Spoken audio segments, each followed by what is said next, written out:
Dangerous Assignment, starring Brian Donlevy as Steve Mitchell.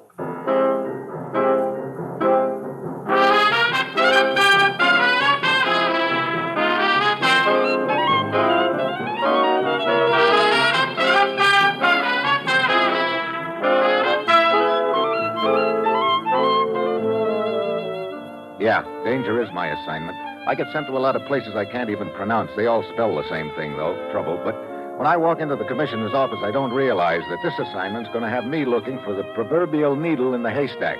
The only difference is the needle I'm looking for means death to about 3,000 people.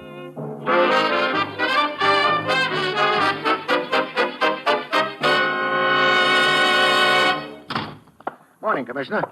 Ruth said you had an assignment for me. I do, Steve, and I'm afraid it's a pretty rough one. You know, sometime you'll give me an easy one and I'll fall flat on my face. Okay, what's the deal? You just named it. What do you mean? That part about falling flat on your face. Oh, fine. Look, you'd better start on page 1. Okay. Steve, what would you do if you were a doctor and had a patient with fever, partial deafness, and paralysis? I'd send for another doctor. Steve, answer the question. Oh, okay. So if I were a doctor and had a patient that come down with symptoms like that, I'd try to find out what was the matter with him in a hurry. Suppose you couldn't find out. Couldn't find... Now, look. And suppose, furthermore, that most of the other people in town came down with the same symptoms. Now, just a minute. Would you mind telling me the point of this charming little analogy? There's no analogy, Steve. It's exactly what's going on right now in the little town of Landsberg in our occupation zone of Germany. What? That's right. Within the past 3 weeks, almost one half the town's population has been stricken. Brother, they must be having a pretty rough time. Look, I'm sorry to hear it, but I don't see what it's got to do with me. I'm a government agent, not a doctor. That's exactly why I'm sending you. But, hey, wait a minute. You said they haven't been able to diagnose the thing so far? That's right. Oh. Are you trying to tell me that this isn't an ordinary epidemic? Could it be a planned thing or something? Somebody conducting themselves a friendly little experiment? At this point, I don't think anything, Steve. And all I'm trying to tell you is that you'd better get over there in one big hurry. Find out what's causing it. And if anybody is responsible for it, stop them before just stop them. Well, that's it. You've got your assignment. Good luck.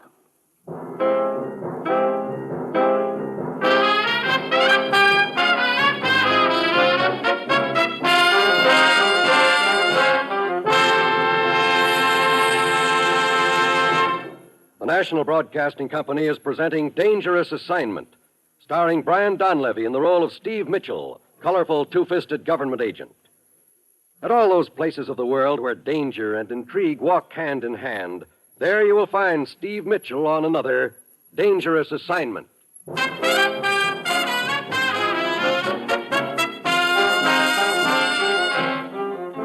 Sure, I've got my assignment, a real sweetheart.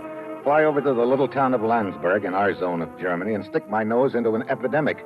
Try to find out if somebody's causing it, and if so, grab him, and incidentally, try to stay healthy myself. It's Wednesday when I arrive in Landsberg, and it's like a ghost town. The streets are deserted, and all the doors and windows are shut tight. And then I spot a bunch of people milling around a building which looks like the town hall. In the center of the crowd stands an official-looking fat little gent with a handlebar mustache who's trying to quiet them down. Please, we are doing everything that we can. You are not. Please go back to your home. And catch the epidemic. You can do nothing here. Excuse me, are you the mayor? Yeah, Herr Gerhard. And who are you? Steve Mitchell from the United States. Oh, yeah. We've been anxiously waiting for you. Come inside, please. Lead the way. I see you later. Don't call. Oh, what a relief to get away from those people, if only for a few minutes. They seem pretty panicky. They are. And I cannot blame them. This mysterious sickness, it's enough to make the bravest among us panicky. Come. There's some people here in my office that I would like for you to meet. Okay. Fräulein, gentlemen, this is Herr Steve Mitchell. Oh, Herr Mitchell. Herr Mitchell, I will start at this end of the table. This is Fräulein Elsa Turner, a scientist who is vacationing near here and kindly volunteered her services in this emergency. Fräulein Tanner? I'm very happy to make your acquaintance, Herr Mitchell. Next, Herr Colonel Madsen of the United States Army Medical Corps. Colonel Madsen? Glad you're here, Mitchell. And this is Herr Fischer, our local village doctor. Dr. Fisher? Yeah, I too am relieved to see you here, Herr Mitchell. I certainly hope you will be able to help us to get to the bottom of this terrible catastrophe. I hope so too, Doctor. And finally, this is Herr Staubinger, our chief of police. Herr Straubinger? Yeah, Mitchell? Well, now that I've met all of you, I think somebody better bring me up to date on the situation. Oh, of course. Colonel Madsen, Perhaps you will do it. Sure, Mayor Gerhardt. Thank you. As far as the disease itself is concerned, Mitchell, it appears to be a virus somewhat similar to the influenza type, except considerably more virulent. I see. I suppose it's highly contagious. It certainly seems to be. Any idea how it's transmitted or how it started? Yeah, there you've got it. We've checked the water supply, inspected just about all the food in town, checked the air, everything. All we know, Herr Mitchell, is that 10 days ago, 7 people were suddenly stricken. 7 people, huh? Yeah. All at the same time, Dr. Fisher? Well, within a few hours of each other, Mitchell. Were those people all in the same place at the time, Mayor Gerhardt? No, that is the mystifying part. They were not. They were indeed scattered all over town. 3 workers at the woolen mill, a shopkeeper and his wife, a school teacher, and my secretary. Mm-hmm. As you see, that makes it a lot tougher, Mitchell. If they had been all together in one place, it might have been fairly simple to isolate the source of contamination. But as it is... Yeah, these 7 people, did they all recover? All but one, a worker in the woolen mill. He is still in a very critical condition in the hospital. The epidemic seemed to be over as the first group recovered, and then suddenly it hit again, much harder. And started spreading rapidly. Well, I guess that brings you up to date, Mitchell. Thanks, Colonel. Fraulein Tanner, Yeah? did I understand Mayor Gerhardt to say that you're a scientist? Yeah, an industrial chemist. I was vacationing at a resort but a few kilometers from here when the trouble started. I felt I should offer my services, such as they are. Have you any theories as to how this disease could be transmitted? No. I've been unable to think of any possibility that has not already been investigated by Colonel Matson and Herr Dr. Fisher. I see. Well, I think I'd like to take a look around the town. Certainly. Here, I'll be very glad to act as your guide. Thanks, Mayor Gerhardt, but I think I can find my way around okay. I will be glad to place any of my police officers at your disposal, Herr Mitchell. Thanks, Chief. I'll let you know if I need any. Don't talk! Looks like the townspeople are still outside the building here. Make way. Get back. Move along. Henry, I beg of you. My husband is very ill. Please, Frau Huntsman, let go of me. We are doing everything that we can. My husband, Fritz. I'm afraid he is dying. I tell you, you must do something. But we are doing everything that we can. Oh, Frau Huntsmann, stand back, please. I don't know what to do. Oh, brother. Must be pretty rough. Yeah, and the worst of it is they seem to look to me to deliver them. Oh, if only I could. Well, maybe. What's the matter, Mitchell? You smell anything, Colonel? Well, yeah. Smoke? Yeah. Well, that's strange. Issued an order forbidding any fires or burning of trash during this emergency. Anybody see where it's coming from? I see no signs of a fire anywhere. Neither do I, Fraulein Tanner, but maybe we're not supposed to see it. What do you mean? Herr Mitchell, you're not trying to say that such an unimportant thing as the smell of smoke has anything to do with this. Colonel Matson, as a medical man, would you say it's possible that this mysterious disease could be transmitted by means of air currents? You mean smoke? I mean smoke. Yes, I suppose it would be possible. Well, what do you think, Dr. Fisher? Why, it seems like quite a fantastic idea, but yeah, I suppose it is within the realm of possibility. Okay, let's spread out and find out where that smoke's coming from.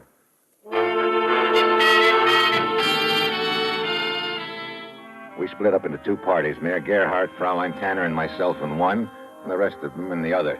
The 3 of us work our way out towards the edge of town, but we don't spot a thing. It's most perplexing, Herr Mitchell. I still smell the smoke, but I don't see the fire.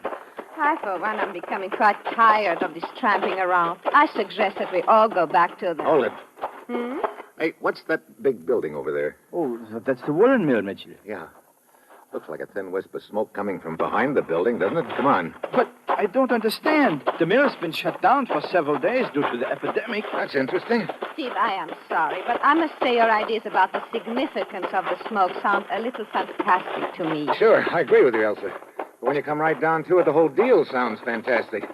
Now, Gerhardt, you happen to know anything about prevailing winds in this area? Prevailing winds? I don't follow you. Does the wind usually blow from the mill towards the town or vice versa? Let me see.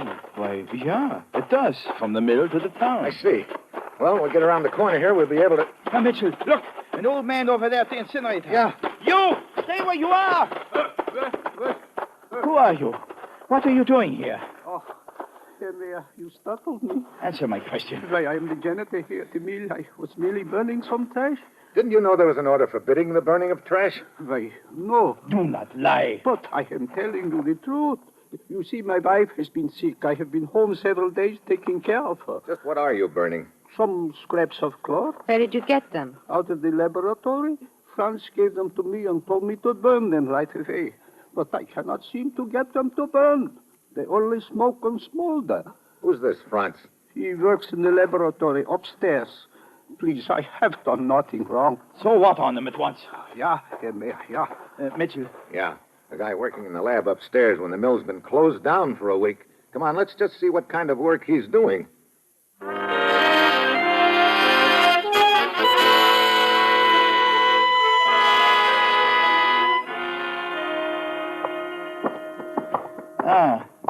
there's the laboratory at the end of the hall. Mitchell, perhaps at last we're on the trail of an explanation for this horror. Maybe. You will pardon me if I have my doubts, Steve. As I said, this entire affair seems a little... Yeah, I know, Elsa. Fantastic. Oh, here we are. Locked. Perhaps this Franz has gone. Hold it. Yeah, he's inside, all right. I just heard what sounded like a drawer closing. Franz, open up. Come on, we know you're in there. Franz, open that door immediately. What is the matter? That's what we'd like to know, Buster. Why'd you have the door locked just now? Well, what business is this of yours? It could be plenty. Answer the question. Herr Mayor, what is the meaning of this? You gave that old giant a certain scraps of cloth with instructions to burn them when there's an order forbidding all fires. But that's a lie. You didn't give him the scraps of cloth? Yeah, I gave them to him, but I did not tell him to burn them, only to take them away. Why would I want them burned? That's a good question, and here's another. What are you doing here in the lab when the mill's closed down? I do not have to answer that. Look, Buster, in case you haven't heard, there's a little epidemic going on. We have a hunch somebody's doing their best to spread it. How? We don't know. That's just what we're trying to find out. It so happens that 3 of the first 6 people to get sick worked here at the mill. Are you insane? Do you actually think I have anything to do with it? I'll know better when you tell me what you're doing here. Very well. I was experimenting with some new dyes for woolen materials. I did order the janitor to burn those scraps of cloth. They had been dyed with my new dye. After all, why should I give to the company the results of my long hours of work on my own time? I heard you putting something in a drawer when we knocked on the door. Was that this dye you were talking about? Yeah. Let's see it. Very well. Here, it is in this beaker. Sort of a strong smell. Yeah. I must somehow remove that if I wish to market it. And this is just a harmless dye, huh? But of course. Boy, he's lying. Herr Mayor, you have no right to talk like that. It's obvious, Herr Mitchell. He burns the fragments of cloth which have been soaked in this liquid. The air currents carry the smoke over the village. The air becomes contaminated. That's exactly But you're talking nonsense. This dye is harmless. Steve, we can easily find out whether or not this Franz is telling us the truth. How, Elsa? Well, I am an industrial chemist. I can analyze this dye for you. Okay, go ahead, Elsa. And you, Franz, you stay right here until she's through.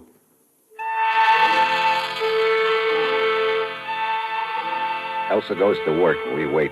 The minutes drag by as she makes her tests slowly and methodically. And finally, an hour later, she turns to me. I finished, Steve. Yeah? This dye is completely harmless. You sure about that?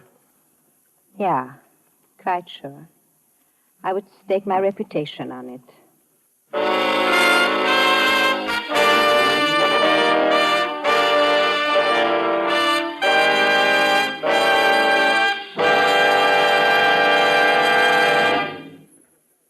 Have you ever wanted a house in the country? Just a nice little place with birds and trees and things?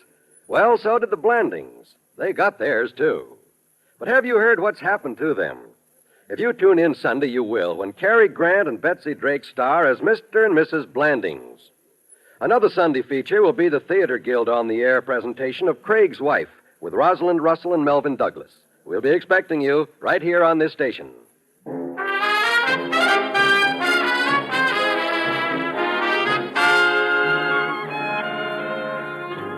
Now, back to Dangerous Assignment and Brian Donlevy as Steve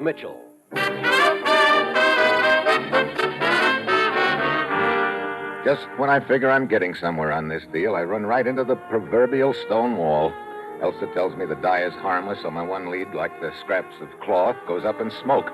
But along about then, a little idea starts pecking away at my brain. I decide to try it out on the chief of police, Herr Straubinger. So, Fräulein Elsa Tanner analyzed the dye and found it harmless, huh? That's right, Straubinger. And now I'm beginning to wonder just a little bit about it, Fräulein Elsa Tanner. You have something to back up your suspicions? Nothing very concrete, but don't you think it's a little convenient for her to appear on the scene the way she did? I have been wondering about that. Her story that she was vacationing near here and came to offer her services. I think I'd better check up on it. Yeah, and another thing. She seemed very skeptical of the smoke proposition right from the start. And then when we grabbed the dye, she offered to analyze it real fast. Yeah. Well, I will send this sample of the dye you brought me to Berlin to be analyzed. We will see how their analysis compares with Fräulein Tanner's. Then, excuse. Yeah. Straubinger. Yeah. What is that? When? Very well. Something the matter? Yeah, come. There's been an accident at the hospital.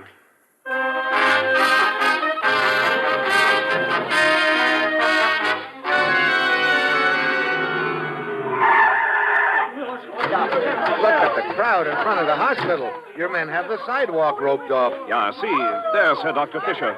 He's beckoning to us. Right over here, gentlemen. Here on the sidewalk. A body? Yeah, here. I will pull back the corner of the blanket. A woman. Yeah. You know, her face looks familiar. Where could I have seen her before? What happened, Fischer? Well, as nearly as we can reconstruct, Straubinger, this woman was attempting to make her way secretly into the hospital by means of the fire escape. You mean she fell from that ledge up there? Yeah, but here is a strange thing. We examined the contents of her purse to identify her. One of the papers was slightly damp, and there was a broken hypodermic syringe in her purse. A hypodermic syringe? Yeah. Why she was carrying it, we do not know. Has she been identified? Yeah. She is Frau Martha Huntsman. Her husband worked at the woolen mill. He was one of the first to get sick and has been critically ill here in the hospital ever since. Wait a minute. What is the matter? Yeah, I remember now. Remember what? Where I saw this woman before. She was in the crowd outside the town hall. The one who rushed up to the mayor and begged him to do something as we were leaving. Yeah, you are right. But unfortunately, that does not explain why she was trying to climb into the hospital. I know. Dr. Fischer, Yeah? have you any idea what was in the hypodermic syringe she was carrying in her purse? No. I see. You have this woman's address? Yeah. Right here. Okay, might be a good idea to take a look around her house, Straubinger, see if we can find anything there that'll throw some light on the deal.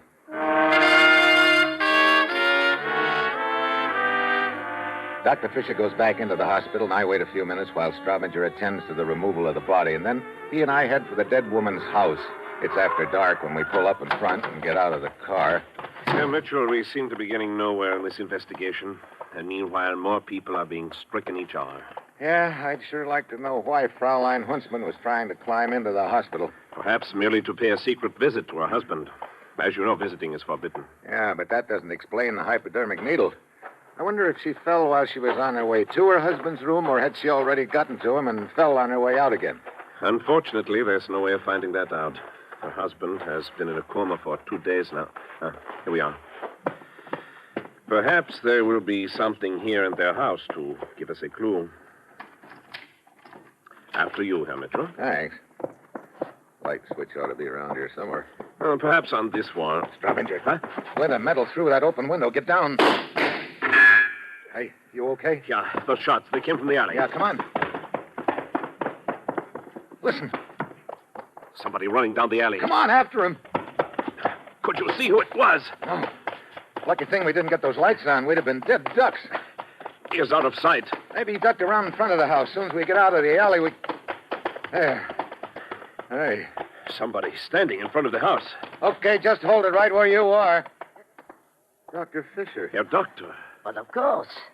Is something the matter? Slightly. Just a small matter of Straubinger and I getting shot at a few seconds ago. So, I did hear shots after all. So did we, the hard way. So we chased the guy around the corner and run right into you. What are you doing here, Fischer? Why, I was looking for the two of you. To tell you that Frau Huntsman's husband has just died. What? Yeah. But why are the two of you looking at me so strangely? Surely you do not think I am the one who fired those shots at you?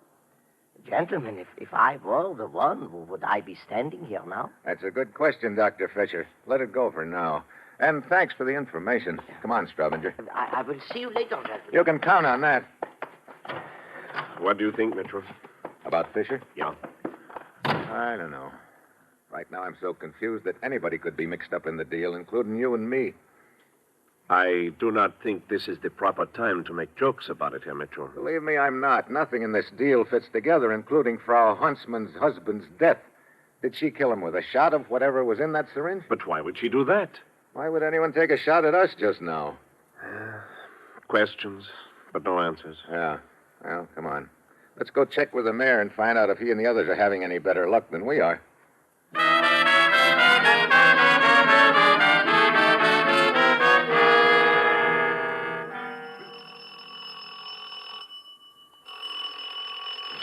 Oh, at last, Irma.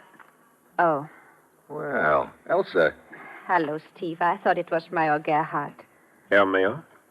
Is he not here, Fräulein Tanner? No. And to tell the truth, I'm worried about him. May I ask what you are doing here in his house? Well, I came here to tell him Hey, that look. The desk drawers are open and stuff scattered all around on the floor. What goes? as I started to knock, I noticed the door was ajar. I pushed it open. Then I saw that the door was in disorder and that large window over there was open. But there was no sign of Major Gerhardt. I see. I had better call my office and report this. Do you think anything could have happened to the Mayor, Steve? Hello? I don't know. Bobinger speaking. Why did Mayor Gerhardt? you say you He's came not here to Have see you Mayor received any Gerhardt? reports To about- tell him I could see no purpose to my remaining here any longer. Oh. Are you sure of that? Huh? Very well. Herr Mitchell, a word with you, if you please. Oh, sure. Excuse me, Elsa. Certainly. What is it, Straubinger? Any word about the mayor? No. I have just received information about Fräulein Tanner. Oh. Well, it doesn't surprise me. Right now, she's looking pretty guilty of something. No, right now she is looking very innocent of everything. What do you mean? My men have completed a thorough investigation of her. Her reputation is of the highest. And we have just received word from Berlin on that sample of dye. Her analysis was completely correct. Well, I guess that smoke theory. Mine just went up and same. Yeah. My men had received no report concerning the mayor. I wonder if there was a fight here, or if somebody broke in looking for something. Elsa, Yeah? you say this window was open when you came in, huh? Yeah, it was, Steve. Opens out into the garden. Mhm. Say, Elsa, have you been out of this room since you arrived? Why, no, Steve. Herr Mitchell, if Mayor Gerhardt has been kidnapped. But I assure you I have not. Hey, Mayor Gerhardt. Yeah, is something the matter? We were sure beginning to think so. Oh, I do not understand. We found your room here in disorder with no sign of you, Herr Mayor. We thought somebody had broken in. What's so funny? Well, someone indeed did break in, gentlemen. It was myself. What's that? Yes, I needed some papers for my study here for a meeting. I came back to the house and I realized I'd locked myself out, so I... You mean it was you who climbed through this window here? Yeah, I got the papers I needed and went to the meeting. I see. Well, Mitchell, I guess that is that. Yeah, it sure is. Come on, Straubinger, let's go.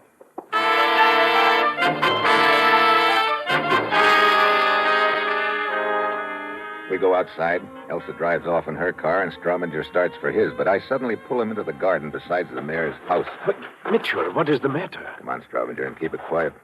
But where to? We'll work our way up to that window. What is this all about? A lot of things just fell into place a moment ago, Straubinger. There, here we are. We can see in from here. Yeah. Strange. Herr Mayor is crouching against the door. Probably listening to make sure we've gone. See, now he's crossing the room. Taking something out of that cabinet. A hypodermic syringe. He's crossing to the fireplace. Come on, quick, through the window. Okay, Mayor Gerhardt, just hold it. Huh? You... Let's have that hypodermic needle. What's the meaning of this? Look, quit stalling. That syringe you've got in your hand is responsible for this epidemic. Mitchell, do you realize what you are saying? Sure, he was just about to destroy it in the fireplace. Mitchell, have you gone mad? I was merely about to sterilize the needle in the flame before injecting myself. What? Yes, this is my weekly iron shot, which has been prescribed for me. I administer them to myself. Herr Mitchell, and for this you dragged me in here. I apologize, Herr Mayor. Just a minute. Okay, if that is your iron shot, let's see you stick yourself with it. Very well. There. Now, are you quite satisfied? I'll be... I can understand your overwrought nerves and your consequent wild imaginings, Sir Mitchell, and I'm willing to overlook it. And as for you, Staubinger, although your attitude has hardly been one of the loyalty which a mayor deserves from his chief of police... My humble apologies, Herr Mayor. Now, if you will both be good enough to leave my house, Just a minute. Herr Mitchell. I get it now. No, we're not leaving, Mayor. Herr Mitchell, I warn you. Don't you get it, Straubinger? He's injected the virus into himself, and now he wants us to clear out so he can give himself the antidote. No, that's a lie. Now, get out at once. Herr Mitchell. Get your hands off me. I'm not getting out of here. Indeed you are. He has a gun. He had a gun. Now, we'll just make ourselves comfortable and wait, Gerhardt. No, please. Why not? We've got a lot of time, haven't we? Time to kill. Oh, no, just stay where you are. In that cabinet. A black bottle. I must have it. The antidote. Yes, the antidote. I'll get it. Mitchell, you were right. Yeah. You see, just before the mayor walked in, I spotted footprints in the ground outside his window, but they were woman's footprints. Elsa told me she hadn't left the room, so when the mayor said he was the one who'd broken in, I knew he was lying. Please, Mitchell. There's not much time. Oh, I've got plenty of time, Gerhardt. But then, who did break in here and why? Who's the only other woman involved in this deal, Straubinger? Why, the dead one, Frau Huntsmann. Whose husband was sick in the hospital, yeah. As soon as I realized it must have been her, I remembered something that just made sense. What do you mean? Right after I arrived here, she ran up to the mayor and begged him to do something for her husband. There were 2 doctors standing beside him, but she wanted him to save her husband. She knew that he had the antidote. Yeah. That's what she broke in here to steal. She got some of it, and she was climbing into the hospital to give it to her husband when she fell. Mitchell, I beg of you, the antidote. I must inject some immediately. Then it is the mayor who was responsible for the entire epidemic. Sure. We were so busy looking for mysterious means of transmission that we overlooked the obvious one. 6 people came down with the disease at once, remember? They were the mayor's stooges. He injects them with a virus, they go out and spread it around, and then he gives them the antidote. Please, it was to be regarded as an experiment. Oh, a fine little experiment. I was told that it was merely a disabling disease, not fatal. It was desired to see what the results would be. Kind of backfired on you when Huntsman died, didn't it? Yeah, you're right. I'd tell you anything that you want to know, but please, you must let me have... Okay, Mayor, as soon as I'm sure there's enough of this stuff for all those people you've put in the hospital... Sure, yes, there's enough, I swear it. Okay, then you got nothing to worry about. We want you to stay alive, too, you know. What do you mean? Well, after all, you can't try a dead man for murder. Murder? Yeah. You were pretty handy with that needle, Gerhardt. But the way it turned out, all you did with it was sew your own shroud.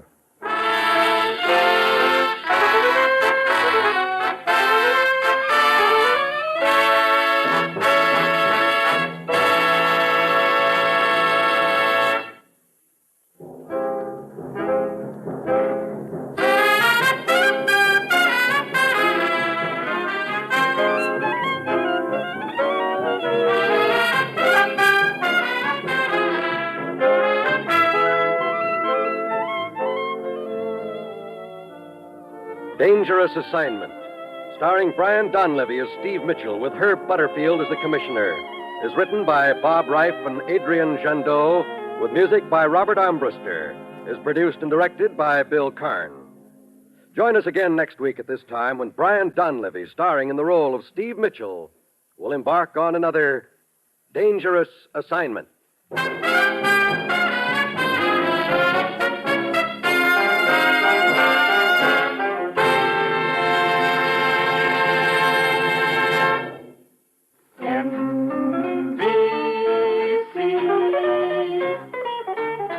Enjoy the very best in radio. Be sure that you're dialing right. Seems like you ought to hear Monty Woolley every Saturday night. The magnificent Montague. Every Saturday night, NBC.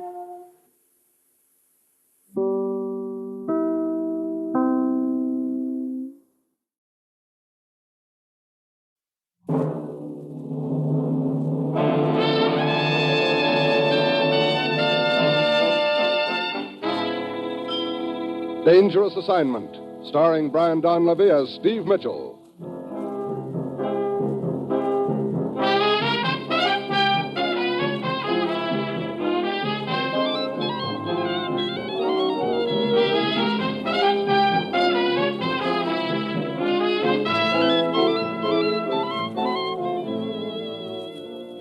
Danger is my assignment. I get sent to a lot of places I can't even pronounce. They all spell the same thing, though. Trouble. But when I walk into the commissioner's office, I don't realize that this assignment's going to make a flower hater out of me. A sunflower almost has me pushing up daisies.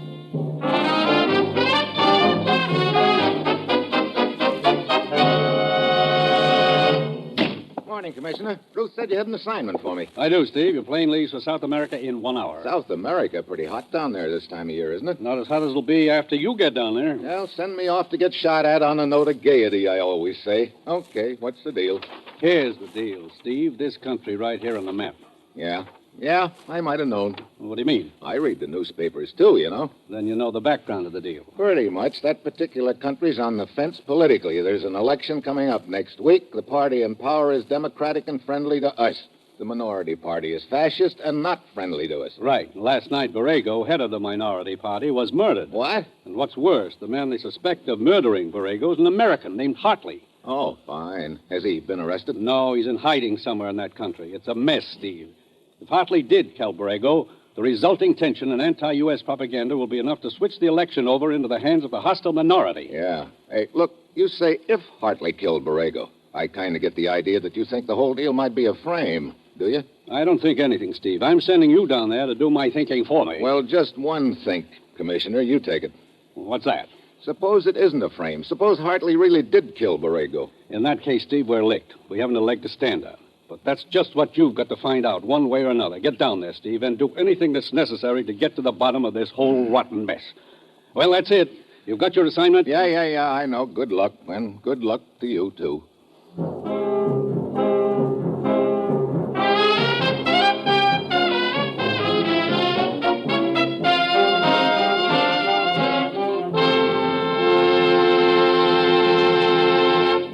The National Broadcasting Company is presenting Dangerous Assignment, starring Brian Donlevy in the role of Steve Mitchell, colorful two-fisted government agent. At all those places of the world where danger and intrigue walk hand in hand, there you will find Steve Mitchell on another dangerous assignment.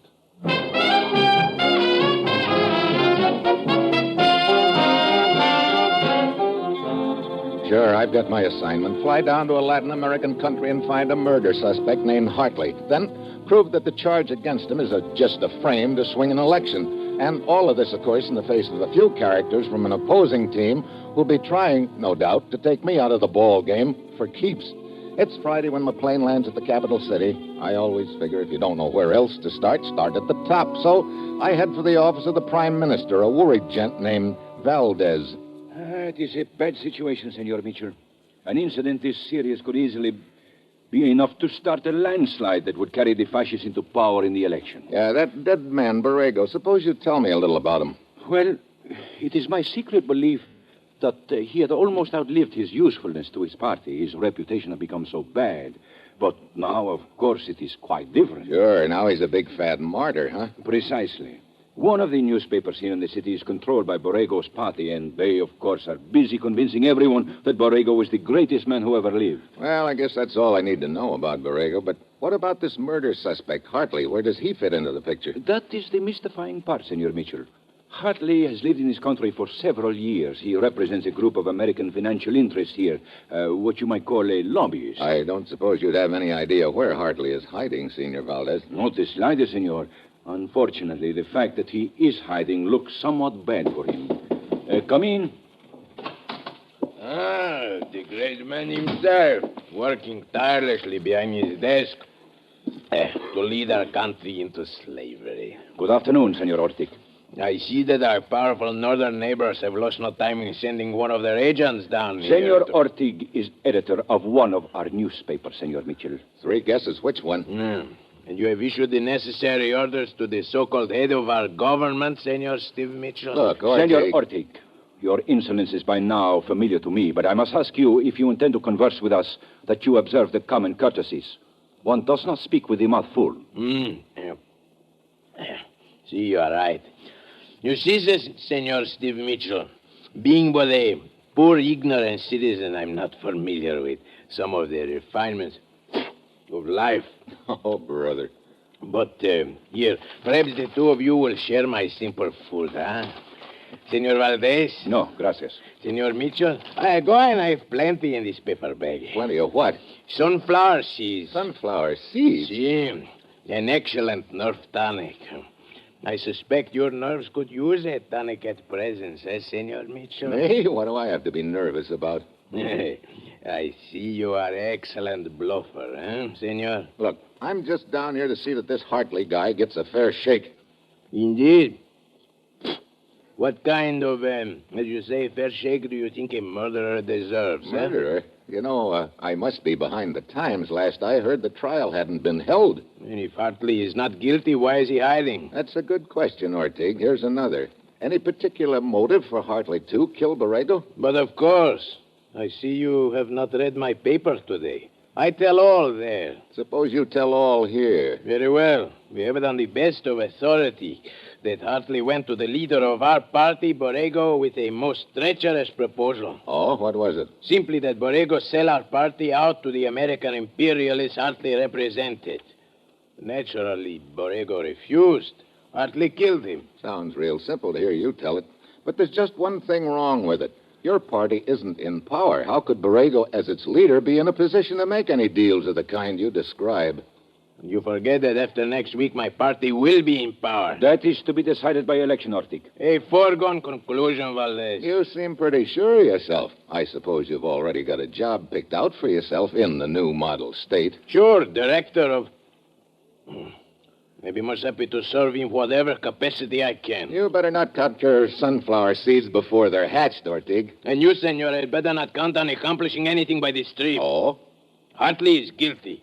He'll be captured sooner or later, and no amount of this whitewashing by you and Valdez Party can change that. Ortig, I warn you. Rest assured I will give the nature of your mission wide publicity, Mitchell. Now, look, I see you do not want publicity, eh?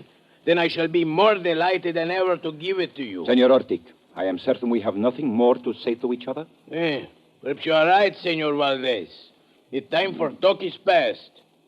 If I cannot persuade either of you to share my sunflower seeds, I leave. Sunflower seeds. Let's see. They use those in chicken feed, don't they?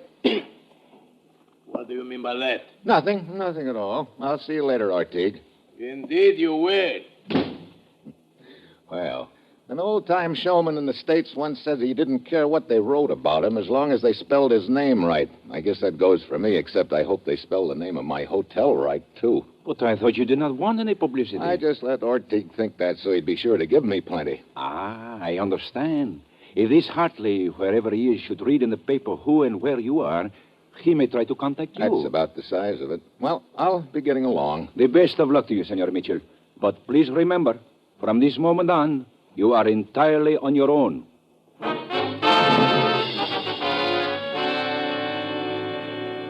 On that note of good cheer, I leave Valdez's office and start walking along the sidewalk back to my hotel. It's dark now, and then I notice a figure walking along the sidewalk on the other side of the street, parallel to me and a little behind me.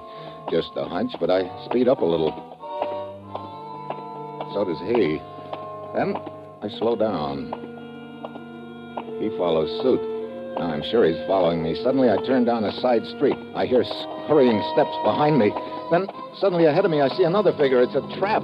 An alley opens up to my right. I dive into it. The slugs rustle my eyebrows. Then it's quiet. I wait a minute. Then ease out of the alley. No one in sight. I turn the corner and there's a figure in the doorway. I jump him. Let go of me. Just stand still, Buster. I said let go of me. That the same gun you were popping away at me with a minute ago? I'll take it.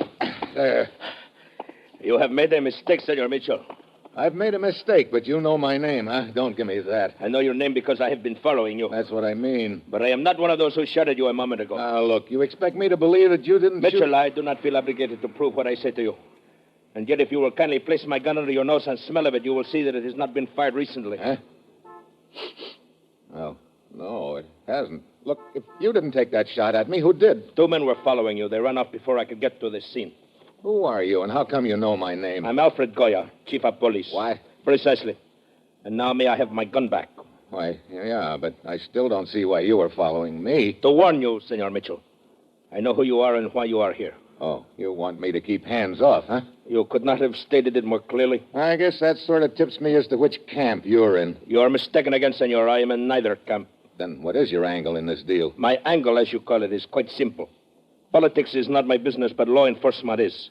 I have the best police force in South America. At present, we are engaged in the search for a fugitive from justice. Hartley? Hartley. I do not intend to let anything or anyone interfere with that search, Senor Mitchell, and by anyone, I mean chiefly you. Well, you've made yourself pretty clear, Goya. What happens if I sort of get in your way somewhere along the line? My policemen are quite zealous, Senor Mitchell, and the penalty for obstructing justice is quite severe. Need I say more?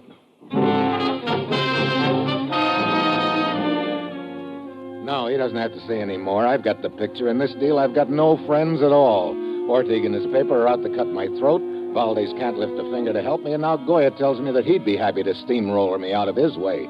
I go back to my hotel. The papers are out by now with a story about me, so I wait in my room a couple of hours on the chance that Hartley might contact me, but nothing happens. Finally, I give up, and I go down to the bar for a drink. Down at the other end of the bar sits a dark-eyed lovely, and at least that's where she is the first time I look. The next time I look, she's right beside me. Hello. Hi. I have been talking to myself. Oh, yeah? See, I say to myself, there he is drinking alone. Here am I drinking alone. So why we don't drink together? Well, why don't we indeed? Now I ask myself questions. Say, you've got something going on all the time, haven't you? I say, Dolores, what is this boy's name? What does Dolores say? Oh, you don't get it, honey. I am Dolores. Oh, really? Steve Mitchell's mine, Dolores. See, I thought so, but I had to be sure. What? I must talk to you about Jack. Jack? Who's Jack, and how did he get into the act? Jack Hartley. Hartley? See, I am his girl. We read about you in the paper and knew you were our one chance. I did not dare telephone your room. The police might be listening in. So I came here to the bar and waited, hoping that sooner or later you would get thirsty. Well, for once, my thirst paid off. You know where Hartley is? Oh, see, I've been hiding him in my apartment. You come quickly, huh? There is no time to lose.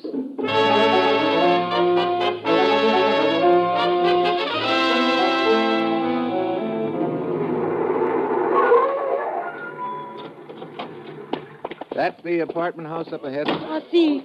Hey. What is it? Bunch of guys coming out the front entrance. Oh, police! Yeah, and they've got a guy in the middle. Jack! Oh, Jack! That's Hartley? See, they have arrested him. Oh, great. Oh, we are too late. Look, I'm going down to the police headquarters and see if they let me talk to him, Dolores. I'll check with you later.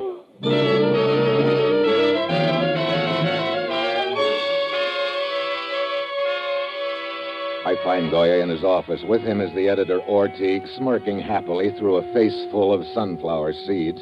So, Senor Mitchell, your trip down to our country was quite in vain, eh? Too bad. Well, try not to cry, Ortig. What is it you wish, Senor Mitchell? I'd like to talk to Hartley, or maybe you'd rather I didn't, huh? I see no reason why you should not. Come, I will take you to his cell. Okay. One moment. Senor Ortig, where are you going? Oh, I thought I would go to the cell with I you. see no reason for that. Oh, but it was... You have already interviewed the prisoner. I have given you such facts as I possess. There is no need for you to accompany Senor Mitchell. As you say, Goya. I'm sorry, chum. Thanks for getting repulsive off my neck, Goya. Hartley's cell is the one at the end. One thing maybe you wouldn't mind telling me, huh? And what is that? You and your boys did a good job of finding Hartley and locking him up. Did it ever occur to you this whole deal might be a frame? Who can say? Well, what if you found out it was? Then I should work equally hard to free Hartley. You intend to do anything about finding out? Here is the cell, Senor Mitchell. You may have 5 minutes alone with the prisoner. Hello, Hartley. Who are you? Steve Mitchell, government agent from the States. Oh? What do you want? Look, you probably know the deal better than I do. There's an election coming up here next week. The minority part wants to win. They also want to discredit the United States. So they take a U.S. citizen, you, and rig a frame on you. Frame? They charge you with the murder of their party leader, Borrego. Now, if you can just give me some idea who might be in on it, some lead... Mitchell, Yeah? you're wasting your time. What do you mean? It's no frame. They're right. I really did kill Borrego.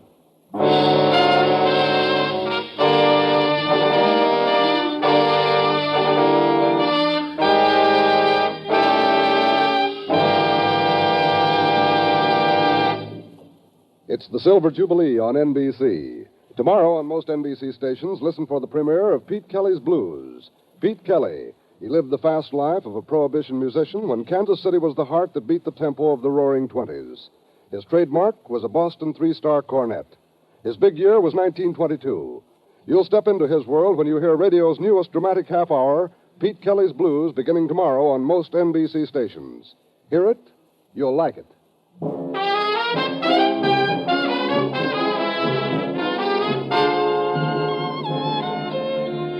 And now, back to Dangerous Assignment, and Brian Donlevy as Steve Mitchell.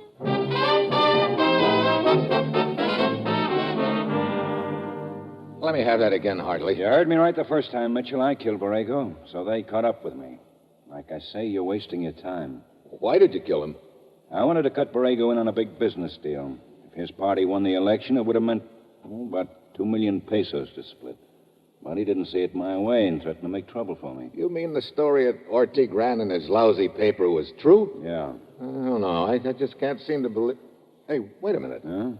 Come over here.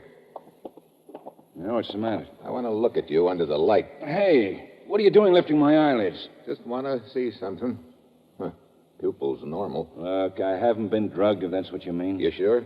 I ought to know. Hartley, I don't know if you realize what this killing could mean. A possible split between this country and ours. The beginning of a new fascist movement. Brother, you couldn't have done a better job of selling us down the river if you tried. Will you lay off the sermon? I got troubles enough without you. Okay. I'll be seeing you, Hartley. Yeah? Why? That's a good question. If I can think of an answer, I'll be back.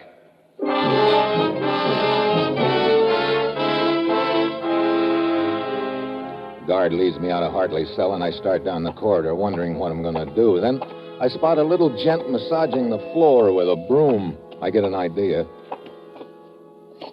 Senor, excuse me, please. Under your feet, I can sweep. Oh, you work here, Benito, senor. You're most polite to put it the way you do. What do you mean? I work here, see. For a 6-month sentence. Oh? I'm what you call a trustee. They let me wander around with a broom. Why did you get sent here, Benito? Can you beat this? For making the flowery speech. Flowery speech? Oh, you mean political? Romantical. Huh? See? I say like this. I say, oh, senorita, you are the most beautiful, the most wonderful one of all of them.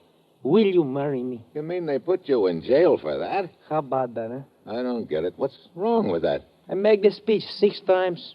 Each time the senorita, she say, see? Well, I still don't see what's wrong.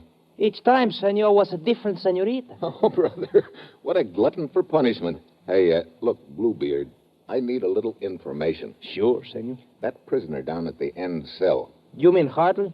What about him? Has there been any rough stuff used on him? Oh, you mean they've been pushing him around? Yeah. No.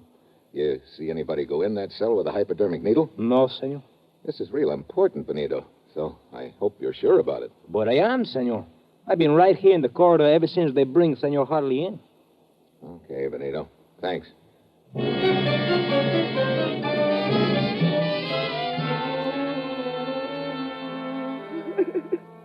Oh, look, Dolores. Crying about Hartley's not going to help. I just don't see what else I can do. I know, Senor Mitchell, you have been most kind to do all you have. It is just I cannot seem to believe it. And yet I guess from the first I knew. Why did he hide? I kept asking myself. Yeah, I know. Well, I've done a little checking before coming over here, and I guess in addition to his confession, they've got a pretty good case against him. Oh? He was seen entering Borrego's house 10 minutes before the killing, and he came out running after the shots were heard. And it's funny, though. Senor? Oh, nothing. Just a feeling in the pit of my stomach. Well, I do not understand. Wondering if I've overlooked anything. What would it be? Search me. It's just that there's something about this deal that doesn't quite sit right with me. Oh, Senor Mitchell, do you think there is any chance at all that he could be innocent? I don't know. Right now it looks real doubtful, Dolores, so don't get your hopes up. Oh. But I just happen to think of one place I haven't looked for any new leads. Where is that? His apartment. Come on.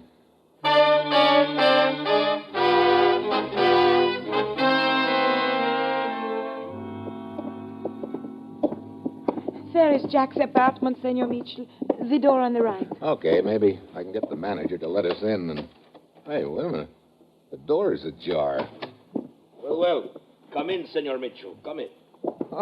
My old friend, the chief of police. Indeed. Senorita. Senor Goya? Little surprised to see you here, Goya. May I ask why? I thought you had all the case and evidence you needed against Hartley, that everything was all set.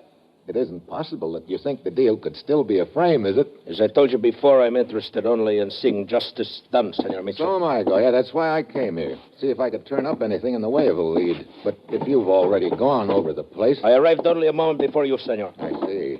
But what is it you are looking for, Stephen? There you've got me, Dolores. I don't know. I'm just checking the tables, the drawers, the ashtrays, the rug. What is it, Mitchell? What did you pick up off the rug? Goya, did you come here alone? See? Has anyone else been here since Hartley went into hiding? No, Senor. The room has been kept locked and under guard at my order. Why? Thanks. Where are you going, Senor? See you later.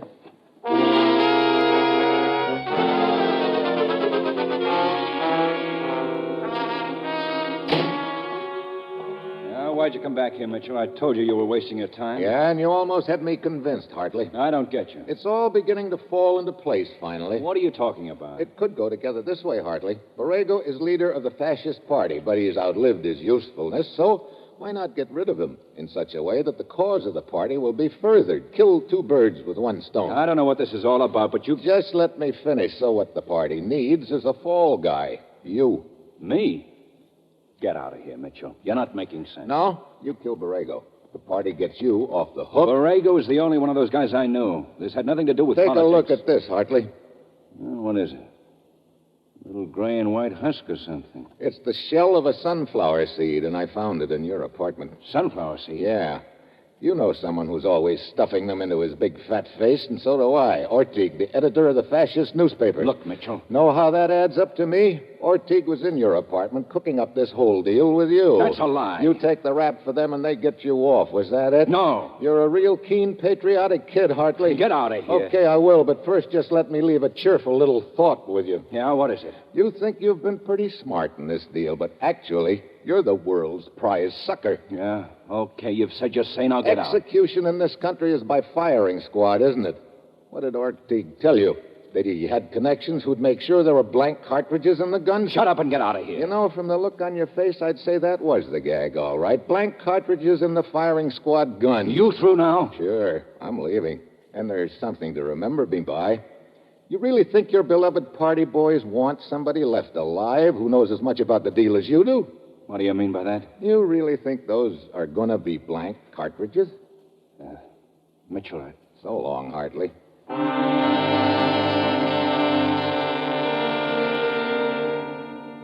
I leave him looking very thoughtful and slightly scared. I don't know how much of the deal I've got figured out right, but from his reactions, I've hit the main points on the nose. I also don't know how much of a dent I've made in him. But I do know this is my only chance. I give him a couple of hours to think things over, and then I innocently suggest to Dolores that she pay him a visit to cheer him up. I wait outside the jail, and pretty soon she comes out in a hurry. I follow her to a hotel and catch up with her just as she's entering the lobby. Just a minute, Dolores. What? Oh, Stephen. Come on, let's have it. What? Come on, quit stalling. But I don't know what you are talking about. I arranged for you to pay a visit to Hartley in his cell so he'd have a chance to give it to you.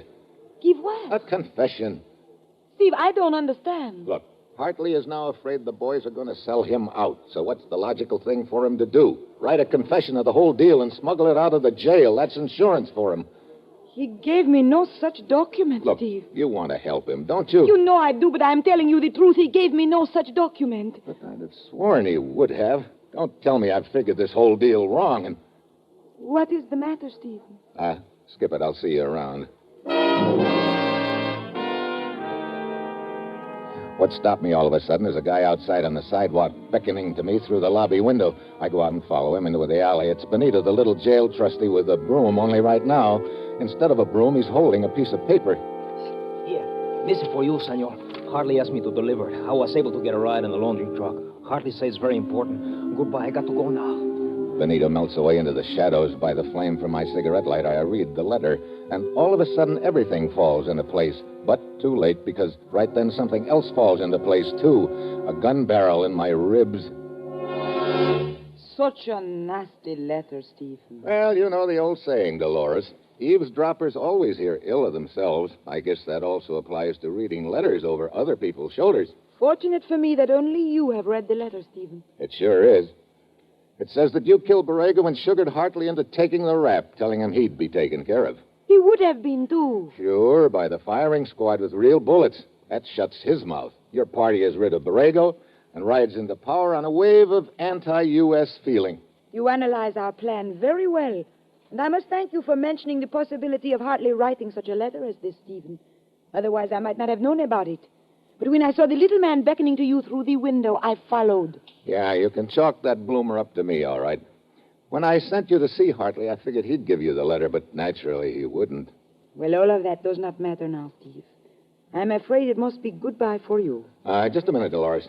What did you stand still, Steve? You can't get away with this, you know. No, and why not? That little guy who brought me this letter. What about him? He left. No, that's where you're wrong. He's still around in the shadows right near here. Stephen, really, you can do better than that. Sure, he's really a policeman, special police, one of Goya's men. Stephen, really? We rigged that act in the lobby window to draw you out here in the alley. We figured you might start shooting in the hotel and somebody'd get hurt. You have quite an imagination, Steve. That right hand of yours, I see you bringing it up slowly. Stop it. Better drop the gun, Dolores. Like I tell you, Benito is standing right over there in the shadows, and he's got you covered. The oldest bluff in the world. No bluff, senorita. Hey, he is there. What in the world? Thanks for turning your head, baby. Too late, I'll take the gun now. Thanks. You tricked me. Yeah, so I did, as it turned out. But believe me, it was as big a surprise to me as it was to you. What, you were just bluffing. I sure was. Senor Mitchell, you all right? Yeah, Benito. Thanks to a big assist from you. You'll be interested in knowing that I just passed you off as one of Goya's special police. Indeed.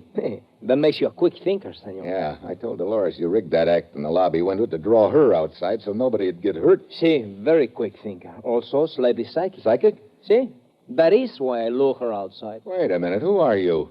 You just said it. One of Goya's special police. Oh, brother. Now I've seen everything. You see, Goya, like yourself, suspected a frame. I was stationed at the jail. When Hartley lost his nerve and wrote the confession, we know that we are right. But we needed to catch the senorita also. And now we have caught her. Well, looks like Goya deserves a lot more credit than I gave him. He's a good man, senor. Who incidentally think the same thing about you. Oh? He is interested in knowing what clue put you on the right path. Sunflower seed in Hartley's apartment? See, that connected Hartley and Ortiga. Yeah. That sunflower seed sort of ruined Ortiga in his plan, which is quite fitting. He's a pretty seedy character anyway. Oh, senor.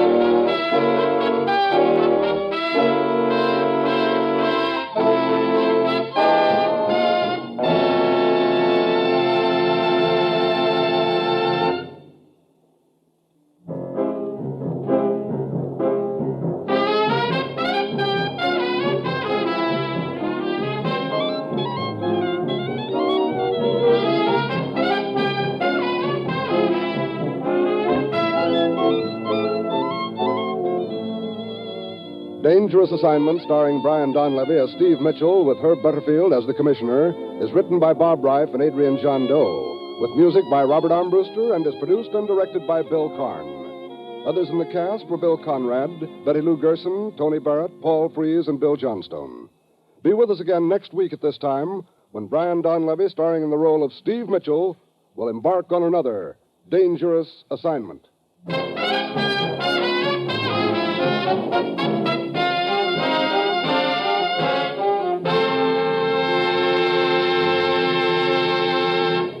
It's the Silver Jubilee on NBC.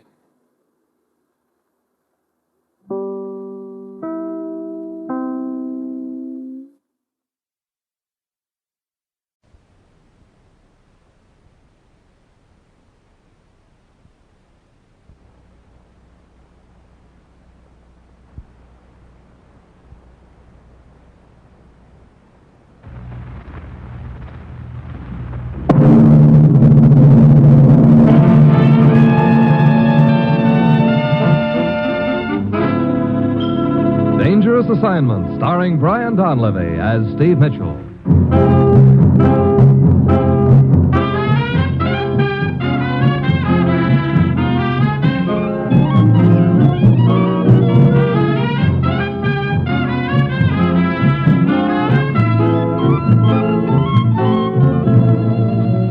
Yeah, danger is my assignment. I get sent to a lot of places I can't even pronounce. They all spell the same thing, though. Trouble. But when I walk into the commissioner's office, I don't realize this assignment's going to wind up with a native bandit giving me a big break by heaving a knife at me.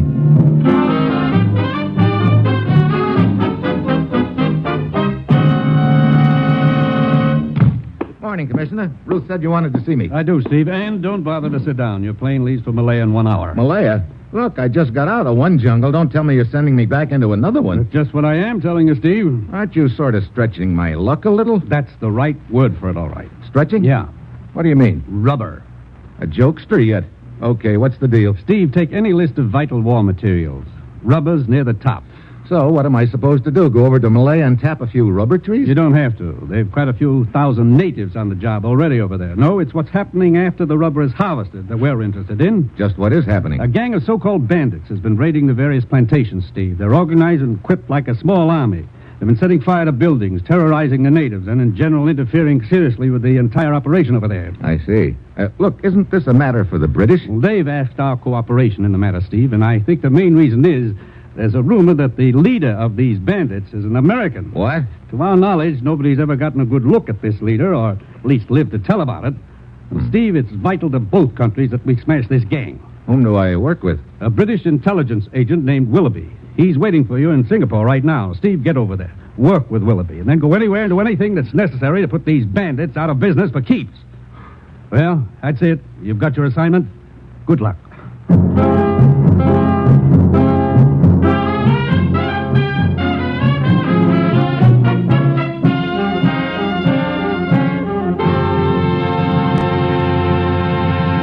The National Broadcasting Company is presenting Dangerous Assignment, starring Brian Donlevy as Steve Mitchell, colorful two-fisted government agent. At all those places of the world where danger and intrigue walk hand in hand, there you'll find Steve Mitchell on another dangerous assignment.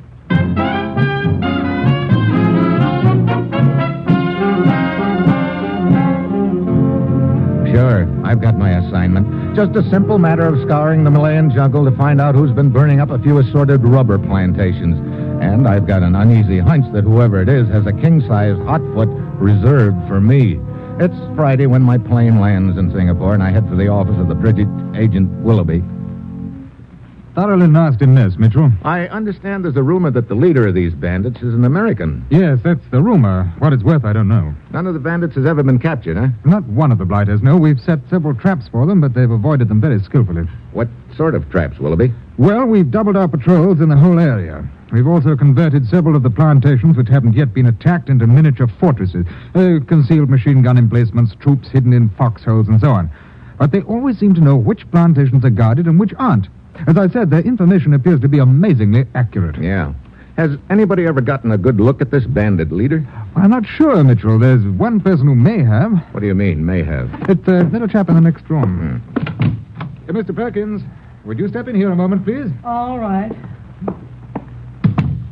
This is Steve Mitchell, agent from the United States, Mr. Perkins. Steve, Mr. Perkins, an importer. How do you do? Mr. Perkins? Would you mind repeating your story to Mr. Mitchell, Perkins?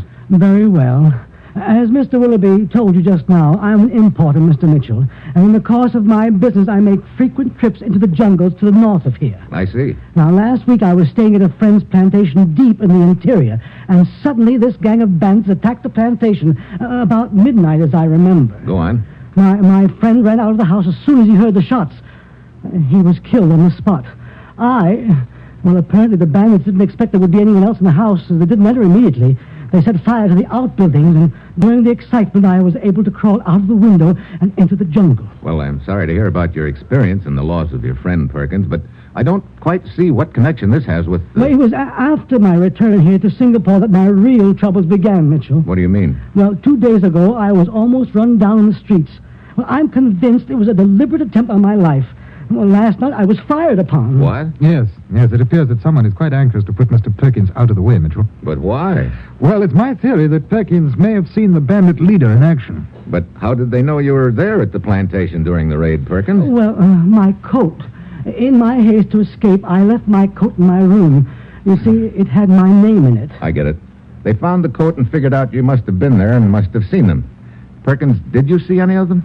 Yes. Well, there was a lot of confusion, of course, but after I slipped into the jungle, I saw several figures in the clearing. Well, now, don't panic about it. Did you get a good look at them? Only a brief one. Was one of them an American? Well, I really couldn't say. Remember, it was in the middle of the night, and the only illumination came from the fires they'd set. You think you'd recognize any of them if you saw them again?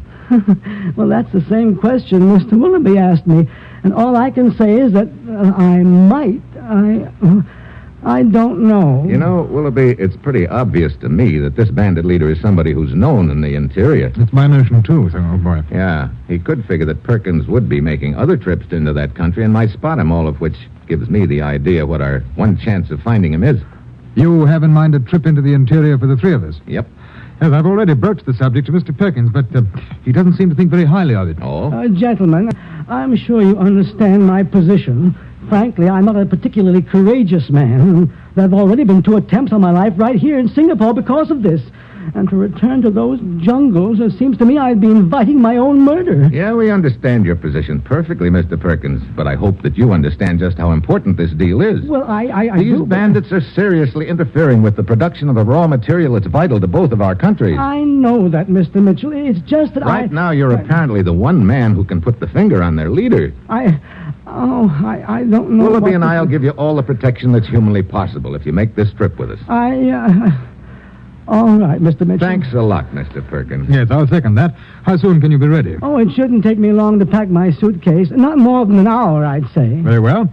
We'll leave in an hour, then.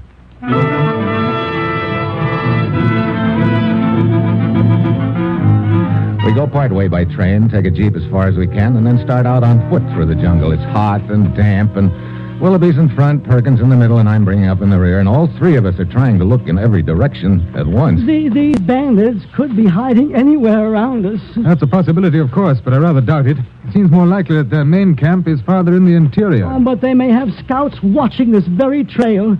Look, why can't we take a boat up the river? We get out in the middle of that river? We'd really be making targets of ourselves. No, it's safer here in the jungle. Oh, dear. What was that? Oh, a bird or an animal sounded like. Oh, and it sounded like somebody getting killed. Take it easy, Perkins. How much farther to the first plantation on our list, Willoughby? Oh, it can't be more than a mile or so. Another mile of this jungle? Oh, I wish I'd never agreed to make this trip. I can't get rid of the feeling that I'm walking into a death trap. What an optimist. Perkins, 5 will get you 10. We'll make it to the plantation safe and sound. You will pardon me if I do not accept your wager, Mitchell, but I certainly hope you're right. Hey, watch out. What is it? Up in that tree. I got him. Mitchell. I told you to have scouts watching. Get your head up out of the dirt and take a look, Perkins. That was no scout, unless they're wearing snakeskins these days. What? Oh, dear. Pounce on. 15 feet if he's an inch. Thanks, old chap. Looks like the rascal had zeroed in on me. Great. We've not only got bandits to watch out for, now it's snakes yet. Come on, let's speed it up a little, huh?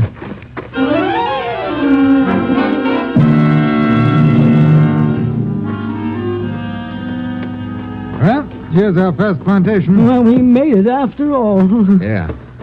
Hey, quite a spread. Who owns it? Absentee Corporation, old boy. The resident manager's a chap named Hartford. He's standing there by the checking shed. British? No, American. Oh? Hello, Willoughby.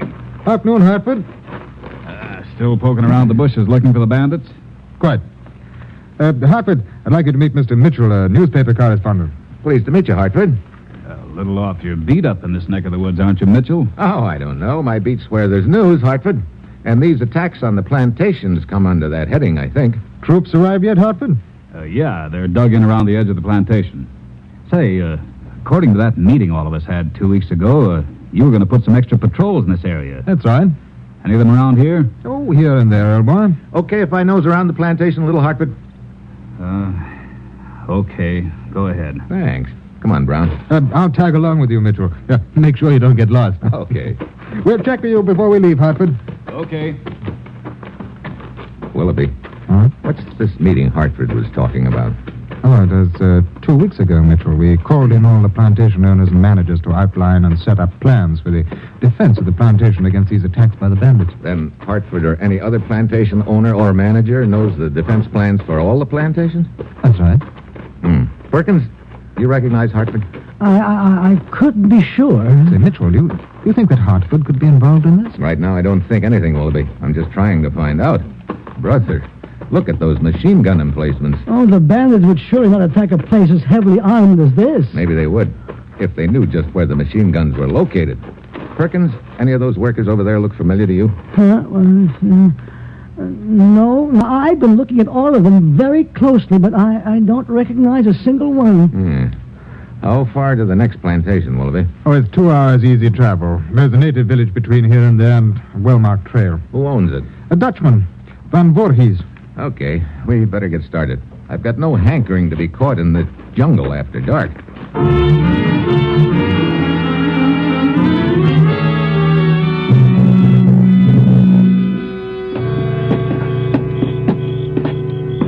Welcome to my plantation, gentlemen. Thanks, Van Voorhees. After you. Thanks, boy. Thank you. You arrived just in time. Another hour, and it will be quite dark. And in these times, it is not wise to be out after dark. I hardly agree with that. Good evening, gentlemen. Well. My wife, Sukala, gentlemen. Hello. I am honored. Or I should say, my bride. 3 months now. Yes. The 3 of you will, of course, spend the night here. Oh, it's very kind of you. You, from this part of the country, Sukala? No, I am not. If you excuse me, gentlemen, I will give the necessary orders to our cook.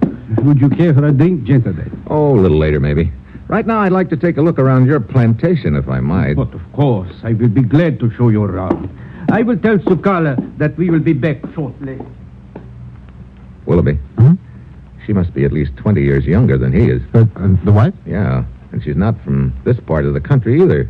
How long ago did these raids start? Oh, they've been going on for, between 2 and 3 months now. Uh-huh. And 3 months ago, she married Van Voorhees and moved into this area. Interesting thought, isn't it?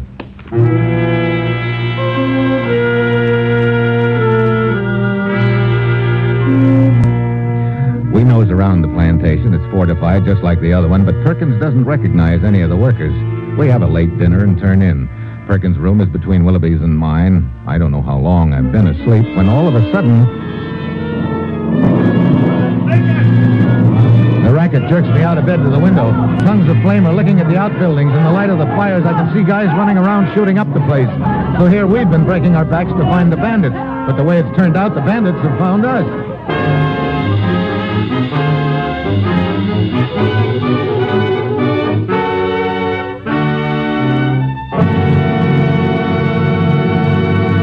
You are listening to Dangerous Assignment, starring Brian Donlevy as Steve Mitchell.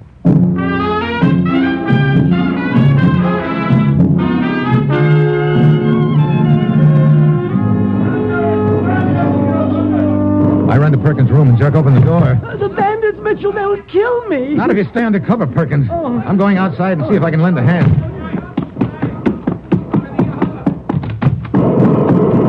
Over here, Mitchell. Okay. You got your gun? Yeah.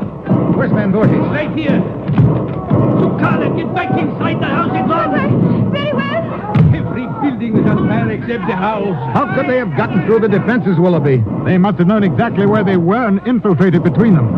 They've already blown up 2 machine gun emplacements with hand grenades, and they've killed the troops at the 3rd over there. Okay. Round up what troops are left, Willoughby. I'm going to make a try for that machine gun.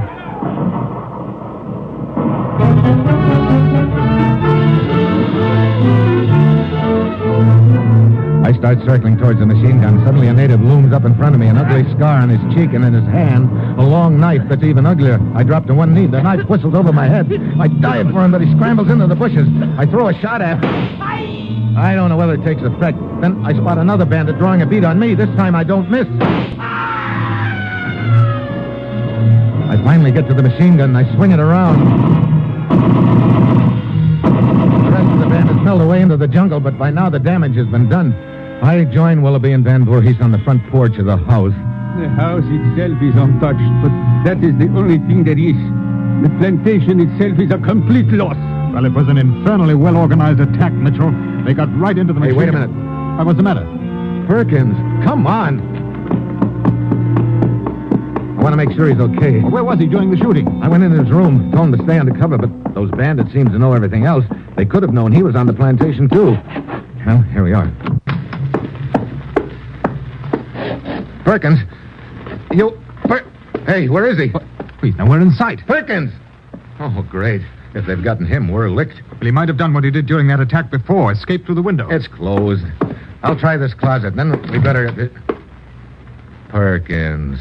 Is it all over? Yeah, it's all over, Perkins. You can climb down off that closet shelf. Well, you told me to stay undercover, Mitchell. Yeah, you sure took me literally.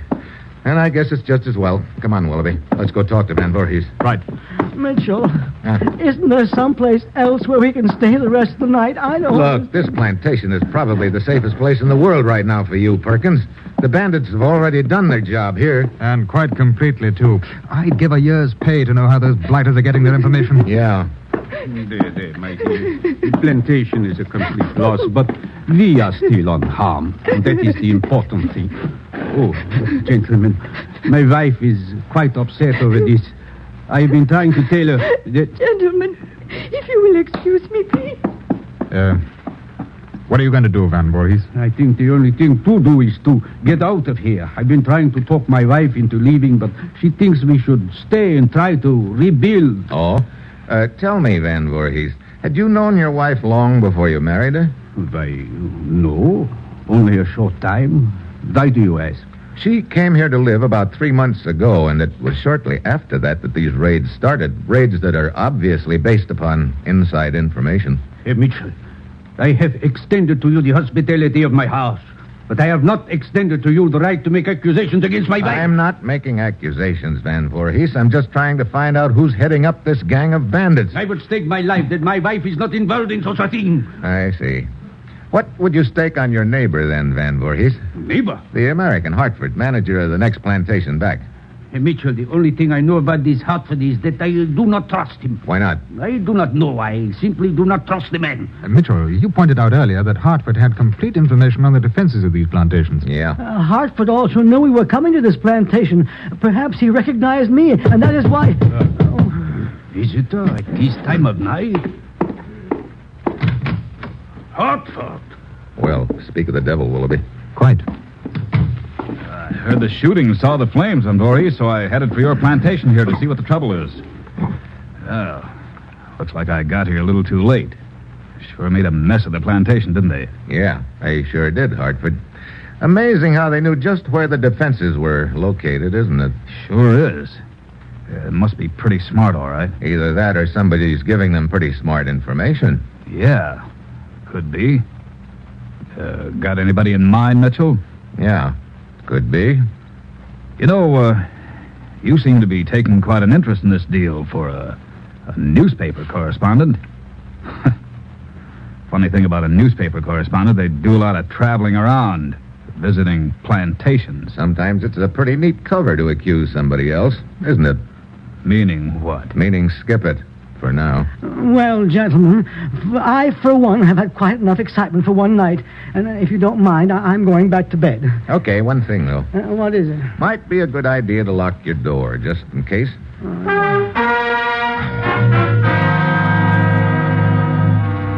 Perkins heads for his room, and I go to mine next door. I stretch out on the bed and light a cigarette. At this point, Hartford is high up on my suspect list. He's in a perfect spot to have engineered the raids, but I can't forget Van Voorhees' wife, Sakala, either. She could fit into the deal somehow, too. Finally, I guess I doze off. A faint sound starts pecking at my brain. At first, I think I'm dreaming, but finally it pulls me awake, like a rustle of papers or a faint crackle of flames. Then it stops. I head for Perkins' room in a hurry. Perkins, you all right? Perkins! Locked. Perkins! What is it? Mitchell, open up. Oh, very well. What's the matter? Hey, you okay? Oh, why, yes. Sleeping like a baby, as a matter of fact. Why? Did you hear a sound a moment ago? Sound? A faint crackling-like sound. Why, yes, but I thought I was dreaming. Let's take a look out the window. Huh? Hey, look down there on the ground just below the window. Oh, a cigarette. Still burning. Mitchell, that crackling sound you heard, it must have been the rustling of these bushes outside my window. Somebody was trying to get into my room. Wait a minute. Huh? Look out the window. Over there across the clearing. Oh, 2 people. Why, it's Hartford talking to Van Voorhees' wife. Yeah. Comparing notes, maybe. Or setting up the next raid. Okay, throw your things in your suitcase, Perkins. What? But why? We're leaving. Now? Yeah, right now. Come on, get packed. Oh, dear. I go back to the living room. Van Voorhees and Willoughby are sitting there drinking cognac. I have finally persuaded my wife that we should leave the plantation, Mitchell. Where is your wife? She went to bed half an hour ago. I see. Willoughby, any of your roving patrols in this area? Yes, one of them arrived here just a few minutes ago, Mitchell. Good. Let's have them escort us back to Hartford's plantation. Now? Yeah. But it'll be light in just a couple of hours. And it may be too late. I'll explain later, Willoughby. Right now, I want to get started. Very well, old boy. Mitchell, as long as Sukala and I have decided to leave the plantation, we may as well accompany you. That way we will be sure of protection. Okay, Van Voorhees. You and your wife pack up, and let's get going.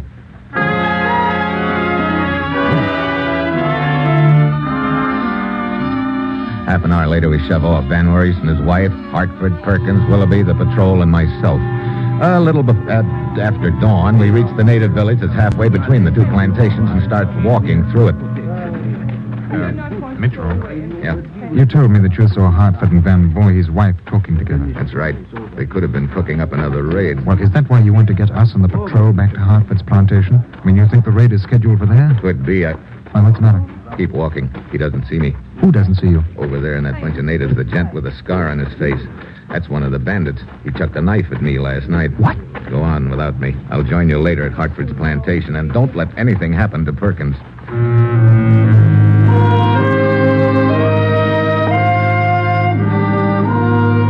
The rest of the party moves on. I drop out of sight in the bushes where I can keep my eye on the village and the native with the scar on his cheek. After a while, he eases away from the village. I tail him through the jungle, keeping well back so he won't spot me. An hour later, he reaches a small clearing, and I know I've found the bandits' main camp. There must be 24 of them lying around, and in the center, there's a guy trying to raise someone on a walkie-talkie. Hello. Hello. Hello. Hello. He's not having any luck, but I am, because a lot of things have suddenly fallen into place. I turn and start to leave. Then I freeze. One of the bandits is coming along the trail to the clearing. He'll pass right by me and be sure to see me. I've got to get the jump on him. I wait until he's right up to me. Then I dive for his neck. He drops his gun, claws at his throat. I know if he lets out one peep, I'm a dead duck. I increase the pressure. Tighter. Tighter. Finally, his knees buckle, and he slumps to the ground. I drag him under the bushes and take off. It's the middle of the afternoon before I get to Hartford's plantation. And I was getting worried about you, Mitchell. About to send the patrol back to find you. I'm glad you didn't. Where are the others? Well, they're all inside the plantation house. Good. That patrol leader around anywhere? Yes, he's right over there. Lieutenant Sheffield. Yes? What is it, Willoughby? Mitchell wants a word with you. I've located the bandits' main camp. What's that? Mitchell. Yeah. Let's see. It's 3 p.m. That ought to give us time enough. Time enough for what? We're going to cook up a little gag, Willoughby. If it works, we're not only going to get the whole gang, we'll also nab their leader.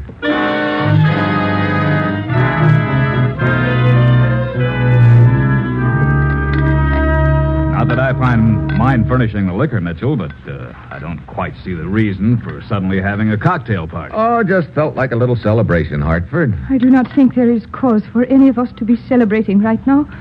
My husband and I have just lost our plantation. My dear, you must reconcile yourself. I, for one, will feel more like celebrating when I'm safely back in Singapore, Mitchell. Oh, cheer up, Perkins. The worst is over. That's why I want to celebrate. But celebrate what?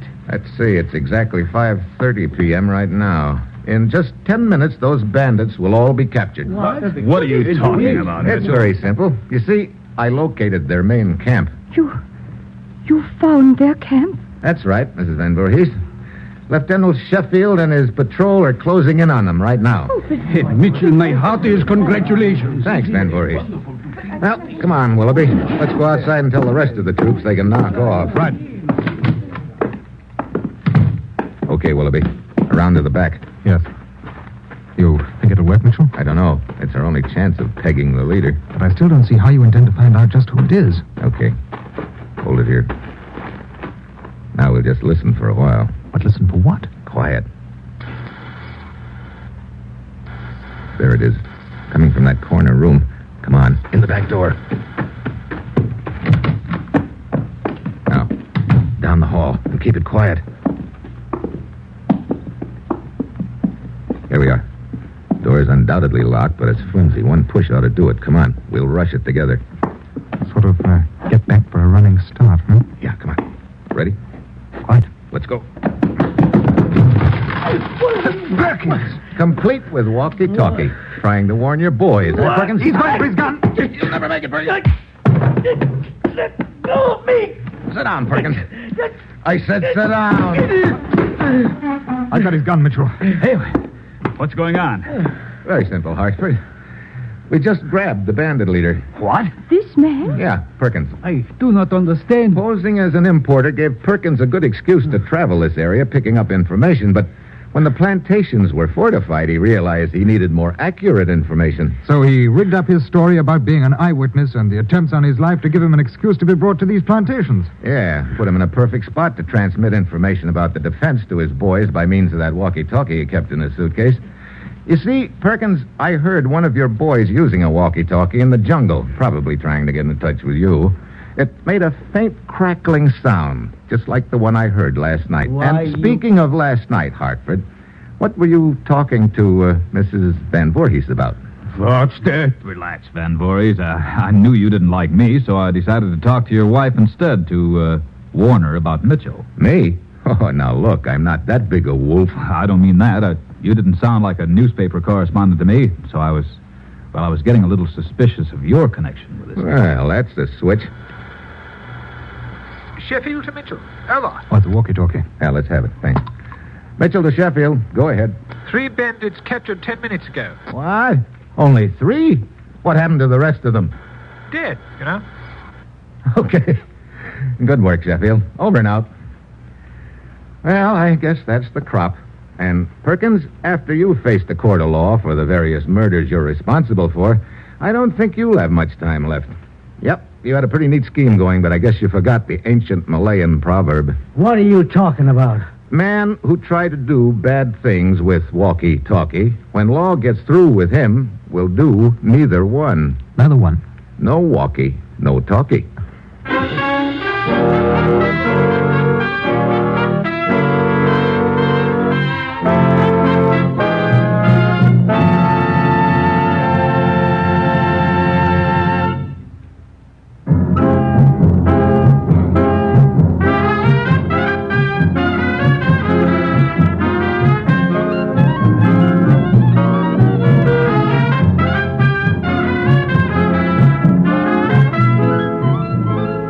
Dangerous Assignment, starring Brian Donlevy as Steve Mitchell, is written by Bob Reif and Adrian Jondo, with music by Robert Armbruster, and is produced and directed by Bill Karn. Be with us next week at this same time when Brian Donlevy, starring in the role of Steve Mitchell, will embark on another Dangerous Assignment.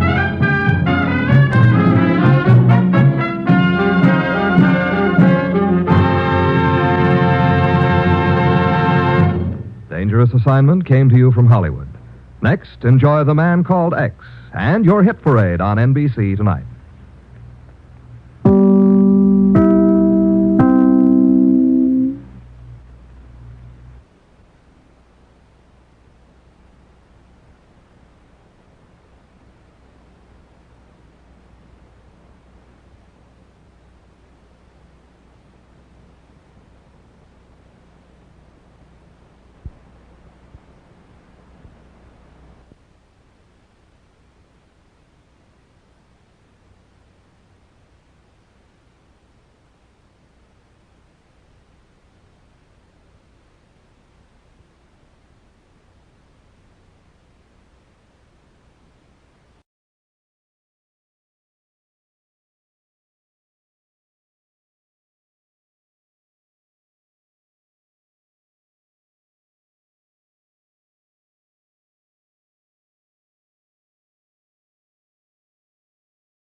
Baghdad, Martinique, Singapore. At all the places of the world where danger and intrigue walk hand in hand, there you will find Steve Mitchell on another dangerous assignment.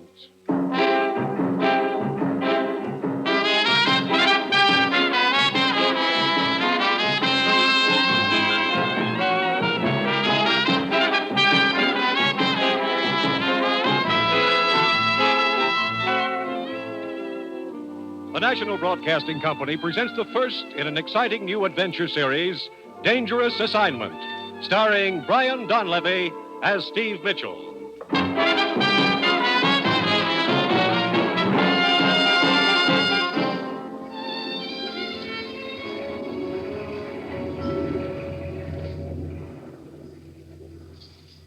Steve. You're going to run this pretty little boat right onto the rocks if you don't put your hands on the wheel. Automatic pilot. W5, WRS, calling W2BYR. I should have known you'd have one of those on your boat. So help me. First time in my life I've ever used it, Evelyn. Eloise. Hello, sure. W5, WRS, calling W2BYR. Steve. Why don't you turn that radio off? I never should have turned it on. What's all that W stuff? Who's that silly woman trying to get, anyway? Oh, W5, WRS, calling W2BYR. that's the ship-to-shore operator. Brother, you know 'em all. What does she want with you? I'm afraid I know. Well, I guess I better answer before they send the Coast Guard. W5WRS from W2BYR. Go ahead. Stand by, W2BYR. I have a call for you. Go ahead. This is Ruth, Steve. The commissioner wants to see you right away. Over. Now, look, Ruth. I said only call me in an emergency. Over. The commissioner says this is an emergency. Over. But I'm in the middle of a big deal, Ruth. I'm tied up. Over. Just a minute, Steve. He says untie her and get into the office. But tell him... Oh, okay. I'll come back. Out. Eloise, I'm afraid And for this, I broke another day. Now, look, Eloise, I'm sorry. So what do? I go out and buy a new sunsuit. And it's a very nice sunsuit. I even fry some chicken for the first time in my life. I fry some chicken. But this probably won't take long. What am I supposed to do in the meantime? And what am I going to do with all that fried chicken? Well, keep it on ice for me, huh?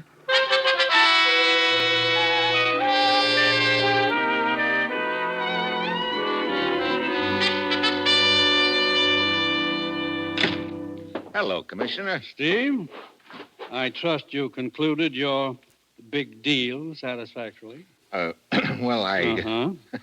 Steve, ever hear of the Thropp Foundation? Thropp Foundation? Sure. That's the private charity that's been sending a lot of relief shipments to Europe. Right. They've done quite a job over there. Tons of food and medical supplies. Yeah, that's the outfit. What about them? Their last 3 shipments to Sicily have been stolen. Oh? You mean off the boat? No, from the Foundation's warehouse in Messina, Sicily. I see. We've been instructed to get to the bottom of it. As usual, you'll pose as a foreign correspondent. Ruth has your credentials in order. Okay.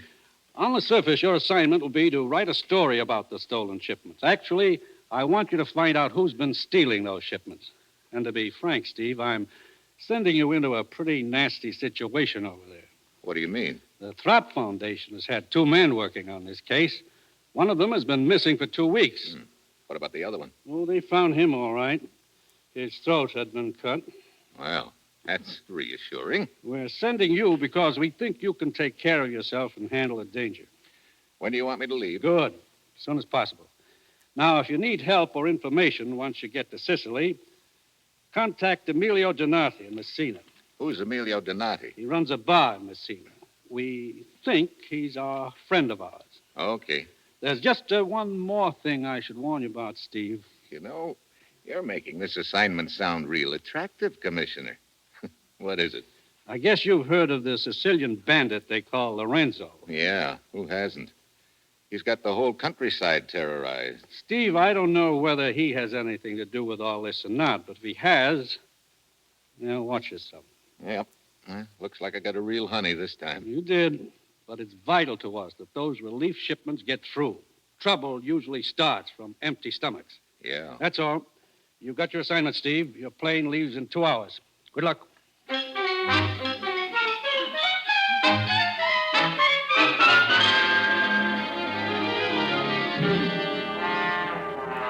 Eduardo, this is Dino speaking. The American just landed. See. Report it to the chief at once.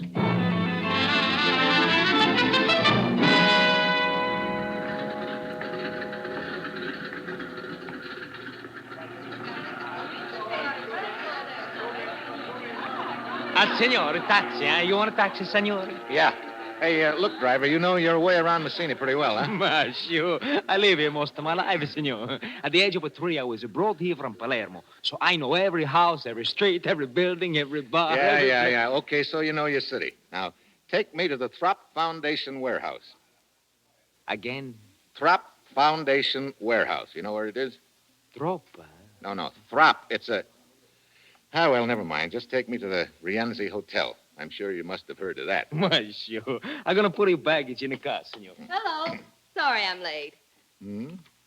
You're not late. You're just in time. I heard you inquiring for the Thropp Foundation, so you must be Ralph Gillette.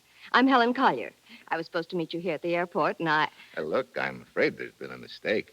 My name's not Gillette. It's Mitchell. Steve Mitchell. I thought you were the one I was supposed to meet. I'm sorry. Believe me, I'm sorry, too.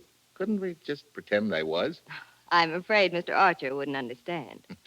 Already I don't like Mr. Archer. Don't even know him. Who is he? My boss. He's in charge of the Foundation's office here in Messina. Oh, wait a minute. Do you work for the Thropp Foundation? Mm-hmm. Mr. Archer's been expecting a new man to fly down from Rome, Mr. Gillette. I thought you were he. Oh. I wonder if you'd tell me where the Foundation office is. I'm a foreign correspondent, and I'd like an interview with your boss. Oh, well, I could go with you and show you where it is, because it doesn't look like Mr. Gillette is on the plane anyway. Fine. I have a cab over here. You say you're a foreign correspondent. I suppose you want to do a story on the stolen relief shipments. Yep. Well, good luck. Mr. Archer doesn't want any publicity about it. Thinks it would have an adverse effect on donations from the States. Oh, well, here we are. Pardon us, gentlemen. Si, signor. Eduardo, out of the man's way. Of course, your pardon, senor. Well, I'll see if I can get some kind of a statement from him. Are there just the two of you in the Messina office? Yes, right now. There were 3 of us. Paul Wainwright was the 3rd, but he got fired a few days ago. At the Hotel Rienzi, no? No. Thropp Foundation. Thropp? Troppa? Oh, Via Delgada. Oh, si, signorina. Hey, you must have the magic touch. This Paul Wainwright, he was fired by Mr. Archer? Yes, 3 days ago. Senor, you ready, huh? Si.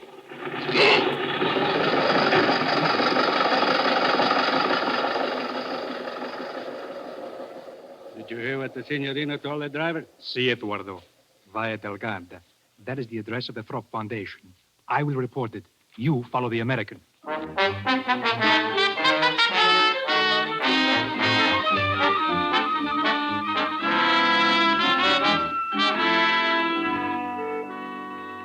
Mr. Mitchell, you must understand my position. It's not that I don't want to cooperate with you and your press association, but at the same... The stolen shipments are news, Mr. Archer, and news is my job. Well, I know all that, but just stop and think what's going to happen if the news spreads around back in the States. Our donations would probably stop coming in. We think it's vital that these shipments continue. I see. Well, in that case, could you give me an off-the-record statement about it? I might, if I were sure it would be treated as such. I'll make a deal with you. We won't break the story unless or until the thieves are rounded up. Well, all right. I guess that's fair enough. There have been 3 shipments stolen, right? Yes, from our warehouse. It's right downstairs. Yes, I noticed it as I came up. Did you have anyone guarding the shipments? Of course. We kept doubling the guard, but each time they were overpowered. Mm-hmm. Sounds like the thieves have a pretty large outfit. Yes, apparently they do. I suppose you've heard of the bandit they call Lorenzo. Oh, certainly. Everybody in Sicily's heard of him. He's got the whole country terrorized. He's supposed to have a hideout up in the mountains. I know what you're thinking, Mr. Mitchell. That Lorenzo's men could have stolen the shipments. I thought of that right away myself. Well, it's possible, isn't it? Yes, it's possible. Personally, I don't think Lorenzo had anything to do with it. With Lorenzo's reputation what it is, it would be relatively easy for someone else to make it look as if Lorenzo had done it. That's an interesting thought. Incidentally, you fired one of your men a few days ago, didn't you? Paul Wainwright? That is something that I'd rather not discuss. Oh? Of course, I don't want to persecute the man just because some of his actions appeared vaguely suspicious to me. I have no proof of anything at all. I see. Well, thanks for the information. I'll see you later.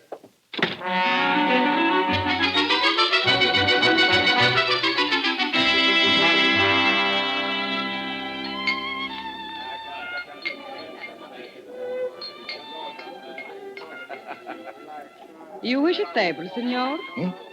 Oh, yeah. Great. Right here. Thanks. I am Carlotta. What will you have? Beer. But it is after dark. It's time to drink wine.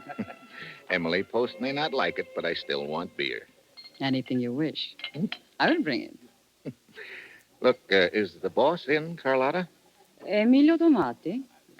See, he's here. Why? I like the scenery. I might set up a charge account. Where is he? The fat one. Over at the bar. I will tell him to come over. No, never mind. I'll go over there. See, I'm coming. Emilio Donati? So I am called, senor. I told a friend of mine in the States I'd say hello to you. So? I know many people in the States, senor. I'm pretty sure you'll know my friend, the commissioner. Commissioner? Yeah. I think you're expecting me. I'm Steve Mitchell. A name can be used by anyone, senor. Here. You recognize the handwriting? See. You are Steve Mitchell. Mm-hmm. Well, how can I help? I'm working on the theft of the relief shipments. Yeah, I thought that would be it. That's a very bad thing, Steve. There are so many people are hungry here in Sicily. Yeah. Look, a fellow named Paul Wainwright was fired from the Thropp Foundation a few days ago, and Archer acts like he thinks Wainwright's involved in the theft. Paul Wainwright. I know who he is. I'd like to talk to him. Can you arrange it? See, in an hour or two, I will send the word for him to come to the back room of my bar off the alley. We can talk to him there.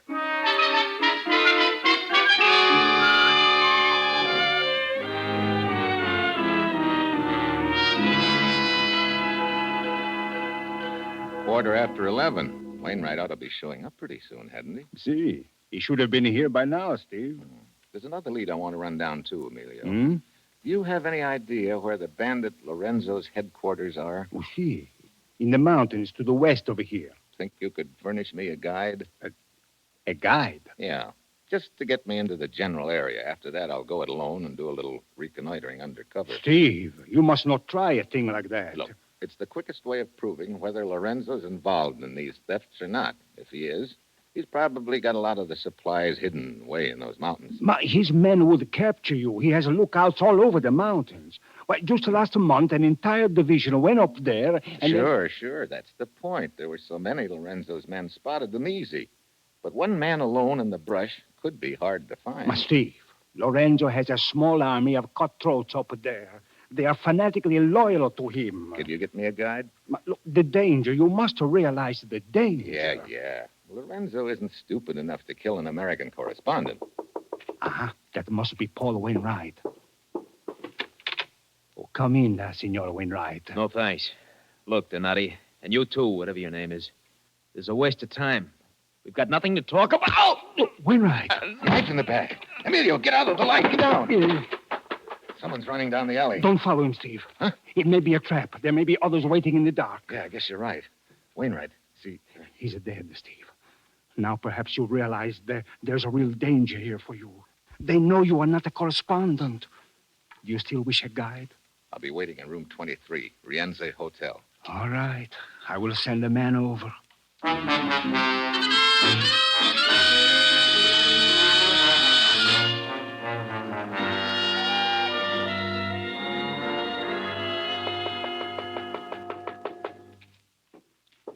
Signor Mitchell? Yeah. Who are you? Casella. Casella? That's supposed to mean something to me? Emilio Donati sent me to you. Oh, you're the guide. Si, signor. I am to conduct you to the mountain where Lorenzo and his band are hiding. Oh, Emilio didn't lose any time, did he? It was thought best to travel at night, so that we may be in the mountains before the sun comes up. Yeah, I guess that would be best. We will drive to the foot of the mountains by car. Then we'll use horses on the trails. It is all arranged. Good. When do you want to start? As soon as possible. Okay, let's go.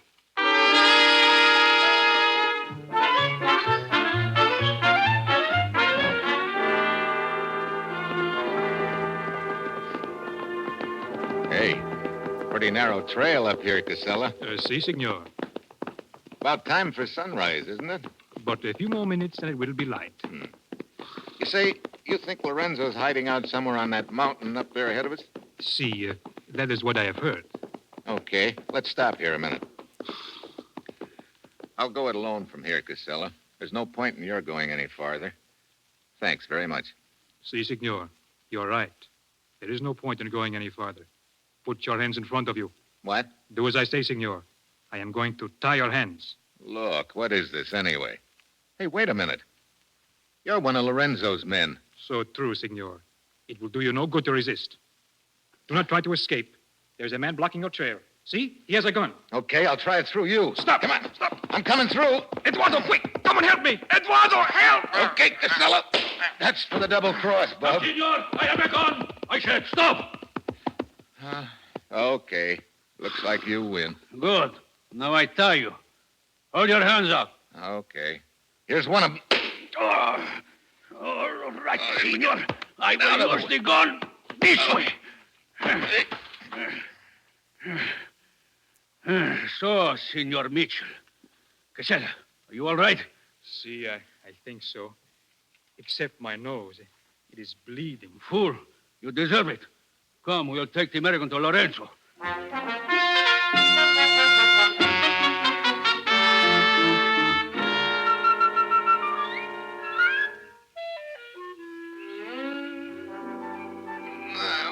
He's coming to Eduardo. Hotel Lorenzo. See? Oh. Casella. Si, Casella. This is for the bloody nose you gave me, senor. Well, thanks. Looks like I got taken for the well-known ride. I thought Emilio Donato was a friend. Sometimes it is difficult to know who your friends are. You're so right. Here is Lorenzo now. Well, Senor Mitchell, you're feeling better now, huh? Not much. Welcome to my camp. Thanks. So you're Lorenzo? See, I have that honor. Honor? Of course. Where are we? Walk with me and I will show you. As you see, you're on top of a mountain. This is my headquarters. Hey, you can see 100 miles from here. See, this is why I choose this place. But where are the guards? Guards? You are not my prisoner. You are my guest. But see below us, my men are camped there. Is it not a reassuring sight? Hey, that looks like a small army. 120 patriots. Patriots, you call them? Of course, they serve Lorenzo. Got a pretty good opinion of yourself, huh? I am one of the most brilliant men I have ever met. Really? You know, you don't talk like you've spent your whole life in these mountains. Oh, I have, as you say, been around. I attended a university in Italy for 2 years. But you came back to this. How come? A sense of duty, senor. I rob the rich and give to the poor. Yeah? That sounds pretty, Lorenzo. But are you sure it's not just because you're a thief at heart? You are shrewd, senor. Well, why not? From my experience in the world, I have learned that one must look out for oneself. Oh? Consider the recent war. Nobody won it. Consider the peace. Again, nobody wins it. Everyone quarrels and fights. Now, is it not much more clever to take what one wants, to be concerned only with oneself? You know, your kind of thinking isn't helping things any. Perhaps not, but it is profitable to me. Senor, this conversation is pleasant, but I still do not understand why you were so anxious to spy on my camp. No? You ever hear of the Thropp Foundation? No. What is it, senor? A relief outfit that's been shipping food and medical supplies here to Sicily. Oh? Does this concern me? That's what I'm wondering. At least 3 shipments have been stolen from a warehouse in Messina. And of course you think that I stole them. It's a pretty good bet. Well, I am sorry to disappoint you, senor, but as you see, there are no supplies here. Look around you. I have nothing to hide. No? It is my fate, senor. Whenever a crime is committed in Sicily, I am immediately accused. I suppose I should feel flattered. It has often occurred to me that the police must find me very convenient. How so? It would be most embarrassing for them if I were captured. Then they would have no one to blame for all their unsolved crimes. Well, I'm sorry you made this trip for nothing, senor. Well, if you've got nothing to hide, how come you went to so much trouble to capture me? I was told you wanted to see Lorenzo, so I thought I would make it easy. You were very rough with my men, senor. But no matter. We will be friends. And you will go back to America and tell everyone what a gracious host is Lorenzo. Oh, you want a press agent, huh? Hey, wait a minute. What? That girl coming up the trail. She looks awfully familiar. Oh, her name is Carlotta. Yeah, now I recognize her. She works at Emilio Donati's bar. See. Everything's starting to add up.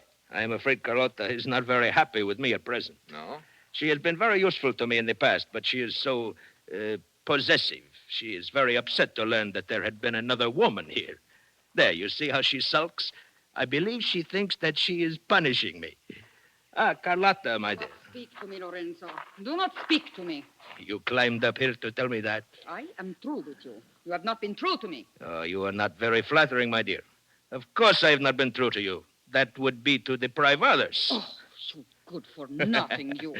I think I'd better leave you here to take out your temper on the American. I have other affairs to look after. The beast. I lie for him. I steal for him. Maybe you ought to pick your friends a little more carefully. So, you're the one that put the bee on me at Donati's, huh? You had Lorenzo send that phony guide to my room. Treat me this way after all I do for him. Oh, the beast. I do not think you would treat me that way. Huh? I think if you were my friend, you would treat me nice. Now, look. Would you like to be Carlotta's friend? It's okay with me if you're trying to make Lorenzo jealous, but use somebody else. Kiss me. Hey, cut it out. Come on, kiss me. Hey. You like it? Huh? Well, under other circumstances, maybe. Right now, no. You should not have done that, Carlotta. Lorenzo, Perhaps look. that will show you cannot treat me as you have. If you do not want me, there are others who do. You are such a child, Carlotta. I am afraid this presents a problem. Look, there's no problem. I've got no interest in Carlotta, believe me. Oh, I'm aware of that. But some of my men there below may have seen her kiss you, senor, and that is the problem. I must not allow anything to shake their confidence in me. The appearance is everything. No, it is not Carlotta I am thinking about. She is nothing. Oh, dog, that you should talk about me like that. What if I were to tell the American about... Shut up, Carlotta. Wait a minute. What did you say, Carlotta? Then you would wish you had not treated me that way. I told you to keep your mouth shut. Oh. I will tell. Carlotta! On the other side of the mountain is a cave. Lorenzo has hidden the relief shipments there. Oh, well, Lorenzo. So you've got nothing to hide. Now, indeed, I have no choice, senor. Carlotta, give me your scarf. You're going to fight with the knives over me. Fool! To think it is you I am considering. Hey, look, let's consider me for a minute. I did not intend to kill you, senor, but as you see now, I must. Here, take this knife. Now, wait a minute. Put the end of the scarf between your teeth. Huh? There, as I do the other end. Oh, so, now we circle slowly. Hey, look, let's cow this foolishness, will you? Do not hold the knife that way. Huh? Use the underhand grip. Do you know nothing at all about knife fighting? As much as I want to know. Not for the last time. I am sorry. Defend yourself. Okay, you asked for it. You twist the knife from my hand. Yeah. You may know knife fighting, but you're pretty sad on judo. Oh, Lorenzo! You've killed Lorenzo. Just a rabbit punch, lady. Won't even leave a scar. So long. Dog of a dog. Oh, caro. Carissimo. Oh. He has killed you. Oh, Lorenzo. Lorenzo. Will you stop that silly babbling? Lorenzo, you are all right. See, except the back of my neck. I will tell your men to go after him. No, this is a personal matter. They might find it hard to understand how the American escaped from me. I will go after him alone. I will go with you. You will wait here, Carlotta. I will attend to you when I return. Lorenzo. I may be gone until dark, because if I do not find the American, then there is someone in Messina I must talk to. Now get me my horse.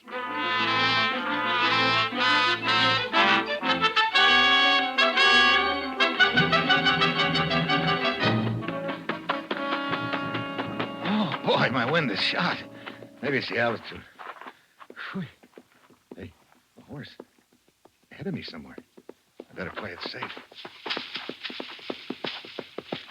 Hey, Donati! What?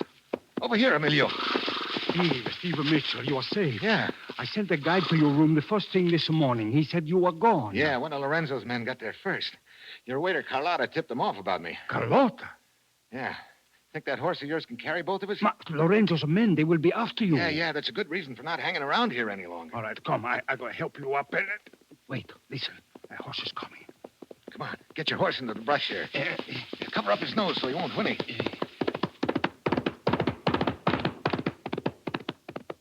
Steve, it's Lorenzo. He's alone. Yeah, heading towards Messina, too. Look, I have a gun. We can capture him. No, not yet, Emilio. Come on, we'll give him the lead, then follow him into Messina. It's possible he's got more on his mind than just finding me. If so, I want to know what it is.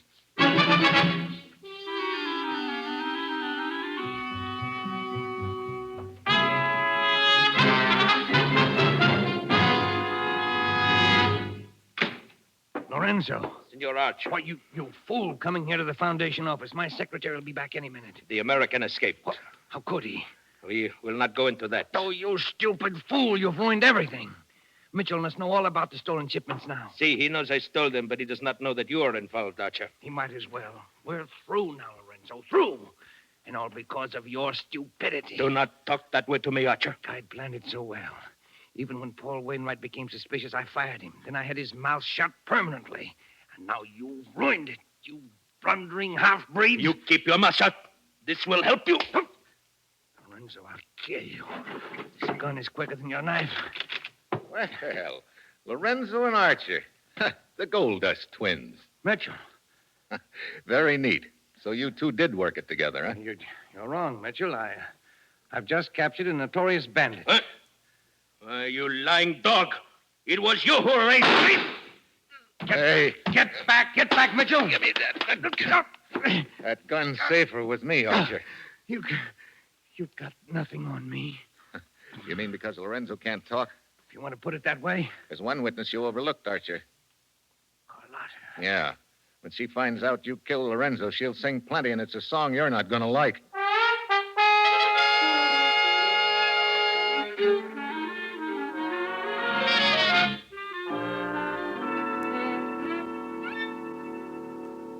Well, did you send your report to the commissioner, Steve? Yeah, I called him. He said the Thropp Foundation had sent a new man over to head up the office here. Well, and now you can relax for a few days. We're going to eat and drink and have a good time. You will have such a food as you never tasted. Scallopini, escarole, a pizza that melts in your mouth. That sounds fine, Emilio, but I think I'll be heading back to the States. Now, what's the hurry? Well, someone back there is keeping some fried chicken on ice for me. Well, fried chicken? Yeah. It's got to be eaten on a boat, too. Steve, I don't understand. What's so special about eating fried chicken on a boat? Well, you see, she's not the chicken. That is, Oh, well, just take my word for it, huh? So long, Emilio.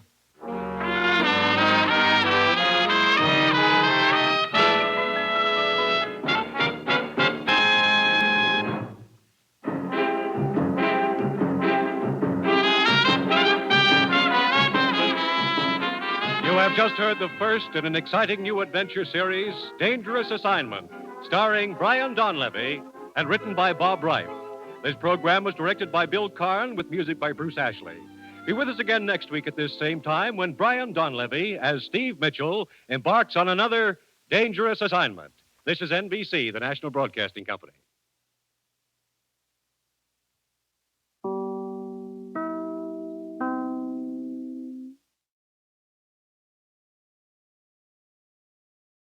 The National Broadcasting Company brings you Brian Donlevy as Steve Mitchell in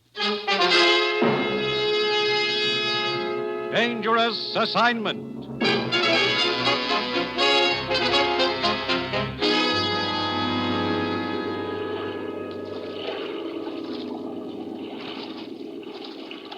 Over here. Here I am with the boat. Swim over this way. Here, let me help you aboard. Give me your hand. Come on. Up.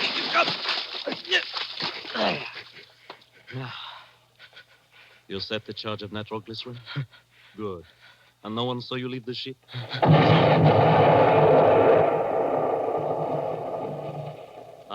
Right on schedule. The ship goes to the bottom, and only the two of us know the location. And now...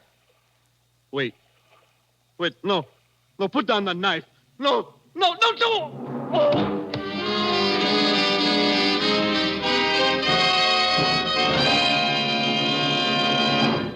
3 ships sunk in 2 weeks, Steve. And the last one cost the lives of 6 passengers. But, Commissioner, why send me halfway around the world just because 3 ships were sunk? Steve, those ships carried U.S. rehabilitation supplies. I see. Now, as usual, you'll pose as a foreign correspondent. Here's your press credentials, Steve. Your passport and plane ticket. Ruth, did you say plane ticket? You take off in 2 hours. Now, look, I was figuring on a little deal. Can't it wait till tomorrow? No, it can't wait. And that's another thing, Steve. On this assignment, there's to be no women and no gambling. It's strictly business, dangerous business. Okay, Commissioner. All right, Steve. Your first stop in Saigon is the Malayan Star Lines. The manager's name is Brevant. You've got your assignment. Get going.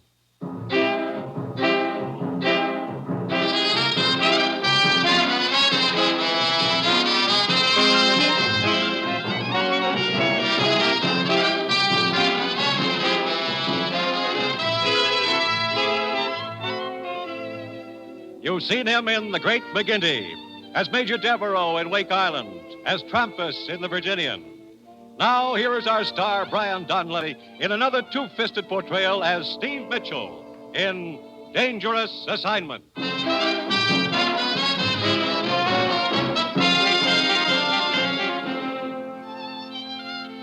time, now. The place, Saigon, inscrutable city of the Orient, where the ancient and the modern rub elbows in the narrow, crowded streets. Saigon, city of intrigue, of shadows, of forgotten men, of danger.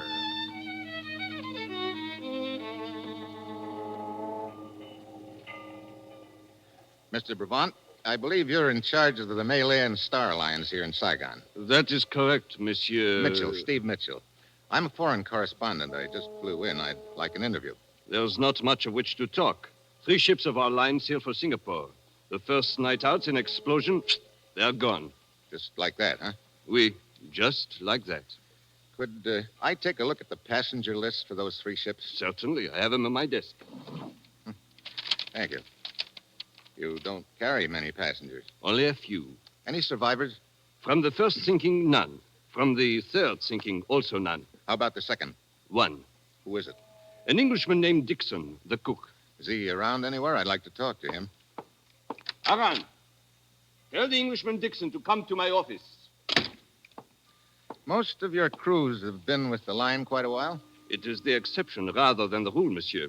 Out here, one must take what men one can get. I see. What kind of cargo were your ships carrying? That is the mystifying part, monsieur. Here are the cargo lists. As you see, the Malayan Star Lines carry American rehabilitation supplies, teak wood, spices, rubber, the usual. This teak wood, I notice all of it comes from the same place. Yes, the plantation of Monsieur Surat. It is inland, up the Saigon River. Come in. You wanted to see me, Mr. Brevant? Oui, yes. This gentleman is Monsieur Mitchell, a journalist. Nice to meet you, sir. Hi. Mr. Brevant tells me you're the only survivor from the second sinking. I'm the only one from any of them. That makes you pretty lucky, doesn't it? Lucky ain't half of it. Look, did you notice anything unusual aboard your ship before the explosion? Well, I was back aft, getting a breath of air before turning in, I was. And I noticed a silhouette of a small boat in the moonlight. Off our starboard beam, she was. And running without lights. Without lights? That's right. Anything else? I didn't have time to notice anything else, mister. Because just then there's a sheet of flame. The whole ship goes up in the air, and the next thing I know, I'm holding on to a spar in the water for dear life. Mm-hmm. Have you any idea what your ship's position was when she went down? Near as I can figure, we was in shoal water close to Polo Condori. That is an island 100 miles off the coast of Indochina, monsieur. But of course, it is but a guess. We have no way of knowing the exact location. Yeah. Well, thanks for the information. I think it ought to make a good yarn. Do you intend to remain here in Saigon long? Well, that depends. I'd like to talk to Mr. Surratt, the plantation owner. Do you know where I might find him? There is a gambling casino just down the street, monsieur. If he is in Saigon, he will be there. Good. I'm beginning to feel lucky. I am certain you will not lack for games of chance in Saigon, monsieur. I personally find gambling a bore, but it would seem I am in the minority. Yeah, I guess you are. Well, thanks for the story. I'll see you around. He's an inquisitive gent, ain't he, Mr. Brevant? Yes, he is indeed. Newspaper chap, is he? That is what he said. Dixon, tell Haroun to answer my telephone for me. I'm going out for a while.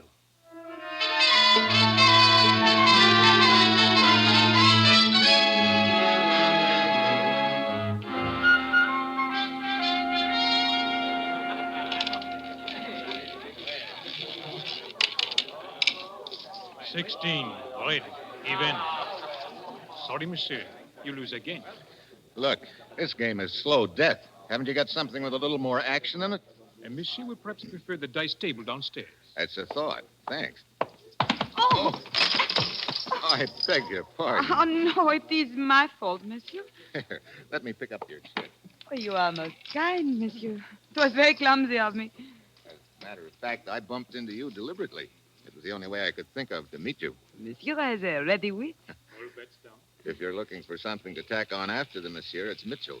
Steve Mitchell. They call me Leanna, monsieur. They picked a nice name. Well, here are your chips. You pick up my chips and my luck with them. You must allow me to buy you a drink, huh? You see, I am superstitious. Good. So am I. And having a drink with you is suddenly a superstition of mine. Let us go to the bar. Liana. Well, I should have known you wouldn't be alone. It is only my brother, monsieur. Oh, where are you going, Liana? It is all right, Matique. I'm sure the American will take good care of me. Monsieur Steve Mitchell, my brother, Matique. Hello. Oh, your servant Effendi. Here, Matique, you play some of my chips, huh, while we have our drink. Come along, Steve. You live here in Saigon, Liana? For the most part. But I'm restless. I travel a lot. Tomorrow night I leave for Singapore. Oh? I guess my luck hasn't changed after all. I will not be gone long. How are you going to Singapore? I travel by tramp steamer. It is not so boring. Oh, not on the Malay Star Lines. Why, yes. Ah, here we are. Sort of crowded right here. Why don't we move down to the other end? There is room here. I will move over. Oh, thank you. No trouble, sir. No trouble at all. What will you have, Stephen? Bourbon and... Hey, What is it? I just saw someone I know, Liana. Excuse me just a minute. Of course. Be back in a minute. I will order the drinks. Well, my dear, He seems interested in the Malayan Star Line, sir. you think he is involved? It is possible. Very well. I will proceed on that assumption. Boy, come here. Oui, monsieur? I want a message delivered for me.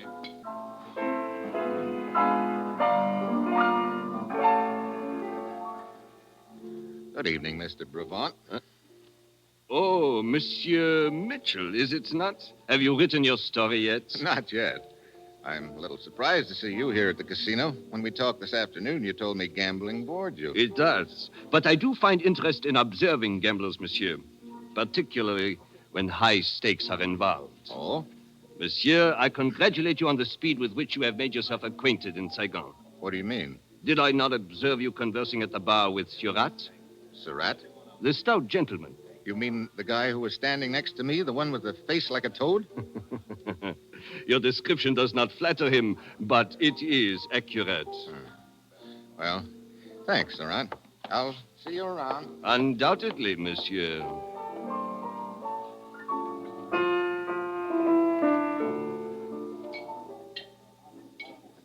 I'm sorry I took so long, Liana.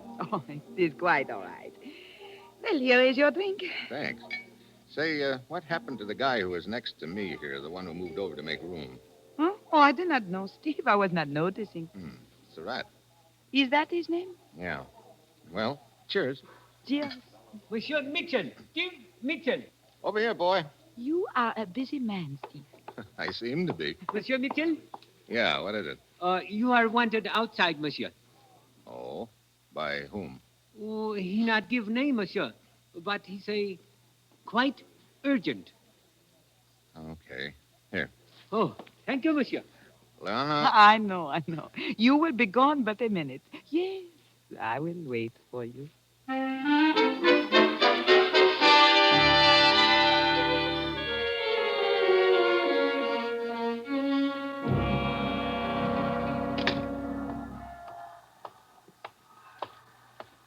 Mitchell, Effendi. Who are you? You are Steve Mitchell? What do you want, a calling card? Yeah, I'm Steve Mitchell. I suppose you tell me why you got me out here. I am Dalai. I suggest that we walk, Effendi. Oh, you always suggest with a gun, Dalai? When it is necessary, Effendi. Come. Mind telling me where we're going? Certainly not. Right around the corner here and into the alley. Cozy in here. And dark, Effendi. Wait a minute. Looks like we've got company in here. It is but my friend Banjak, Effendi. Oh, hello. What's the matter? Is he bashful? He cannot speak. His tongue was removed by force some years ago. But he is strong and willing. Banjak. Why, you... That reminder from Banjak will serve to open the conversation. Look, I don't know what this is all about. To be brief, Effendi, you have information which I require. The locations of the 3 sunken ships. The ships? You think I know where they were sunk? Banjak. Look. Perhaps that will refresh your memory. How can I tell you the location when I don't know them? Again, Banjak. I tell you, this wasn't going to do you any good. I don't know where those ships were sunk. Very well. If you intend to be stubborn, you may proceed, Banjak. I told you not to resist. Well, you think I'm going to stand here and let this big ape make mincemeat out of me? Very well, Effendi. It is a pity the Effendi bleeds so easily, Banjak. But I must not deprive you of extended enjoyment. You may kick him. I will tell you when to stop.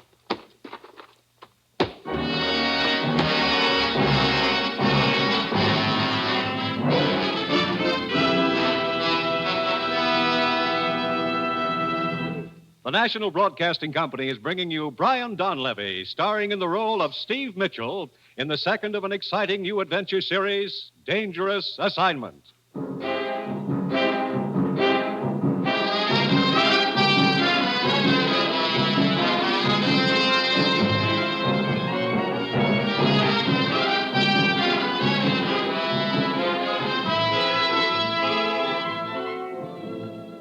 The time, the next morning.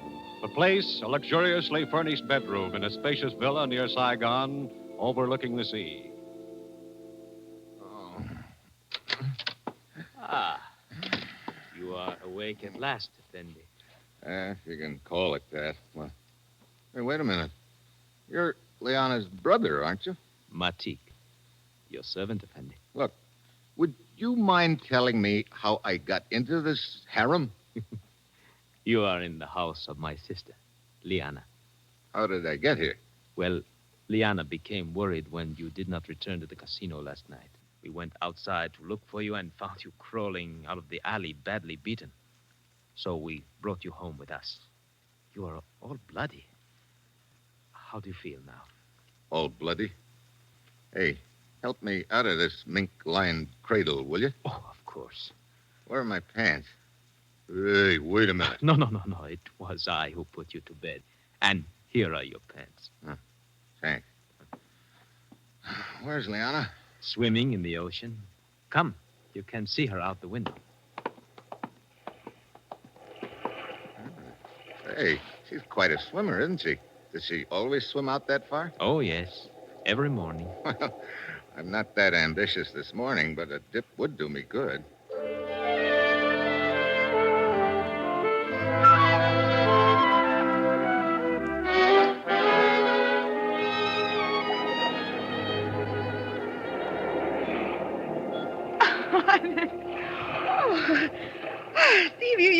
quite a swimmer yourself. Thanks. That water made me feel almost human again. Any cigarettes around here? Right here in my robe. Here you are. You look much better than when we found you last night, Steve. You know, you've taken awfully good care of me, Liana. Why?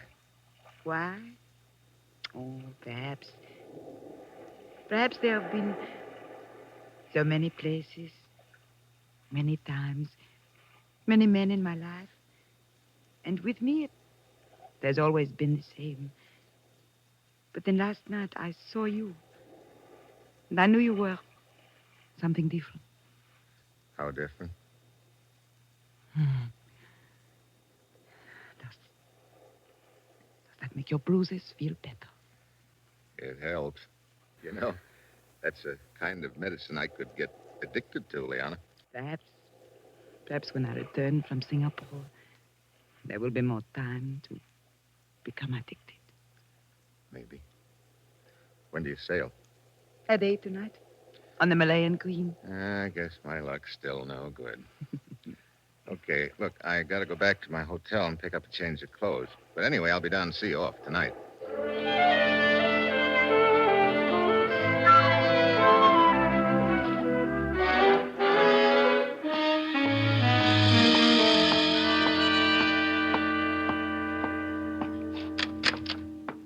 Mr. Mitchell. Huh? Hey, how'd you get in here? I am Surratt. I learned you were registered at this hotel, so I took the liberty of waiting here in your room. Quite the liberty, wasn't it? When occasion demands it, the courtesies must be omitted. What's the occasion? I will be brief. Mr. Mitchell, I will assume you are a man who is interested in money. That's a safe assumption, Surratt. I believe you're in possession of certain information which is of value to me. Here we go again. Sir? Look, you happen to know a couple of cutthroats named Dilai and Benjack? Benjack's a big lug with no tongue. Dalai, Benjack? I have not had the pleasure of their acquaintance, sir. Oh, it's no pleasure, believe me. Sir? I'll skip it. Now, what's this about certain information I have? I will not waste words. 10,000 American dollars for the location of the sunken ships. 10,000? Means a lot to you, doesn't it? You've been shipping teakwood on the Malayan Star Line, haven't you? From my plantation up the river, sir. It is a matter of record. I didn't know teakwood was that valuable. I repeat my offer. 10,000 American dollars. I'll have to have a little time to think it over, Surratt. I cannot grant you much time, sir. I'm sailing tonight on the Malayan Queen. You have until 7:30 this evening. Okay. I will expect your answer before sailing time. Until then, good day, sir.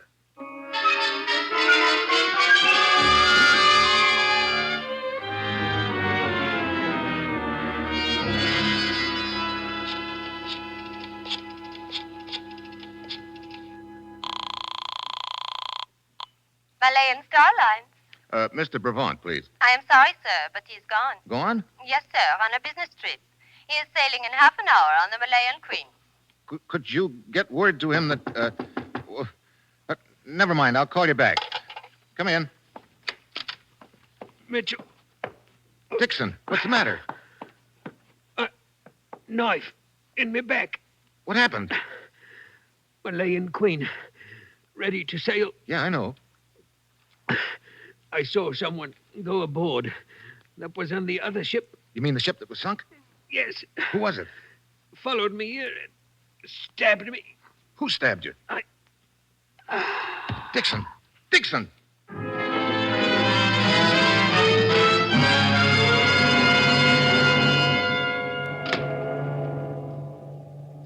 Sorry to keep you waiting, Mr. Mitchell, but I don't leave the bridge until we're out of the channel. That's okay, Captain. I'd like you to look at these credentials. They'll explain who I am and why I'm aboard your ship. You're investigating the recent sinkings. Yes, Captain. A couple of people seem awfully interested in the location of those sunken ships. I'm kicking an idea around that maybe there was something pretty valuable aboard them. What would it be? I don't know. Are you carrying the same sort of cargo on this ship that was on the others? Yes, as far as I know. Another shipment of teakwood from Surratt's plantation? There is. Also, some American rehabilitation supplies. Tell me, could those rehabilitation supplies be salvaged after they were sunk? Oh, no. The water had ruined. Captain, suppose you wanted to sink a ship and recover something from it later. What? Where would you sink it? I suppose in shallow water. Yeah. Now, what's the first shallow water we'll be passing through tonight? Well, let's see. We'll pass through the Diablo Shoals a little after midnight. Depth there is only 15 fathoms. I see. Is that the passenger list on your desk? Yes. Here. Yeah, looks like the gang's all here. Brevant, Liana, her brother Matik, and Surratt. Captain, I need your full cooperation. Why, certainly. What is it? I'd like you to order these 4 passengers to be in Brevant's stateroom 3 hours from now at 11 tonight.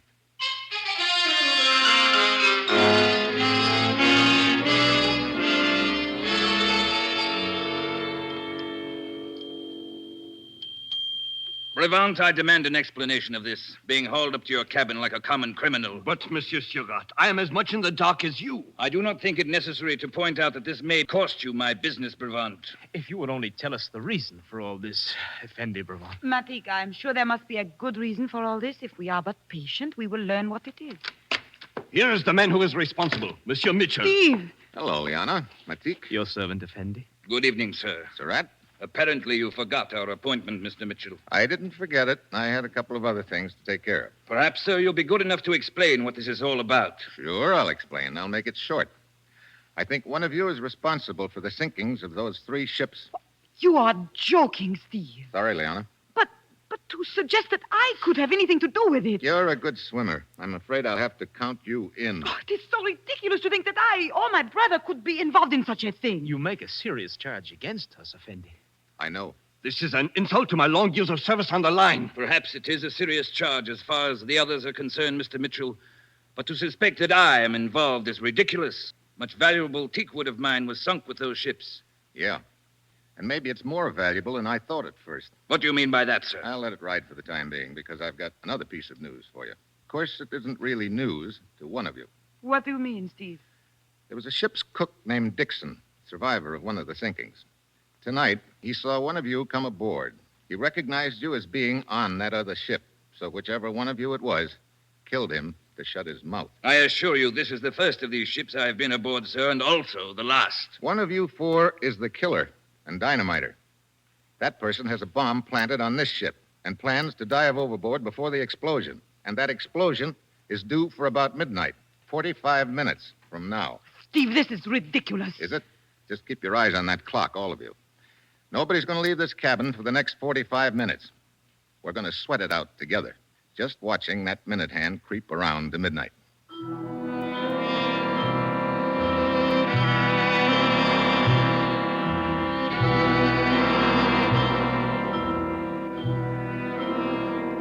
$11:30. Anyone feel like talking yet? Really, Mitchell? Really, what, Haven't you Brevant? carried this silly joke far enough, Steve? There is only one way to prove he is mistaken in his suspicions, Liana. That is to wait. Can't we get a little air into this cabin? It's so infernally hot. You know something, Surratt? It's going to get a lot hotter.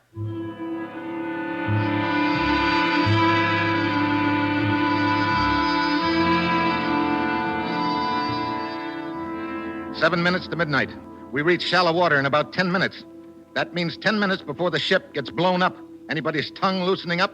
Surratt? I demand to be released from this pest hole. Brevant? You must be insane. Liana? To think I once considered you... Yeah, save the romance. Matik, how about you? You feel like talking? When one knows nothing, one can say nothing, Effendi. Okay, keep watching that minute hand,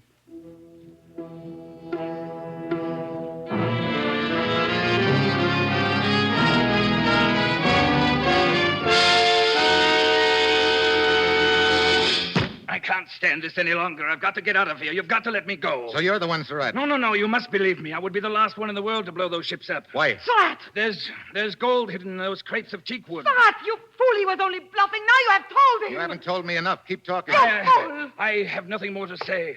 Look, Surratt, 3 ships have been sunk on account of this. Now open up. Start talking. No. You better talk before I beat it out of you. Now spill it. All right. During the war, an air raid, a ship carrying gold bullion steamed up the river to escape.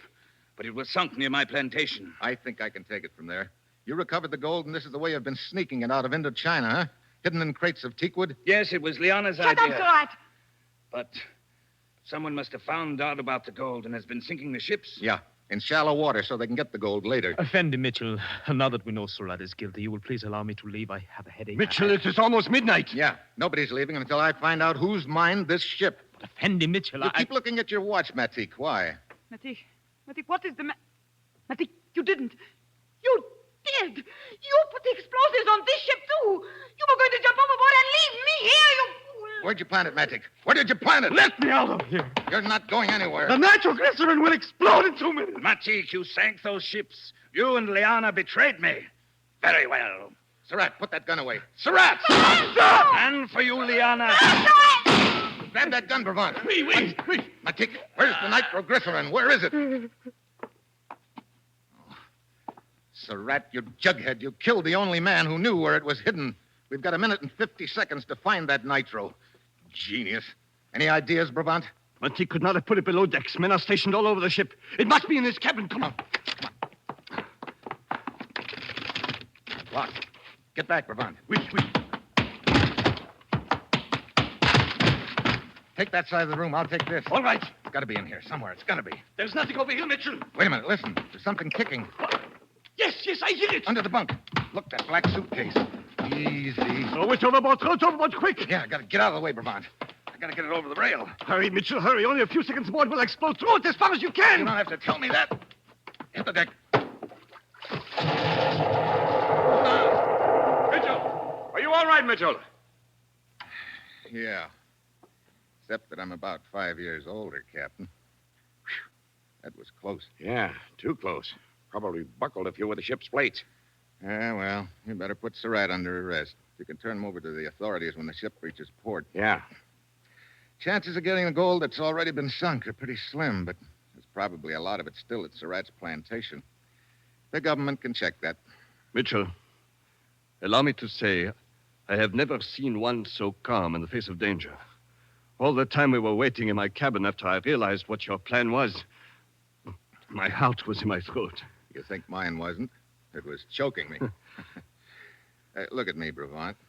I look like a fairly intelligent guy, don't I? Well, yes, of course. With a normal assortment of brains. Certainly. And a reasonable amount of common sense. But of course. And will you tell me something? What is it? Why did I ever get myself mixed up in a job like this?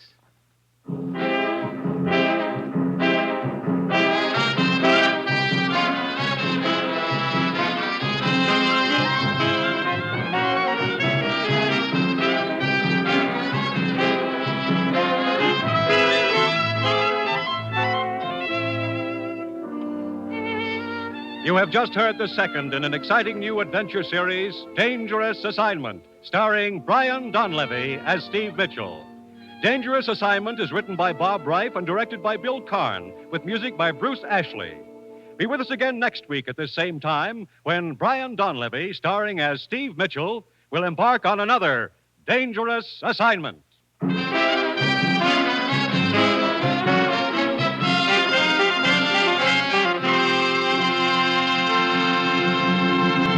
This program came to you from Hollywood.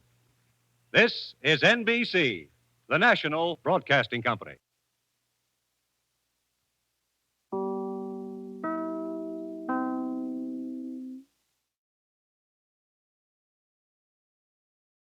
The National Broadcasting Company brings you Brian Donlevy as Steve Mitchell in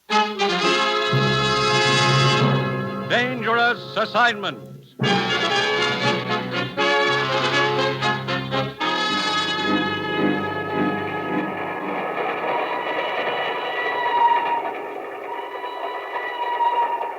The time near midnight. The place, Nigeria, West Africa. Two men stand on the swaying observation platform of a train which winds its way across a yawning chasm between two mountains.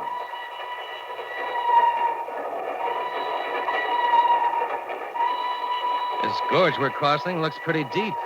Yeah, about 1,000 feet. I didn't realize there were so many mountains in West Africa.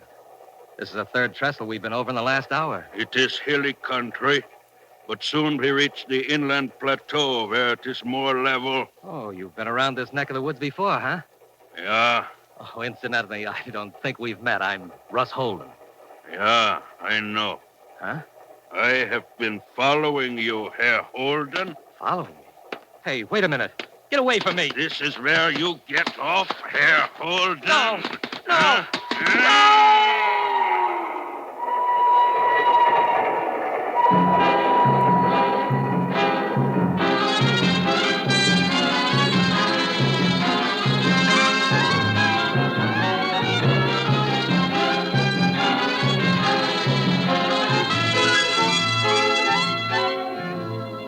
You've seen him as Sergeant Markoff in Beau Guest, as Charles Dana in 2 Years Before the Mast. And now, here is our star, Brian Donlevy, in another two-fisted portrayal as Steve Mitchell in Dangerous Assignment. Flight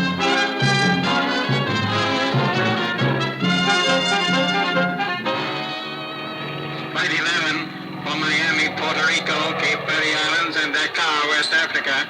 Now ready to depart. All aboard, please. That's your plane, Steve. Come on. Look, Ruth, I still don't know what this is all about. 1 minute I'm doing a smooth rumba with a smooth blonde.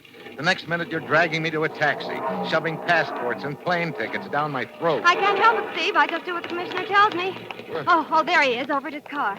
Steve, Ruth, over here. Coming, Commissioner? Ruth, will you see that Steve's suitcase is checked aboard the plane? Okay, Commissioner. Steve, let's get in my car a minute. We can talk there. Okay.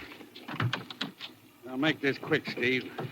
You're leaving for Nigeria, West Africa, in 5 minutes. West Africa? Now, look, Commissioner. We've got to move fast, Steve. We may be too late as it is. What do you mean? One of our men has been over there 2 weeks, Russ Holden. He was to have sent a report back not later than noon today. We haven't heard a word from him. Well, maybe he got delayed. I don't think so, Steve. I'm afraid Russ is dead. Dead? Look, what's this all about? Manganese. Manganese? That stuff they use making steel? Yes. Last week, all shipments of manganese to this country were suddenly cut off. We think the interests behind that move are trying to form a worldwide manganese cartel. If they succeed, our entire steel industry will be crippled. I still don't see what all this has to do with West Africa. 2 weeks ago, we heard rumors that a rich vein of manganese had been discovered over there in the border country of northern Nigeria. Oh, I see. That area is controlled by a native tribal chief named Szabo. And you sent Russ to negotiate with this Szabo, huh? Yes. We want Szabo to sign an agreement permitting United Nations representatives to start mining operations in that area.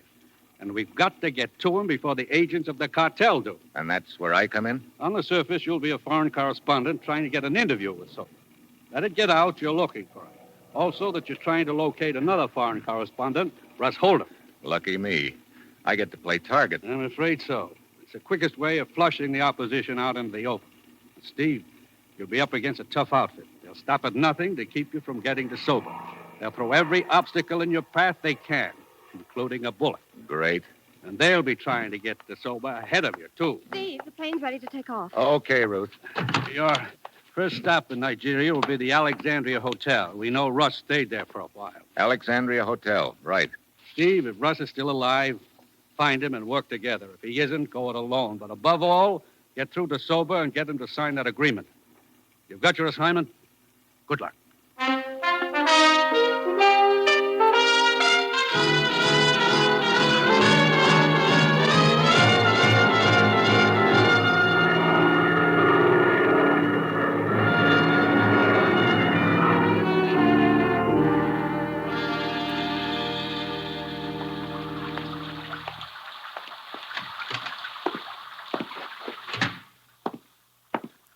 Good afternoon, sir.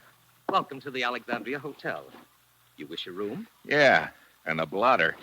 This rain is even more so than what the Florida papers say about California. Please sign here, sir. This is the rainy season, you know. No kidding. From now until October, sir. You sound proud of it. You mean it's this way all over Nigeria? Off and on, sir. Fine. Mr. Steve Mitchell, United States. Boy, take Mr. Mitchell's suitcase to room 22. Will you be staying with us long, Mr. Mitchell? No longer than I can help. I shouldn't be here at all. Sir?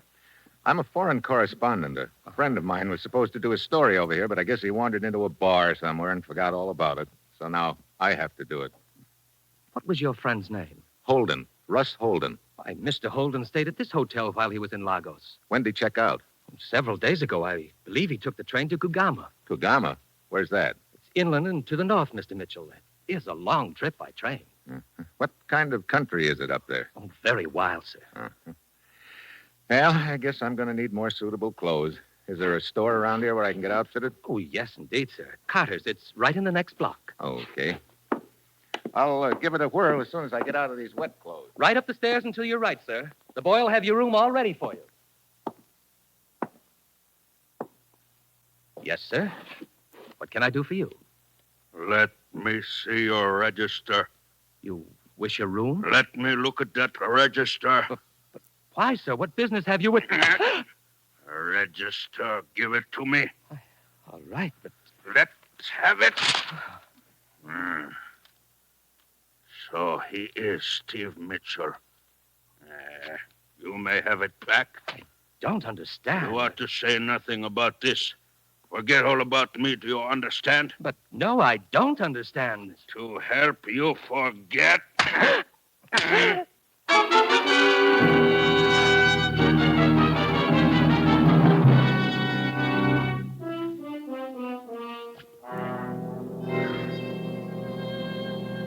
Yes, sir. What can I do for you? The clerk at the hotel told me I could get some clothes for the back country here, but I see you've got some other customers over there. I can wait. To tell the truth, sir, it's a relief to wait on you. What? That gentleman over there with the pith helmet on backwards is Mr. Brighton. He's being outfitted for his first hunt, and waiting on people like that is always a trying experience. Who's the girl? She don't look very trying. That is Mrs. Brighton. Oh. Luckily, they've hired one of the best guides around here, the tall gentleman, Mr. Campbell. Well, fix me up with whatever I'll need, huh? Let's see now. You'll want a tunic and... Mr. Brighton, watch out with that rifle, Mr. Brighton! Hey! Are you all right, sir? Yeah, 2 inches to the right, and I wouldn't be. My goodness. Brighton, put down that gun before it goes off again. You okay, mister? Yeah. Well, I don't know what to say. I'm so dreadfully sorry, old man. Look, where'd you learn to handle a gun anyway? Why, you see, I was trying to find out how to load it. And, Yeah, you found out all right. Such a stupid accident. I'm frightfully sorry. Peter, I think you've distinguished yourself enough for one day. Let's go back to the hotel. I need a drink. That's probably a good idea, Mr. Brighton. I'll attend to the rest of the stuff. All right. Now, look, old man. Yeah, you're frightfully sorry. Let's let it go at that. Peter! Come in, my dear. I'm very sorry this happened in my store, sir. I'll get an outfit together immediately. Okay. That'd be an easier way of making a living than this. Yeah. I can't say I'd care to play nursemaid to a trigger-happy tenderfoot like that. Oh, incidentally, I'm Steve Mitchell. Laird Campbell. Cigarette? Oh, thanks. American, too. Mm-hmm. Yeah, being a guide, you expect a certain percentage of lemons, but it looks like I hit the jackpot this time. To make it worse, Brighton's decided there's only one spot in Nigeria where he wants to hunt. Way up north, past Kugama. Kugama? Yeah. Tomorrow we're taking that stinking train. Look, Campbell, I'm a foreign correspondent, and I'm supposed to get a story on a tribal chief up there. Szabo? Yeah. You know him? Yes, I've hunted around there a couple of times. Huh. He gave me this good luck charm a few years ago. Yeah. Say, how would I go about getting to Soba's village? Oh, it's pretty rugged country. You have to pack in from Kugama. Say, our safari will be headed in that direction. Why don't you go along with us? I could take you right to Soba's village. Well, I wouldn't want to inconvenience you. Oh, nonsense. No inconvenience. Believe me, I'd be glad of the company. And I don't think Brighton would have any objections. How about it? Well, that's a thought, Campbell. Thanks for the offer. I tell you, we can talk about it on the train to Kugama, huh? Okay. See you on board, Mitchell. All right.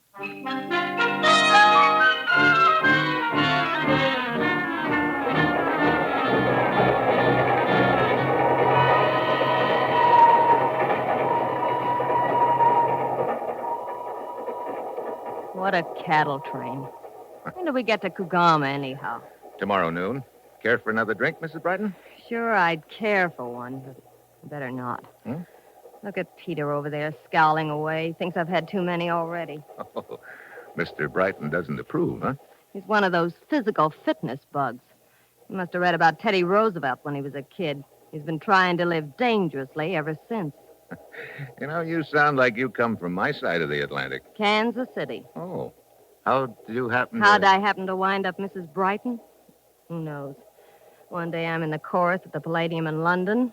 The next day, I'm Mrs. Peter Brighton. And I've been on a bicycle ever since. I think I'll have that drink after all. Well, getting late. You can read me like a book. Oh, well. Is this seat next to you occupied, sir? No, help yourself. Thank you. What were you saying about being on a bicycle, Mrs. Brighton? Last year it was pig sticking in India. Have you ever been pig sticking? Not that I know of. Your husband must have a lot of time on his hands. Doesn't he sure. work? He works. He's always got some big conference going on. He fools around with a lot of different interests, oils, mining, stuff like that. I see. Well, it's getting late. I think I'll turn in. Okay. See you in the morning, Mrs. Brighton. Good night, Mr. Mitchell. All right. It is very amusing. What? Permit me. I am Warchek. What's amusing? That everyone is suddenly going to Kogama. Oh? For years, I have operated trading post up there, and nobody pay any attention to that region. But now suddenly, everyone is interested in it. No?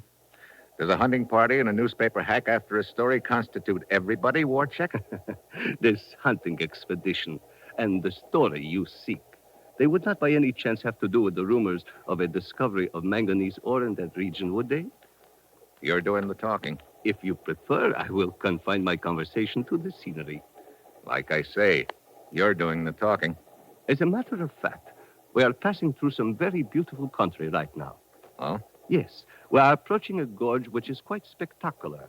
The view from the observation platform is a rewarding one. Is it? Well, I could do with some fresh air anyway. Thanks. You are quite welcome, sir.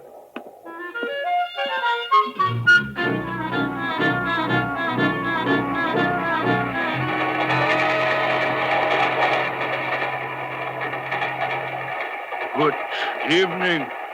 Oh. Enjoying the view? Yeah. That's some gorge we're going over. Yeah.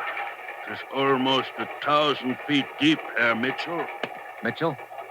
How come you know my name? Who are you? Hey, what are you doing? Get your hands off me, will you? This is where you get off, Mitchell. Watch out now. A friend who meets you down there. Let go of me when you're up.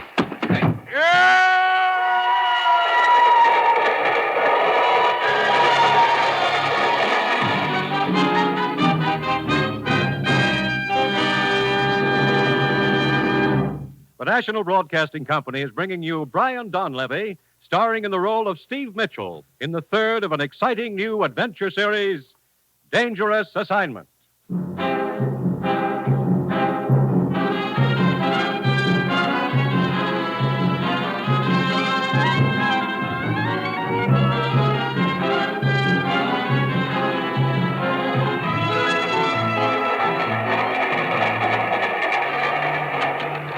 Mitchell, you okay?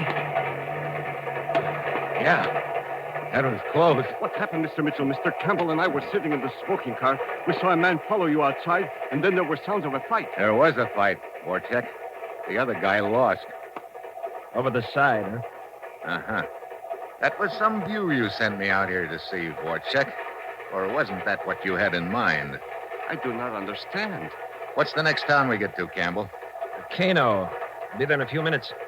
But I have about a 4-hour layover there. Telegraph office in the station? Yeah. Telegraph office? Yeah. The press association I work for is very strange, Warchek. They like me to send them stories now and then. So that's what I'm going to do, if it's all right with you.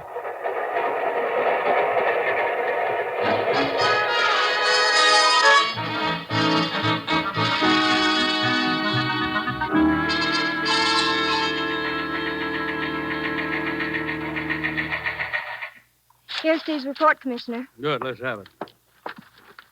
Considerable interest being shown in manganese area by tenderfoot hunter named Brighton and trader named Warchek.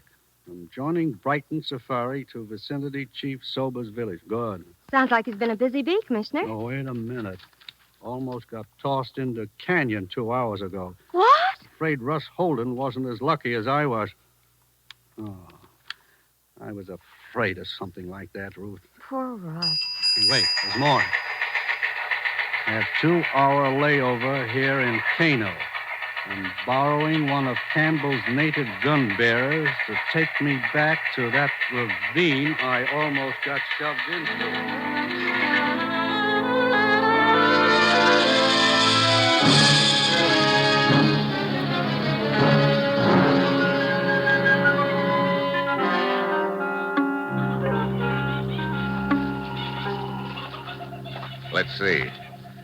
just about under that railroad trestle right now, Zuru. Juana, look. Yeah. Not a pretty sight, is it? Yeah, that's the guy who jumped me, all right, Zuru. Juana, Yeah. I have seen that man before. What? Where? No can remember. Well, try to remember. Zuru, try. It's very important. Let's see. He ought to have some identification here in his wallet. There it is. Hunts Graber. Never heard of him. Juana, me Yeah. find something. What is it? Here, A wristwatch. bones, too. It's Russ Holden's wristwatch. Train leaves station soon. Time to go back, Juana. Yeah. Come on, Zuru.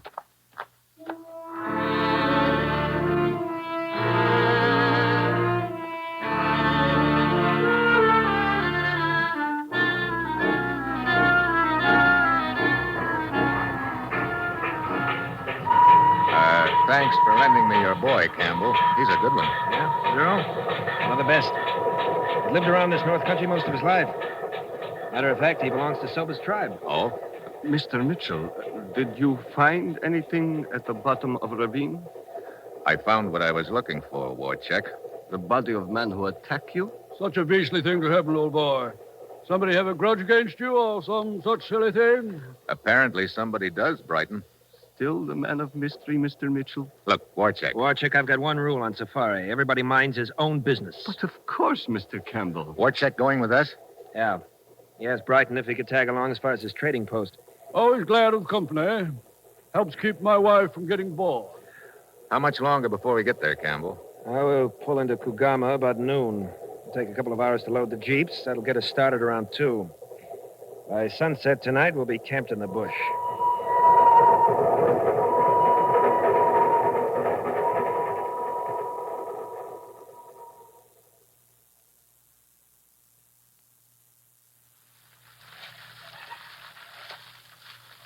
How about putting some more wood on the fire, Campbell? Yeah, sure thing. Give me a hand, will you, Mitchell? Okay, Campbell. That's better. What was that?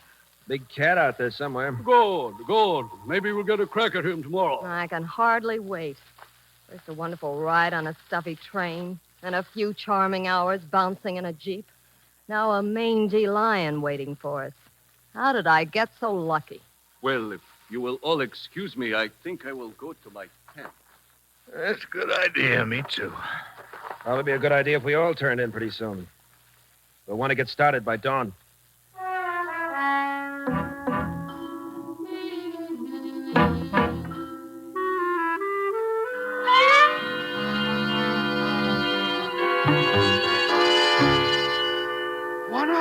Juana! Huh? Who's out there? Zuru? Oh, come on in, Zuru. What is it? Juana Campbell with you? No, Campbell's in his tent, isn't Not in tent. he? Wait a minute. He said he was going to check the jeeps before he turned in. We'll look for him there. Something I can do, Zuru? No, me talk to Juana Campbell. Oh, incidentally, have you remembered yet where you saw that dead guy in the ravine? Me only talk to Juana Campbell. Only talk to Juana Campbell. What's with him? Mr. Mitchell. Huh? It's Marla Brighton. Oh, hi. What can I do for you? Buy me a drink. Afraid I don't have anything. Fine. I might have known Peter would carefully omit any liquor from his provision list. But what was that? Came from over there in that brush. Campbell! Campbell! Here I am, Mitchell. Zuru. What happened? Just going back to my tent. I heard Zuru scream, found him like this. His throat's been cut. Campbell, what's all the noise about? That frightful scream, my... Good heavens. Best boy I ever had. And he's dead. Murdered. Murdered? By whom? That's just what I'm wondering, Warchick. Perhaps a fight with one of the other bearers. Yeah. Perhaps.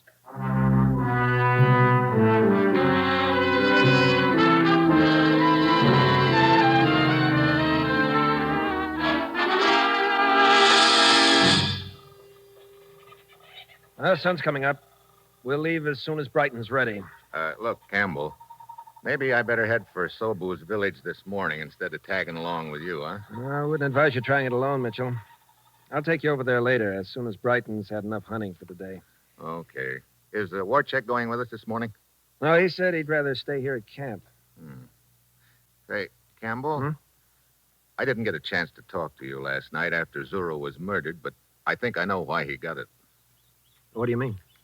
Zuru told me that he'd seen the guy who tried to push me off the train before. Huh? Where had he seen him? I don't know. But I think he remembered last night and wanted to tell you about it. I wish he could have found me sooner. Here comes Brighton. We can start now. Hey, if you don't mind, I'm going to stick pretty close to Brighton while we're out in the bush. Afraid his gun might go off accidentally in your direction again? Yeah. I might not be so lucky this time.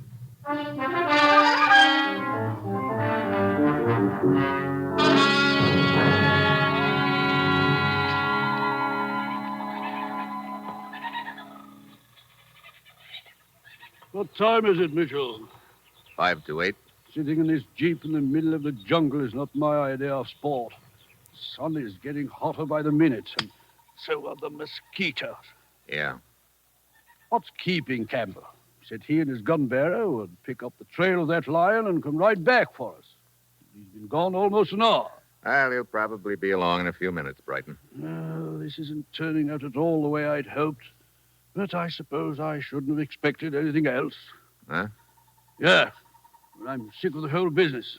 I should never have let Campbell talk me into coming way up here in this godforsaken country. It was Campbell's idea to come up here? He said it was yours. Oh, no. He told me the hunting was better around here. Come on. Get out of this jeep. Let's get into the brush. Hurry up. Oh, but Campbell told us to stay in this clearing. Yeah. He's probably circling around behind us right now. Come on. Oh, Mitchell, I don't understand. Neither did I. Until just now. Here, into this brush. Get down. But why is Campbell shooting at us? Not us. Me.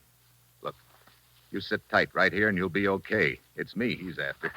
Mitchell, where are you going? Soba's village. It's about 2 miles west of here. I hope.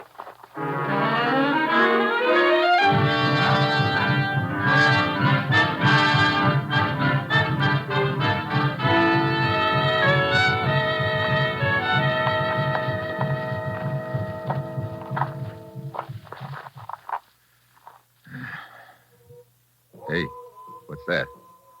Sounds like the village just ahead.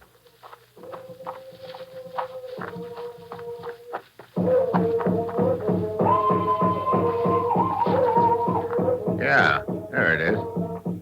Uh-oh. Hey, it's some square dance. Ah, well, here goes.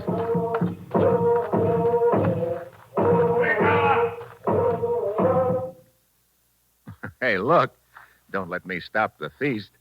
If one of you will just tell me where your chief is. It's not feast. Death does.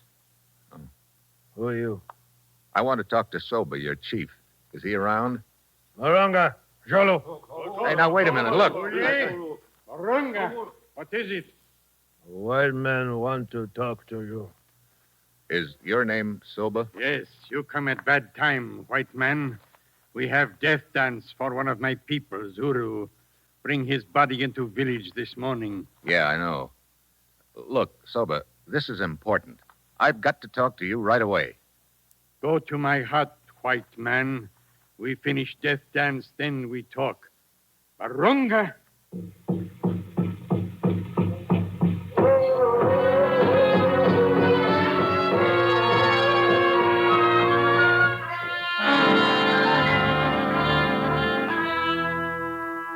You sound like men who speak with straight tongue, Juana Mitchell. Maybe your people are right ones to dig in my ground for metal. Good. But you are too late. What? Other man promised my tribe much food and medicine. What other man? His trader man, Warchek. Warchek? Oh, looks like I pegged the wrong guy. Where is he? He's still in village. Yeah, I see him. Over by that other hut. Excuse me, Szabo. Warchek. Warchek. Ah, Mr. Mitchell. It would seem you arrived too late. Now, look, Warchek. I've been through too much in this deal to let that cartel you're working for come out on top now. But you're mistaken, Mitchell. I work for no cartel, but for myself. What? You are bidding for mining rights. Cartel is also bidding for them. What more profitable place for me than in the middle where I can do business with the highest bidder? Warcheck. Looks like Warcheck didn't stay in the middle very long. Campbell. Any agreement Warcheck has with the chief is void now. And with you out of the way, Mitchell, I think we'll be able to... Your man Garber missed, huh? So you're going to finish the job yourself? Yeah. You ought to get a promotion for this, Campbell. Just money. A lot of it. Yeah. Enough money so you didn't even mind killing Zuru when you realized he remembered seeing you and Graber together. That's a lie. Soba, it's not true. Mitchell here killed Zuru. You killer of Zuru. Look, Soba, I tell you, I didn't kill Zuru. It was Mitchell. White Hunter lies. When my men pick up Zuru's body, they find good luck charm I gave you long time ago. What? Oh, I must have dropped it when I bent over Zuru after he died. No. Good luck charm under Zuru's body. Barunga? No, Soba. Barunga Blogan. No. Mitchell, you... Good, Marunga. Good. He killed one of my people, he die. You don't waste any time, Soba. Mitchell. What? Come. We go to my hut. We talk some more. Good. You can sign the agreement. I have the papers right here. No sign. What? Why? Soba no sign name. Soba can only make X. Oh. Well, look, Chief, don't worry about that. Right now, your X is going to look like $1 million to me. Come on.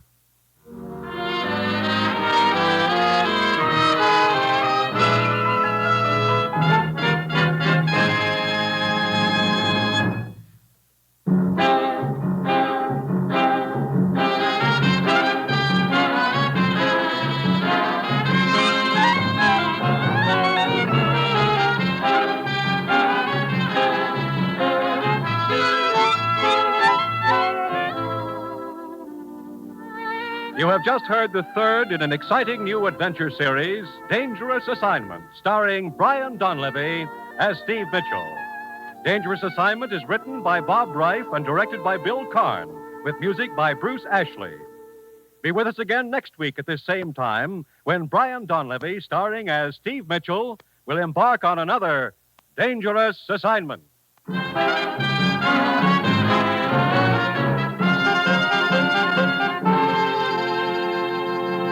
This is NBC, the national broadcasting company.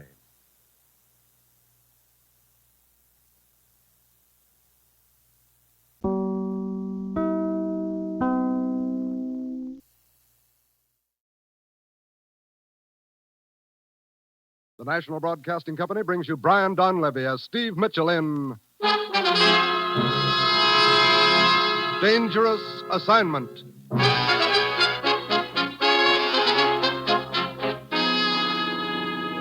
Time, 10 p.m. The place, the spacious drawing room of a villa in the south of France overlooking the Mediterranean.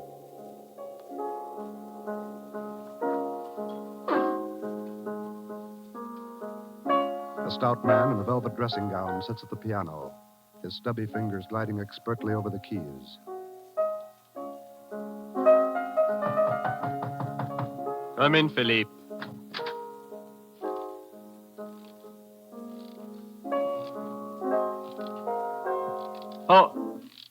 Oh, I thought you were Philippe, my butler. You were wrong, Barranco. Who are you? And how did you get into my villa? I'm called Dominic, and I walked in. But what do you want? Only a trifle, Barrancos. Your life. What?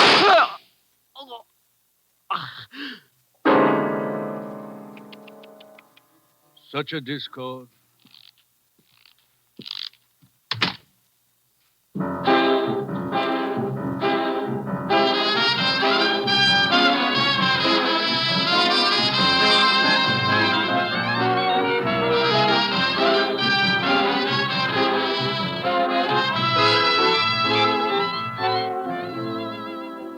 seen him in such pictures as Canyon Passage, American Romance, and The Great McGinty. Now, here is our star, Brian Donlevy, in another two-fisted portrayal as Steve Mitchell in Dangerous Assignment.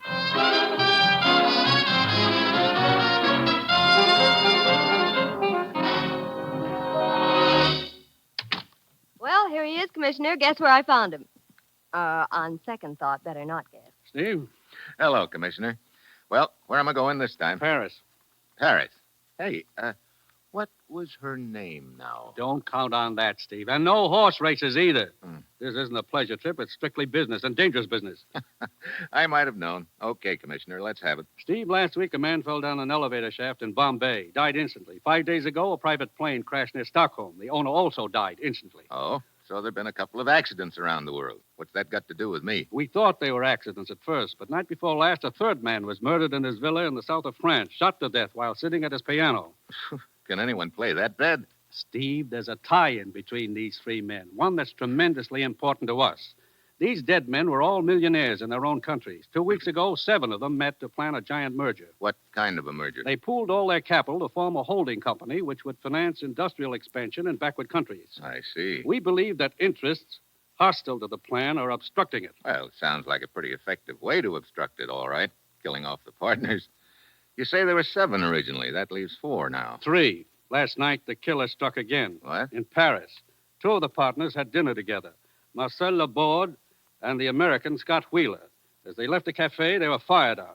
Laborde was killed. You know, I'm beginning to think you've got a nice, safe job picked out for me, Commissioner. I get to play bodyguard, huh? As usual, you'll pose as a foreign correspondent after an interview with the American, Scott Wheeler.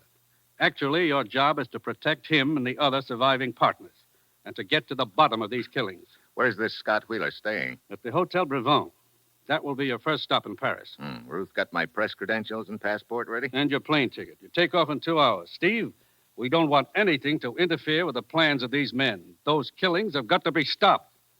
That's your assignment, Steve. Good luck.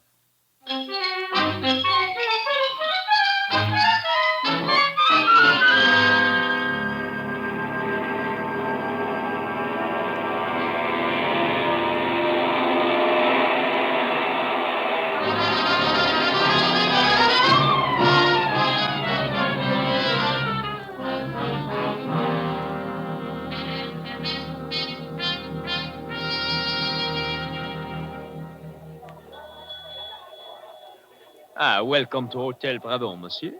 What type of accommodation would you prefer? I'll let you know later. Right now, I'd like the number of Scott Wheeler's room here. I beg your pardon. Hello. You wish to see Mr. Wheeler? That's right. May I ask your name? You may. I'm Steve Mitchell. I'm a foreign correspondent. Hello.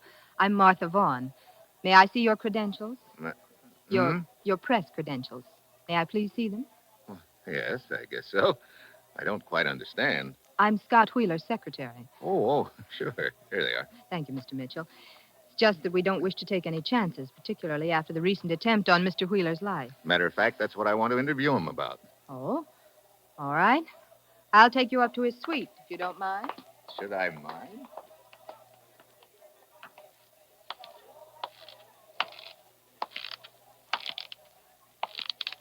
Look. Oui, monsieur. That man who was just here. He was Steve Mitchell? Oui, he was a friend of yours. In a way. Thank you. Monsieur, you wish to leave a message for him? No. I will deliver it to him later. In person.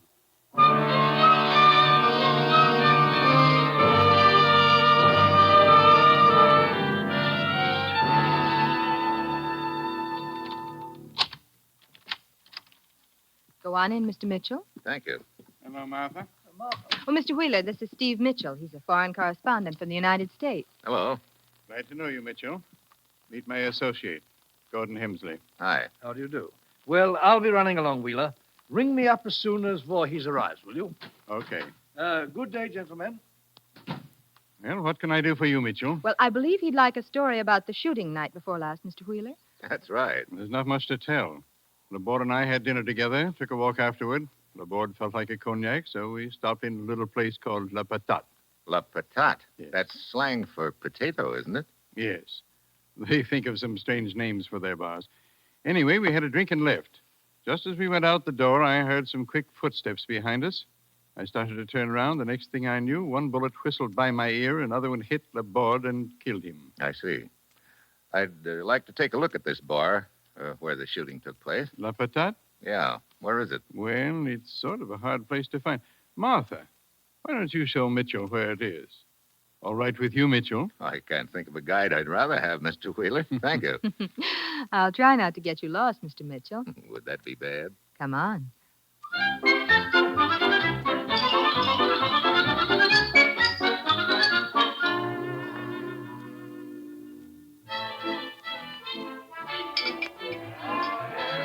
So this is the potato. Sounds like a hot potato right now. That's some music. That's what they call le jazz haute, Mr. Mitchell. I can believe it. You know, I've got one rule with all my guides, Martha. Mm-hmm. They call me Steve. All right. You sound like you've had a lot of guides. Steve. I get lost easily. Oh. You worked for Mr. Wheeler very long, Martha? What? About a year. Like it? Mm-hmm. Mm-hmm. You seem to be talking about me all of a sudden, Steve. I thought it was the attempt on Mr. Wheeler's life you were interested in. I've got a 2-track mind. Okay, I'll get back on track 1. Now, as I get it, Wheeler and Laborde came here, had one drink, and left. Yes, the shooting took place right outside. Apparently someone followed... What's the matter? Steve. That little man who just walked by. What? Oh, the gent with squeaky shoes? What about him? Well, I've noticed him hanging around the lobby of our hotel lately. What? Yes. And night before last, just after Mr. Wheeler and Laborde went out to dinner, he left too. Hey, maybe we should have a talk with him. Steve, look. He saw us watching him. He's going out the front door. Come on. I wonder... What? Nothing. Nothing. We'll talk about it later. There he goes in that cab. Come on. There's another cab over here. Yeah. Driver? Oui, monsieur. Taxi cab, huh? Yeah. That cab, hightailing it down the street. Don't let it out of your sight. Let's go.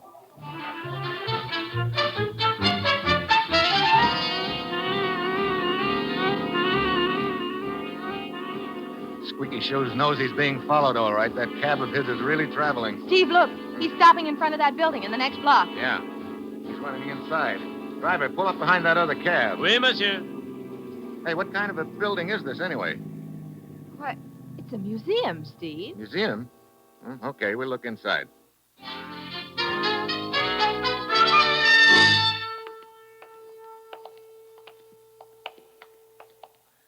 Some museum, Martha. Looks like King Arthur's Round Table. We're in the medieval room, Steve. The armor, the weapons, and the tapestries are all from the Middle Ages. Too many places for Squeaky Shoes to hide. Look at all those drapes. He's got to be in here somewhere, Steve. Unless there's a back door to this place. I didn't think of that. Boy, these suits of armor really must have been comfortable on a hot day. Look at the battle axe with this suit. Yeah, reminds me of a lot of old mother-in-law jokes. Well, come on, let's go. Oh, Steve, watch out! Huh? The armor, the battle axe, it's falling. Hey! Steve, you all right? Yeah. I almost got a haircut the hard way. Look, help me get this tin tuxedo off me. Oh, yes, of course. Yeah. Somebody behind the drapes shoved it over. He's probably long gone by now. Well, come on, Martha. Let's go back to Wheeler's suite.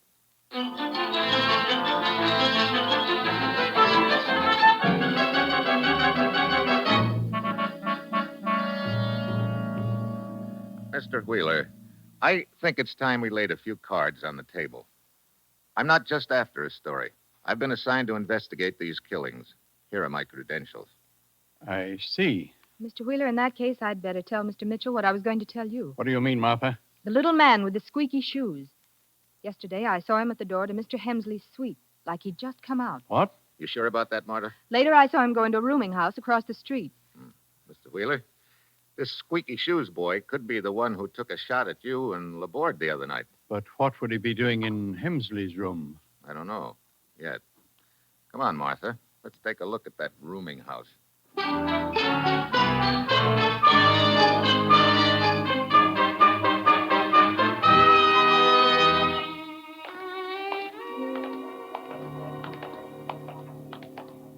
I think this is it, Steve. Looks like a real dive, doesn't it? Yeah. But at least it's a convenient location just across the street from Hemsley's hotel. You think there is some connection between them, Steve? Let's go in.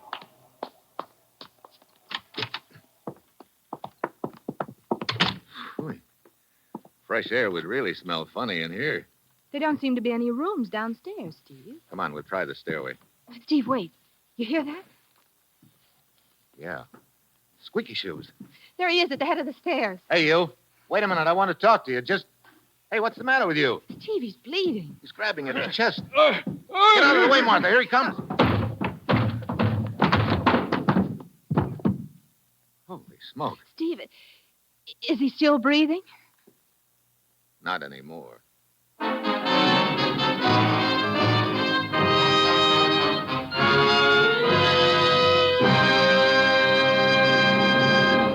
In just a moment, our star, Brian Donlevy, returns as Steve Mitchell in Dangerous Assignment.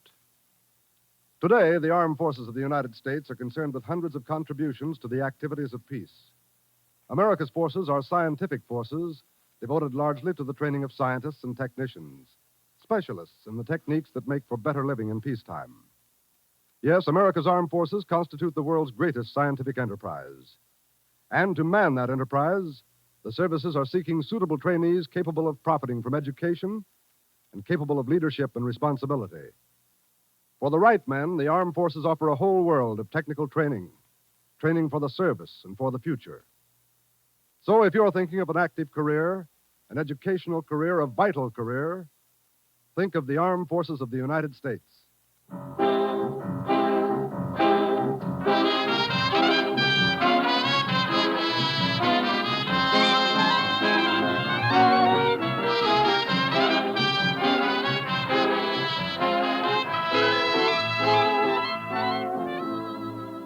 Now, the National Broadcasting Company brings you Act Two of Dangerous Assignment, starring Brian Donlevy in the role of Steve Mitchell.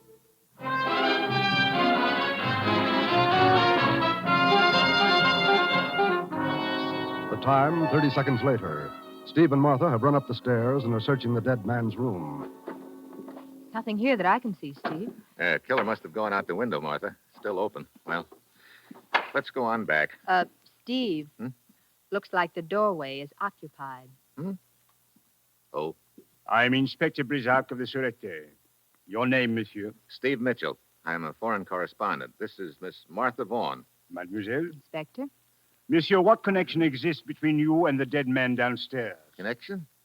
None at all. Then what are you doing in his room? Trying to find the guy who stabbed him a couple of minutes ago. And you do not know the dead man at all? I don't even know the guy's name. It is Dominique. Dominique? That's supposed to mean something to me? It does to most of the police in Europe, monsieur. Dominique was a hired killer. Oh? You happen to know who his last boss was? No, monsieur. But we had heard Dominique was in Paris and had trailed him here. As you see, a few moments too late. Yeah. Well, look, Inspector, this is all very nice. But if you'll excuse me, I have a transatlantic call to put in. You say you are a foreign correspondent, Monsieur Mitchell. That's why the telephone call. My boss likes to hear from me now and then. Monsieur, perhaps your interest in this affair is greater than the procuring of a mere story, and perhaps not. Well, you've covered all the possibilities, Inspector. In any case, you will please keep yourself available for questioning. Paris is a big city, monsieur, but I am quite capable of finding you should you choose to hide. Kindly do not put me to the trouble.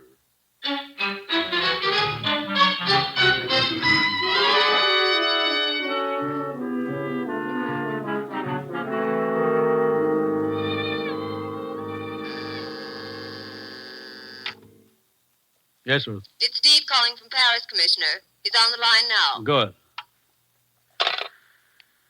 Hello? Hello, Commissioner. Steve, how you doing? Who knows? A few hours ago, I had a near miss with a battle axe. What? Oh, no one you know. Now, Steve. No, I mean literally, Commissioner. I had a hot lead for a while, a hired killer who needed a new pair of shoes. His name was Dominic. Was? Yeah. Somebody with a sharp knife beat me to him. Any other leads, Steve? Well, there may be a tie-in between Dominic and the Englishman, Gordon Hemsley, one What? of the partners. Yeah, that's right. Nothing definite on him yet. There's still someone missing from the party, a third surviving partner, Carl Voorhees. He's supposed to arrive from Amsterdam tomorrow. Tomorrow? Why, Steve, we have information that Voorhees has been in Paris for 2 days. Oh. That's interesting. Incidentally, Commissioner, I wish you'd check on the exact terms of that merger. All right, Steve. Why? Oh, just a hunch I'm working on. Cable what information you can get to me at the Hotel Brevant. I'm on my way back there now to talk to Wheeler again.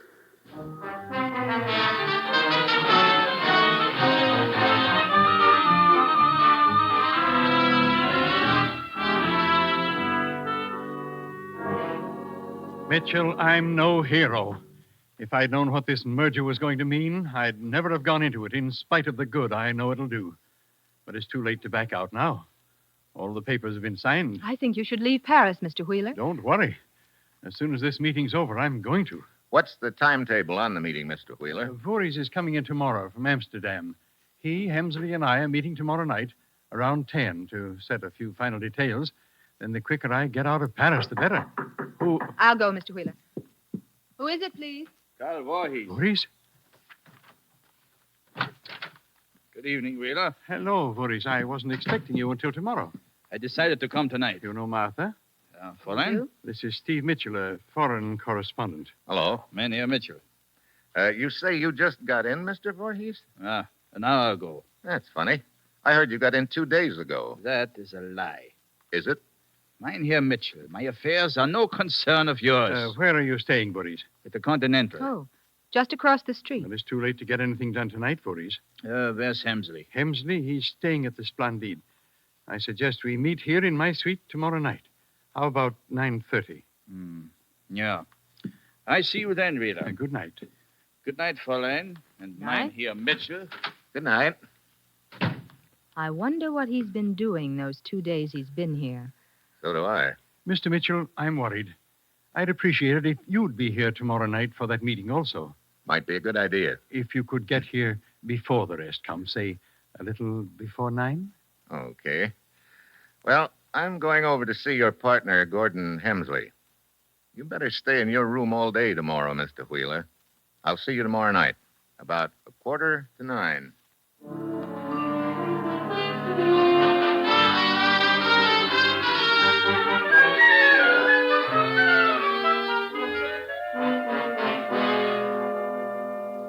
Really, Mr. Mitchell, I can't say I relish being disturbed this late at night, just because you want some sort of silly interview. Well, I'd like at least to get a statement from you, Mr. Hemsley. 7 of you put through a merger. So far, 4 partners have been killed. That leaves just 3 of you. Yourself, Wheeler, and Voorhees. Oh, I'll get it, Mr. Hemsley. Righto. Very well, Mr. Mitchell, I'll give you a statement. This merger will accomplish a great deal of good. I personally intend to carry it through regardless of threats or any consequences to me. Speaking of threats, can you throw any light on the death of a hired killer named Dominic? Dominic? I don't know anyone by that name. Don't you? He was seen outside your room shortly before he was killed. Mr. Hensley. Yes? It's Voorhees on the telephone. He said when he was here this afternoon, he forgot to ask... Voorhees here? Never mind. I'll take the call. You have your statement, Mr. Mitchell. Would you please excuse me? Sure. And thanks. See you around.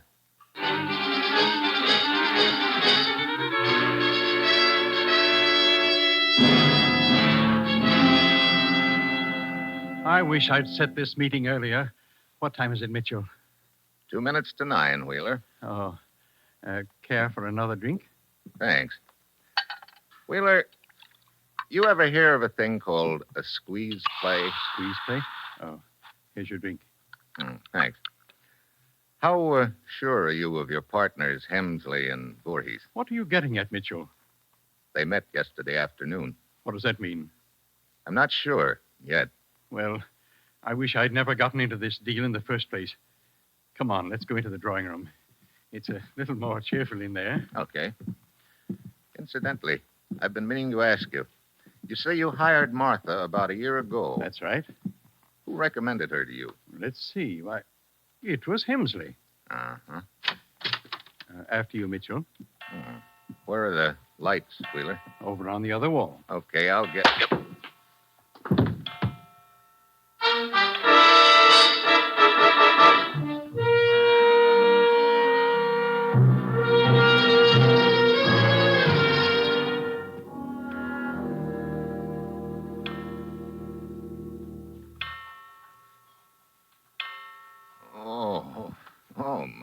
head. Wheeler. Hey, you're bleeding. Shot. Shoulder, I think. What happened? Don't know. Saw someone hit you on the head. I tried to dodge. Shot me in the shoulder. Then he ran out. Okay. Ought to be a doctor in the hotel. I'll get him. Then I'll call the police.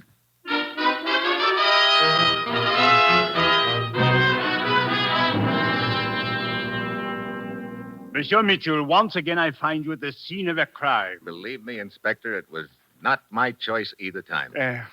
You say you were unconscious when Monsieur Wheeler was shot. Have you any idea how long you were unconscious? Just a few seconds. I heard the clock start to strike 9 as I walked into this room, and it was still striking when I came to.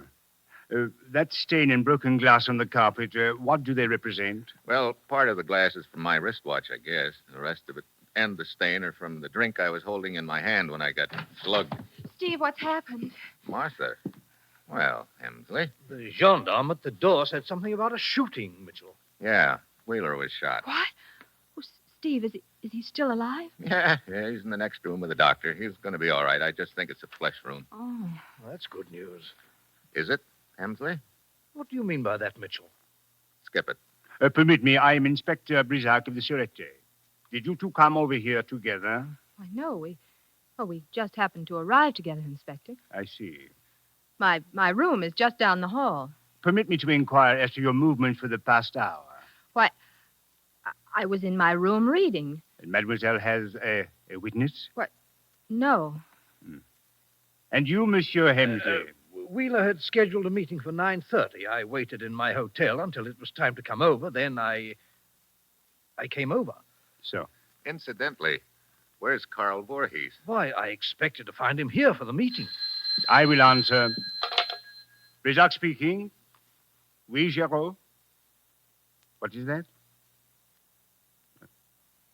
So, you are sure of the time? Merci. At 9 o'clock, Monsieur Voorhees called room service for some ice. When the boy arrived, 5 minutes later, he found Voorhees with a bullet through his heart.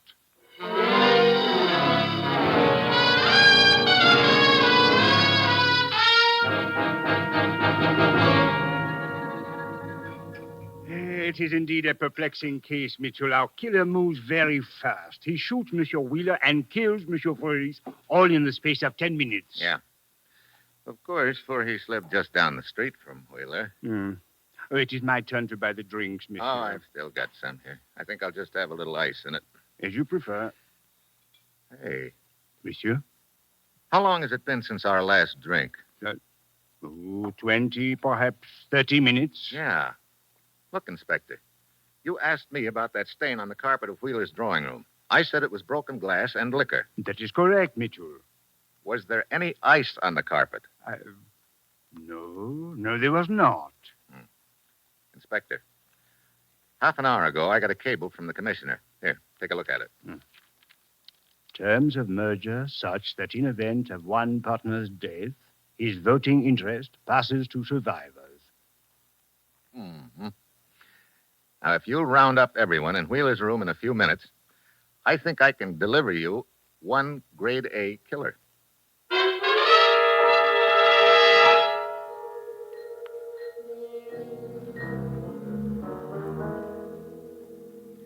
How's the shoulder, Mr. Wheeler? Coming along, but I don't understand the purpose of this meeting. What's it all about, Steve? Yes, being summoned here like fugitives from justice. Monsieur Mitchell is host at this gathering. He will explain. And I'll make it short. The person who shot Mr. Wheeler in the shoulder and killed Voorhees is undoubtedly the same one who hired Dominic to kill the other partners. You mean one man's behind this whole thing, Steve? One man. Or woman, Martha. I'd like to show you how that killer arranged the shootings tonight. Mr. Wheeler, this clock that was striking when I got slugged, has it been running okay lately? Why, yes, it has. Matter of fact, Martha took it to be fixed a couple of days ago. I see. Well, I don't see, Steve. What are you driving at? When I got knocked out, the clock was striking 9. When I came to, it was still striking, so I figured I'd just been out a few seconds. Actually, I was unconscious nearly 20 minutes. Long enough for the killer to get to Voorhees' hotel, kill him, come back, reset the clock, and then shoot himself in the shoulder. What? What about it, Monsieur Wheeler? I'm afraid Mr. Mitchell's imagination is working overtime. Mitchell, do you actually think I'd shoot myself? If the stakes were high enough, and in this deal they are. You'd already knocked off 4 of your partners. That left only Voorhees and Hemsley in your way. I say, Voorhees and I were getting a little suspicious of Wheeler. We met yesterday afternoon to talk about it. My patience with your sense of humor is wearing thin, Mitchell. You're making a lot of statements that would be very difficult to prove. You're wrong there. I can prove most of them with the help of just one ice cube. Ice cube? Yeah. When I came to, all the ice in my drink had melted. Yet just now, down in the bar, it took the ice in my drink almost 20 minutes to melt. Well, Monsieur Wheeler? But it'd be kind of hard to explain that away, wouldn't it, Wheeler? Wouldn't it? I have nothing to say until I've seen my lawyers. That can be easily arranged, monsieur. They will find it easy to locate you. You will be in prison.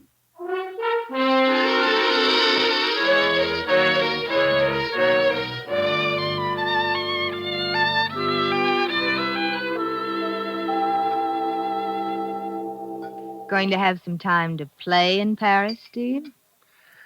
I'm afraid not, Martha. Too bad. Take a look at the newspapers. It's full of things to do, places to go. We could have a lot of fun. You don't have to sell me on that. Hey, look at this picture of the horse race. Well, what about it? Well, the horses are running in the wrong direction. What? Oh, no, that's the way they do over here, Steve. The horses run clockwise instead of counterclockwise like in the States. You know something? What? I think I'd better stay here a couple of days after all. Oh, wonderful. Yeah. The way I pick horses, I could clean up a fortune. Oh. Mine always run backwards.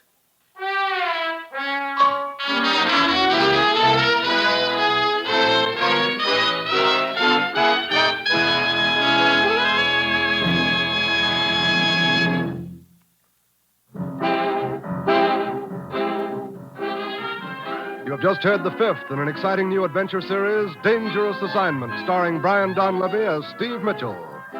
Dangerous Assignment is written by Bob Reif and directed by Bill Karn, with music by Bruce Ashley. Be with us again next week at this same time when Brian Donlevy, starring as Steve Mitchell, will embark on another Dangerous Assignment.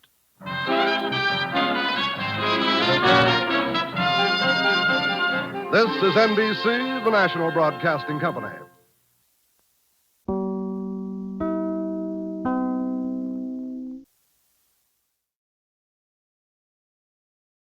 The National Broadcasting Company brings you Brian Donlevy as Steve Mitchell in Dangerous Assignment.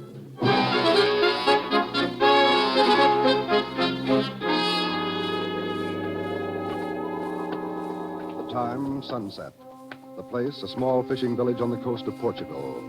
2 fishermen trudge wearily homeward past a deserted monastery near the waterfront. A sudden sound breaks the stillness of the evening air. Sanchez, listen. Huh? The monastery bell is ringing. Oh, but that is impossible, Naranja. No one has lived in that monastery for 5 years. Now it's quiet. Come, Sanchez, we better go see.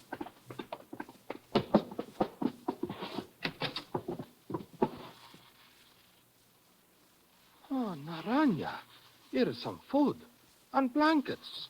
Someone has been living here. Oh, Sanchez, look. Madre mia. A man hanging from the bell rope. Quick, let us cut him down. It's too late, Naranja. He's dead.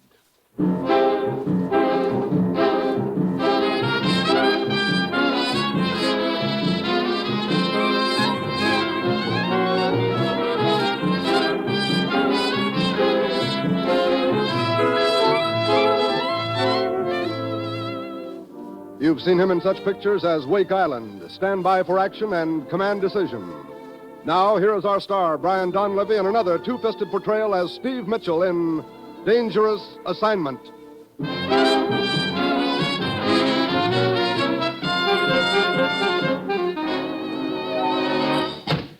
Hi, Commissioner. You know, you pull me away from more big deals. I want to talk to you about Alan Prescott, Steve. Oh, is he back? That's good. No, he's not back. Steve, Alan Prescott is dead. Let me have that again. I'm sorry, Steve. I know he was one of your best friends. Alan dead? How did it happen, Commissioner? He was found hanging from a bell rope in a deserted monastery. Where? Portuguese fishing village. Mazimbra is the name of it. What was he doing there? Alan had been assigned to investigate rumors about a wholesale racket to smuggle aliens into the United States. Oh, well, looks like he got too warm. Yeah. Steve, I figured you'd want this assignment. I do. Have we any contacts over there? One, and for a change, it's a man we know we can trust. He's helped us before in the past, and he was working with Alan on this illegal entry investigation. What's his name? Perez. He runs a pet shop in Mazimbra. That'll be your first stop in Portugal. Okay. As usual, you'll pose as a foreign correspondent. Steve, I want you to go over there and find the men who killed Alan and get enough information so we can smash their racket. You've got your assignment. Good luck.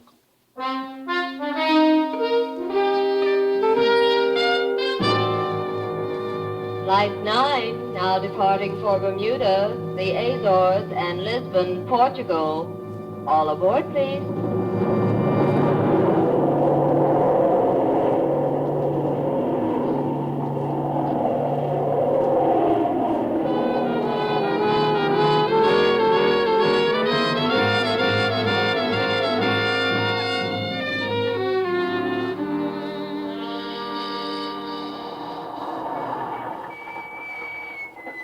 Here is Senor Perez's pet shop, and his light is still on. Yeah. Okay, driver. There you are. Oh, gracias. You want me to wait for you, senor? No, thanks. Hey, Senor Perez has many birds in his shop, senor. so I hear. Good night, senor. All right. Boy, what a menagerie. Anybody home? Perez? Perez? Okay, Polly, you call him too. Hey, Perez! Perez! Stop! You're choking me! Oh! Hey, what's the matter, Polly? You got a persecution complex? Well, maybe Perez is in the back room here. Perez? You're choking me! Oh, shut up. Dark in here. Wonder where he is. Come in and close the door. What? I have a gun. Do as I say. Okay. Look, Perez, I want to talk to you. I'm a friend of Alan Prescott's. I will turn on the lights. That's better. Perez, what's the matter? You're bleeding. There has been a fight. Here. Come on over here and sit down. Let me help you.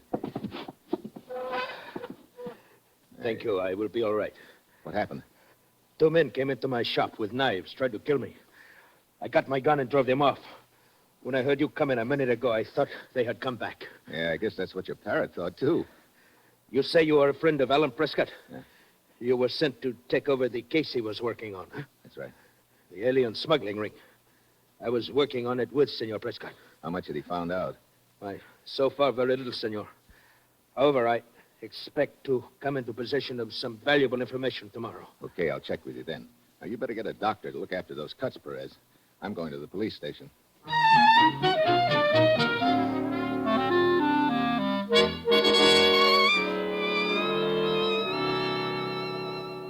The sergeant at the desk that you wish to see me, senor? Yeah. You in charge of the police here? At the moment, I am Lieutenant Vieira, Senor... Steve Mitchell. I'm a foreign correspondent. I just flew in from the States today, Same, you landed at Lisbon, took the train to Mazimbra, by taxicab to the pet shop of Senor Perez. What? Remained there 30 minutes, then walked here to the police station. Huh. I didn't know my activities were a matter of such interest to you. I have been sent here from Lisbon to investigate certain matters, senor. So at the moment, I am interested in everyone who comes to Mazimbra. Yeah? Well, a friend of mine came here a couple of days ago, and he got killed in a deserted monastery. You are perhaps referring to Alan Prescott, another so-called foreign correspondent? What do you mean, so-called? There are indications that he was investigating the existence of an organization to smuggle Europeans into the United States. You're right, Lieutenant Vieira. And I've been assigned to take over the investigation. I see. You have proof of this? Yeah. Here are my credentials. So, Senor Mitchell, there is something in the next room which may be of interest to you. Oh? After you, senor. Hey, this looks like the morgue. For the present, it must serve. 5 bodies? Si. They were found under one of the fishing wharves, their hands and feet securely tied. You figure that these men were some of the paying customers in this alien smuggling racket? It is possible. Yeah. Maybe things got a little too hot for the smugglers all of a sudden, so they dumped these guys in the water. Who discovered the bodies? We did. Our police launch patrols the entire bay every day at sunset. I see. Any identification on any of them? Their pockets were empty. But we were able to identify this man. How? From his fingerprints. Got a criminal record, huh? Si. His name is Luis Delgado from Villarreal to the north of here. He has been living there with his sister, Maria Delgado. Might be a good idea to pay Maria a visit. I was about to suggest it, Senor Mitchell. Let's go.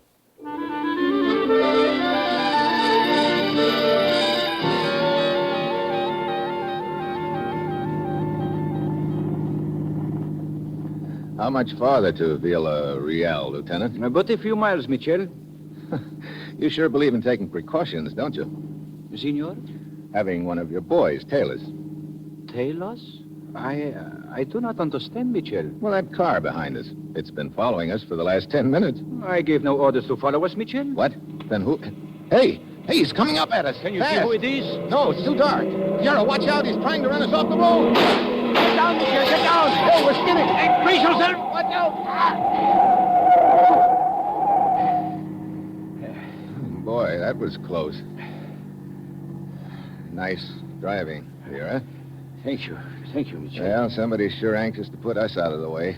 Beginning to look like we're on the right trail. See, we will continue our trip to the Delgado house in Villarreal.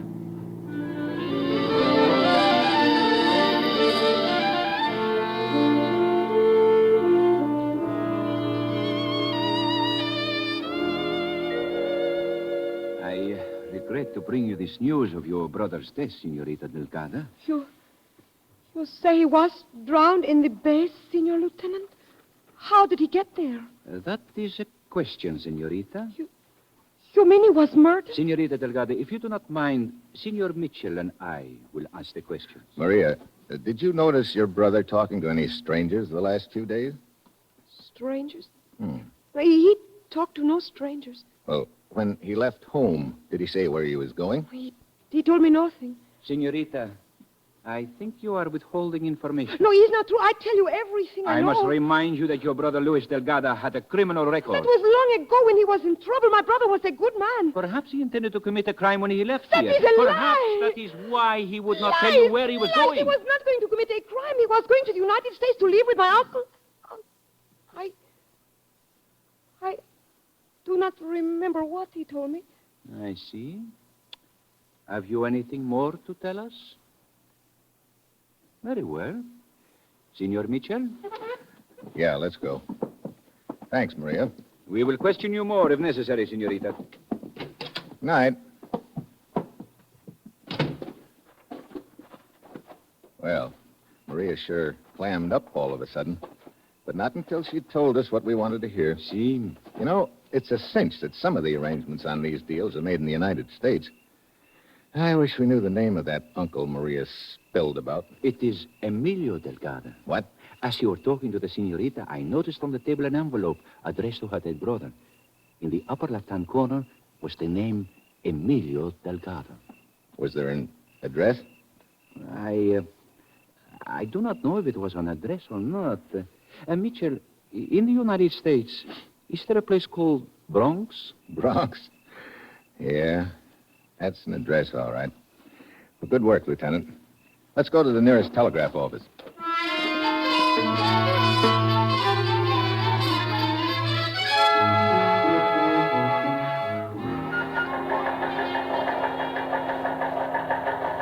Here's a report from Steve, Commissioner. Thanks, Ruth. Definitely on trail of illegal entry record. Good. You must be working fast, Commissioner. Apparently, last cargo of paying passengers too hot to handle. All 5 drowned. Nice organization. Yeah. One identified as uncle in the United States who apparently was helping make arrangements.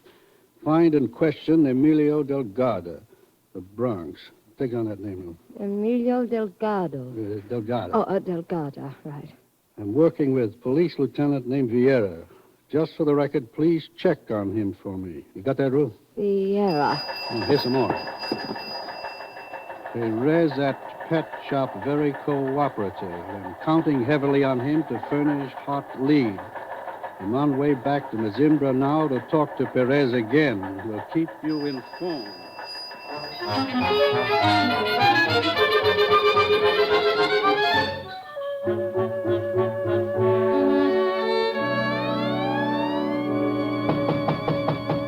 Come in. Ah, Senor Mitchell. Lieutenant Vera, I'm worried. Jim? I've been counting on Perez at the pet shop to give me some hot information he hinted at yesterday. Perez? As soon as we got back from Villarreal last night, I went to his parrot palace, and he wasn't there. I've been there on and off all day today, and he still hasn't shown up. Jim, he has shown up, Senor Mitchell. Oh, has he? Well, that's good. No, it is not good. What do you mean? This afternoon, a fisherman saw something floating in the bay. A man, face down. It was Perez.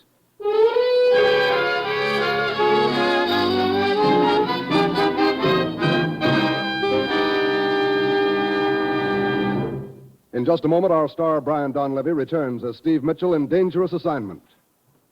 Here's a message for the technically minded young men of America. The armed forces of the United States want volunteers. Volunteers for the greatest scientific enterprise in history. Volunteers for the world's greatest educational program. The new scientific armed forces offer training in dozens of technical specialties. Radar, radio, diesel, jet propulsion, aviation, and many, many others. So if you're thinking of an active career, a vital career, think of the United States Armed Forces.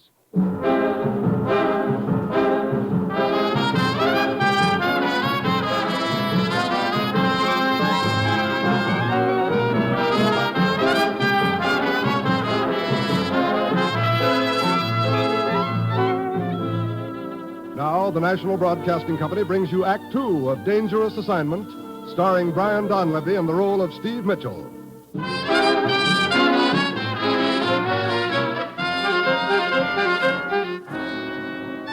The time, 4 hours later. The place, the Commissioner's office in the United States. I finally got hold of Steve, Commissioner. He's on the line. Thanks, Ruth. Steve, Hello, Commissioner. we located Emilio Delgado in the Bronx. First, he wouldn't talk, but when we told him his nephew had been murdered trying to get out of Portugal, he opened up. Oh, did he put the finger on the stateside branch of the racket? It's a small travel bureau in New York. Delgado gave them $3,000. They promised to smuggle his nephew into the United States. I see. Incidentally, I checked on Lieutenant Vieira. His record is excellent. Good. I figured it was, but I didn't want to take any chances. Steve, we close in on the travel bureau in New York. The gang in Portugal will slip away from us. Oh, don't close in on the travel bureau yet, Commissioner. I tell you, send one of your agents there to arrange transportation for a relative over here in Portugal. Relative? What do you mean? Me?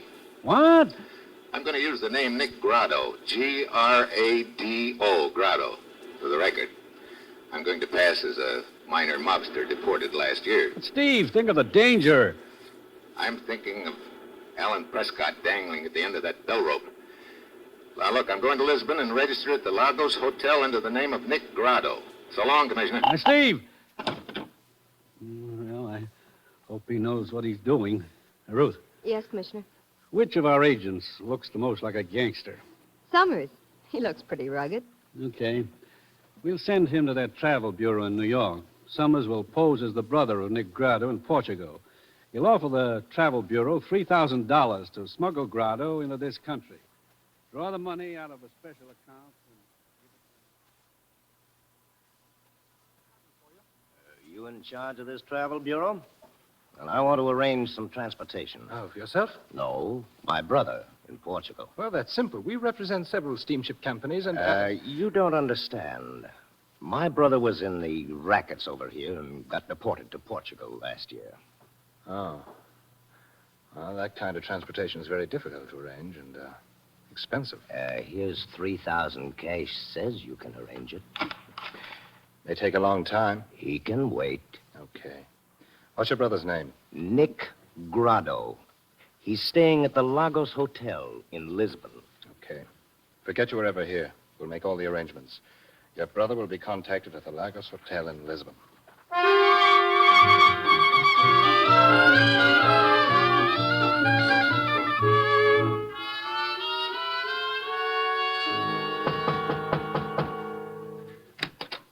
Yeah? Your name, Negrado. Who are you? Bogota. You want to take a trip, Grado? Trip? Your brother in America arranged it. Oh, okay. Well, I'm all packed up. Do not carry any identification. You have your money and valuables? Yeah, right here on me, Bogota. Good. The car is outside. Where are we going? To the cliffs, overlooking the sea. Near Mezimbra. Cliffs? See, there's a cave at the waterline. You will wait for the boat there. Okay, let's go.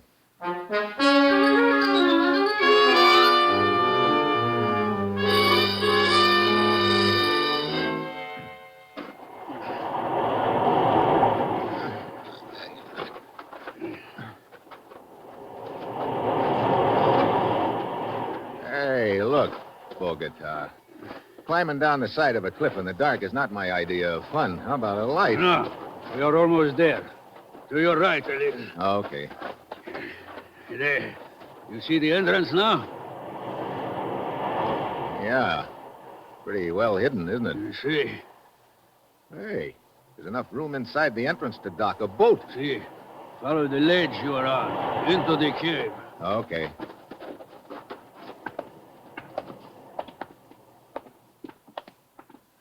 Quite a place. It serves our purpose. Wait a minute. There's a light up ahead. See, the other passengers. Oh. How many are there on this trip? 2 others. Business falling off? It is good enough, Grano. Who is there? Here we are. Who is it? Bogota, old man. Are you one of the passengers? Sim, I am Pimentel. Nick Grado's my name. Where is the other one? The girl. Girl? Here I am. Oh, Senor Grado, did you say? Yeah, senorita. Maria is enough. All of you stay here. I'm going to hide the car. Bogota? How much longer must we wait here? It's not for you to ask questions, old man. Well, Senor Steve Mitchell, Maria Delgado, the grief-stricken sister. so you are supposed to be Nick Grado. What are you doing here, Senor Mitchell? I was just going to ask you the same thing, Maria. When you and Lieutenant Vieira told me about my brother's murder, I knew I could not rest until I found out who killed him. Oh. Bogota doesn't know who you are? No, and he will not, unless you tell him. Look, you keep your mouth shut about me, and I'll do likewise. See, it is a promise, Senor. Quiet. Here comes the old man. Wait. All we do is wait. Bogota say how long we stay here? Until the boss comes with the boat, he said, but he would not tell me when that would be. Did he say who the boss was? No. Pimentel, you do not look so good. Why you don't try to rest? Oh, thank you for your kindness, Senorita. I'm sick and an old man, but everything will be all right when I get to America. Everything. Means a lot to you, huh? It is what I'm living for, Senor. Say, how far back does this cave go, anyway? Bogota told us to stay on this ledge and not to go back any farther. He said that narrow channel below winds back and ends against a solid wall of rock. The front entrance, the only one, huh? That is what he said. Well, looks like nothing's due to happen tonight. I think we all better get a little sleep.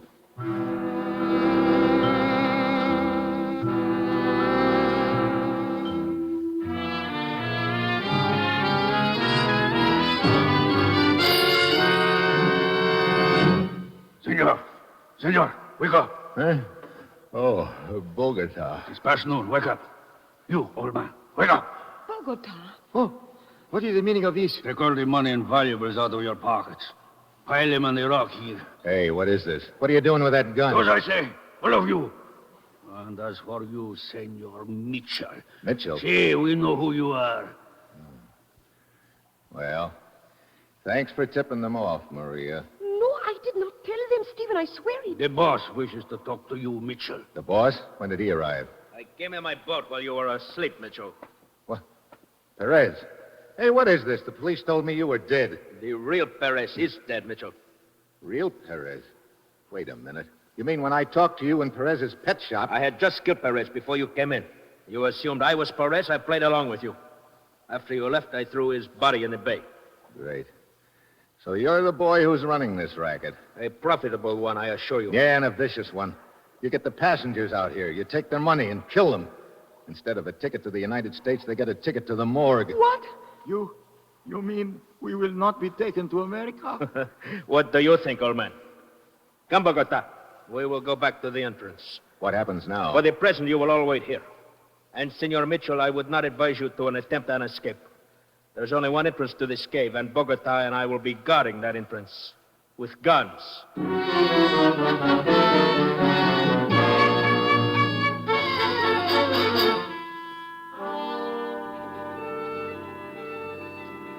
If they are going to kill us, why don't they do it now? Look at them, sitting at the entrance to the cave like two vultures. What are they waiting for? That's what I've been trying to figure out. It's almost 6 p.m. I will never see America. It was just a dream. It's all over for me. Bogota, you fool. Do not light your cigarette here in the entrance. The launch will see you. The launch? Hey, that's what they're waiting for. What? Lieutenant Vieira said the police launch patrols the coast every day at sunset. Police launch? Yeah. Perez is probably waiting until after the launch goes by so that our bodies won't be discovered until tomorrow.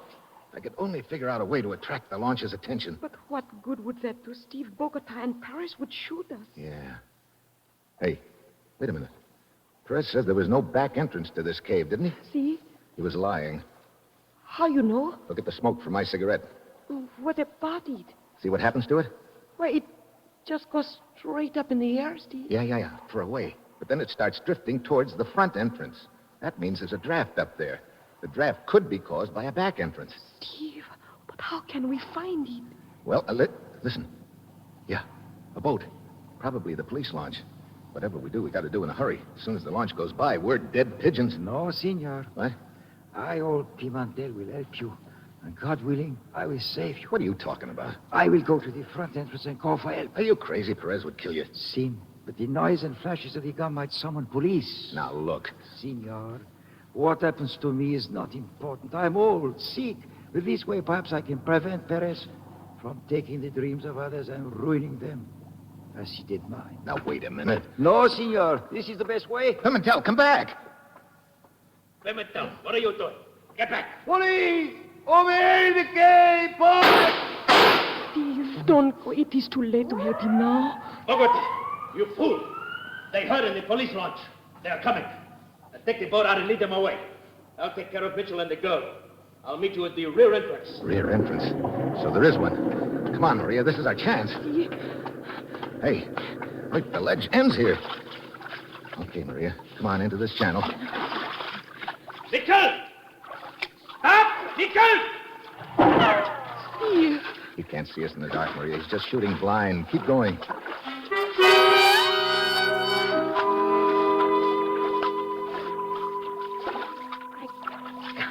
I think, Steve, it is so dark in here. The water is up to my waist. Yeah, these walls are getting closer together, too. Hey, wait a minute. Oh, great. Solid rock. What?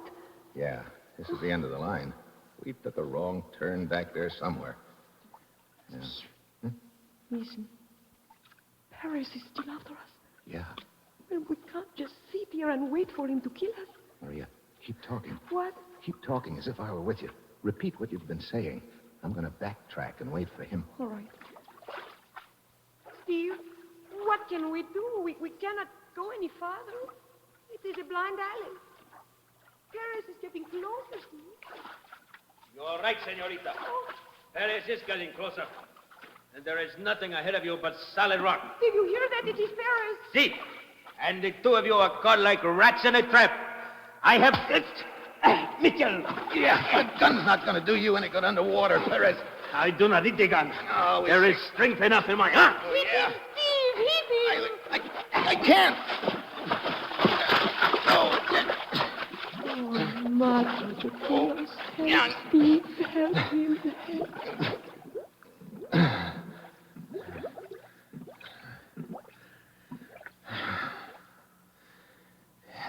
Steve? That's okay, Maria.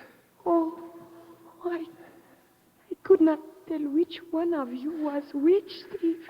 Yeah, I was a little in doubt myself for a second or two. Come on, Maria, let's get out of this rat trap.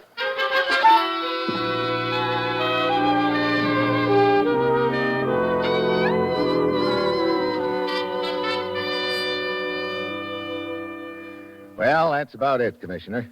Perez is dead, and the police picked up his hired hand, Bogota. Good work, Steve. Where are you calling from? My hotel room. I'm up here drying out all alone. Stop! You're choking me! It sounds like you're all alone. Oh, that was just a parrot, Commissioner. Parrot? Yeah, from Perez's pet shop. He took a shine to me, I guess. Now, Steve, you can do better than that. No, it is a parrot, Commissioner. I'll prove it to you. Look, I taught him something to say to you. Huh? Go ahead, Polly. Polly? Drop dead! Drop dead! Steve! So long, Commissioner.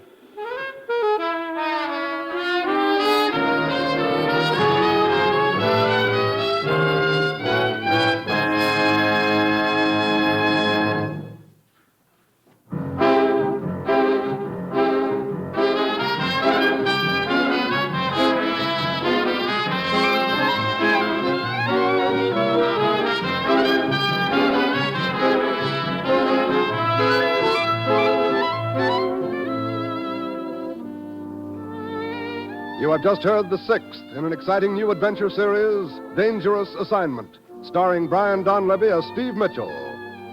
Dangerous Assignment is written by Bob Reif and directed by Bill Karn, with music by Bruce Ashley.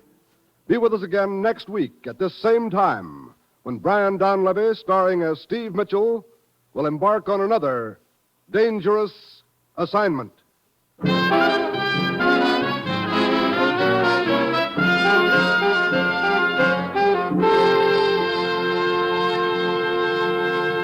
This program came to you from Hollywood. This is NBC, the national broadcasting company.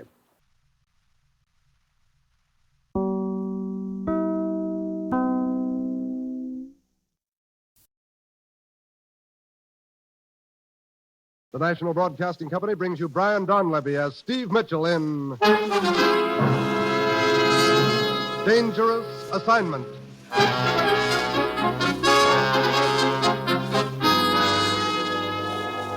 Time, midnight. The place, a carnival on the outskirts of Zurich, Switzerland.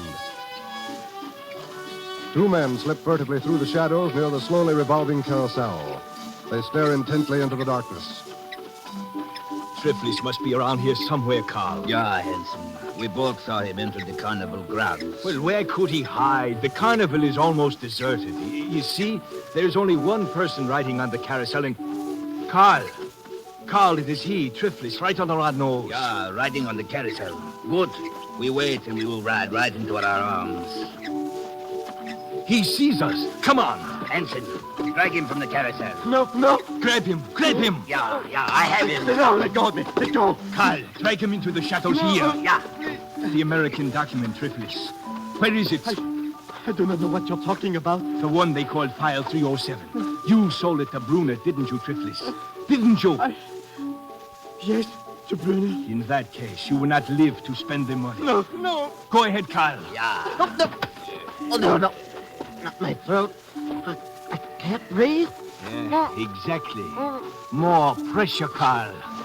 A little more, Carl. I cannot squeeze any tighter. It is enough pressure. Just hold it a moment here. So... I think that is enough. Yes. You may let him go now, Carl.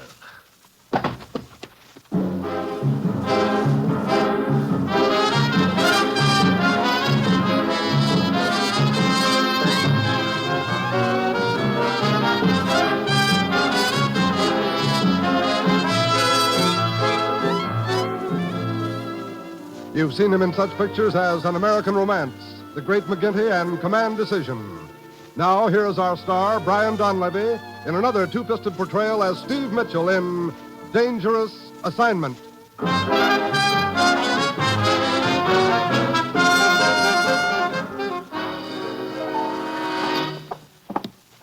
Ruth, you've got the worst sense of timing I ever saw. You're always dragging me back here to the office when I'm right in the middle of a big deal. Maybe she was a big deal to you, Steve, but she looked more like a stacked deck to me. You know, some of these gals may start picketing you. What's this all about, anyway? That's what the commissioner's waiting in his office to tell you. Here we are. I have your passport and credentials ready when you are. Okay, thanks, Ruth. Oh, Steve. Hello, Commissioner. Well, where am I going this time? Zurich, Switzerland. Switzerland? Look, I can't even yodel. You won't have time to yodel. Steve, ever heard the name Brunner before? Brunner? Sounds vaguely familiar. Who is he, Commissioner? I don't know. Huh? Brunner's always been a very mysterious figure, Steve. None of our agents has ever seen him. Matter of fact, I don't suppose there are more than a handful of people in the entire world who know what he looks like. Yeah, I remember now. Brunner's a sort of an international mystery man who sells information to the highest bidder. We think Brunner has File 307, Steve. File 307?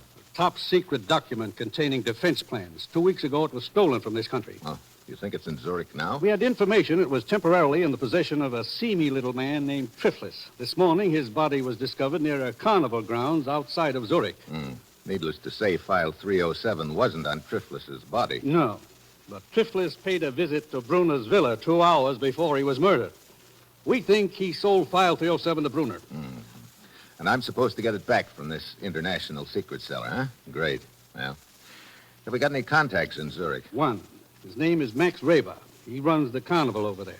Just one more thing, Steve, as to the danger involved. Yeah, I don't imagine trying to get into Brunner's villa is a habit-forming occupation. There's more than that. Other interests are also trying to get File 307 from Brunner. Naturally, they'll try to stop you permanently. Their agents may be watching you right from the start. Yeah? Well, that's it, Steve. As usual, you'll pose as a foreign correspondent after an interview with Brunner. Actually, you ought to find File 307 and bring it back. You've got your assignment? Good luck.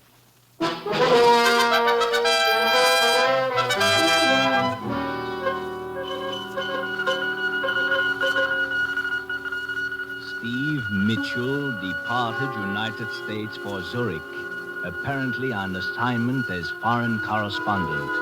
Keep him under surveillance. Find out his real mission. Very well, Mr. Mitchell. We will try to give you a very cordial reception here in Zurich.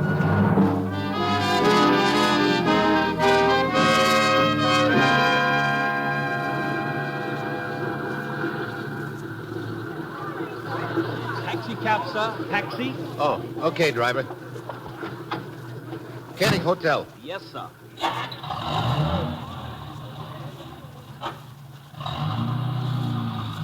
You're an American, sir. Yeah.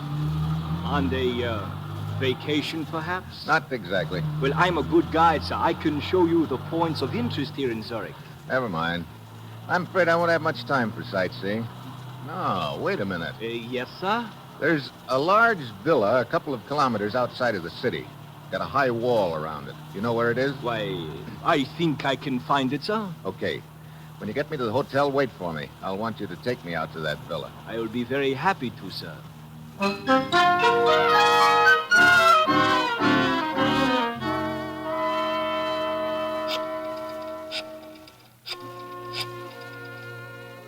Hello, Carl. This is Hansen speaking. I've just brought Mitchell to the Koenig Hotel from the airport. I'm waiting for him now. No, he doesn't suspect me. He thinks I'm just a cab driver. He wants me to take him to Brunner's villa, so he's after File 307, all right. Now listen, Carl. There is a Max Raber who runs the carnival. They might be working together. If Mitchell tries to contact Raber, you know what to do.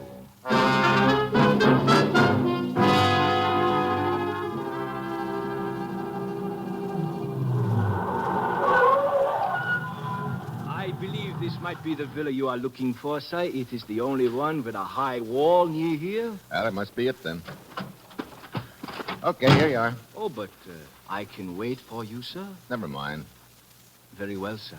If you should need me further, my name is Hansen, and my cab is usually in front of your hotel. Oh? You're quite an obliging guy, aren't you, Hansen? Sir? I'll skip it. Thanks.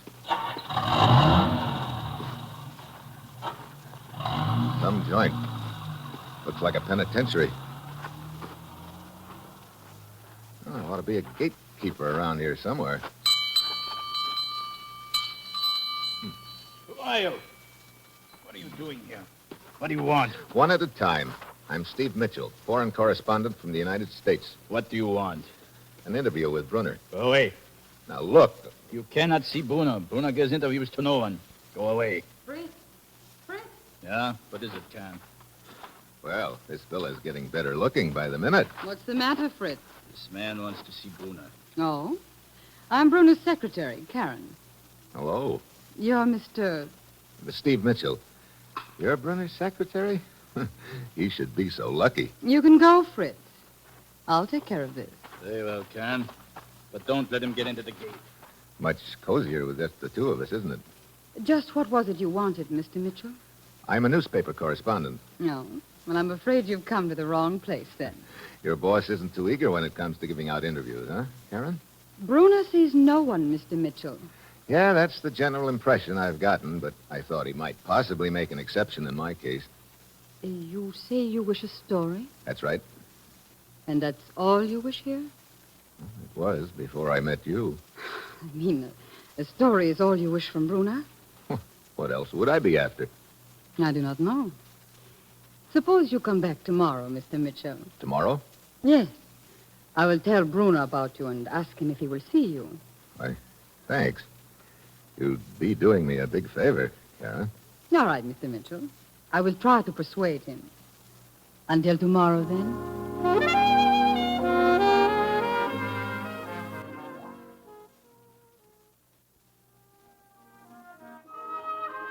Hi. Is the boss around? The boss? Yeah, the guy who runs this carnival. You mean Max Reber? That his name? I'd like to talk to him. Where is he? Over there, standing at the shooting gallery. The short man with the gun in his hand. Oh, okay.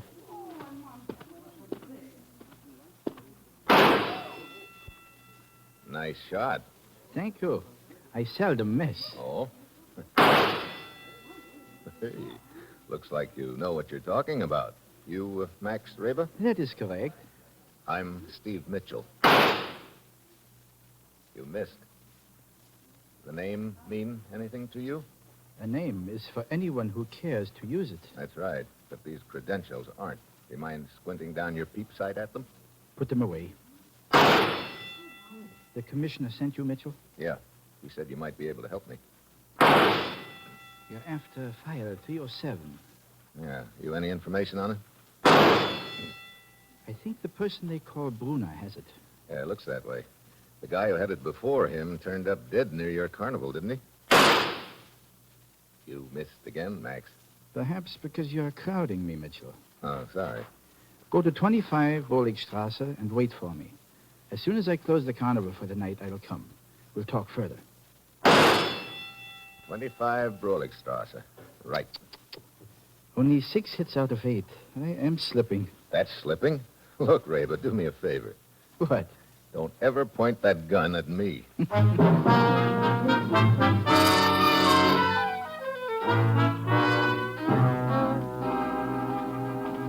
21. 23. Here it is. 25 Broligstrasse. All dark. Unlocked. Well, Max said to wait here for him. Wonder where the lights are. Hey, who closed the door? What?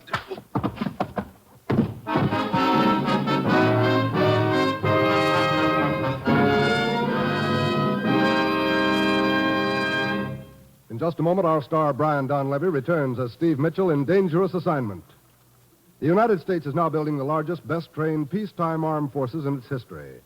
Our United Services, Army, Air Force, Navy, Marine Corps, and Coast Guard, are training a new kind of serviceman, training him in the greatest scientific enterprise in the world. Yesterday, he was a man of weapons. Today, to a large degree, he's a man of science. Yes, a brilliant future in technology is available to America's young men in the new armed forces. So remember, the time for the future is now. Find it in the Armed Forces of the United States.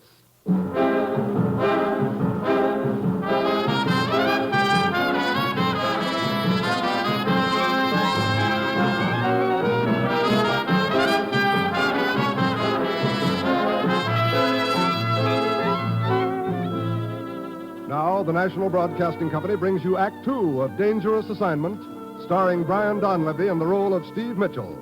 The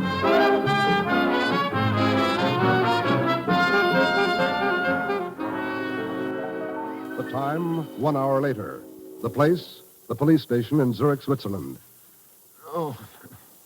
So, you're coming around at last. What? Oh. The head, it hurts, huh? The head, it hurts, huh? Hey, this looks like a jail. It is. I am Police Inspector Baumgartner. Police? Jail? Look, I don't get it. Neither do we. When we found you 4 kilometers west of the city, How did I get 4 kilometers west of the city? Last I remember was walking in a house at 25 Brolikstrasse and getting hit on the head. One of our policemen saw a cab with 2 men in it, traveling at high speed out of the city.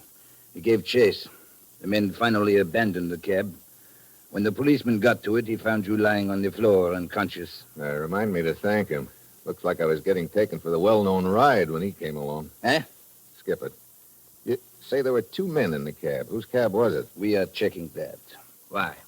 Oh, I was just thinking about a very eager cab driver named Hansen who wanted to show me the sights around Zurich. Now it is my turn to ask the questions. What were you doing at 25 Brolikstrasse? I was sent there by a carnival owner I thought was a friend of mine. Incidentally, is there a telegraph office around here? Down the street. Hey, Mitchell, your credentials are those of a newspaper correspondent. May I inquire what you are really doing here in Zurich? It's very simple, Inspector. I'm trying to get an interview with a mysterious character named Brunner. Brunner? Herr Mitchell, a word of advice. You are apparently involved with very dangerous people. It might be better for you to give it up. Oh? Well, thanks for the advice. I'd sleep on it, except it's almost morning. Yeah, you sleep on it, Herr Mitchell. Only be sure you're able to wake up. May I inquire what you are really doing here in Zurich? It's very simple, Inspector. I'm trying to get an interview with a mysterious character named Brunner. Brunner? Herr Mitchell, a word of advice. You are apparently involved with very dangerous people. It might be better for you to give it up. Oh? Well, thanks for the advice. I'd sleep on it, except it's almost morning. Yeah, you sleep on it, Herr Mitchell.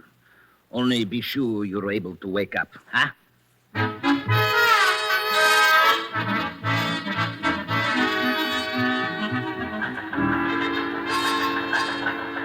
It's from Steve, Commissioner. Good. I've been expecting a report from him. Here you are. Oh, thanks, Ruth. File 307 apparently in Brunner's possession. His beautiful secretary, Karen, trying to arrange appointment for interview. Just between us, would rather interview Karen. He never changes, does he? Apparently, Max Raber, not such hot friend of ours after all. I'm still nursing large lump on head, which I collected at address Raber sent me to. What?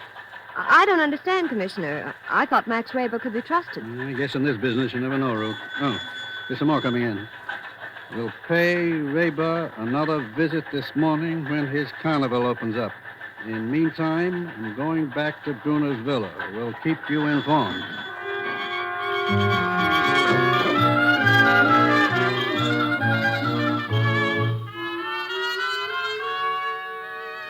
Well, this is quite an apartment you've got here, Karen. Much better than trying to talk through the bars of that gate outside. Yes, it is a nice apartment. Brunner takes good care of me. You know something? He should. You say nice things, Steve. Sometimes it comes easy. I'm afraid it won't do you any good to look out the window, Steve.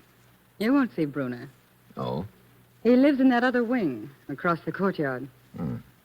Look, what kind of a guy is he, anyway? A short little man, very quiet. A short man. A fascinating man to work for. I can imagine. Steve, I talked to him last evening about you. He doesn't believe you. What do you mean? Well, he doesn't believe it's just an interview you want. Oh? What else would I be after? He's not sure yet. But supposing you were after a story, Brunner's interested in knowing just how much you would be willing to pay for it. We're, talking about the story, of course. Of course. Well, that's sort of a tough question to answer offhand. You see, there are others anxious to, shall we say, write a story about Bruna. They are willing to pay a great deal. Yeah, I'll bet they are. And, well, Bruna knows a lot more about you than you think, Steve. He knows you cannot pay as much for it as others can. I see. Well, if Brunner knows so much about me, maybe he also knows that the story we're talking about used to belong to the people I work for. Yes, he knows that. But I'm afraid it does not make any difference to him. He says he cannot do business with you. Well, that's that, I guess. I'm sorry, Steve. So am I. Anyway, it was very nice of you to go to the trouble. I was glad to. I don't quite get why you've been so nice to me. Well, I guess I... You what? Well, I stay here in Bruna's villa most of the time. I don't see many people. And I've never seen anyone like... I mean, you were... Oh, I don't know what I mean. Maybe this is what you mean, Karen. Oh, Steve. You must leave, Steve. Okay. But I'll be back. No, Steve, they would not let you in. There's a high wall and guards. Look, I said I'd see you later, and I will. With you here, I could grow wings.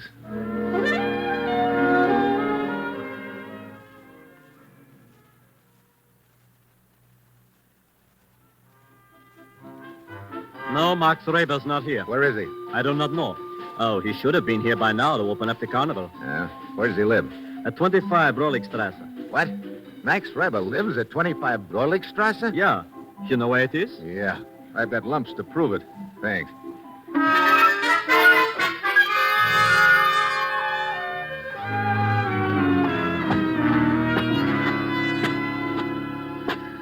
Well, Mitchell, here we go again. 25 Roligstrasse. Hey, sounds like a fight inside. Mitchell, help me! Get these men off me! Mitchell! It's the eager cab driver. Carl, let's get out of here. Yeah. Too late, Hanson. I will take care of this one, Mitchell. Hey, you sure did take care of him, Reba. For a little guy, you sure swing a mean lamp. It's good you arrived when you did, Mitchell. 5 minutes more would have been too late. You know, maybe I was wrong about you, Max. Wrong? What do you mean, Mitchell? I had you pegged as the boy who arranged that hit on the head for me here last night. Oh, I told you to come here and wait for me. When I got here, you disappeared. I got taken for a ride. Maybe by these two guys on the floor here, Hanson and what's the other one's name? Hanson called him Carl, I think. Yeah. Why'd they jump you just now? They know that we're working together, that we're after File 307. They are also after it. Look, I'm going to need your help. Have you ever seen Brunner? No. But I've been watching his villa carefully the last few days. I think I know a way we can get into the grounds. Good. At one place, in the rear of the villa, there's a tree which overhangs the walls. It looks like a difficult climb, but perhaps we can make it. Okay. We'll tie these two apes up and leave them here for the present. And after dark, you and I will pay a little call on our friend Brunner.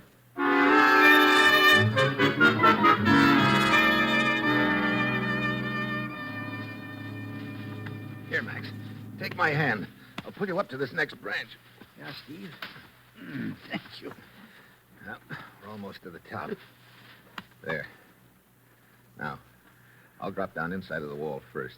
Then you follow, okay? Go ahead. Okay. All right. Come ahead, Max. Yeah. You okay? Yeah. Look, Mitchell. There are lights in that wing of the building across the courtyard. Yeah, that's what Karen says Brunner lives. We'll work our way over there and try to get in. Steve, listen. Oh, great. The hound of the Baskervilles. Look, Steve. A giant black dog coming for us. Yeah, I see him. Well, that just about cooks us. No, wait. Get lost, Reba. Huh? Lost? Get into the brushes there. Watch where they take me and try to get to me later. Now get moving. All right, Steve. Hey! Get away from me, you big lug! Hey, will somebody get this black monster off of me? Here he is, Fritz, over against the wall. Hurry up! This dog got me on his menu. So, it is the nosy reporter. Get this timber wolf off me. Szabo, get the dog. Fritz, take this man to the room in the cellar and tie him up at once.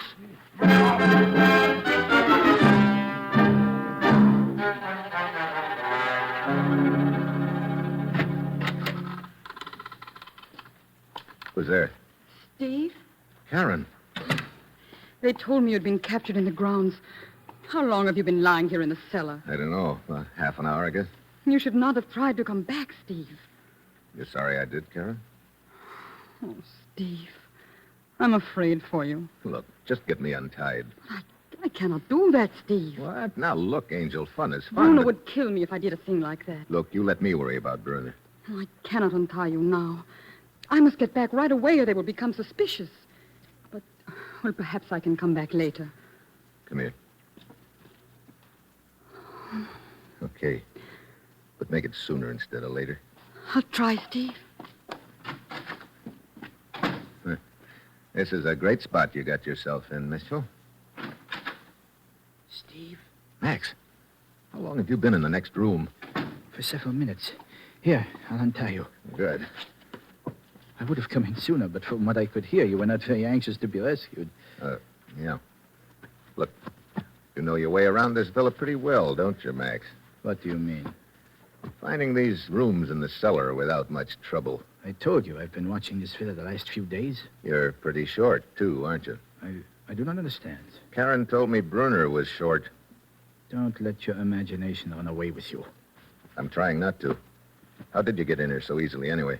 I diverted their attention by setting a fire in the yard. A fire in the... Hey, you believe in doing things up brown, don't you? There. The last of the knots. Come on, Steve. Yeah. Out of this side door into the hall.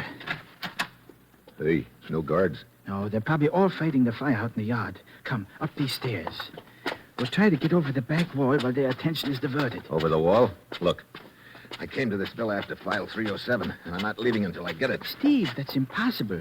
We'll be lucky to escape with our lives. To continue the search for the document, that would mean certain death for both of us. You get discouraged too easy. This the door to the yard? Yeah. All clear. Come on. Hey, that really is a fire you started. Come, Mitchell. It's spreading toward the front gate. It's our chance to get over the back wall. Hey, wait a minute, Max. We're not leaving yet. What? Look, that building over there. It's Brunner's wing of the villa. Steve, are you crazy? We cannot get in there. Why not? The door's open. This is our big chance, Reba. But, Steve, I tell you... Look, I came all the way across the Atlantic to find that piece of paper. Come on.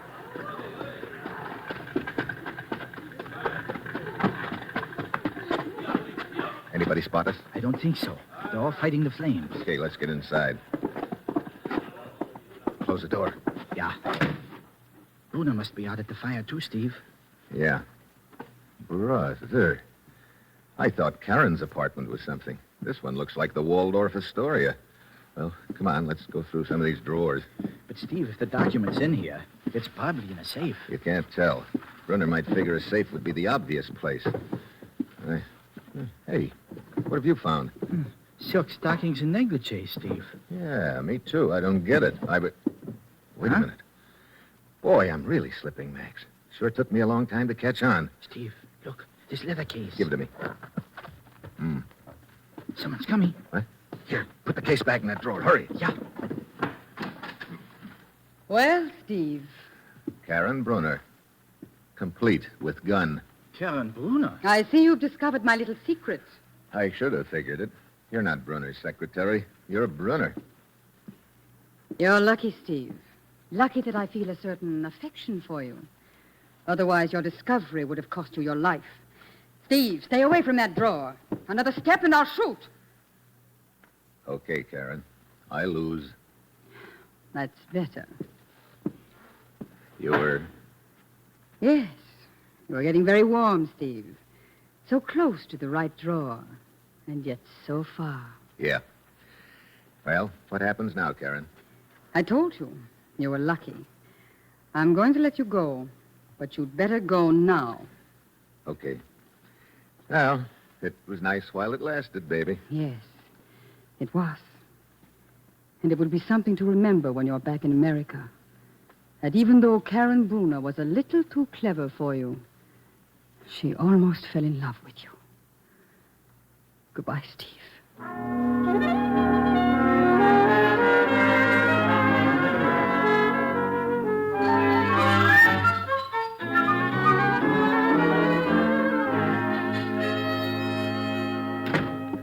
Hi, Commissioner. Ruth said you wanted to see me as soon as I got back. I certainly do, Steve. I got the cable you sent from Zurich before you left. So Karen, the beautiful secretary, turned out to be Bruner. She sure did. Steve, you let me down badly. Letting a woman razzle-dazzle you like that. But I finally figured out she was Bruner, Commissioner. Yes, but too late. Not quite. I didn't mention it in my cable, but... Here. What's that? File 307. What? That's what you sent me over there to get, isn't it? Why, yes, but I don't understand. You see, I'd found the papers and stuck them in my shirt before she walked in.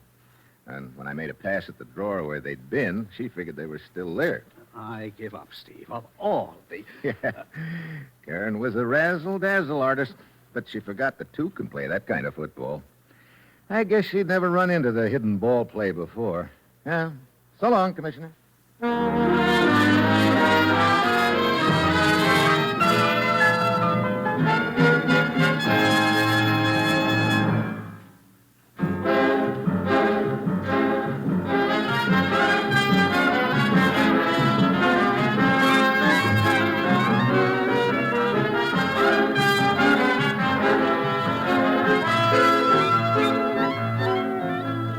You have just heard the seventh in an exciting new adventure series, Dangerous Assignment, starring Brian Donlevy as Steve Mitchell.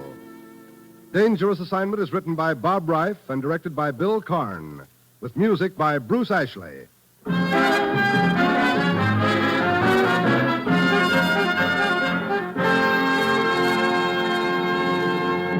This program came to you from Hollywood.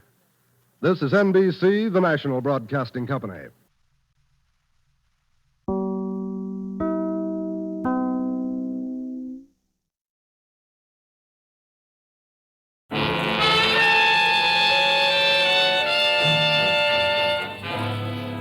Dangerous Assignment, starring Brian Donlevy as Steve Mitchell.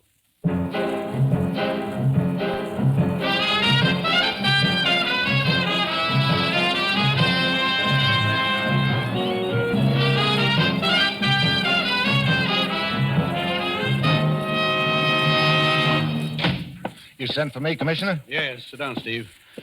I suppose you heard about Bill Thorne. Yeah.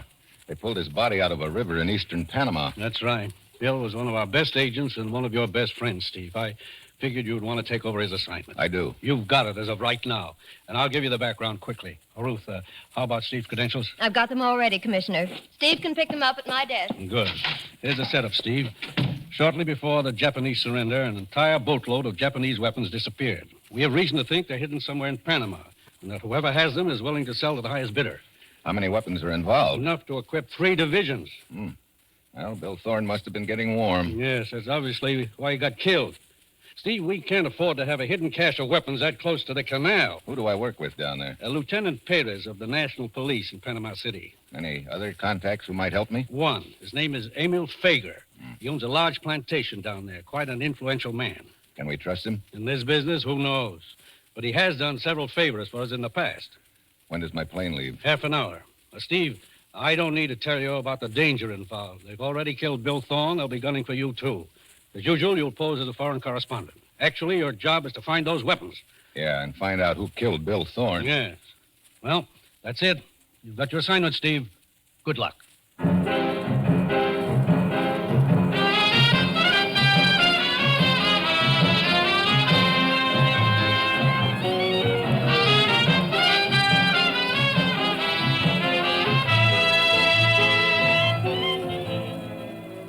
The National Broadcasting Company welcomes back to the air Dangerous Assignment, starring Brian Donlevy as Steve Mitchell, colorful, two-fisted government agent. At all those places of the world where danger and intrigue walk hand in hand, there you will find Steve Mitchell on another dangerous assignment.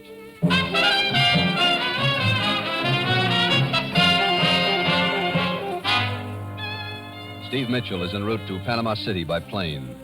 Meanwhile, on a plantation in eastern Panama, near the forbidding and sinister Darien country, 2 men sit hunched over a powerful radio receiver.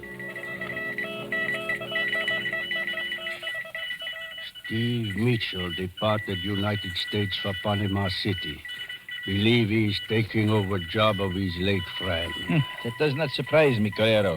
I did not think they would let the matter of the weapons drop. We will try to give Mitchell the same reception here in Panama that we gave his friend Bill Thorne. Yes. You know what to do, Correro. At the first opportunity.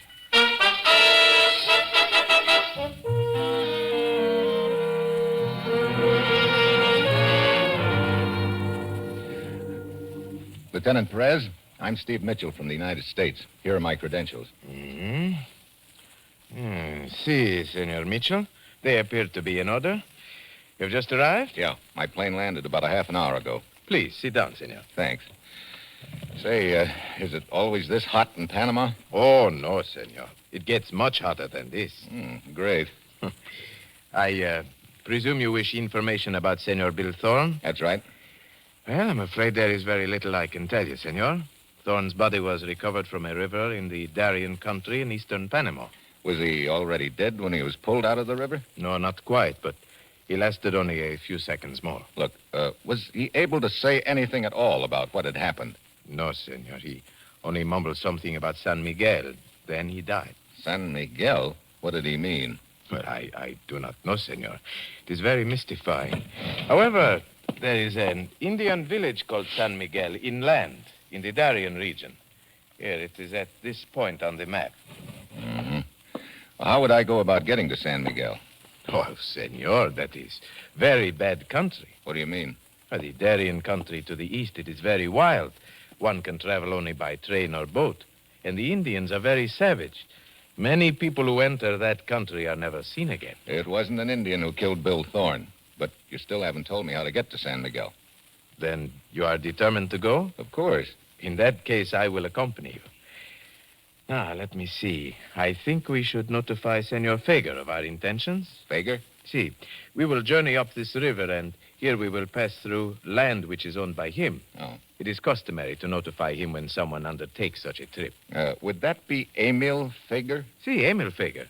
Why, do you know him, senor? I know of him. Matter of fact, I was told I might contact him for help. Oh, he has always been very cooperative about such things. Yes, we will go see him. He happens to be here in Panama City at present. He is staying at the International Hotel. Where's that? On the Cinco de Mayo Plaza in the center of town. We can walk there. In this heat? Oh, but senor... Yeah, I know. It gets much hotter than this.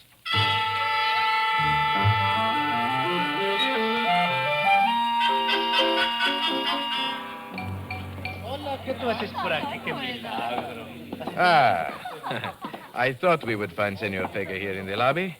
That is he, the fat gentleman sitting in that chair by the window. Oh, he believes in service. I wish I had a guy to fan me. See, that is Senor Fager. Good afternoon, senor. Lieutenant Perez. But I fail to see anything good about the afternoon, sir. With this infernal heat. Well, you should be accustomed to it by now, senor. Oh, I seem to feel it more when I come into town, senor. On my plantation, it doesn't bother me. But here, I must take Pepito and his fan wherever I go. Pepito, turn around. Fan the gentleman.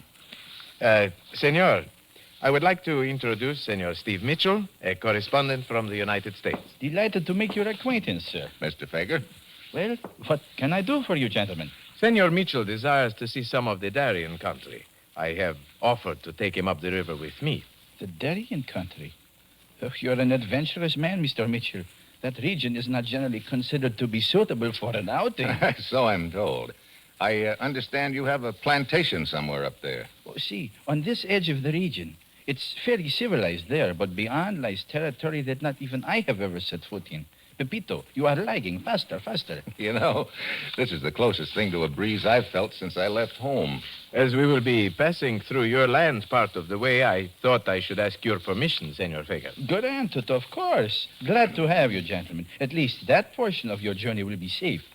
Would you like me to send one of my men with you? I don't think that'll be necessary, Mr. Fager. Thanks just the same. Oh, at least let me put one of my boats at your disposal. Well, you are most kind, senor. Not at all, Lieutenant. As you know, I am always willing to cooperate with the authorities in anything at all. Anything at all.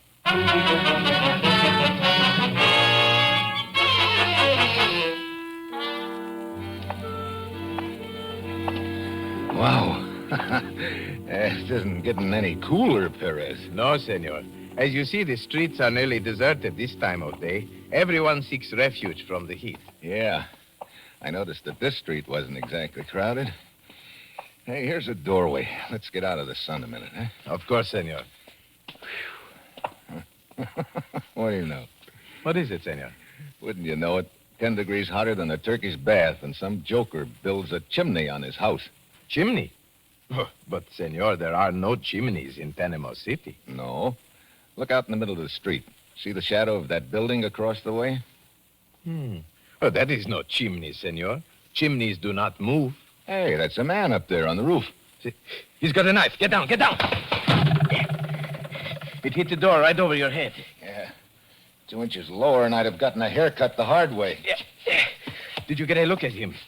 Just a glimpse of his face. Ah, the roofs are close together in this part of the city. He could be a block away by now. Yeah. Well, senor, it would appear someone objects to your presence in Panama City. That doesn't surprise me much. Well, come on, Perez. Let's get outfitted and start that trip up the river to San Miguel.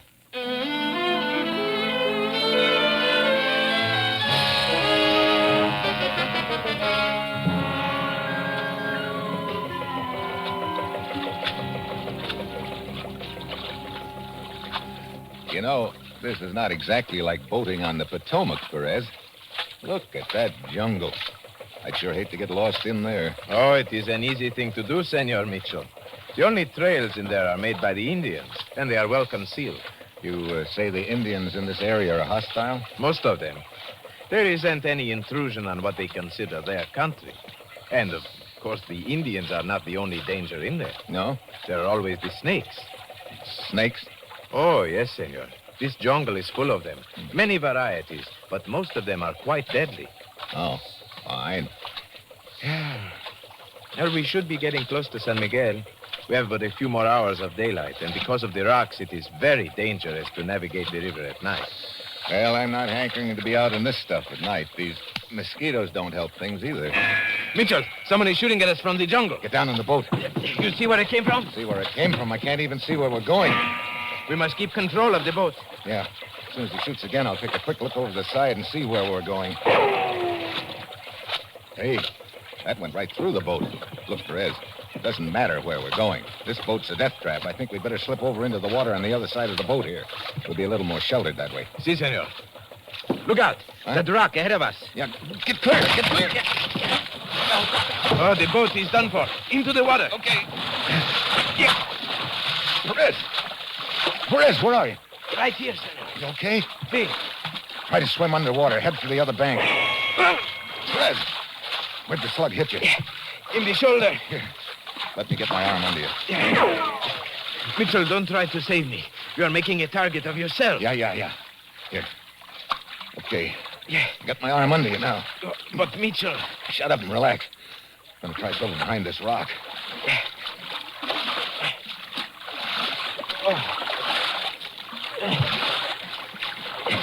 Senor, I'm getting weaker. Hold on, Perez.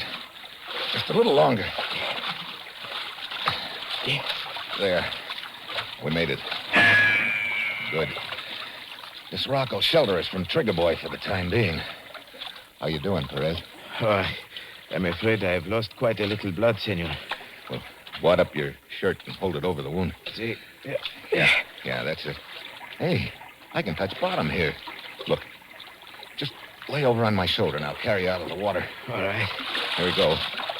We're going to be exposed for a second or two, but we can't help it.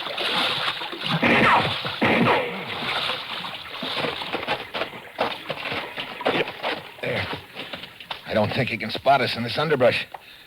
How far do you think we are from this village of San Miguel? Oh, it can only be a mile or two. Good. Okay. Come on, get up on my back now.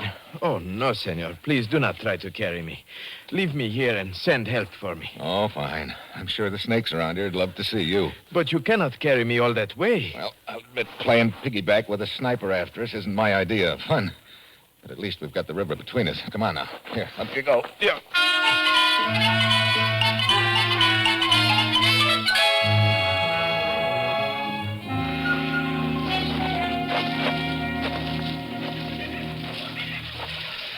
Can you see the village yet, Perez? See. It is in that clearing just ahead. Good. This is sure the longest mile I've ever walked in my life. Yeah, I see it now. Hey. All the huts are up on stilts. Extranjeros vienen! Uh-oh. Looks like we've got a reception committee coming towards us. The man in front, I think he is their chief. We had better stop here at the edge of the clearing. Okay. I'll put you down here. Yeah. There. Can you stand all right? Yes. Senor Mitchell, for bringing me to safety, Gracias, senor. Here they come.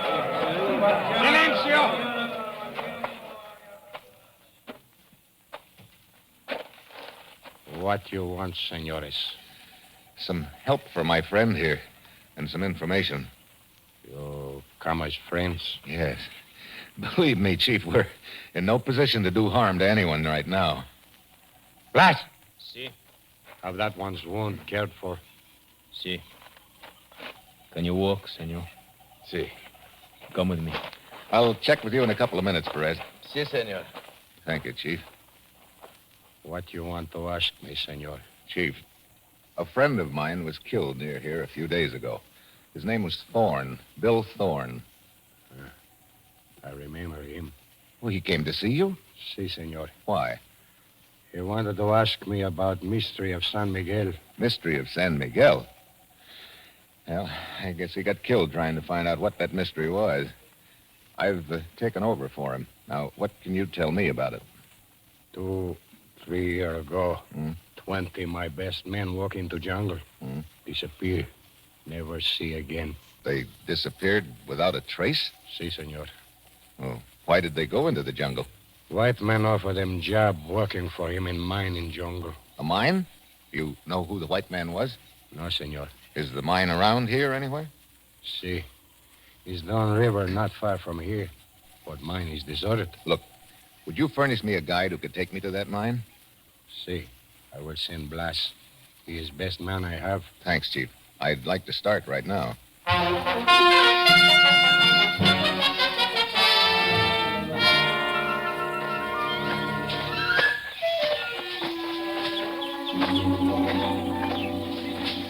I'd hate to be trying this alone, Blas.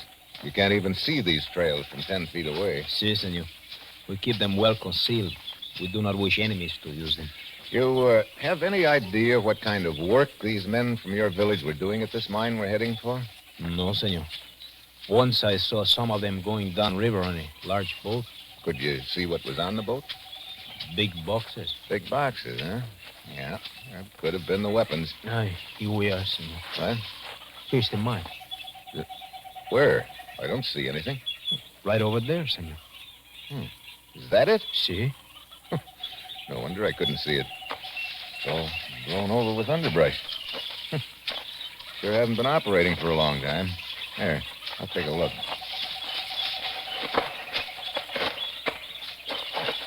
Hey, the shaft's completely caved in. No chance of finding out what's down there now, I guess.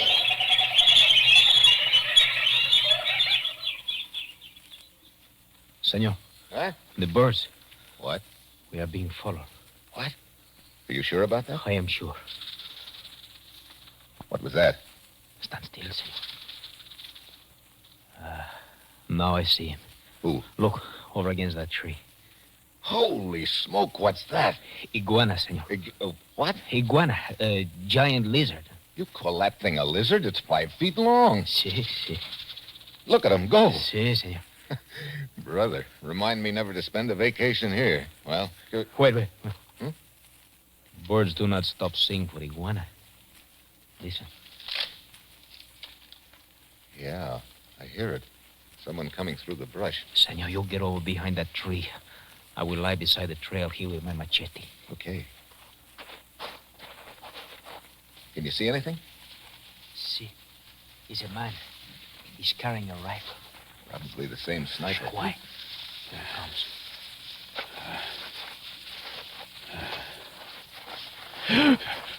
No. See?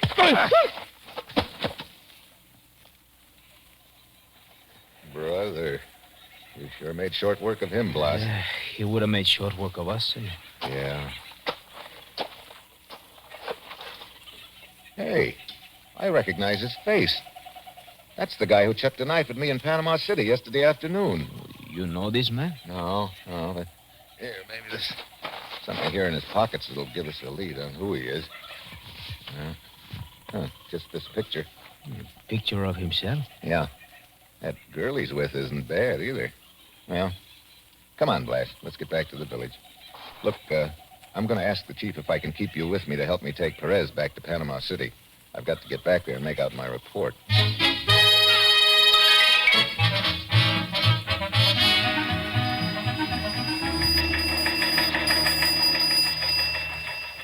Steve's report's coming in from Panama City, Commissioner. Good. Let's have it, Ruth. Here you are. Great job you sent me on, Commissioner. To date, I've had a knife thrown at me, been shot at, and nearly drowned. Good Lord. You know, that guy can get into trouble easier than anyone I know. Even the lizards are chasing me. He's just irresistible, I guess. Perez wounded, but not seriously. Located mine, which looked like promising hiding place for weapons, until I found it had been deserted for years. Here's the rest of it.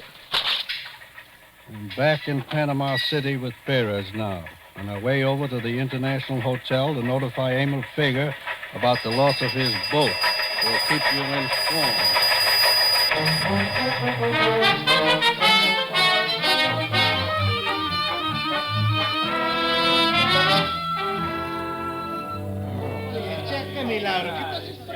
We are very sorry about the loss of your boat, Senor Fager. Nonsense. It was unavoidable, Lieutenant. And I have other boats.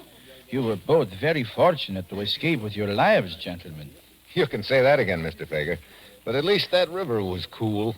Where did you say this incident occurred, Senor Perez? Oh, about 20 miles past your plantation, Senor. Yes. That's bad country up there. Makes a perfect hiding place for outlaws and cutthroats. Any idea why that sniper should be shooting at the two of you, sir? No, none. Must have been a nasty wound you got, Senor Perez. See, my shoulder still pains, but it is much better now. Come on, Perez. We'd better be going. I'll see you later, Fager. And thanks again for the use of the boat. Oh, you're quite welcome, sir. It is just unfortunate your adventure had such a disastrous ending. But do not hesitate to call on me again if you need anything. Thank you. I looked up the registration papers on the deserted mine as you requested, Senor Mitchell. What'd you find out?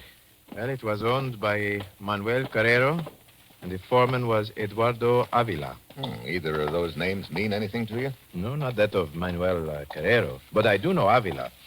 He has been arrested several times this last year on charges of drunkenness. He frequents the bars on the Avenida Central. Good. Let's go over there and see if we can run him down.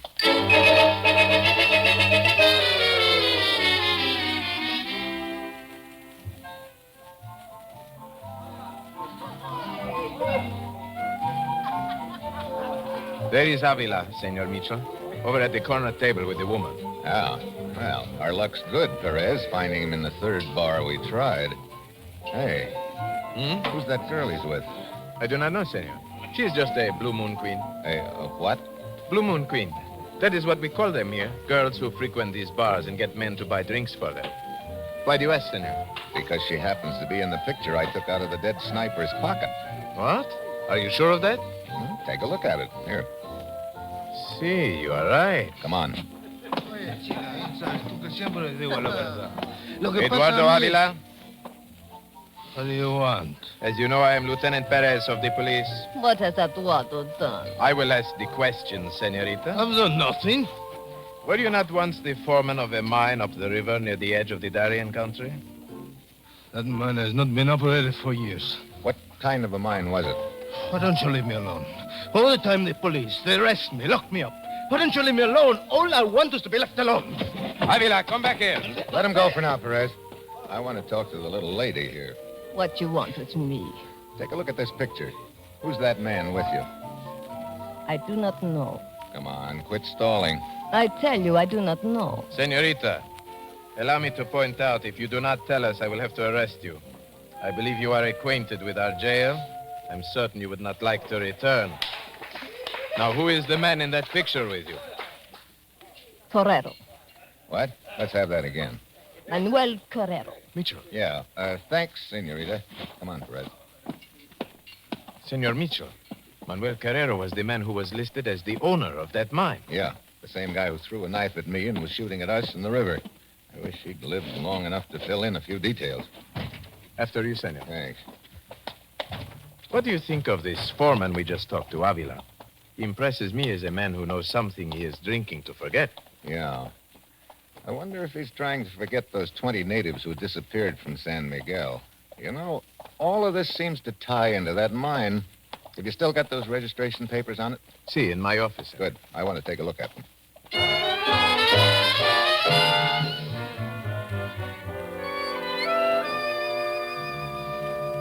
Here are the papers on the mine, senor. As you see, Carrero is listed as the owner, Avila is foreman. But now that Carrero is dead, I'm afraid... Wait a minute. Hmm? What's this? Oh, that is a map of the area surrounding the mine and a diagram of the mine. It is required by law Hey. to... What is it, senor? Take a look at this diagram. See? Here's the mine shaft indicated here. Hmm? The one you discovered to be caved in? Yeah. But look over here. Right around the bend of the river. Another entrance to the mine. Yeah, a side door. Look, can you get me another boat? Why, of course, but... That Indian guide Blas is still here in Panama City, too. Senor Mitchell, you think the weapons are stored in that mine after all? I don't know. That's what I'm going back up the river to find out.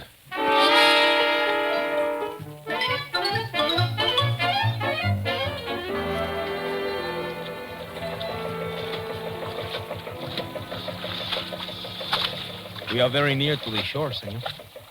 Yeah, Blas. I'm keeping the boat in as close as I can. I don't want to miss that mine entrance. We should be getting warm, according to this map. Look, there's the bend in the river just ahead. Yes, senor, I see the entrance. Right over there. In the side of the river bank. Oh, yeah. Brother, you'd never spot that in a million years unless you knew right where it is. It's all covered with underbrush. See. Okay. Tie up to that branch. We'll take a look. See. There. Okay, come on.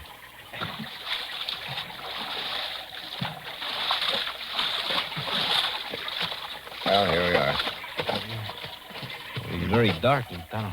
Yeah. I got a flashlight. I'll go first.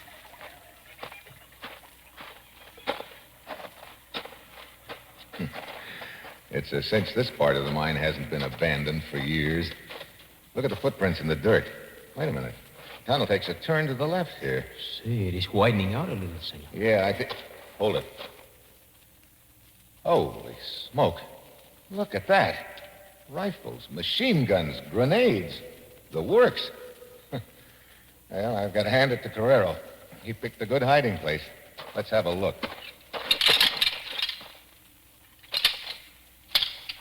Senor, look. Huh? Look on the ground there. The bones, they're all around us. Yeah. Skeletons. A lot of them. Yeah, I guess that solves the mystery of San Miguel, Blas. 20 men from your village walked into the jungle and disappeared. 20 men who were hired to bring the weapons here and then were killed to shut their mouths. One of those skeletons, senor, once was my brother. I didn't know that, Blas. I'm sorry. Senor, somebody is in this mine with us.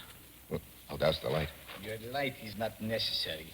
I will furnish the illumination. No. Stand quite still, both of you. Well, Emil Fager, complete with gun. At your service, Mitchell. Or should I say, you are at mine. So you're the big boy in the deal, huh? I knew it was only a question of time until you discovered this entrance to the mine, Mitchell. So I thought it expedient to await you here and give you the reception you so richly deserve. Manuel Carrera was just fronting for you with the mine, huh? He was an employee of mine, and a very inefficient one, as it turns out. Stay close together. I want to keep you both in the beam of my flashlight. This man, senor. Yes, boss? He is the one who killed the men of my village and my brother. That's right.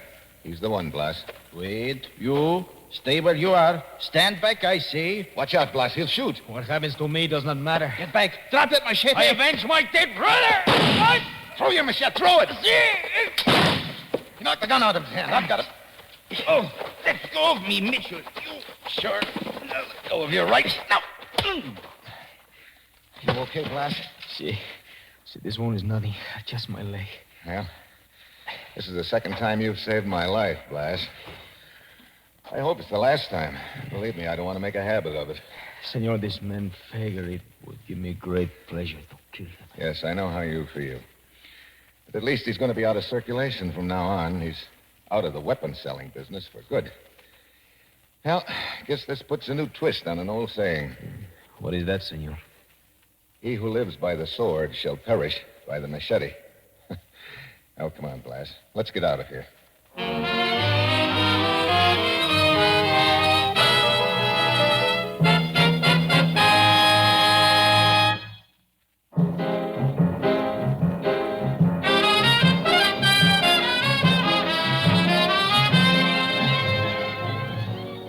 You have just heard the first in an exciting new adventure series, Dangerous Assignment, starring Brian Donlevy as Steve Mitchell.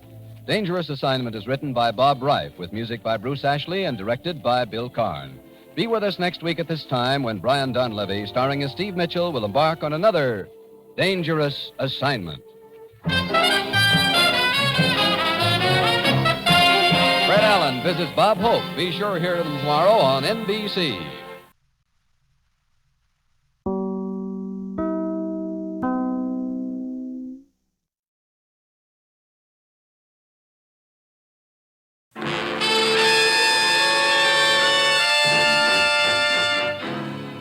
Dangerous Assignment, starring Brian Donlevy as Steve Mitchell. Well,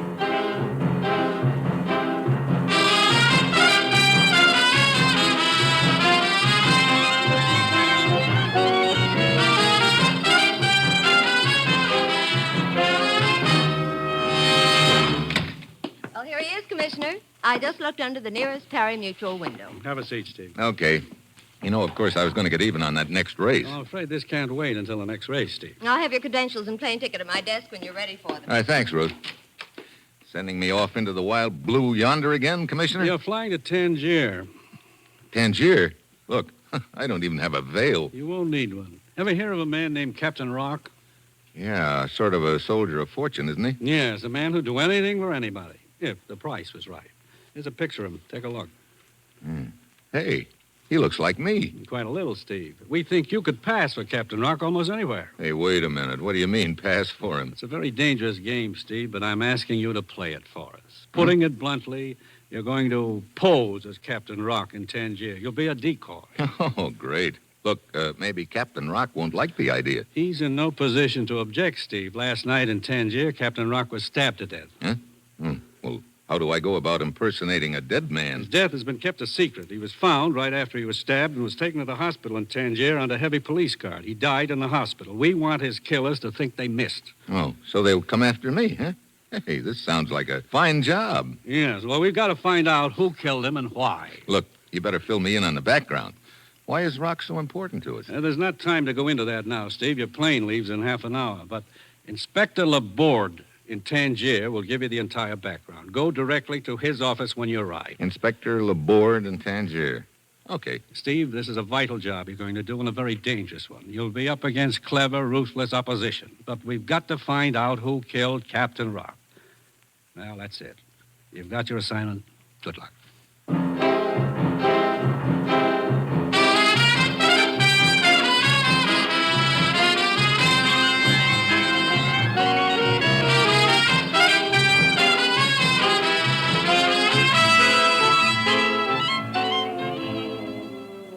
The National Broadcasting Company is proud to present Dangerous Assignment, starring Brian Donlevy as Steve Mitchell, colorful, two-fisted government agent. At all those places in the world where danger and intrigue walk hand in hand, there you'll find Steve Mitchell on another Dangerous Assignment.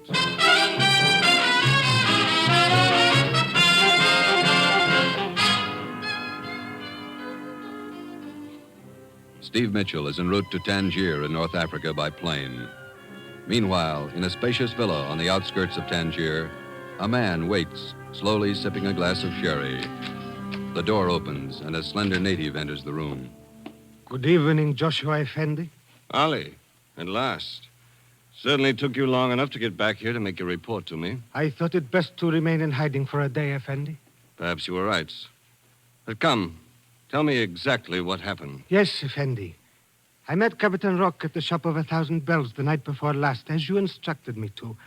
I told him that I was to conduct him to the man who had arranged his escape from the Istanbul prison. Was he suspicious at all? He did not seem to be. But he said he did not understand why his escape from prison had been arranged. I told him he would find that out later. Good. Good. We drove to a deserted road outside the city, and then I stabbed him. Captain Rocq is dead, Joshua Effendi. Oh, you've done well, Ali. And you'll be paid accordingly. I'm going to the airport to purchase a ticket to Cairo. My job here is finished.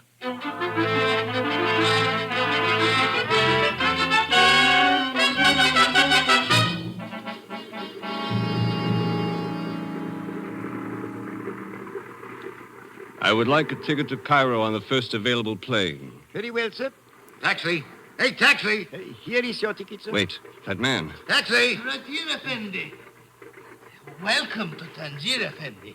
May I show you the sights of the city? No, just take me to the police station. Oh, right away, Effendi. That was Captain Rocq. But Rocq is dead. I beg your pardon, sir? Never mind the ticket to Cairo. I still have some unfinished business here in Tangier.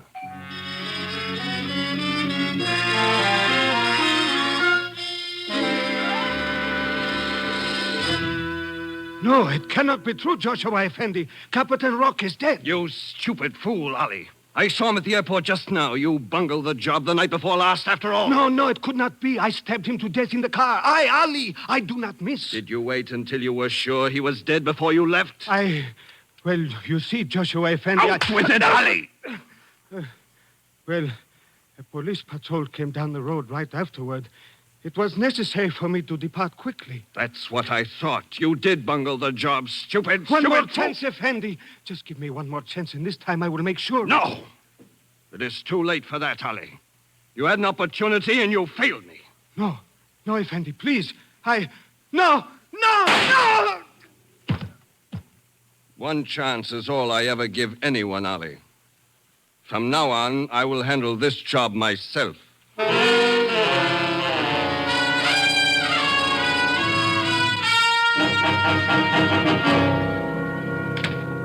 Your credentials are in order, Monsieur Mitchell. Please have a seat. Thank you, Inspector Laborde. Your commissioner notified me to expect you. You did well to come here to my office as soon as you arrived in Tangier. We do not want you to be seen in the city until you understand the situation thoroughly. Well, right now I don't understand much of anything. I think you'd better start at the beginning. Of course. Look at this map. A year ago, these two European countries were on the verge of signing a treaty. Your country was backing them completely and was very anxious for that treaty to go through. It meant peace and security for this entire area of Europe. I see. What happened to it? On a certain day, a representative from each country was to meet and sign the treaty on the border. But that meeting never took place. Why not? One of the representatives was assassinated on the way to the meeting point. The mutual suspicion which resulted from the incident was enough to scrap the treaty. But what's all this got to do with Captain Rocq? I wish to show you a portion of a newsreel on this film projector. Will you turn off the light, please? Okay. Merci. I will start the projector now. This was taken near the border of the two countries involved on the day the treaty was to be signed. What do you see there, Monsieur Mitchell? Just a black sedan. Man in the back seat, driver in the front. The man in the back seat was the diplomat who was assassinated shortly afterward. Now, look more closely at the driver. What? Hey, it's Captain Rocq. Captain Rocq. You may turn the lights back on now. Merci. You think Captain Rocq killed that diplomat? No, but we think he was in on the plan in some way. At a certain point in the trip, instead of turning to the left, as he was supposed to do, he suddenly turned to the right, into a blind alley. That is where the shooting took place. I see.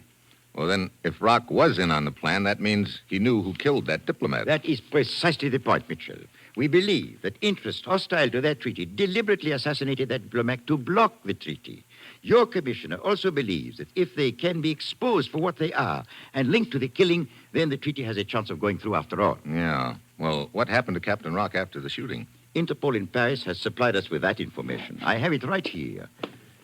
Rocq went into hiding. He was arrested on a minor charge in Istanbul 2 months ago and imprisoned there. He probably figured that Istanbul jail was a good hiding place. Oh, undoubtedly. But last week there was a very skillfully arranged jailbreak. Captain Rocq escaped. We want to find out who arranged that escape, because it is our belief that the one responsible for it is the killer who realized that he was not safe as long as Rocq was alive. So that's why I'm supposed to impersonate Rocq? Exactly. I think we will be able to make the killer believe that he missed the first time. So he'll come after me. You know, this sounds like a nice, friendly little pastime where a guy could wind up dead. There is no point in minimizing the danger, but this assignment is a vital one. Look, did you get anything out of Rocq before he died? No. But a few hours before his death, he was seen at Hassim's. Hassim's? What's that? It's a cafe here in Tangier. It may mean nothing. On the other hand... Well, I guess that'll be my first stop, huh? Oui. Monsieur Mitchell, one thing I must make very clear to you. Yeah? When you walk out of this office, you will be Captain Rocq. You cannot return here until this job is finished, one way or the other. Why not? The interests that we think are behind this have eyes and ears everywhere. We must do our best to convince them. Therefore, I am the only one in Tangier who knows who you really are. Even now, your picture has been distributed to the force as that of Captain Rocq. To the rest of the police, you will be Captain Rocq, to be pursued and captured if possible. Oh, fine. I don't have enough to do trying to find out who's behind all this. I have to play hide and seek with the police, too. Oh, I regret it is unavoidable. Well, look, suppose I get in a spot. Isn't there anyone who can help me? I have considered that possibility. I will have one of my detectives who will make himself known to you at Hassim's Cafe. How will I know him? He will approach you and he will say, Hassim stocks fine wines here. You will ask him if he is an employee of the place, and he will reply, no, not an employee, a connoisseur. Fine wines connoisseur. Okay, I've got it. Keep under cover for the rest of the day and be at Hassim's at 7 tonight. Okay. Monsieur Mitchell, I do not need to warn you to be careful, because if you are not, I am afraid it will cost you your life.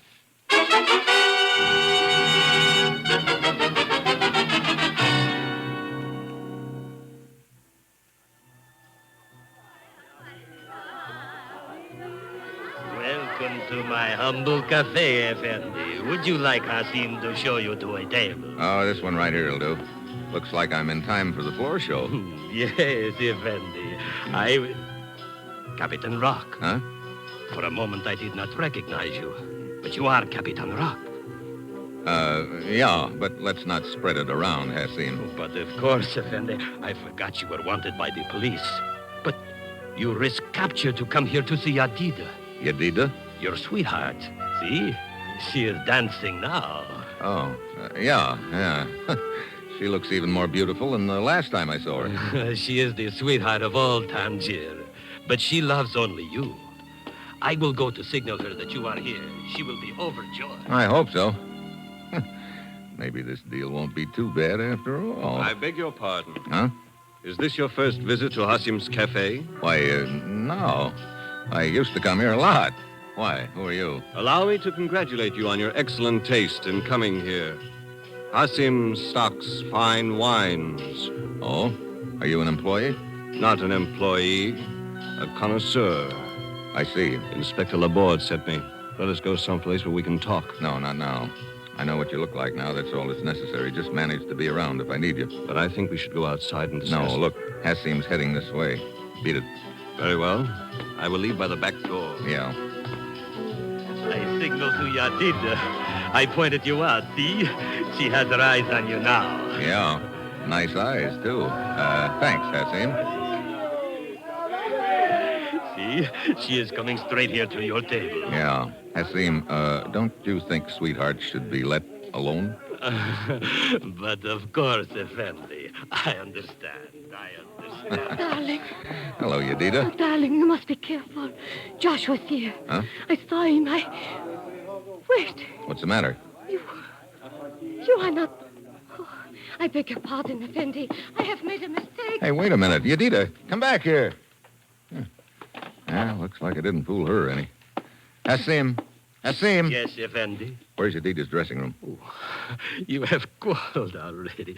Such a pity, such a pity. Yeah. Now I want to make up. Where's her dressing room? Where it has always been, Captain Rocq. Through that curtain. The room at the end of the hall. Thanks. You will make it up, then all will be well again. Room at the end of the hall. Yeah, there it is. She was trying to warn me about something. Yadida. Hey. Yadida, what happened? Knife. Who did it? Joshua. Who's he? Joshua. Look, Yadida, so you know I'm not Captain Rocq, but I'm trying to find out who killed him and what's behind it all. Can you tell me anything that'll help? Shop of 1,000 bells. Shop of 1,000 bells? Where's that? Street bazaar. Yadida. She's dead. What is it, Captain Rocq? What has happened? Yadida. She's dead. What? Yadida dead? Yadida. A knife wound. You did this, Captain Rocq. You killed Yadida. Now, look. You had a quarrel. You stabbed her. Police! Police!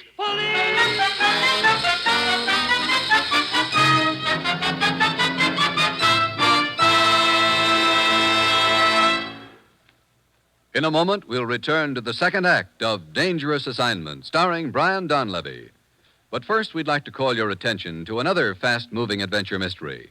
Now on Sundays, hear Dick Powell as Richard Diamond, private detective.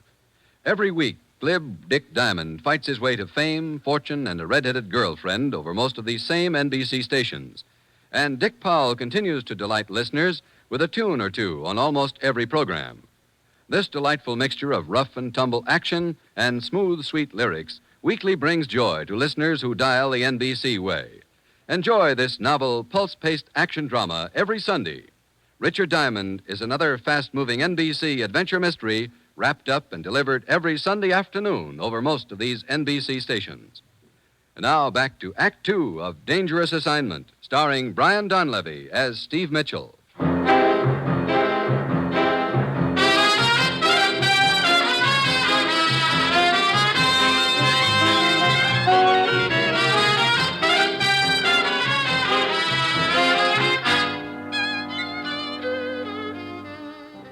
The time, 10 seconds later. The place, Hasim's Cafe in Tangier. Steve Mitchell, posing as the notorious Captain Rocq, is still standing over the body of Yadida, the beautiful dancing girl, as Hasim, the proprietor, rushes down the hall to her dressing room. Hasim suspects Steve of killing Yadida. She loved you, and you killed her. Police! Shut up! Look, as long as we're throwing accusations around, you got here in an awful hurry just now, Hasim. How come? I do not know what you are talking about. Police! Quiet! Police! Take your hand off my mouth. Let go of me. Get in that dressing room. It will do you no good. I will still call the police. I know, but this way I'll have 5 minutes start. Now get in there. Police!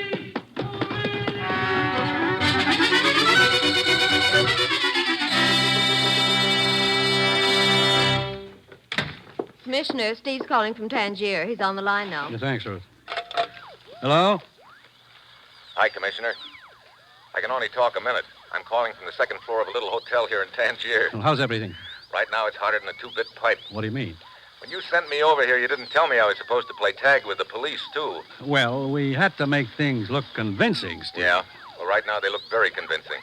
Rock's girlfriend just got herself killed, and I'm the grade A suspect. What? Yeah. She was trying to warn me about something before she died. She mentioned a place called the Shop of 1,000 Bells in a bazaar. I guess that's my next stop. Are you working alone, Steve? But really alone. Inspector Laborde sent a man to me at Hasim's Cafe, but I had to leave in such a hurry I wasn't able to contact him again. Have you made any contact with the people who engineered Captain Rock's jailbreak? Not yet. Maybe I'll have better luck at the Shop of the 1,000 Bells. Look, I better hang up. I don't want to stay in one place any longer than I have to. This town is probably jumping with cops right now, and they're all looking for me. I'll try to call you again as soon as I have anything new to report. All right, Steve. Be careful. Yeah. So long, Commissioner. Clerk. Hey, clerk. Here I am, Effendi. Look, I'd like a little information. Of course, Effendi. What's the matter? Nothing, Effendi, nothing. You seem pretty nervous all of a sudden. It is nothing, Effendi. What information do you wish? Is there a bazaar around here anywhere? A bazaar? I do. Hey, you really got the jumps, haven't you? A bazaar? Oh, yes, Effendi. It is not far. Wait a minute. What was that? I do not know. A car pulled up outside, a police car. So that's why you were nervous. Police, quick, in here. Here he is. Looks like I've got no friends at all. Police, this way. Must be a back door over there. Quick. There he goes.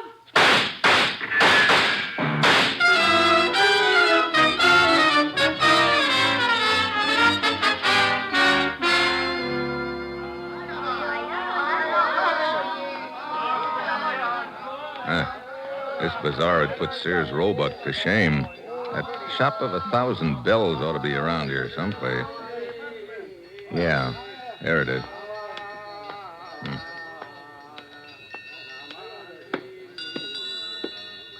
Good evening, Effendi. Welcome to the shop of 1,000 bells. Are you the proprietor here? Yes, Effendi. I am Turhan, at your service. You would perhaps like to buy one of these beautiful bells? No, but I'd like a little information. I do not sell information, Effendi. I sell bells, the finest in all Tangier. See, here is one you may like. But... Does it not have a fine tone? Like pure silver. Yeah. But now, look. Indeed, it should have such a tone, for it is pure silver, with just the slightest amount of alloy to give it body. You like this bell? That's not what I came for. Perhaps this other one. Here. Yes. Perhaps this one is more to your liking. Look, I don't want to buy a bell. Oh, but Effendi, I have... Effendi, you would like a guide, no? No. I am Mustafa Effendi, the best guide in all Tangier. I No. can show you all the more secret places. No. The beautiful dancing girls. Look, I don't want to buy a bell, and I don't want a guide. But I charge very little for my services, Effendi. Hey, beat it, will you? Now, look, Turhan, I don't have much time. I told you I wanted some information from you. But I only have information about my bells, Effendi. Look, I'm going to try just once more. I was told to come here. Now, if you don't open up and start talking, I'll... Effendi, if you want information, why do not you ask me? I, Mustafa, have all the information. What's that? Of course. I have information on all the points of interest here in Tangier. I can show you. Oh, great. Look, will you beat it? It is a sad thing, Turhan. Nobody wants a guide tonight. Everyone is too interested in the murder of Yadida to go sightseeing. Yes, I know. No one will buy my bells either. What's that about Yadida? You have not heard, Effendi. Yadida was a beautiful dancing girl, a sweetheart of all Tangier. But tonight, she was murdered by a man called Captain Rocq. Oh? The police are scouring the city for him right now. But if the citizens find him first, there will be not much left for the police. I guess not. Hey. I see. The police are down at the other end of the bazaar. They are searching everywhere. Look, you still want a job, Mustafa? Oh, but of course, Effendi, you have changed your mind. Yeah, I've changed my mind. You say you can show me some of the secret places of Tangier? If you like. I like. The more secret, the better. One moment, Effendi. You have changed your mind about the going. Perhaps you will change your mind about the bell. Huh? I'll even buy a bell. Oh, thank you, Effendi. Come on, Mustafa, let's go.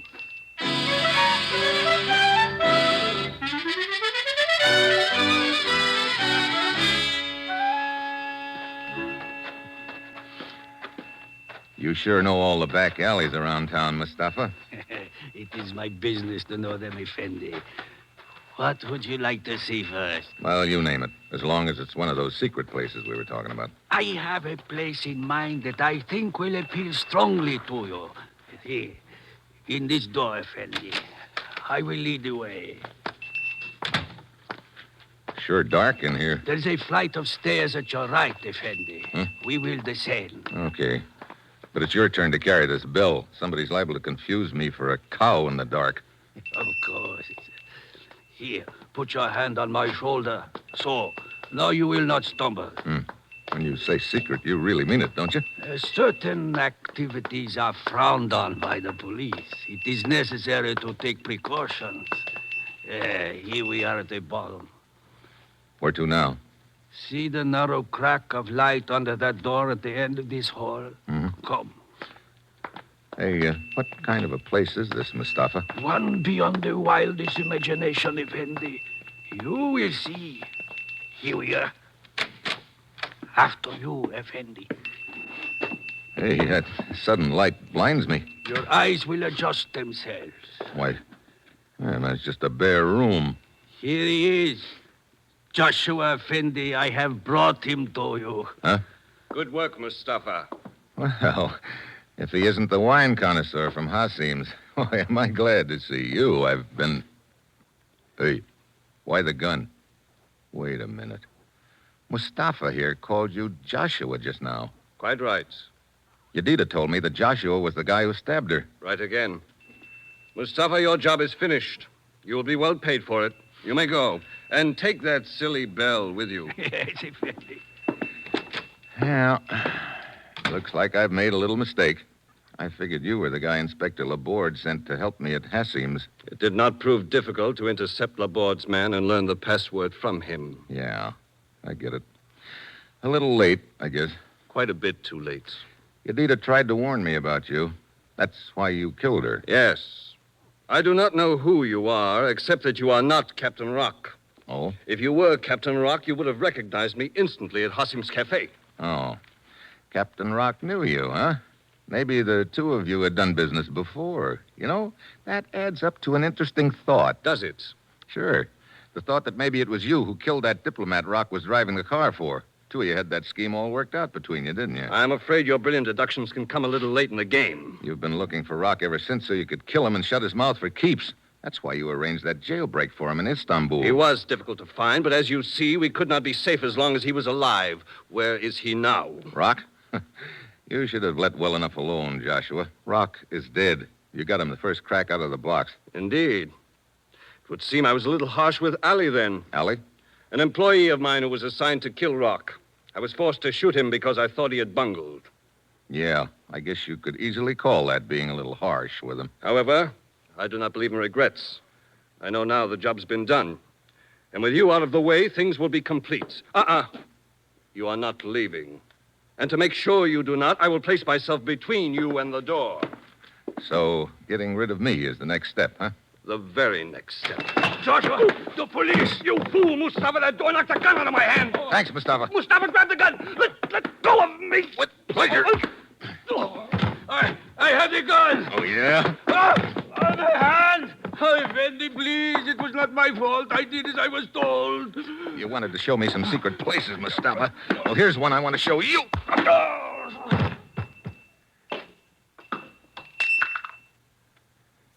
Never send an O for whom the bell tolls, Mustafa.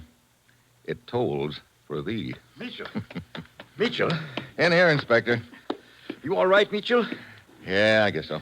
I spotted Joshua's agent, Mustafa, and he led me to you. I was hoping I could get to you before it was too late. Well, you gave me a big lift indirectly, Laborde. Mustafa came flying back to tell Joshua you were closing in and knocked the gun out of his hand when he opened the door. Here's your man, Inspector. Joshua, there, on the floor. Oh, he is the one who engineered the political assassination with Captain Rocq? That's right. Good. We will give it the widest publicity. When those two countries involved learn who killed that diplomat, perhaps their treaty will go through after all. I hope so. Hey, look, Laborde, do me a favor, will you? After what you have done, anything, Mitchell. The citizens of Tangier still think I killed Yadida. Will you give me a police escort out of town? I'm not exactly hankering to hang around here, if you know what I mean. Well, that can easily be arranged, Mitchell. Posing as a notorious character does have its disadvantages, I suppose. That's the understatement of the week. You know, the next time the commissioner wants me to impersonate somebody... Yes? I hope it's a Sunday school teacher in Cedar Rapids.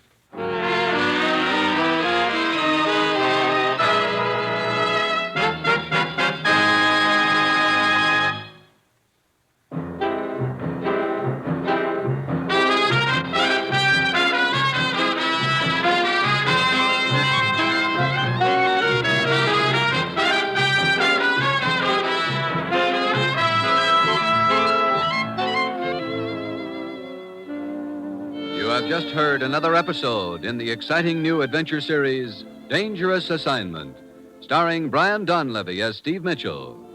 Dangerous Assignment is written by Bob Reif, with music by Bruce Ashley and directed by Bill Karn.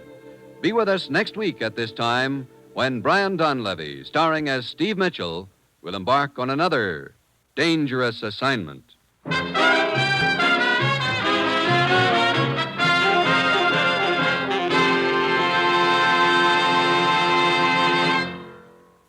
Dangerous Assignment comes to you from Hollywood.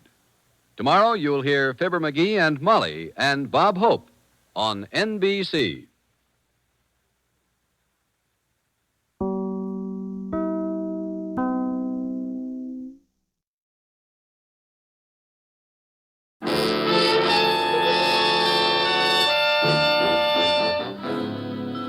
Dangerous Assignment, starring Brian Donlevy as Steve Mitchell.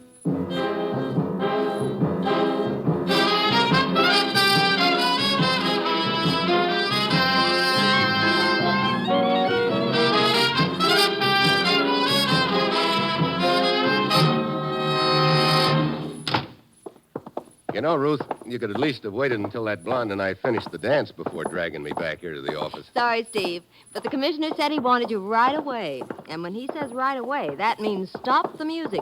Here we are. Yeah? And the commissioner's waiting for you inside. I'll have your credentials and plane ticket at my desk when you're through in there. Okay, Ruth. Hi, Commissioner. Steve? Well, where am I going this time? Sending you to Athens, Greece. Greece? Look, I wouldn't know Socrates from Homer. I wouldn't worry about that. You're not liable to run into either of them. Well, what's it all about? Radar. Steve, as you know, our scientists have come up with new developments in radar so revolutionary that many of the older models are now obsolete. So I understand. Hey, wait a minute. Is that how you located that blonde and me? 2 weeks ago, a complete set of plans covering these improvements was stolen from a research laboratory in this country. It's essential we get those plans back. What's the line on them so far? The man who smuggled them out of this country turned up dead in the Azores. His killer got as far as Algiers, and he got killed. Yeah, sounds like a game where everyone plays for keeps. It is. We now believe an international information peddler named Zundel has the plans. And Zundel's in Athens? We think so. Steve, there's a known channel waiting for those plans. Once they get to a certain point in the eastern Mediterranean, our chances of recovering them are nil. We've got to keep them from getting out of Athens. Who do I work with in Athens? Lieutenant Janakos of the police. Steve, I don't have to tell you about the danger involved. There are probably several interests after those plans. They'll stop at nothing. They'll throw the book at you. They put every obstacle in your path that they can. You know, this comes as no surprise, Commissioner. As usual, you'll pose as a foreign correspondent after a story, but your real job is to get those plans before they get out of Athens. Well, that's it. You've got your assignment, Steve. Good luck.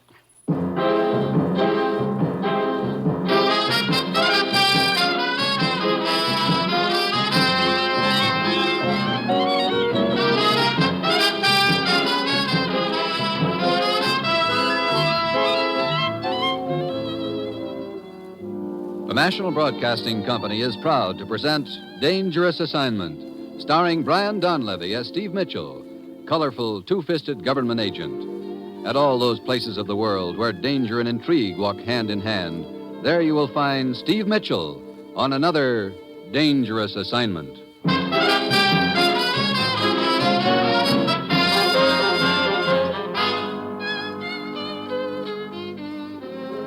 Steve Mitchell is en route to Greece by plane. Meanwhile, on a narrow, deserted street in Athens at sunset, two men slip furtively along the sidewalk in the gathering dusk, closing in relentlessly on a third man ahead of them.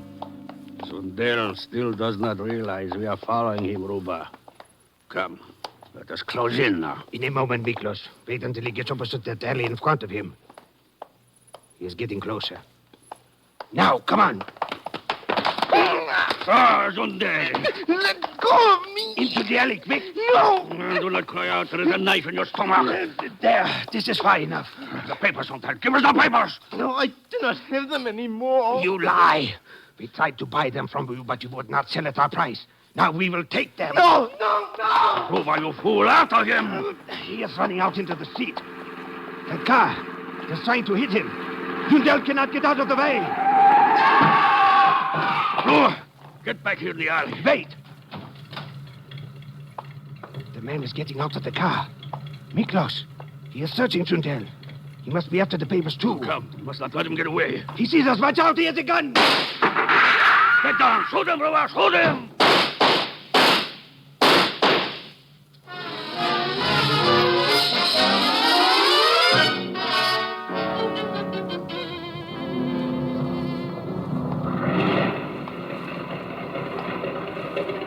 Taxi! Hey, taxi! I'm sorry, sir. This cab is taken. Huh? Oh, yeah, so I see. But there's another one right over there. Okay, thank you. Taxi! Taxi! Yes, sir. Right over here. Miklos. Yes? That's Steve Mitchell, all right. I received information he would be sent here to Athens to look for the radar plans. Well, we must find out who ran down Zundel last night and beat us to those plans. Maybe if we search Zundel's house. But we must also prevent Steve Mitchell from finding those plans. And that job comes first. Come, we will follow his cab.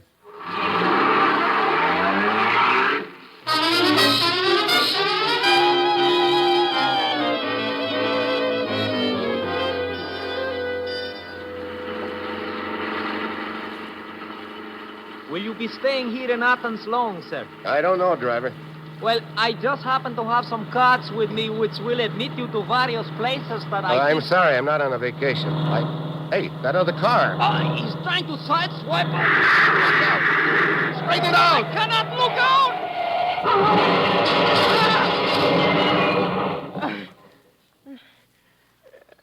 Wow. Driver, you okay? I think so. Here, I'll get this door open. Can you open your door? No, it is jammed. Well, come on. I'll help you through the window. Thank you. How about you? Are you hurt? Just shaking up. Looks like I got a reception committee pretty early in the game this time. Look, can you get another cab and take me to police headquarters? Nothing personal, sir. But if you do not mind, just get yourself another driver, please. You are bad luck to me. Okay, I guess I can't blame you, honey. Like your American GIs used to say. I have had it.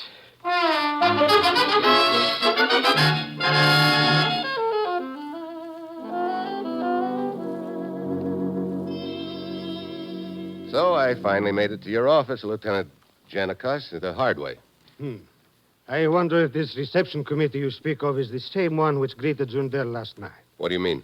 He was run down by a car and is now in the hospital unconscious. You think it could have been an accident, Janikos? I am certain it was not. It was a deliberate hit and run. Several shots were heard. That is all we know at present.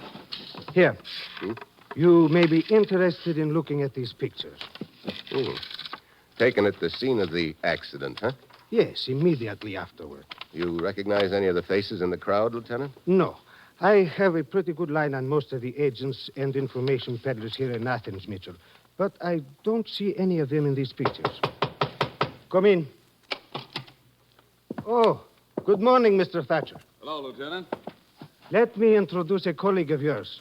This is Mr. Steve Mitchell, also a freelance correspondent from the United States. This is Jim Thatcher, Mr. Mitchell. Pleased to meet you, Mitchell. Hi. What can I do for you, Mr. Thatcher? I came to talk to you about this guy Zundel who got run over last night. What about Zundel? Well, I don't know if you know much about his background, but he's a sort of a shady character. Indeed. In what way, Mr. Thatcher? Well, I've been cultivating him off and on for the past few months. Once in a while, he's given me information I was able to use in some of my stories. Well, lately, he's been pretty evasive, but I got the idea he was involved in something big. What sort of thing? I don't know. That's why I came here. Figured you might have some sort of line on it. I'm afraid I cannot help you, Mr. Thatcher. Well, I won't take up any more of your time, Lieutenant, but if you do get any information about Zundel, I'd appreciate you letting me in on it. I am sure you will have access to any information which is made public, Mr. Thatcher. Okay, I'll keep in touch with you. Going to be in Athens long, Mitchell? Oh, a few days, I guess. Where are you staying? Lyceum Hotel. I'll look you up. Maybe we can have a drink and talk a little shop. Okay. See you around, Thatcher. You handled that very well, Lieutenant. For our purposes right now, we don't want anyone to know we suspect Zundel of being involved with those radar plans. That was my thought, too, Mitchell. Well, what will be your first step? I'd like to take a look around Zundel's place. Very well. Here's the key. We took it from Zundel's pocket after the accident. Here is the address. Okay, I'll go over there right now. I'll probably be calling in a little later, Janakis.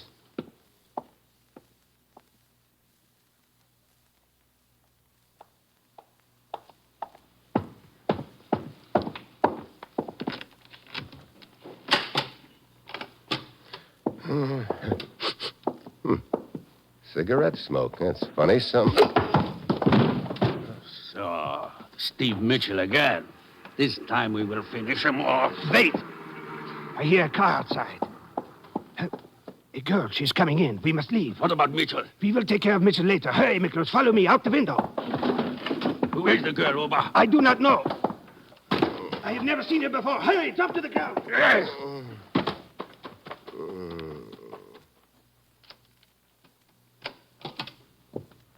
Oh. Oh, Hey, you really pack a wallop, don't you? who are you? Well, right now you can just call me Hit on the Head. I don't understand. What are you doing here? Gonna ask you the same thing. Why, I'm Helen Slater, Carl's fiancée. Carl? Oh, you mean Carl Zundel? Of course. Look, I don't understand. Where's Carl? Don't you know? Well, I thought he was here, obviously. This happens to be his house, you know. I guess you haven't read the paper today. I've been out of town. Why, has anything happened to Carl? He was in an accident last night. What? Oh, no. Is he... Well, was it serious? He's in the hospital, unconscious. Where? I want to see him. Yeah, that might be a good idea. Come on. I'll call a cab and take us to the hospital.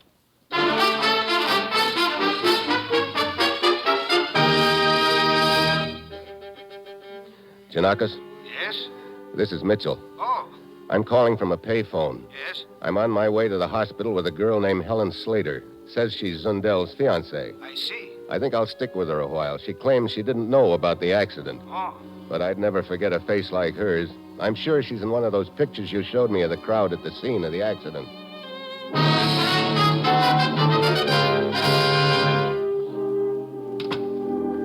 That must be Zundel's room down the hall. There's a police guard at the door. Look, there's a doctor just going inside. Yeah, come on. You know, I still don't understand what you were doing in Carl's house, Mr. Mitchell. I'm a newspaper correspondent. I was looking for a story About Carl? about his accident, if it was an accident. I don't understand. Why would anyone try to kill Carl? Well, I haven't the slightest idea. Maybe you have. Me? Oh, no. Well, here we are. Yes, sir? I'm Steve Mitchell. Perhaps Lieutenant Janakis mentioned my name to you. Yes, he did. How's Zundel? Still unconscious, I think. Can I see him? Perhaps shortly. A doctor went into the room a moment ago. Maybe he will have word. Oh, I wish there was something I could do. When I think of Carl lying here unconscious for a day and a half and me not even knowing about it. Yeah. Well, looks like you're as eager on this story as I am, Mitchell. Hmm? Oh, well, hi. Thatcher, isn't it? Yeah, Jim Thatcher. We met in Janakis' office. Sure. Miss Slater, this is Jim Thatcher, another correspondent. Hello. Hi. Miss Slater is Zundel's fiancée. Oh? Anything new on Zundel? No. Good evening, guard. Dr. Cheliot? I'm going to see the patient. Yes, sir. He must be worse. What do you mean? Well, to require the presence of two doctors. One of them is in the room with Zundel now. What are you talking about? I am the only doctor on duty. Hey, we better take a look inside. What is this other doctor you were talking about? Why, he is not here. Wait. Look at Zundel in the bed. His throat has been cut.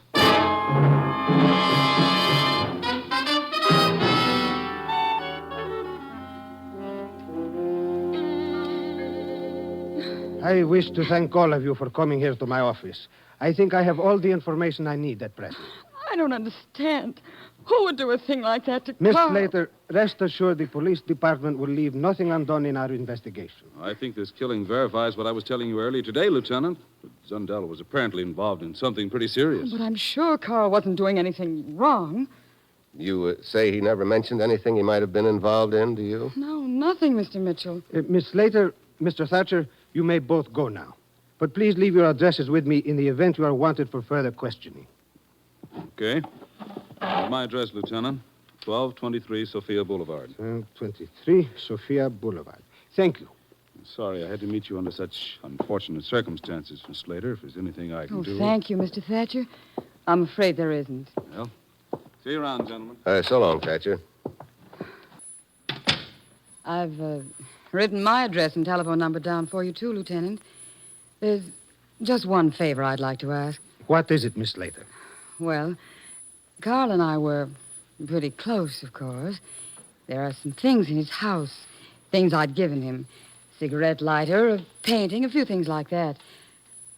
I was wondering if I could have them back as, well, remembrances. I am sure that can be arranged after the inquest. Oh, thank you very much. You'll get in touch with me if there are any new developments in the case. At once. Oh, you've been very kind, Lieutenant. Goodbye, Mr. Mitchell. Miss Slater? Well, Mitchell, any chance we had of gaining information from Zundel is now gone. A frustrating case. Yeah. Frustrating, but not surprising. With something as vital and valuable as those radar plans at stake, it's no holds barred. Let us recapitulate as to his killing. You say you and Miss Slater arrived at the hospital together. That's right. As we approached Zundel's room, we saw a man in a white robe wearing a surgical mask go in the door. And while we were talking to the guard, Thatcher came down the hall. I introduced him to Miss Slater, and the real doctor showed up. We went into the room and discovered the body. Obviously, this man in the doctor's uniform killed Zundel, then left by the window. Yeah. With that surgical mask, it could have been anybody. Apparently, he murdered Zundel trying to get information as to the whereabouts of the papers. I thought that at first, too, Giannakos. Then I remembered that Zundel was unconscious at the time, so it couldn't have very well been that. No. Oh, I think the killer already has the papers and realized that Zundel knew he had them, so he had to shut his mouth for keeps. But you say when you went to Zundel's apartment a few hours ago, you were knocked unconscious. Whoever did it obviously had been looking for the papers in the apartment. You interrupted his search. Yeah, that's the point, Giannakos. I think we're up against two teams in this ball game. Two? Sure. One outfit already has the plans. The other outfit's trying to find them. And we're right in the middle. Nice thought, isn't it? If you're right in your assumptions, if the plans are already in possession of hostile interests, then that means... It means we've got to move fast to prevent those plans from getting out of Athens. Whoever has them undoubtedly knows your men will be covering all exits, so they'll probably try to cook up some cute angle to get the plans out. This girl, Mitchell, what do you make of her? Helen Slater? I don't know just where she fits into this deal, but I'm sure she fits in someplace. She lied when she said she didn't know about Zundel's accident. Maybe she lied about a few other things, too. Well, where does all this leave us, Mitchell? Well, pretty much in the dark right now. Look, right after I got slugged in Zundel's place, Helen walked in, so I never did get a chance to take a look around. Oh, you wish to go back there again? Yeah. Maybe we could find something there that'll give us a line on whom Zundel's been playing ball with. But first, I've got to send a report back to my boss in the United States. I'll be with you in a few minutes.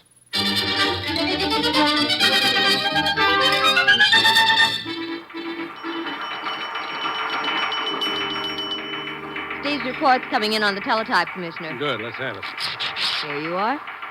Very dull job you sent me on, Commissioner. Was in Athens 2 whole hours before getting hit on the head. Well, that's just about par for Steve, I guess. Yeah. Now in middle of charming game of button, who's got the button? Both sides playing for keeps. Man who used to have button, now slightly dead. What? Well, he must mean Zundel. Hey, wait a minute. Here's some more. Check on a Jim Thatcher, newspaper correspondent. I'm on way back to Zundel's house with Giannakos. We'll keep you informed.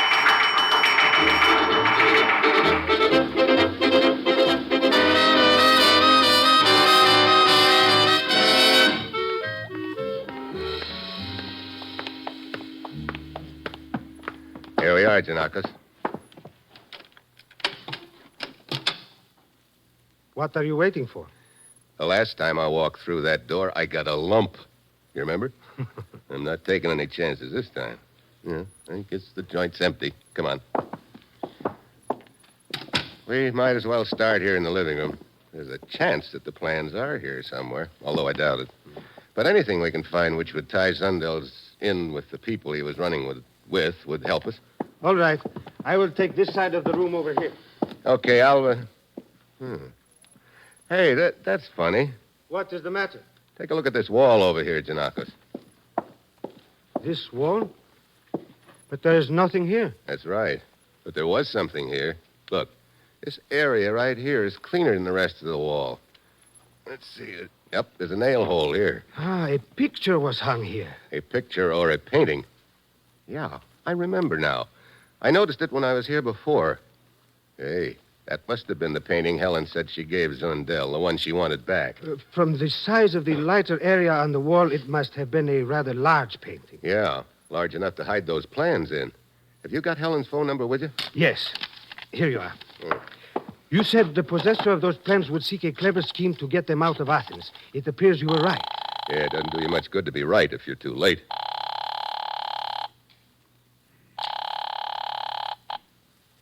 Hello? This is Steve Mitchell, Helen. Well, hello, Steve. You said this morning that there were several things in Zundel's apartment you'd like, gifts that you'd given him. Did I? Well, to tell the truth, I've sort of lost interest in them, Steve. Yeah, that's what I thought. You've already got the only thing you really wanted, that painting. Well, I'm afraid I have to be going now, Steve. It must be quite a painting. Oh, it is. Very interesting. And very profitable, too. Goodbye. Wait, look. And don't try to find me, Steve. You won't be able to. Now, wait a minute. So long, darling. Now, Helen. Helen? Come on, Janakos. We've got to get over to her apartment fast.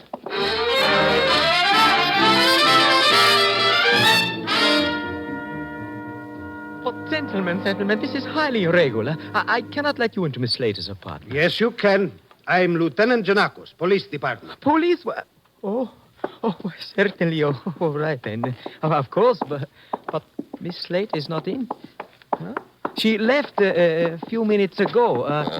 Here we are. How long ago? Oh, just a few minutes ago. Here, She's gone, all right. I don't understand, gentlemen. Is something wrong? Have you any idea where Miss Slater went? Why, no. She left in quite hurry. Took a taxi cab. Did she have any baggage with her? Yes. 2 suitcases, as I remember. Anything else? No, I don't think that... Wait. Yes, she had large flat packets. Probably the painting. The what? We will need you no longer. You may go. Oh, but We will let you know when we leave. Thank you. Well, all right. She took off in a hurry, didn't she? Must have been all packed and warming up her engines. Yes. We will get a bulletin out on her at once. Dominic, this is Janakos. Trace the cab driver who picked up Helen Slater from her apartment here a few minutes ago. Find out where he took her. Hey, wait a minute. Hold on, Dominic. What is it, Mitchell? We just spotted this piece of paper in the wastebasket here. Hey, take a look. Libyan Star, 6 p.m. Yeah, the name of a ship. 6 p.m.? What time is it now? 10 after 6. It has already sailed. Dominic, contact the harbor patrol. Tell them to have a launch waiting for us. Come, Mitchell. We must try to overtake the Libyan Star before it gets outside the 12-mile limit. I'm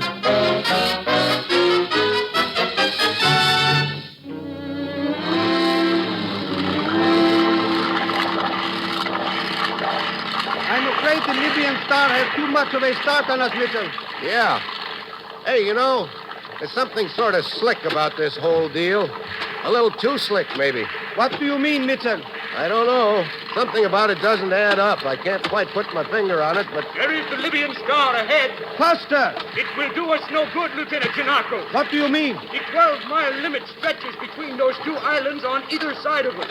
The ship is already beyond the limit. Very well. You may as well head back to port. I am sorry, Mitchell, but my authority does not exceed the 12-mile limit. Yeah, I know. We can try, of course, to intercept the girl at the ship's destination. But as you know, such things are sometimes difficult to arrange due to international aspects. And, of course, she could leave the ship at any port along the line. Mitchell, I am afraid that as far as those radar plans are concerned, the outlook is not encouraging. The more I think about this deal, the less it adds up. Helen had a key to Zundel's apartment. Now, if the painting was really what she was after, Why didn't you just go and get it right away instead of telling us about it first? I do not know. Giannakis. Yes? A radio message for you. From police headquarters. Thank you. Mitchell, What is it?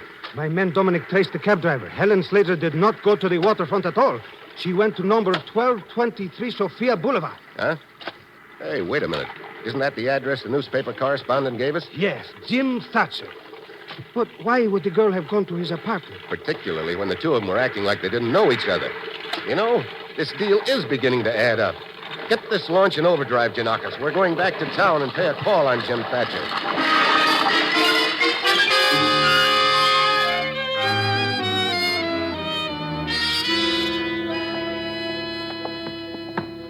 Mitchell, there are many aspects of this affair I do not understand. Here are the stairs. Thatcher's apartment must be on the second floor. Yeah, there are still a few missing pieces in the deal, Giannakis, but it's beginning to shape up. Mitchell! Hey, sounds like someone got here first. Come on. Mitchell, look! Two men coming out of Thatcher's apartment. They gotta come through us. I'll take the one on the right. Miklos! Quick! Your knife! Too late, Buster! Giannakis, the other one's heading for the stairs. Stop! Stop or I shoot! Stop!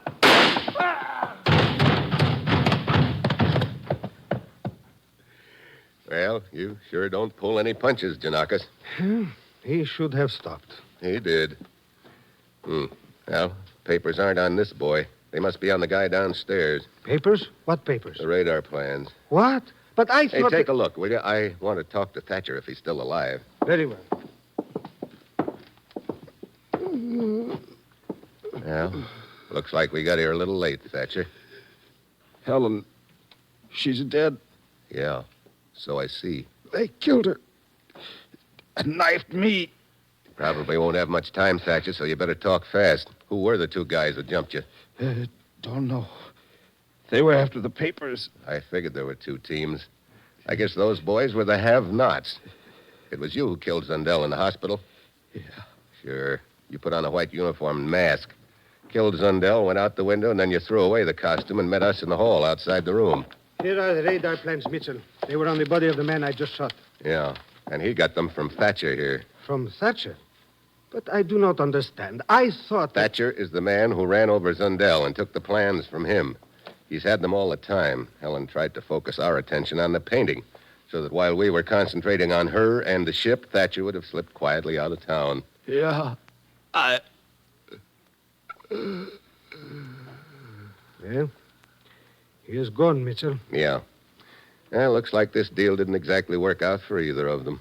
The plan then was for the girl to lure us away with a fake departure, then double back and pick up the plans from Thatcher, eh? I guess that's about the size of it. And they almost got away with it, too. Oh, funny. I was just thinking about football. Football? What does that have to do with this? Well, I've played a little in my time, Giannakis, and I've seen an awful lot of games. But I had to come all the way over here to Athens to see the slickest hidden ball play of them all.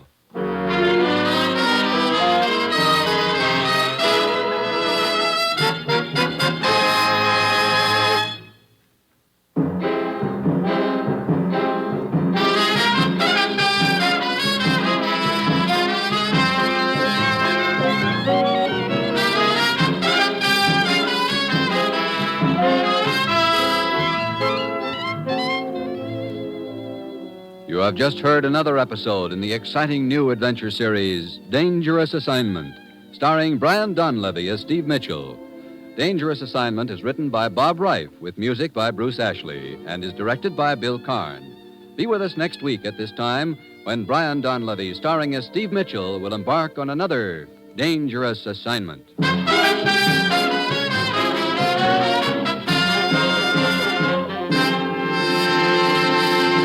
Here's more good news for mystery fans. Every Sunday, you may now hear Richard Diamond, private detective, over most of these same NBC stations. With Dick Powell starred as the hard-hitting two-fisted Dick Diamond, the Sunday adventures of this private eye are as interesting as tomorrow's race results today. There's fast action and plenty of suspense each Sunday as Diamond fights his way to fame, fortune, and a red-headed girlfriend. Richard Diamond is another of the fast-moving adventure mysteries you'll hear every week on NBC, with such great shows as Dangerous Assignment, Night Beat, and Christopher London. If it's mystery and adventure you like when you turn on your radio, Make a date now to hear all these stellar NBC shows. And remember, it's Sunday for Dick Powell as Richard Diamond on most of these NBC stations. Tomorrow, you'll hear Fibber McGee and Molly and Bob Hope on NBC.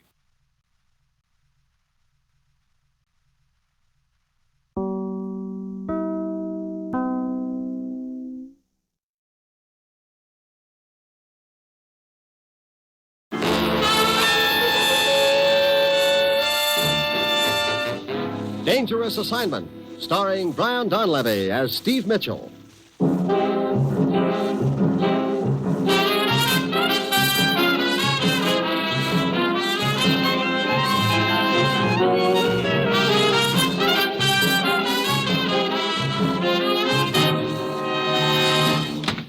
You sent for me, Commissioner? Yes, Steve, sit down. Thanks.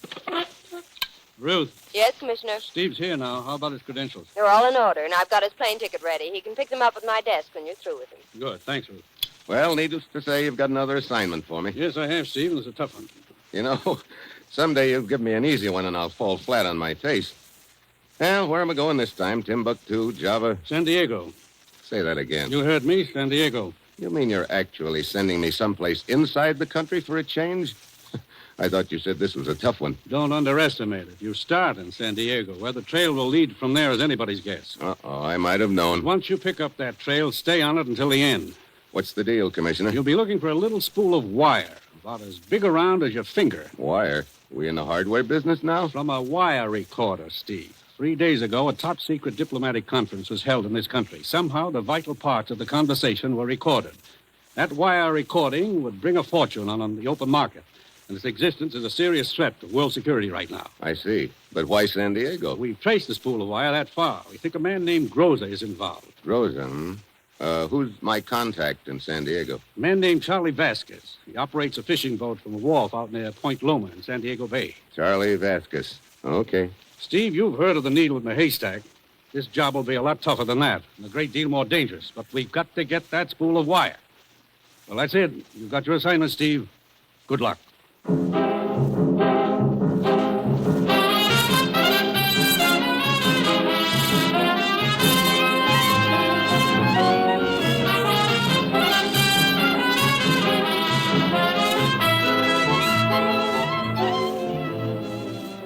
National Broadcasting Company is proud to present Dangerous Assignment, starring Brian Donlevy as Steve Mitchell, colorful two-fisted government agent. At all those places of the world where danger and intrigue walk hand in hand, there you will find Steve Mitchell on another Dangerous Assignment.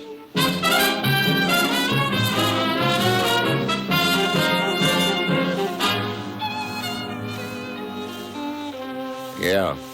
Like the commissioner said, I was going to play the needle in the haystack game. Find a spool of wire about as big as my finger in a city of 250,000.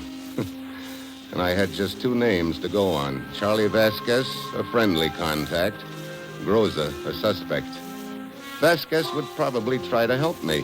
Groza would probably try to kill me. It was Friday when I got to San Diego. I went out to the fishing wharf near Point Loma. Charlie Vasquez's boat was just coming into the dock. That's not a sardine, that's a mackerel. That's a good fish, 25 cents. That's all you... Hey, mister, how about catching this line? Sure, go ahead, even. Okay. I got it. Now just slip it around that bit. Thanks. There you are. Are you Charlie Vasquez? Yeah, I'm Charlie Vasquez. What? My name's Mitchell, Steve Mitchell. That's supposed to mean something to me? Yeah, it is. You know, mister, a name can be used by anybody. That's right. But these credentials can't. Take a look. Okay. I've been expecting you, mister. According to my information, that wire recording I'm looking for was brought here to San Diego by a man named Groza. Yeah. Groza runs a shooting gallery on the waterfront. Shooting gallery? Is he there now? No, he's in jail. Jail? Yeah, I've been tailing him. Cops arrested him a couple hours ago. Oh. Well, maybe my first hunch was right. Looks like this assignment isn't so tough after all. I'll go over to the police headquarters right now. Ask for Lieutenant Sawyer. I've done business with him before. Lieutenant Sawyer? Yeah. Okay, Vasquez. I'll see you later.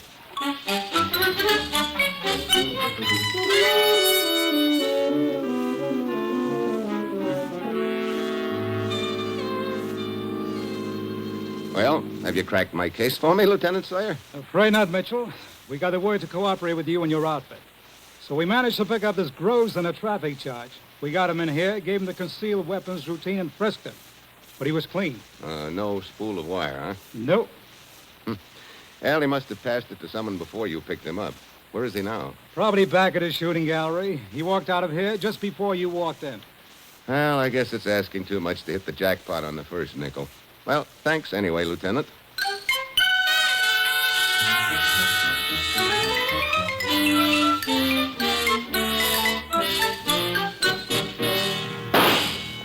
Rosa, Hi, Ann. what you doing? Shooting up all your profits? Yeah. Good thing I don't have to depend on a shooting gallery for my dough, huh? How'd it go? Look, I can't talk with that gun in my ears. Okay. Well, let's go down the other end of the county. Okay? You get back from Tijuana, Ann? Mm-hmm. Pass the wire along there. Good, baby, good. You'll both get a nice payoff for this and after. Watch it, Rosa. Huh? Somebody's coming. Oh, yeah. This shooting gallery open for business? Sure, mister. That gun in front of you is loaded. Just put a quarter on the counter. 8 shots. Okay. Look, Rosa, I better be going. Get in touch with me later. Okay, Ann. Hey, wait a minute. What's the matter? That guy just come up. I seen him someplace before. You sure? I remember where, too. Police headquarters. What? Just a little while ago. He was going in just as I was coming out. Now he's here, and I don't think it's just a coincidence. Spotted us. We're just one jump ahead. Yeah, we need more time. I think I'll have a little talk with him. Be careful, Rosa. Yeah, I'll see you later, baby. Hey, you're a pretty good shot, mister. Yeah, I've had a little practice. You should try that clay pipe over there. Huh? Okay. Not bad at all.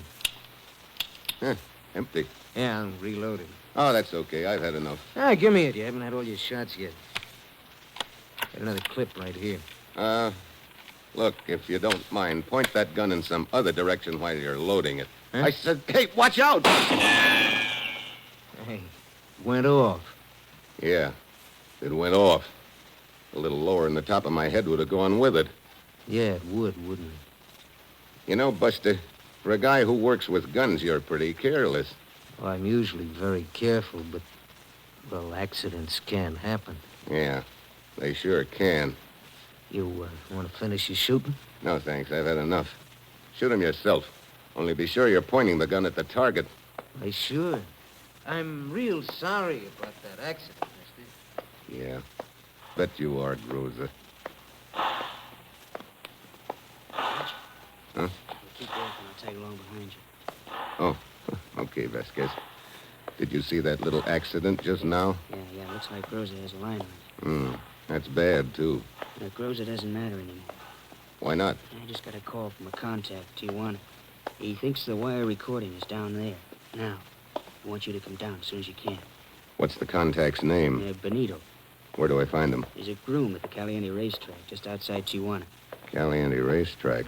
Well, look, Vasquez, I won't get down there until after dark. The track will be closed, which will save me money. But how am I going to locate Benito after dark? He sleeps in one of the stores. He'll be waiting for you there. Okay. Keep an eye on Groza for me. Right. I'll get in touch with you when I get back from Tijuana.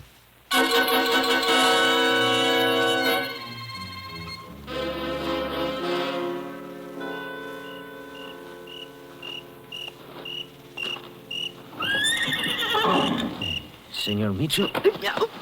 Senor, my arm. Who are you? Benito, senor. Oh, sorry. Vasquez told me I'd find you around one of these stalls. This is the one I sleep in. Come, let us go inside. Okay. You think the spool of wire is in Tijuana now, Benito? See, but I do not think it will stay in Tijuana long. The most likely direction is south. Wait. What's the matter? I think someone is outside the store. I will see. Mm-hmm. Benito! Paz. La Paz.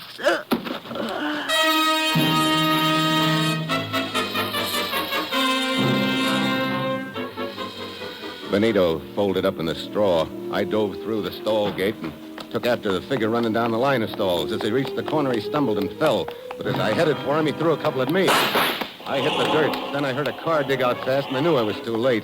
When I got to the spot where the guy had stumbled, I saw some coins on the ground.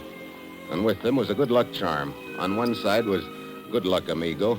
On the other, "La Quinta Bar, Tijuana." I put it in my pocket and headed for Tijuana, trying to figure out Benito's last words. Paz, he had said. I knew that meant peace in Spanish, a nice thought to die with, but I felt somehow Benito meant more than that by it. I was fast running out of leads in this deal, so I had to follow the only one I had left, the good luck coin, which read La Quinta Bar.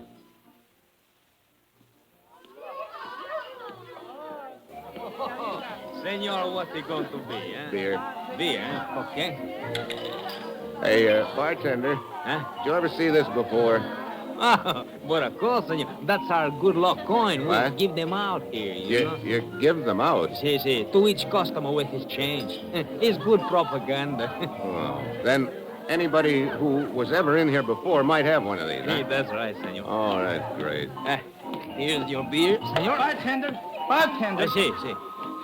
This bus to La Paz, when does it leave? Oh, in just a little while, senor. But when I bought my ticket from you, you told me you would leave right away. And it will, senor. But I've already been waiting for... Oh, very well. Paz. La Paz. Hey, bartender, is there a town called La Paz? Si, senor. That is what that man was just talking about. Oh, and this bus to La Paz, you sell tickets here? Si. Well, what do you know? Is this La Paz south of here? Oh, si, senor. Far to the south. At the tip of the Baja California Peninsula. Let me see. It's 700-800 miles. The bus leaves right from our front door. Hey, you want to buy a ticket on this bus, senor? Oh, when does it leave? Just a little while. Most of the passengers have already bought their tickets, huh? Si.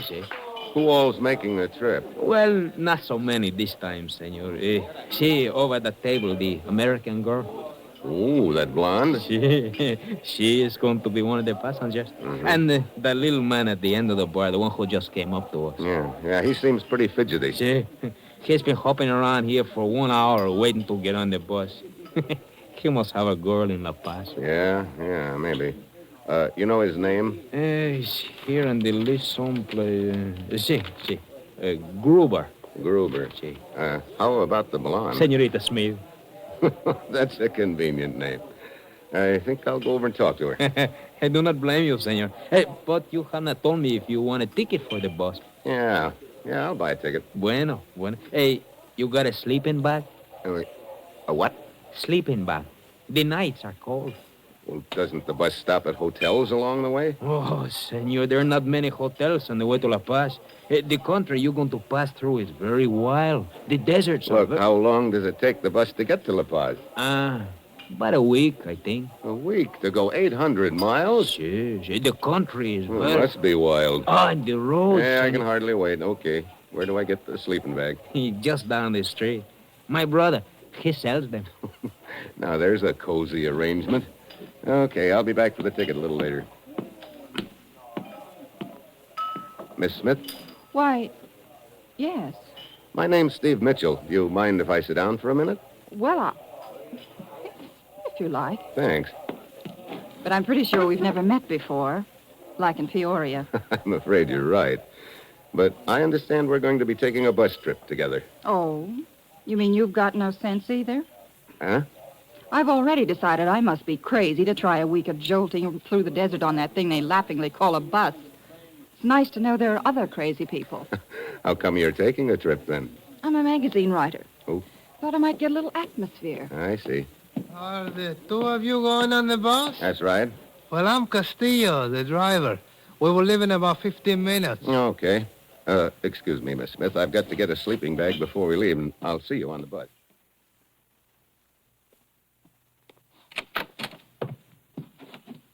Good evening, senor. Hi. The bartender at La Quinta told me I could buy a sleeping bag. Oh, si, my brother Enrique. Si, senor, I sell everything here. War surplus. You will find the sleeping bags in the back room. I'll be with you in just a moment.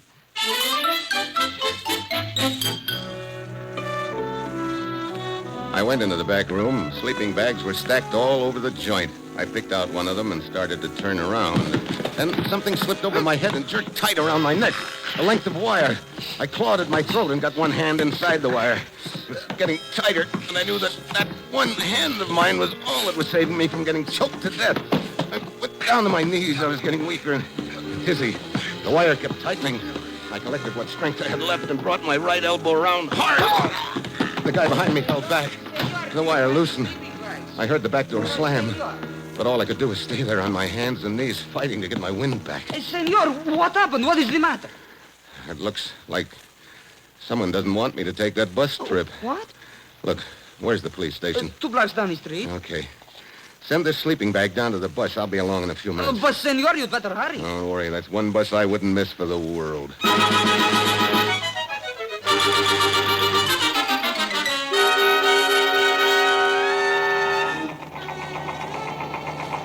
Is everybody aboard? Looks like it, Castillo. You may fire when ready, Gridley. Yes, senorita. Skip it. What are you waiting for, driver? It's time to go. Si, senor Gruber. Wait, Castillo. What is it, Enrique? Did you put the shipment of meat aboard? It was in a big crate packed with ice. Si, it is locked in the baggage compartment. Oh, okay. Let's go. Hey, you're the bartender who sold me my bus ticket. Si, Senor Mitchell. I am Enrique. Oh, are you taking the trip too? Si. Vacation, maybe? Si, vacation, si. For months, I sell tickets for the bus to La Paz. Everybody's going to La Paz, so today I say to me, Enrique, that's me. I say, why don't you go to La Paz and see what this place is? You made up your mind in a sort of a hurry, didn't you? Well, that's the way I do things, senor. I think of something, right away I do it. Yeah. I think I'm going to sit in the... You mind if I sit up here in front with you, Castillo? No, not at all. I'm glad to have your company, Senor Mitchell, is it not? Yeah, Steve Mitchell. You've been making this run long? Oh, 2 or 3 years. Mm-hmm. Does that little guy Gruber make this trip often? Well, no, senor. I've never seen him before. Oh, I see. How long have you known Enrique, the bartender, Castillo? For not very long. He's been tending bar at La Quinta for just a month or two. Senor, you perhaps have some reason for asking about the passengers? Oh, no reason. Just curious, Castillo.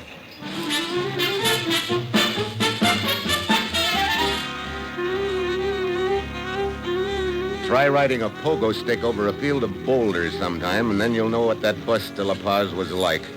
Hour after hour of jolting over ruts they laughingly called roads.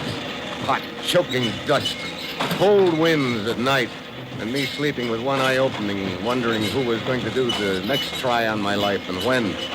The hours crawled by, and I was getting nowhere. 2 days, 3 days. Brother, 4 days jolting on this bus. Already I've had 5 days too much. What some riders will do to get atmosphere, Mr. Mitchell. Huh? Yeah, but I think we've been fellow passengers long enough to start using first names. Okay, Steve. Mine's Diane. Diana Smith. I don't remember reading any of your stories. That's not surprising. I don't sell many of them, I'm afraid. Oh, Clarai.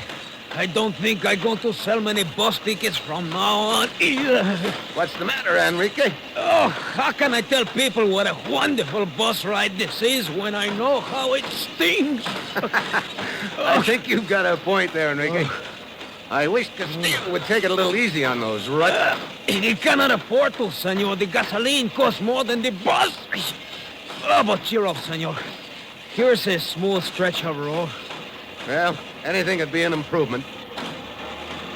You know, that fella Gruber isn't adding anything to the joy of the trip either. I think I'll go back and make some conversation with him. Maybe I can throw him out a little. You mind if I sit here, Mr. Gruber? Suit yourself. Quite a trip, huh? Yes, quite a trip. Well, I'll be glad when it's over. How about you? I'm used to it. Oh, you've made the trip before? Yes, several times. I see. You must have business interest in La Paz. Mr. Mitchell, I fail to see what concern my affairs are of yours. Why, none at all, Gruber. I was just... Then kindly do me the favor of leaving me alone. Okay, Gruber. I'll be glad to. Forget it.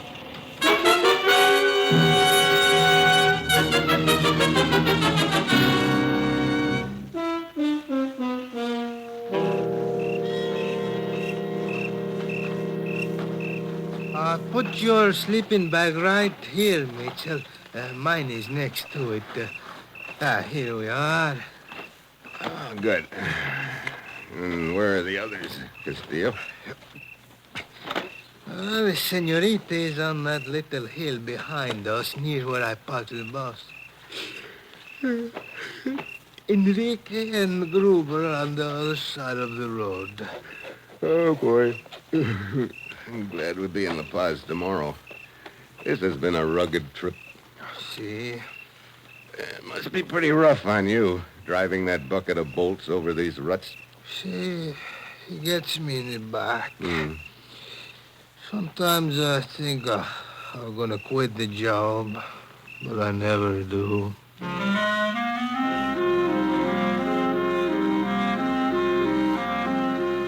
Castillo was in the land of nod but quick. I wanted to sleep, too, but I fought it.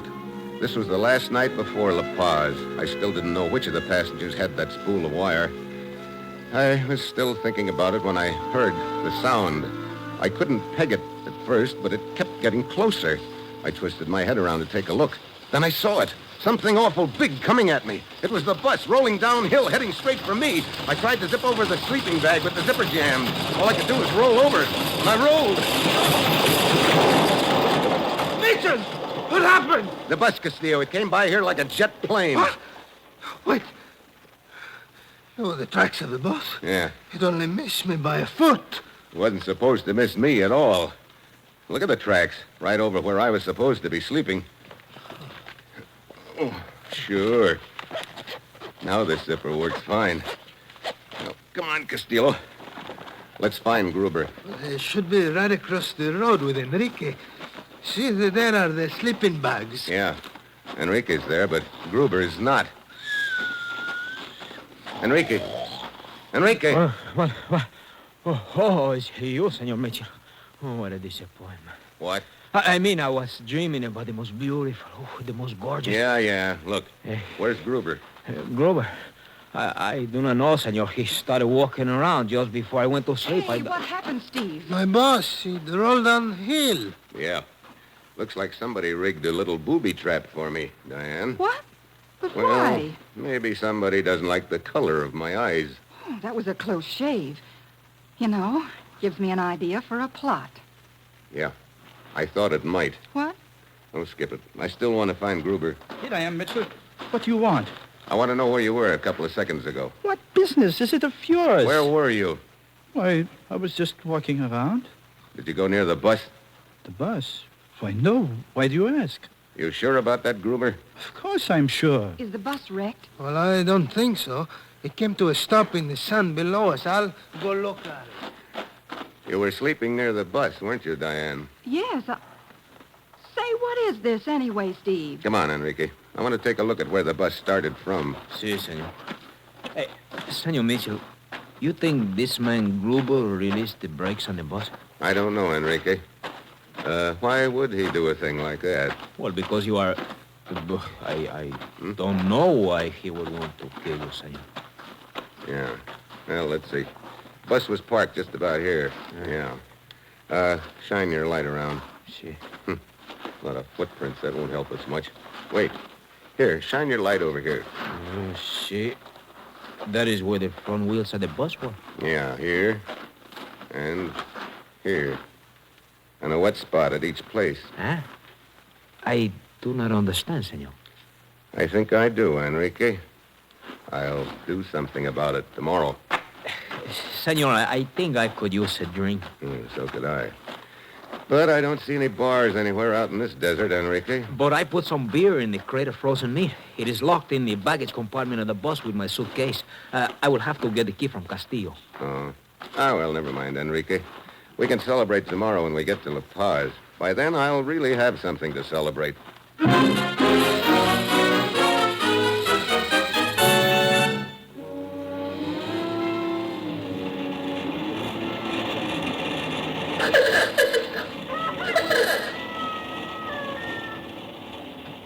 So, this is La Paz.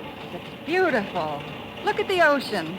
Driver, why don't you stop the bus and let us out? In a moment, Senor Gruber. We will stop in the plaza just ahead. You know, they ought to call it Rooster Town. More of them walking around than people. Here we are. Here, let me help you. Thanks. Well, the roosters aren't the only ones that turned out to greet us. See, many people from the town. Yeah, and that looks like the police department coming toward us. Police? Senor Steve Mitchell? That's right. I'm Lieutenant Diaz of the police. You phoned me from Tijuana to meet this boss and make an arrest. Yeah. Wait, It is Gruber. Seize him, Ramirez. Here, let go! Let go! Ow! Take him to the station, Ramirez. You come. What's this all about, Steve? Well, the lieutenant here made an arrest, that's all. You know, Senor Mitchell, I began to have the idea on the way here that you are looking for someone. Yeah, I was looking for someone. Well, I'm glad your search was a success. But I don't think Gruber is the man. We have been on the trail of Gruber for some time, Mitchell. He has been smuggling narcotics. Oh, yeah? I figured he had something on his mind. But, Senor Mitchell, if Gruber is not the one you are looking for, who is? I'd like you all to come around to the back of the bus with me, if you will. I've been looking for a man, or woman, who has a little spool of wire I want. A what? Last night, that person tried to kill me. You mean the bus rolling down the hill? Yeah, here we are. Castillo, would you mind unlocking the baggage compartment? Of course, senor. Lieutenant Diaz, would you say that lock had been tampered with? No, it does not appear to have been, Mitchell. Open it up, Castillo. The crater frozen meat has been broken into my beer. Your beer is probably all there, Enrique. But if you'll notice, there are a couple of chunks of ice missing. How could this have happened? Now, look. This chunk of ice I've got in my hand is about the size of a football. If you put one of these under each front wheel of the bus and release the brakes, sooner or later the ice would melt and the bus would roll down the hill. You mean it was a deliberate plot on your life? Yeah. The kind of a plot a writer might dream up, Diane. I don't know what you're talking about, Steve. No, I don't think you do. You see, up until last night, I thought the person I was after was a passenger on this bus. But last night I realized the only person who had a key to this compartment, who had access to the ice, is the driver, Castillo. Hey! Senor, he's got a gun. Yeah, here, Castillo, have Come back! You need the gun! Bullseye, senor. Yeah, here's another one. Oh, senor, what a bop. He ought to have the wire on him somewhere. Yep, here it is. This is what you were looking for, Mitchell? This is it, Lieutenant. Well, does this give you enough for a plot, Diane? A dozen of them. Momentito, senor. What is it, Enrique? This is what you take the lousy bus trip for? Just to find this little spool of wire? That's right, Enrique. I jolt for a week over ruts as deep as the Grand Canyon. My back feels like a pretzel. And all to get this little spool of wire. Senor, I think maybe you're a little crazy. Enrico, I think maybe you're right. You know, Enrico, the next time I have to chase a guy like this, I hope he decides to ride the Super Chief.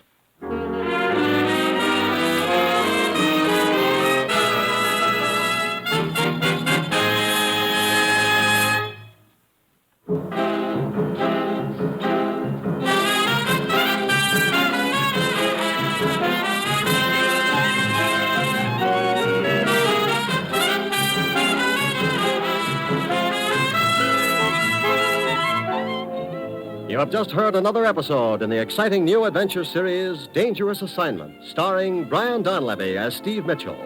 Dangerous Assignment is written by Bob Reif, with music by Bruce Ashley, and is directed by Bill Karn. Be with us next week at this time when Brian Donlevy, starring as Steve Mitchell, will embark on another Dangerous Assignment.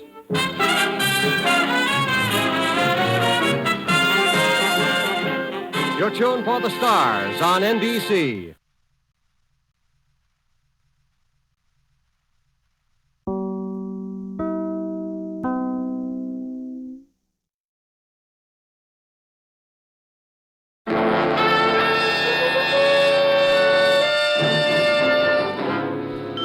Dangerous Assignment, starring Brian Donlevy as Steve Mitchell.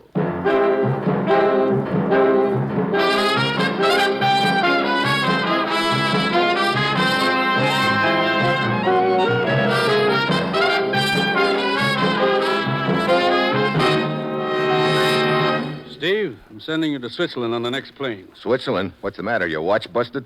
No. We're up against a case of international blackmail. Ruth, how about Steve's plane ticket? Ready and waiting, Commissioner. Good. I'll check on his passport and credentials. Thanks, Ruth. Now, what's all this about international blackmail? Well, as you know, the popular leader of a Central European country died last week. Yeah? We've taken an active interest in the affairs of that country. Mm-hmm. We've sent them food and money and done everything we can to help them establish a democracy. We've made a heavy investment in democracy, and now we've got to protect our investment. I still don't get with the blackmail. This leader had finally succeeded in uniting his country behind him. He became a symbol of democracy in their minds. But there are interests who realize if they can discredit this man, that unity will collapse. And that country will then be an easy target for anti-democratic propaganda. I see. But how can they discredit the man? He's dead. We have just received information before he died. He signed a confession revealing his intention to sell out his country. We happen to know that confession was obtained by force. Oh. Well, why hasn't it been published? He had many friends, and one of them stole the confession before it could be put to use. And you want me to contact this man? No, he was killed. A man named Baumgartner contacted us this morning. He owns the Jungfrau Inn in the Swiss Alps near Interlaken. He says he knows that the blackmailer is willing to sell this letter to the highest bidder. Yeah, and those bidders will probably have the ante up pretty high by now. Okay, how much am I authorized to bid for it? Nothing. What? You know we don't bargain with blackmailers. But look, Commissioner... Steve, get that document. Well, that's it. You've got your assignment. Good luck.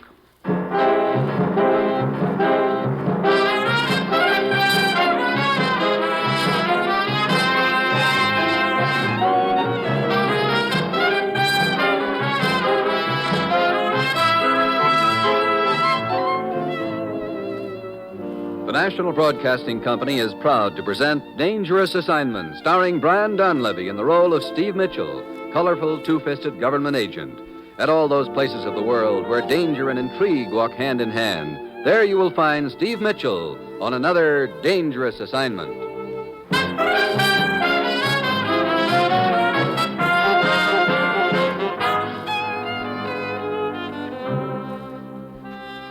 Yeah, that's my assignment. Go to Switzerland, contact Baumgartner, and find who has a document hot enough to start a revolution in Central Europe. Then somehow get that document. The other team will be bidding plenty of cold cash for it. I guess I'm supposed to use box stops or just bet my baby blue eyes at somebody. Well, I get to Interlaken on Monday. I'm met by a character named Rudy. Shortly thereafter, we're winding our way up the Alps in a horse-drawn sleigh. You know, Rudy, this Jungfrau Inn is about as easy to get to as a monastery in Tibet. But here we are, Herr Mitchell. Oh there. What? Look, I don't see the inn anywhere. Whoa, don't tell me it's down in the bottom of this gorge. No, look across the gorge. Huh? There it is on the other side. Come along. Well, look, I don't have wings. I still don't see how we're going... Hey, wait a minute. Yeah? Don't tell me we're supposed to ride in that contraption across this gorge. Yeah, the cable car. Come. You call that a cable car? Looks more like an oversized coal bucket to me. It is the quickest way to the Jungfrau Inn. To go around the edge of this chasm by trail takes 2 hours, but by cable car it is only a few minutes. Hey, you know, it isn't exactly warm up here. Oh, but this is mild to a former ski trooper. Oh, Army, huh? Yeah, almost 7 years. Now I will hold the cable car steady while you get in. Hey, that sure looks like a long way down. You sure you've been checked out on this gadget? Checked out? This cable car, you know how to operate it? Oh, yeah. Yeah, it is very simple. You see, this button starts the motor. So, now this lever, to go forward, we pull it back. And to go back, we push it forward. You know, that sounds real logical. We go forward. So. Hey, that bank sure drops away in a hurry. Yeah. How deep is this gully, anyway? I'm glad you asked that question, Herr Mitchell. What? I will let you find out for yourself how deep it is. Hey, what's the big... Uh-oh. We know why you're in Switzerland, Mitchell. We cannot pay as much as Uncle Moneybags. Therefore, we stop you before you arrive. Now, over the side. You mean jump just like that? I will help you with a bullet if you prefer. Now, look, Rudy, why don't you play it smart? Take the money I brought and... And while I'm close, give you the opportunity to grab this gun. No, Herr Mitchell. We are trained to omit foolish mistakes. Look, you said you were an army man. It will not help you to stall. I also remember from my midshipman days that military habits are hard to break. I do not understand. Simply this. Achtung! You tricked me! Thanks for snapping to attention. Now drop this gun or I'll break your arm. It went over the side, Mitchell. Yeah. Now it is man to man. Look, you made your pitch and you failed. Now, let's leave it there. I was sent to kill you. I shall push you out. Look, Buster, I'm giving you an out. Now take it. One of us is going over the side. Not me, Buster. No, Mitchell. Grab me. I'm slipping.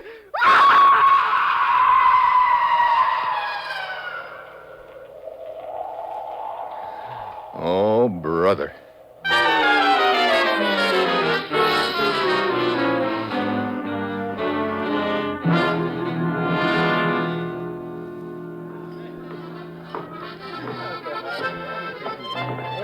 Bartender. Yeah, you would like a drink? Yeah, I could use one right now. Scotch. Yeah. Is the owner of this inn around anywhere? Here. Yeah, Herr Baumgartner. See over at the corner table. Okay. Thank you. Oh. Oh, I'm so sorry. Oh, it was my fault. Did I hurt you? Not at all. I spilled your drink. Oh, that's all right.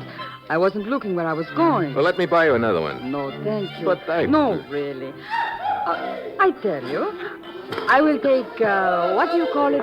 A rain check? Yeah, a rain check. Okay, that's a date. See you later. Good evening. Is your name Baumgartner? Yeah. I'd like to talk to you. Please, sit down. But let us not talk until the music's over. Look, I want to talk now. My name's Mitchell, Steve Mitchell. You surprised to see me? But of course not, Herr Mitchell. I've been expecting you. Yeah? Well, I wasn't a very cordial welcome your stooge tried to give me in that cable car. What?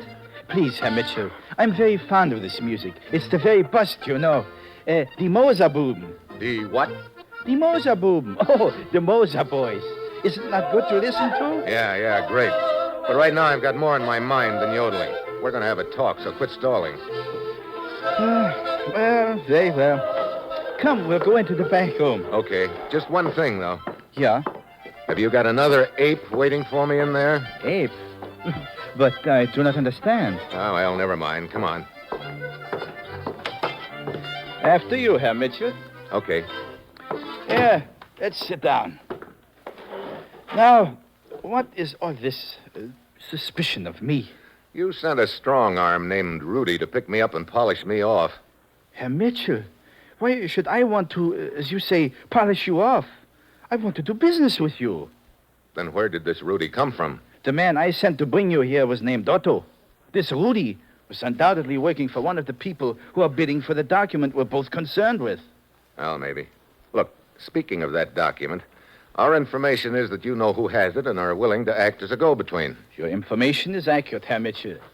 Do you know the document is still in existence? I've seen it. It's now in a safe deposit box in Bern. But that doesn't matter, any of it. The point is, you will do business directly with me. I'm representing the owner of the document. Now, I've already been approached by 2 different bidders. I'm sure the United States will pay more than either of them.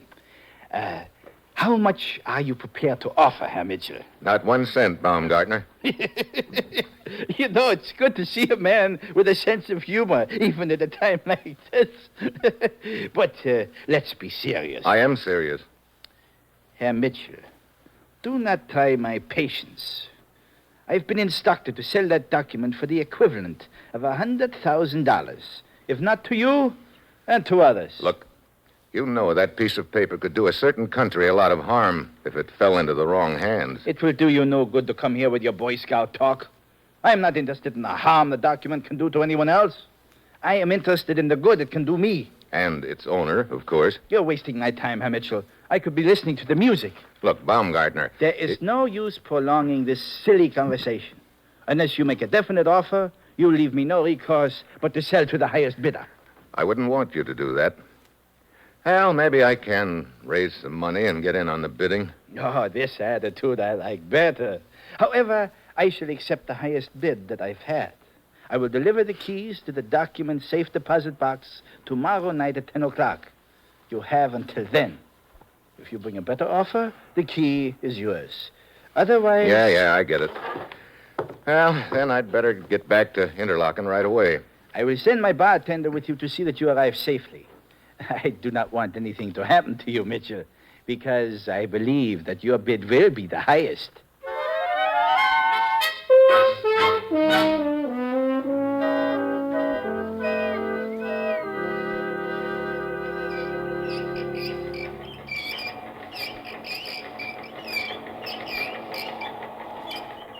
Look, can't you make this contraption move a little faster? Fritz, it's like a deep freezer with a fan turned on. We are almost to the end of the line. Indeed, you are, my friend. Hey, who's that over there on the bank? I don't know him. Well, just to be safe, put this thing in reverse. Oh, it will not go into reverse. We saw to that. He is right. It is jammed. Oh, great.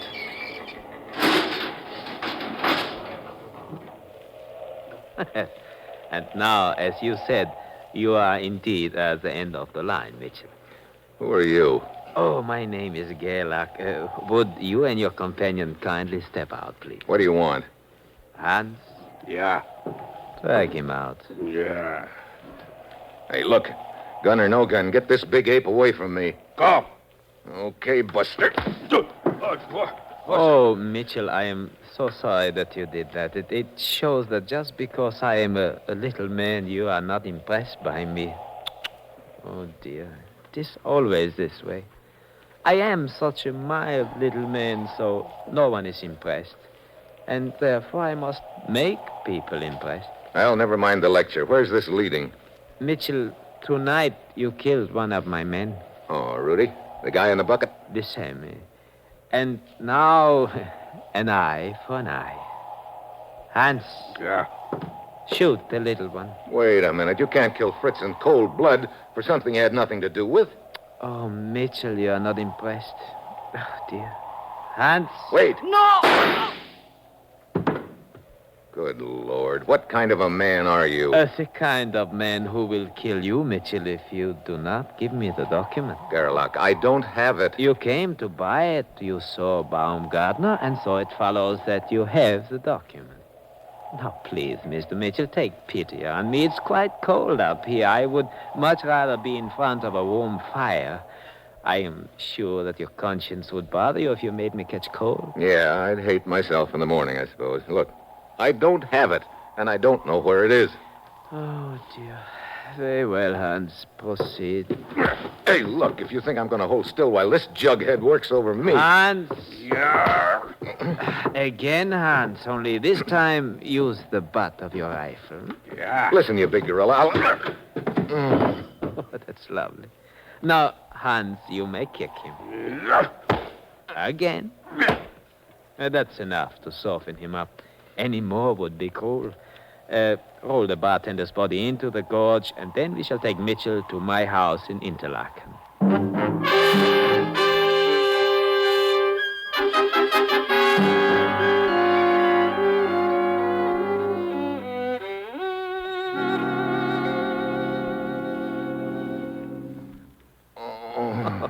Welcome back, Mitchell. Oh, my ribs feel like a football field. Yes, of course. You can thank Hans for that. Yeah, and I have more for you. No hurry, I can wait. And now, Mitchell, we resume our negotiations. Like I told you, I don't have it. Yes, we know that. We searched you, but you do know its whereabouts. Hans, perhaps a hammerlock? Yeah. Hey, cut it out. This isn't going to do you any good, Sherlock. Oh, rest assured, it will not do you any good either, Mitchell. A little more pressure, Hans. You've got my thumb practically up to my ear. Just a little more. Wait. At last, and release the sound. Oh, that's better. Look, I'm kind of groggy. I could do with some fresh air. Oh, but of course, Mitchell. Poor man, you have been through a great deal. Open the window and get your fresh air. And then we shall talk.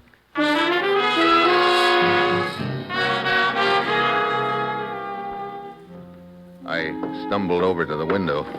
I was in a hole, but good. These kids were playing for keeps. Something moved in the street. There was a girl leaning out of a car window. It looked like the girl I'd bumped into up at the Jungfrau Inn. She waved again, and I got the message, but quick. I slumped over against the window like I was passing out. Hans, help him. I heard Hans coming up behind me. I swung my fist around hard. It connected with his stomach. He bounced back into Gerlach. The two of them went down. I dove out the window. Hans, quick after him. Over here. Hurry. Yeah. Quick. Get into the car. Okay. Give her the gas. I will turn at the first corner. I think we can shake them off. Hey, look. You're the girl I bumped into up at the Jungfrau Inn. That's right. Well, not that I wasn't glad to see you just now, but what were you doing parked in front of Gerlach's place? I came down in the cable car just ahead of you.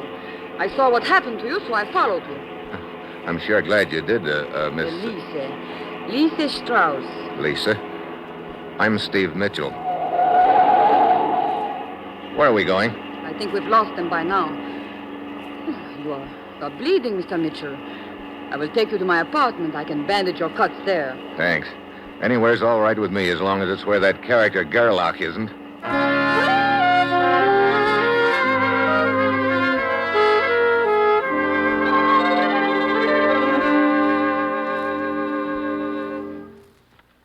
Are you feeling any better now, Steve?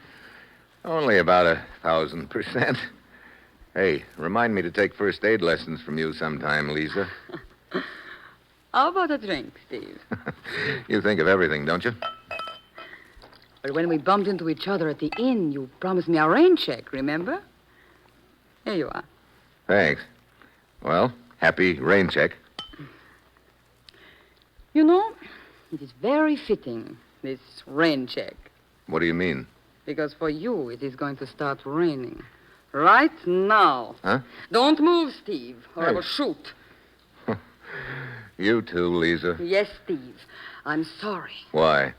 I could like you very much. Then, honey, Do let's... not edge toward me, Steve. I have shot men before. But never one I liked so well, so soon. Look, Lisa, let's put up that gun and concentrate on getting acquainted. Oh, no. It would be fun, but this is important to my country. Where do you come in? Gerlach did not get the document from you. Therefore, you did not have it. Well, that's what I tried to tell him. I'm glad you're smart enough to know it. I am also smart enough to know that you must be killed. Why? Because you can bid more than I am prepared to offer.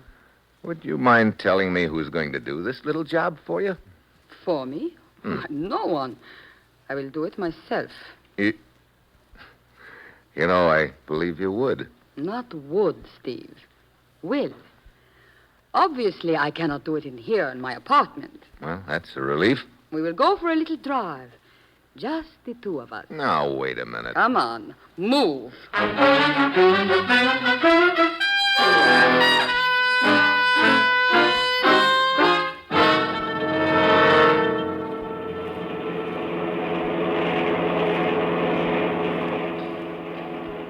Keep both hands on the steering wheel, Steve. Don't worry. With that blue steel tickling my ribs, I'll behave. Where are we going? Out of the city a little way. Look, what good's it going to do you to kill me? I don't like competition, Steve. I know you are determined to get that letter, but I am more determined than you are. Steve! Steve, watch out! You're heading for that parked car in front of us. So I see. Slow down, Steve. Oh, I know. You will hit it. Yeah, that's the point. I'm sorry to jolt you, baby. Let go of my wrist. Let go of the gun. And if I do not? I've never broken a woman's wrist before, but I guess there's always a first time. You would not do it. Oh, wouldn't I? I... That's better. You surprised me, Steve. You're not as soft as I thought. Well, what will you do now? Turn me over to the police? Well, maybe I should. After all, you were trying to kill me, but I also remember you saved my life an hour ago. No, Lisa, I'm not going to turn you over to the police. You are a strange man, Steve. In turning me loose, you are making the biggest mistake of your life. Maybe. Time will tell. I'll be seeing you, Lisa.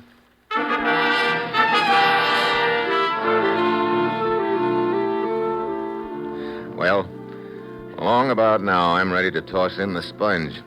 It's only a matter of time until Baumgartner contacts Gerlach or Lisa, and the highest bidder will be waiting at 10 o'clock to claim the key to the safety deposit box and burn. I had no money to offer, and I couldn't scare Baumgartner into giving me the document. Baumgartner was more afraid of Gerlach and Lisa than he was of me. Then a crazy idea hit me. It might work. Fear does talk louder than money, and maybe Gerlach and Lisa could do a little bit of work for me without knowing it. That night, I timed my arrival at the Jungfrau Inn. It's 9 as I open the front door. Good evening, Herr Mitchell. Hello, Baumgartner. I see their Moser BBs are still being it. Yeah. Such music. Oh, it's a delight to my soul. But I'm glad to see you back tonight, Herr Mitchell. It indicates you've changed your mind about that document.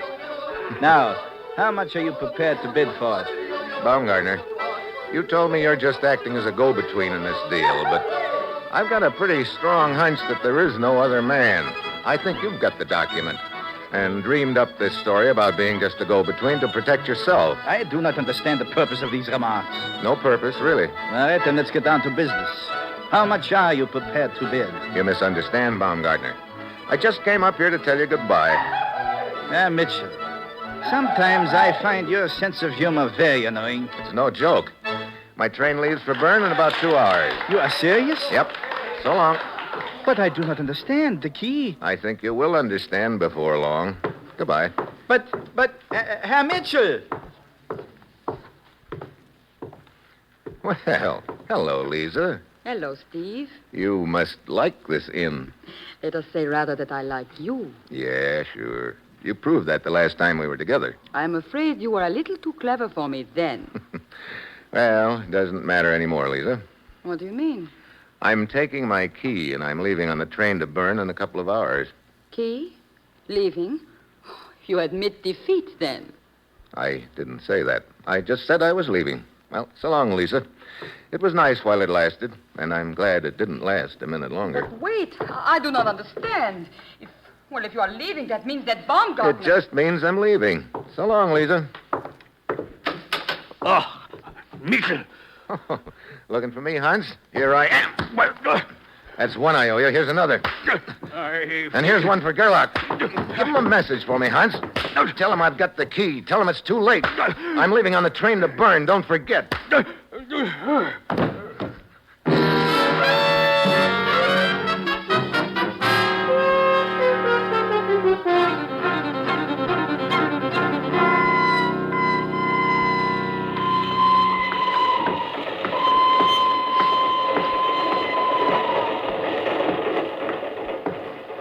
Here's your compartment, sir. Number 5. Thanks, conductor. When do we arrive in Bern? Late tonight. Mm-hmm. A little stuffy in here. Oh, open the window if you like. Right. See you later.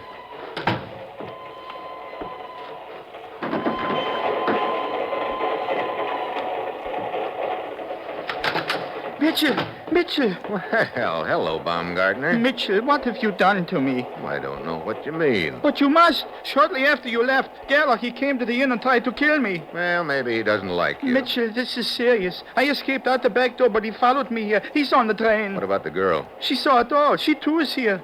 What did you tell them? Well, have a seat and I'll explain it. There isn't much time. They're searching the compartments. Well, then I better talk fast. Yesterday, you called the highest bidder and told him that he or she could claim the key to the safe deposit box at 10 o'clock tonight. Yeah, all this I know. I had to know who was the highest bidder. Tonight, when I told Lisa I was leaving with the key, it meant nothing to her. That left Gerlach. Oh, this too I know. When I left early mentioning the key, they both thought you had sold the document to me. So, that's why Gerlach tried to kill me. That's right. When Lisa learned about that, she smelled the double cross and started on her own. But I didn't double cross the... Oh, you know that. Well, in that case, you have nothing to worry about. When they find you, if you have time before they shoot you, just tell them the truth and... You must tell them. You are the only one who can save my life. Why don't you go to the police? You know I cannot ask their protection in this matter. Well, then you'd better make a deal with me. Now, you got that key to the safe deposit box on you? But of course. Well, give it to me. I'll tell Gerlach and the girl that you don't have it. But I'll get nothing. No money, nothing. Well, the other way, you'll wind up dead, still with nothing. Come on, make up your mind, yes or no? Oh, but it's unfair. Someone coming down the corridor. It's a woman's steps. Probably Lisa. What's it going to be, Baumgartner? Oh, all right. Anything. Here's the key. Thanks. Now get over there behind the door. And keep yourself You will behind both stay where you are. Hello, Lisa. Looks like you've got quite a collection of guns. Yes, but soon it will be a collection of keys. Baumgartner, you will be first. No, You promised to sell that document to me. Instead, you sold it to Steve Mitchell. No, it's not true. Mitchell, tell her. Yeah, maybe I had better explain. You see, Lisa... Save your explanations for me, Mitchell. Gerlach. Drop the gun, Lisa. Drop it. No. Drop it, Lisa. He means business. So do I. Why, you... Mitchell, let go of me. You bet. You knocked him out, Mitchell. Yeah, but not in time to save Lisa, though. But in time to save me. What? Baumgartner. I have Gerlach's gun now, Mitchell. Give me back that key. I guess I should have known I couldn't trust you. Take that key out of your pocket and give it to me at once. Well, okay, Baumgartner. Here's the key. Catch. Mitchell, you threw that key out the window. Yeah. On purpose. On purpose. I'll pull the emergency stop. Hey. Hey, where are you going? I'm going after that key, and I'll get it back. Happy hunting.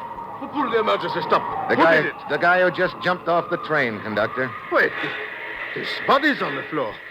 Then it was a shot I heard. Yeah. The unconscious guy's name is Gerlach. He killed the girl there. But I did not understand. You say a man jumped off the train. Why? He's looking for a key in the snow out there somewhere. A key? Yeah, I threw it out the window. You know, I'd give a lot to see his face when he finds it. Why? It's the key to my apartment back in the States. But is the key that valuable? Well, it's not half as valuable as the one I've still got in my pocket. Now, come on, conductor. Let's get this train moving again. I've got a date in Bern. Oh. Oh, no. This date is with a safe deposit box.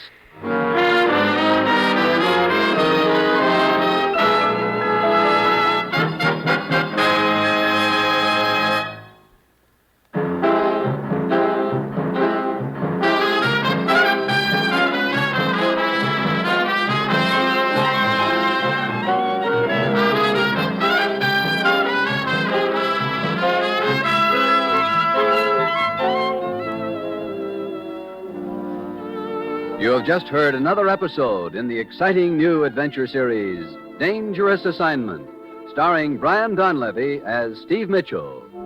Dangerous Assignment is written by Bob Reif, with music by Bruce Ashley, and was directed tonight by Max Hutto. Be with us again next week at this time when Brian Donlevy, starring in the role of Steve Mitchell, will embark on another dangerous assignment.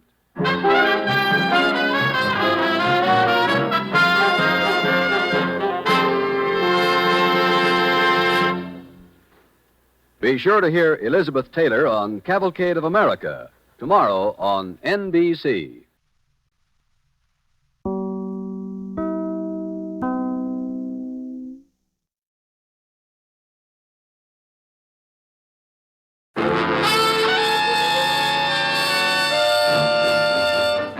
Dangerous Assignment, starring Brian Donlevy as Steve Mitchell.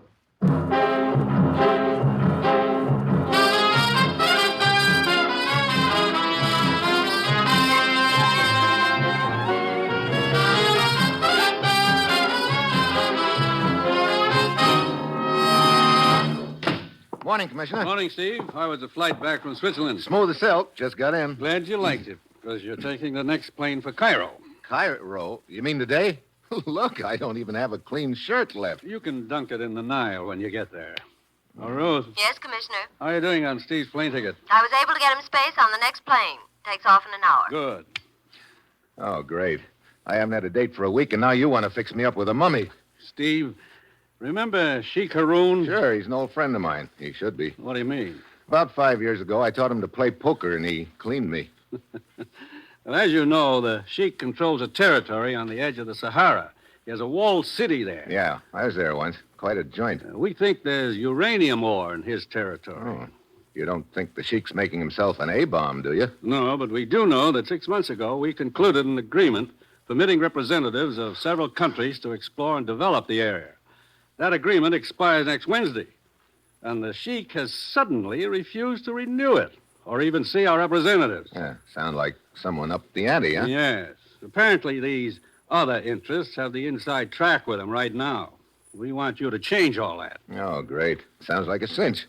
Where is the Sheik now? In his walled city? No. According to our information, he's staying on his houseboat in the Nile at Cairo right now.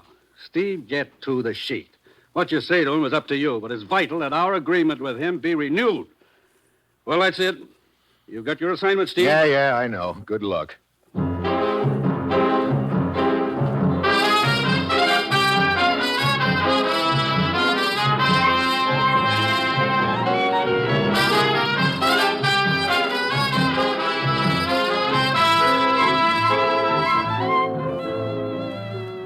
The National Broadcasting Company is proud to present Dangerous Assignment, starring Brian Donlevy as Steve Mitchell, colorful, two-fisted government agent. At all those places of the world where danger and intrigue walk hand in hand, there you will find Steve Mitchell on another Dangerous Assignment.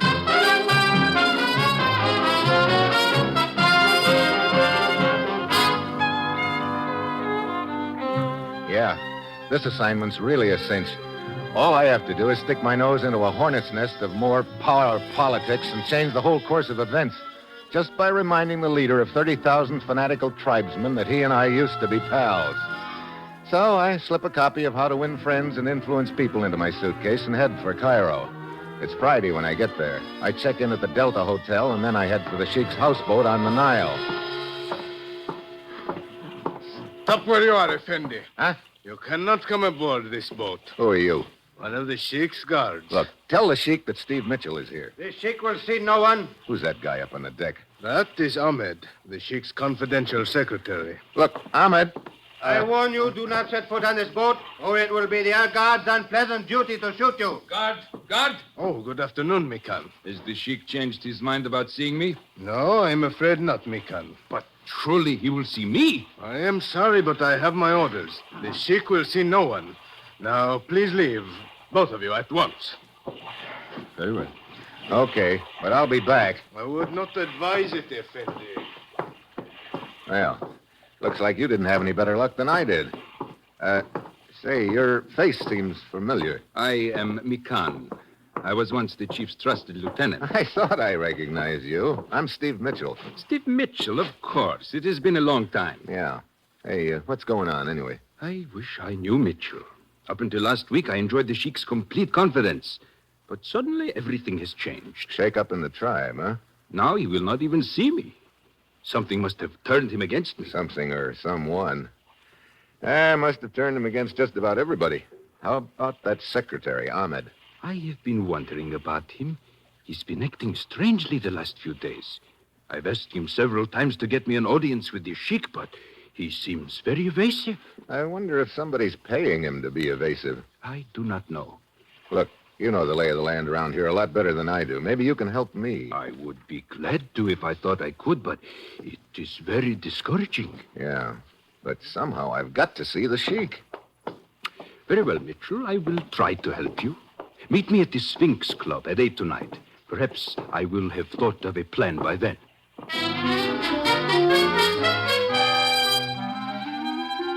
I get back to my hotel just in time to see a figure that looks like Ahmed scooting through the lobby. In my room, there's a bowl of fruit on the table with a note, compliments of the management. I pick out an apple and start for the window, thinking about the whole deal. Then, suddenly, I quit thinking and start listening. A sound is pecking away at my ears. A faint sound, but it keeps up. Then it registers. I whirl around. It's coming from across the room, the table, the bowl of fruit. I grab the bowl, run to the window, open it, and then I heave it out in the garden below.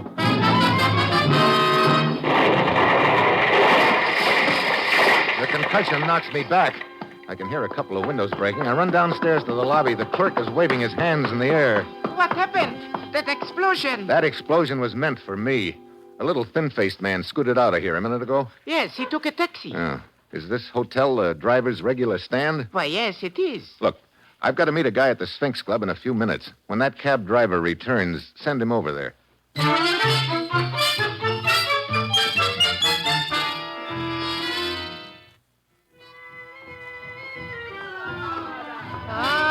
Welcome to my humble Sphinx Club, sir. You're just in time for the entertainment. I am looking for a guy named Mikan. Ladies and gentlemen, as a special over here. added attraction. Hello, Mikan. Please sit down. Thanks. I almost didn't make it tonight. Looks like Ahmed planted a bomb in my room. What? But Mitchell, Look, you found out anything yet? Only that the Sheik is no longer on his houseboat. That doesn't do us much good, huh? Hey, who's that guy out there talking about Hollywood? His name is Eddie Martel, a very clever entertainer. Listen to him. I think you will find him amusing. I'd like to give you my humble impression of a few American movie stars, so let's see if you can recognize them. Now, can I have your attention, please? All of you at the back of the room there? All right. Now, how about this impression? Now, listen, baby. I don't want to have any trouble with you. We do it my way or we don't do it at all. Oh, hey, you're he's really not bad. He seems to be very popular yeah, here. That's right. Let's try this one now. Yeah. Now, see here. You can't talk like that to a man of the old sod, you know. I won't stand for it. You hear? I won't stand for it. Barrymore Fitzgerald. Yeah. Oh, you're really baksheesh tonight. All right, here's one more. All right, try to catch this one out. If I were king, Olive, if I were king, what treasures I would bring. Van Johnson. Van Johnson. Oh, who was it? Who was it said Van Johnson? All right, waiter, take that man and his table and put him on the Nile, will you? well, I think that's about all for now. Thank you very much. I'll be back for the midnight show with more of them, and I'll see you later, huh? Well, looks like he's heading for our table. Hi, chum. You know, I can spot an American a mile away, and I always have to stop and say hello. Have a seat. Thanks. Eddie Martell's the name. Steve Mitchell. This is Mikan. Hi. Allow me to compliment you on your act, Mr. Martel. Yeah, it's pretty good. It's just a knack. If you got it, you can impersonate almost anybody. Now, take you, for instance, Mr. Mitchell. I haven't heard much of your voice, but... I think this might sound something like it, huh? Is that close?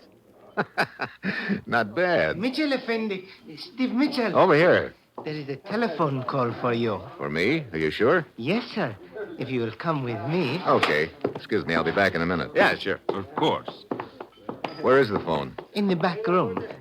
Mitchell Effendi, a cab driver came in here a minute ago. He said you wanted to see him. Oh, yeah, I do. Here we are. There is the phone over on the table. I will send the cab driver back when you are through with your call. Okay, thanks. Hello? Good evening, Steve Mitchell. Sheik Haroun. Hey, where are you? Here in Cairo. Look, I've been trying to see you. I know. I have been kept informed as to your movements. That mining agreement expired. I am well aware of that, but I have no intention of renewing it. I intend to make other arrangements. Look, won't you at least let me talk to you about it? It will do no good, Mitchell. And let me advise you for the last time to let the matter drop. If you do not, if you persist in interfering, then I cannot be responsible for the consequences. Look, forget that I once saved your life. Just remember, I taught you to play poker. Now at least you owe me a chance to Goodbye, talk. Mitchell. Later tonight, I'm returning to my walled city. Wait a minute. Oh, great. Mr. Mitchell, sir? Huh? Oh, are you the cab driver? Yes, sir. The hotel clerk said you wished to see me. Yeah. You picked up a little thin-faced guy named Ahmed in front of the hotel about an hour ago. Where'd you take him? I have written the address on this piece of paper, sir. Oh, thanks. Here, this is for your trouble. Thank you, sir. After I close here, I'll be heading for the States again, I guess. I imagine it will seem good to get back home. Oh, Mitchell. Hey, Martel. Huh? How'd you like to make a few extra bucks? You kidding? Is it honest, and who cares? I think I might have a little job for you in a few minutes. Yeah, okay. See you in my dressing room, okay? That's a deal. What is this all about, Mitchell? Look, Mikan, that phone call just now was from the Sheik. What? Where is he? Somewhere in Cairo, but he's leaving for his walled city. That means we've got to act tonight. But I still do not understand what you wish with this Eddie Martel. Look, he's an impersonator. He could imitate my voice on the phone. Imitate your voice? That's right. I want Martel to call Ahmed, make believe he's me, and tell Ahmed I know he planted that bomb and I'm on my way over to settle things with him. But what will that accomplish? Well, I'm going to be right across the street from Ahmed's place when he gets that call. If he's working under the Sheik's orders, he'll probably get panicky and run to the Sheik. I'll follow him. If he's working for somebody else, he'll probably run there. I'll still follow him. I see. Well, I hope it works. In the meantime, Mitchell, I will continue my efforts to see the Sheik. Okay. If you do locate him, tell him I know I'm trying to fill an inside straight, but I think he owes me at least a chance to draw to it. I do not think I understand your message, Mitchell. Maybe not, but I think the Sheik will. Well, I'll see you later, Mikan. So I make the deal with Eddie Martel to call Ahmed at 9. I pay the guy across the street $5 to let me roost on his roof. It's a good spot. I can look right into Ahmed's room. At 5 to 9, a girl comes in. She's wearing a red dancing skirt. She and Ahmed seem to be talking about something pretty important. 9 o'clock comes. 9:15. Still no phone call. I wait until 9:30, and by then I'm sure something has gone wrong with my plan. I go back to the Sphinx Club and head for Eddie Martel's dressing room. There's a man standing in front of the door. What do you want? I want to see Eddie Martel. Why? Who are you? Steve Mitchell. Now, look, if it's okay with you, I want to see Eddie Martel. Is he in the dressing room? Yes. And it is quite all right with me if you wish to see him, Mr. Mitchell. There he is. Oh, brother. Not a very pretty sight, is it? Well, I guess he won't be impersonating anybody from now on. Now, please tell me why you wish to see Eddie Martel. What is it to you? Oh, allow me. I am Lieutenant Abura of the Cairo Police. Well, Lieutenant, as long as we're laying credentials on the table, here are mine. I see. Why are you in Cairo, Mr. Mitchell? I've been trying to see Sheik Haroun. You think the Sheik is involved in this killing? It looks like it. His boy Ahmed planted a bomb in my room. I see. Mitchell, you are aware of Sheik Haroun's power. Are you prepared to confront him with an accusation? No. I'm just trying to confront him, period. Without more evidence, I cannot help you. All right. I think I know where I can get the evidence. The hard way. The Sheik's secretary, Ahmed. Come, then. Let us pay him a visit.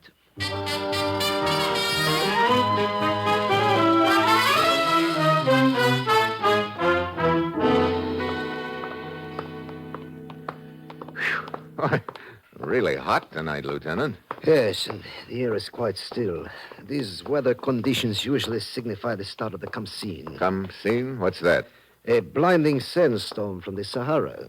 Oh, fine. That's about all I need right now, a nice sandstorm. Well, here we are. This is Ahmed's rooming house. His room is right here in front. Mitchell, yeah? We will enter without knocking. I suggest you be prepared for anything. Yeah. Hey, wait a minute. Look, there on the floor. Yes. This is Ahmed. It was Ahmed before he collected that slug. Well, Lieutenant, now do we see the Sheik? Yes. Where is he? Somewhere in Cairo. Mikan may be able to help us. Mikan? Yeah, he was the Sheik's second in command. He's checking some places the Sheik might be here in town. Hey, wait a minute. There's one other. Who is that? The dancing girl in the red skirt who came to see Ahmed while I was watching his room. I've got to find her. Mitchell, do you realize how many dancing girls there are in Cairo? Sure. Be like trying to find one tree in a forest, I suppose. But it's all I've got to go on right now. Oh, I'll check with you later, Lieutenant.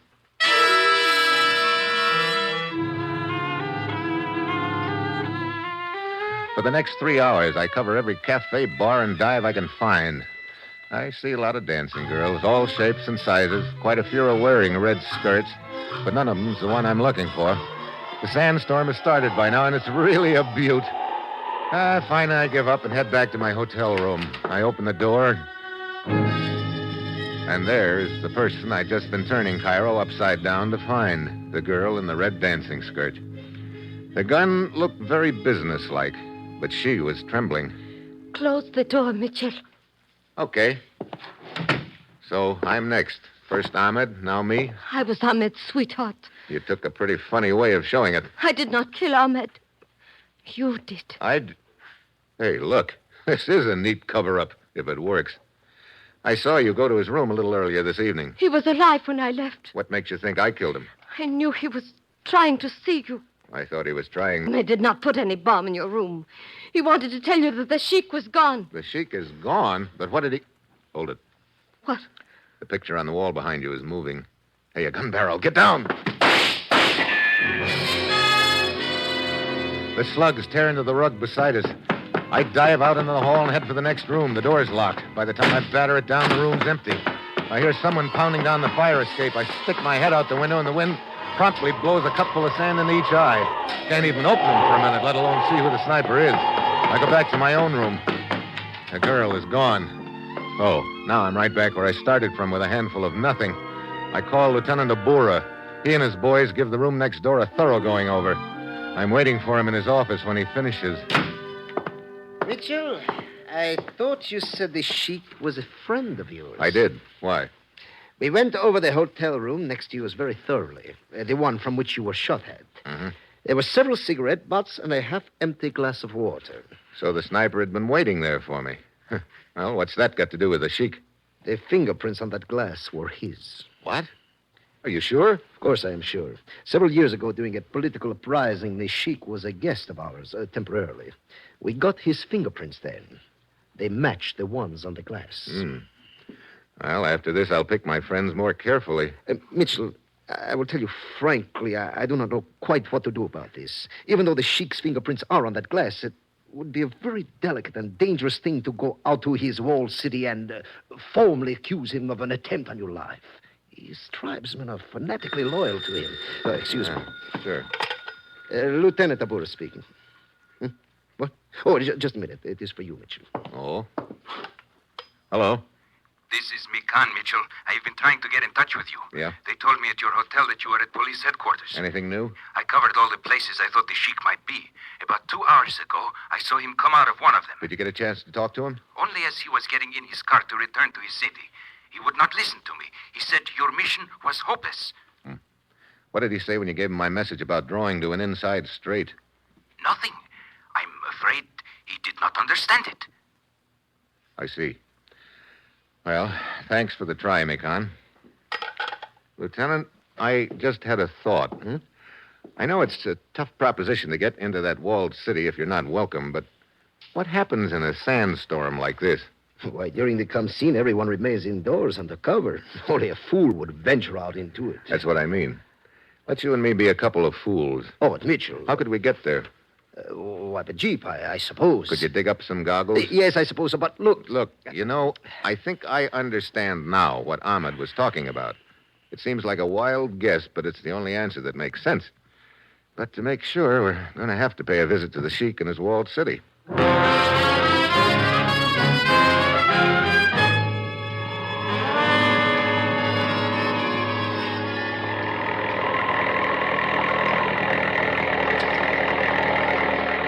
are the walls, just ahead, Mitchell. Yeah, come on.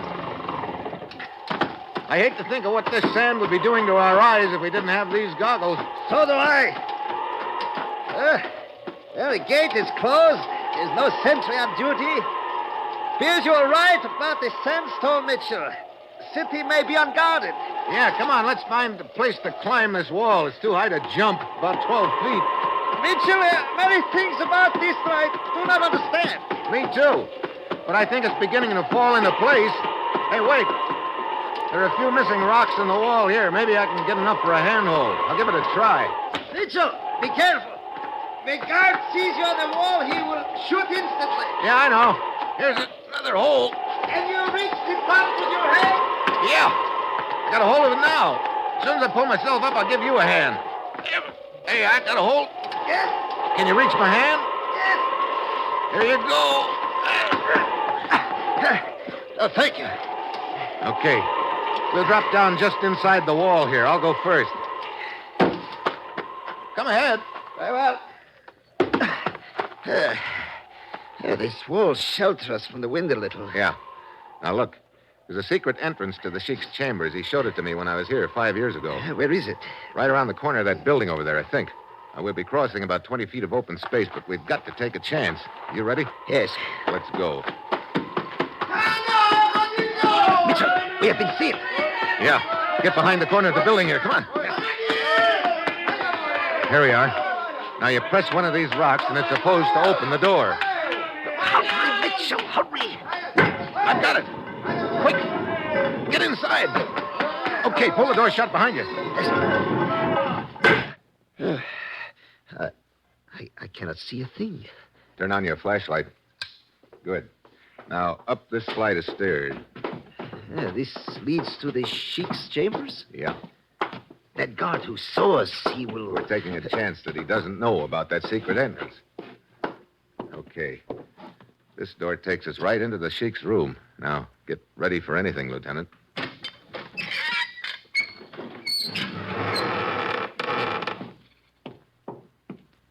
Mitchell, the room is empty. No, I don't think it is. Mikan should be here. You are very clever, Mitchell. Stand quite still, both of you. Hello, Mikan. You're a very persistent man, Mitchell. Not quite as persistent as you are, I guess. How did you know? If you'd known anything about poker, I might never have caught on. But when you told me the Sheik didn't understand my message about drawing to an inside straight... That does not matter now, Mitchell. It all fell into place after that. But, Mitchell, where is the Sheik? I think I know that, too. But he talked to you at the Sphinx Club. No, that was the impersonator, Eddie Martell. I thought I was going to use him, but Mikan beat me to it. But the Sheik's fingerprints in the hotel room. I guess it wasn't too hard to place a glass with those fingerprints there. Huh, Mikan? We're wasting time. The point is, both of you know too much to live. Abora, keep your hands in sight. Watch out, Lieutenant. I warned you! Abora crashes into the table and knocks the lamp to the floor. The room is in darkness now. And now, Mitchell, I have a different fate in store for you. I just in time. I knew about the trap door and the pit full of lime. The Sheik had shown them to me once. So, you escaped the pit, but you cannot get out of this room. Why don't you call for help, Mikan? Or maybe you don't want any of the tribe to know what's in that pit. You are quite right, Mitchell. This is a matter to be settled between the two of us. I start circling in the dark. I know Mikan's across the pit, but he doesn't know which side I'm on. Then a finger of light stabs at him from the floor. Abura was still alive, and it turned on his flashlight. Mikan shoots out the light, but in the second it is on, I located him. He is standing on the other side of the pit with his back to it. That's the one direction he isn't expecting me to come from. The pit's about 10 feet across, but I know it's my only chance. I get a running start and dive across the pit at Mikan. Mitchell! Lost your gun, huh? I do not need it. There's enough strength in my arms. What are you doing? Just a hammerlock, buddy. Now we'll see how you like the pit. No, Mitchell, the pit. No. Please, Mitchell, do not drop me. Don't worry, Mikan. I've got a hold of you by one hand. I want to keep you nice and alive. Do not let go of me. Do not let go. Mitchell. Yeah, Lieutenant. Breaking down the door. Good. Joseph, bring in the light, quickly. It is a guard. Keep him covered for a minute, Lieutenant. Yes. Stand back, both of you. What is the matter? God, get me out of here. If he takes one step towards me, I'll drop you, Mikan. No, God, stay where you are. Mitchell, I'm slipping. You'll slip more than that if I let go of your arm. Hang on to me. Sure. Just tell these guards what you did with the Sheik. No, guards, do not listen to him. Pull me out. Okay, Mikan. I'll just let go of you and then... No. Go on, open up, spill it. What is this about the Sheik? You told us he was ill, Mikan. Start talking or you'll be right down there with him. The Sheik is dead. Dead? Keep talking. I killed him. What? Okay, guard, help me pull him out. You got a hold of him? Yes. Here we go. God, listen to me. It was not the truth. What I just said, I did not... He's all yours, guard. And if you'll check the bottom of that pit, I think you'll find what's left of the Sheik. No. Come, Mikan. Let me go. Yusuf, help me with him. I tell you, it is not true. I only said that you must believe me. How are you doing, Lieutenant? Oh, I will be all right. It is a shoulder wound. Good. And you? Oh, I'm okay, except my right arm feels about 3 inches longer than my left. Mitchell, why did Mikan kill the Sheik? He knew the Sheik was going to renew our mining agreement. But Mikan had sold out to the other interests, so he killed the Sheik. But this business of making it look like the Sheik was still alive. Sure, until after the mining agreement had been signed with the boys who were paying Mikan off. And he could announce that the Sheik had met with an accident, and as second in command, Mikan would take over the tribe. What will happen now? Well, when the Sheik's boys find out that Mikan killed their leader, in order to change that agreement, I think they could be talked into preserving the status quo. You know, that's funny. What is? Well, you've heard the old saying, a little knowledge is a dangerous thing. How do you mean? Well, Mikan knew more about poker than he realized. He knew how to bluff, and that's a large part of the game. But if you're going to play a game, you better know all about it. Mikan should have known what an inside straight was. I see. Just what is an inside straight? Huh? You mean you don't know anything about poker either? No, not a thing. Ah, that's very interesting. Come on. You start the school as soon as we get back to Cairo. It may be that I've found me a pigeon. Pigeon? That's an American term meaning... Well, I think I'll let you find out what it means soon enough. Come on. Very well. We will play your game, but just one favor. Sure, anything. Dealer's choice, deuces wild, my deck, and no limit. Oh, great. My pigeon has turned into a buzzard.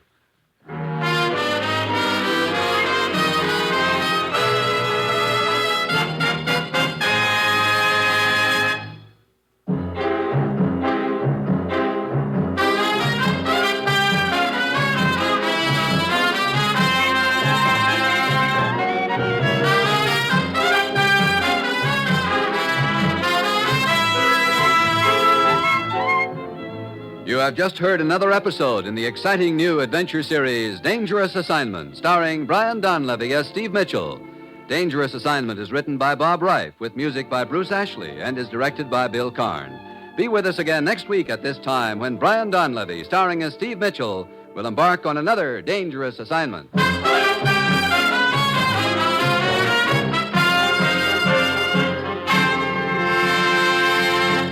Throughout the week, NBC brings you unparalleled drama in action-packed mystery-adventure programs. Tomorrow, hear Big Town with crusading editor Steve Wilson fighting crime and viciousness.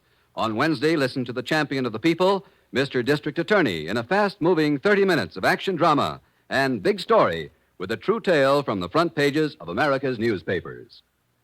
Richard Widmark is a merchant seaman on Cavalcade.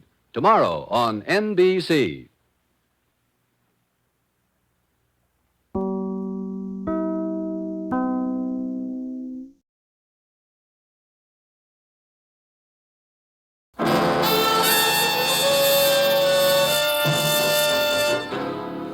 Dangerous Assignment, starring Brian Donlevy as Steve Mitchell.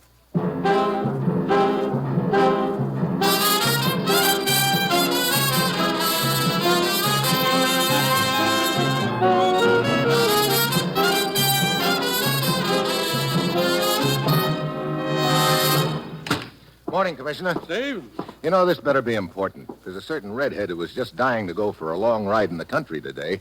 Now I can't even give her a chance to walk back. This is important, Steve. Ever hear of the Triangle Airline? No. It's an American charter outfit owned by a man named Kovac. They fly cargo across the northern part of South America, from Ecuador to Brazil. The last 10 days, 3 of their planes have disappeared over the jungles, vanished without a trace. Pilots haven't been heard from since. So a private airline's in trouble. Since when have we been pulling chestnuts out of the fire for outfits like that? Ordinarily, we wouldn't be interested, but the circumstances accompanying the disappearance of these cargo planes makes it our concern. What circumstances? Well, I don't quite know how to tell you, Steve. Oh, now let's not be bashful, Commissioner. What do you mean? Flying saucers. What did you say? You heard me, flying saucers. Commissioner, I'm a pretty patient guy. But if you think I'm going down to South America and start looking for flying saucers... That's just what you are going to do, Steve, and your plane leaves in an hour. Now, look, don't tell me you're going to give me a Buck Rogers ray gun to shoot 'em down with. This is no joke, Steve. Look, I don't care whether it's flying saucers or flying dishpans. That area is too close to the Panama Canal for comfort. You'll be met in Ecuador by a man named Drake, the chief pilot of the airlines. He'll fill you in on the background. Well, that's it. You've got your assignment. Good luck.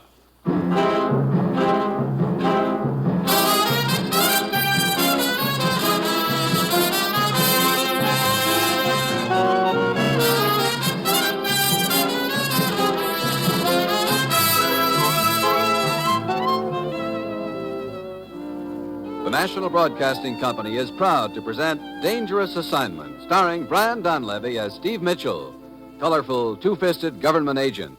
At all those places of the world where danger and intrigue walk hand in hand, there you will find Steve Mitchell on another Dangerous Assignment.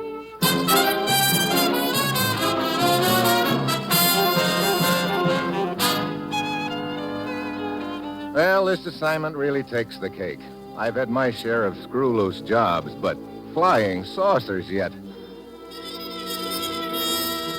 It's Wednesday night when I get to Ecuador. Drake, the chief pilot of Triangle Airlines, is waiting for me at the airport. He bustles me into the co-pilot seat of one of their cargo ships, and we take off and head east. It's about a 2-hour hop to Santa Rosa, Mitchell. We should be there about midnight. What's at Santa Rosa? One of our fields. Kovac, the owner, is waiting there for you. You do most of your flying at night around here, Drake, huh? All of it. Less turbulence over these mountains. You a flyer, too? Oh, now and then. Too bad you're not looking for a job. If this monkey business keeps up, I'm going to be fresh out of pilots. Just what has been going on? You tell me. It's happened 3 times now. Radio flash from the pilot about seeing flying saucers. Then the radio goes dead, and the plane's never heard of again. You searched the jungle near the route for the planes. From the air. The country's too rugged for a ground search. Hey, what was that? Mitchell, look outside. All those lights. Yeah. Hey, they look like rings or discs swirling around. They're right alongside of us. I'm going to go back aft in the plane. Maybe I can get a better look at them. Mitchell! Drake, what is it? What's the matter? Drake! The Drake just grabs at his chest and slumps over. The plane starts into a dive. I jump back into my seat and try to level it out. I remember noticing Drake had been flying a heading of 95 degrees, so I hold it there. By the time I can look outside again, the whirling things are gone. I reach for the radio. T3 calling Santa Rosa Tower. T3 calling Santa Rosa Tower. Over. Santa Rosa Tower to T3. Go ahead. T3 to Santa Rosa. This is Steve Mitchell. Keep in touch with me. I've got to bring this bucket of bolts in, and I don't know anything about the route or the field. Over. Santa Rosa to T3. What happened to Drake, Mitchell? Over. I'll tell you about it when I get there. And right now, that's what concerns me. Over. Stay on 95 degrees. If you're on schedule, you'll be over the field in an hour.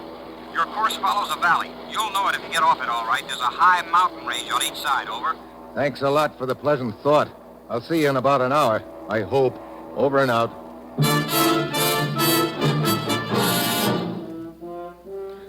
So, for the next hour, I nurse a strange plane between 2 mountain ranges I can't see on a night black enough to play post office. All the while, I'm trying to convince myself I didn't see what I know I did.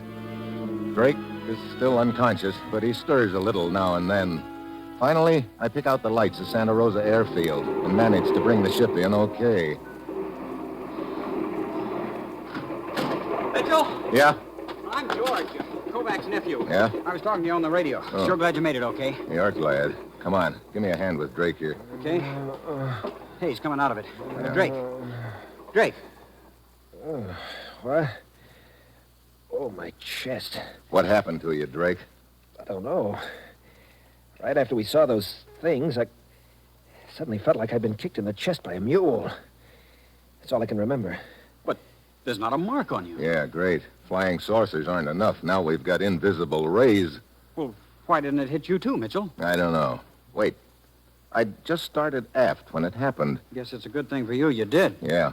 Come on, Joyce. We'll get Drake taken care of, and then we'll talk to your uncle.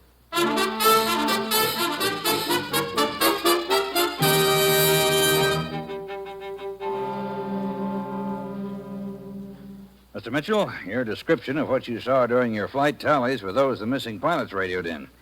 I tell you frankly, I'm on the ragged edge with this airline. I've lost 3 planes. One more and I'm ruined. Isn't your line insured, Mr. Kovac? Why, yes, but This is more than money. It's a matter of prestige. Look, Uncle Emil, if you'd taken my advice a month ago when the Van Horn Exporting Company wanted to buy you out... George, for the last time, I'll not tolerate any advice from you as to how to run my affairs. Sure, you stick your nose in all my affairs, but I'm not supposed to open my mouth where yours are concerned. If you don't keep a civil tongue in your head... Look, gentlemen, I don't want to stir up a hornet's nest between you, but what is this Van Horn Exporting Company? They ship crates of carved wooden statues regularly on our planes. Our largest customer, as a matter of fact.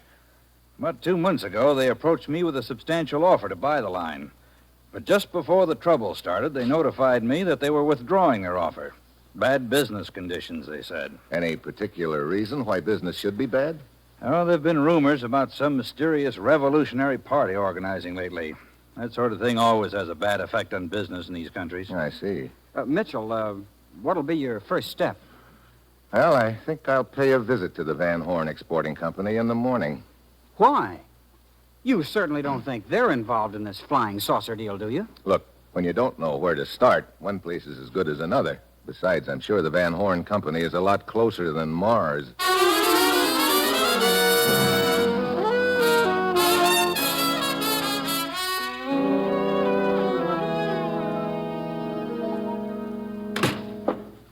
Yes, sir? This the office of the Van Horn Exporting Company? Yes, it is. Well, I'd like to talk to the boss. Is he around? Yes, I'm the boss, as you call it. Huh? You? I'm Herta Van Horn. Oh, well, looks like the company is in good hands. Thank you. What can I do for you, Mr.? Mitchell. Steve Mitchell. Your company ships cargo pretty regularly with the Triangle Airlines. I have been, but if their present trouble continues, I think I will have to make other arrangements. You're down here to investigate that trouble, aren't you? I don't remember telling you that. One picks up things here and there. Yeah, I guess one does. A couple of months ago, you offered to buy the airline, didn't you? Yes, I did. But that was before the trouble started. Naturally, I'm not interested now. Well, according to my information, you withdrew your offer just before the trouble started. I see that you, too, pick up things here and there. Yes, I began to hear rumors about the formation of a revolutionary party. I decided it would be unwise to make a large investment under those conditions. I see. You know, that's the second time I've heard this rumor about a revolutionary party. Oh? What about it? Oh, nothing. Except it seems like a pretty convenient time to start that rumor circulating. I don't know what you're trying to prove, Steve, but I wish you luck. Thanks, Herta. Maybe meeting you has been luck. One never knows. I expect I will see you again. You expect right, Herta. And soon.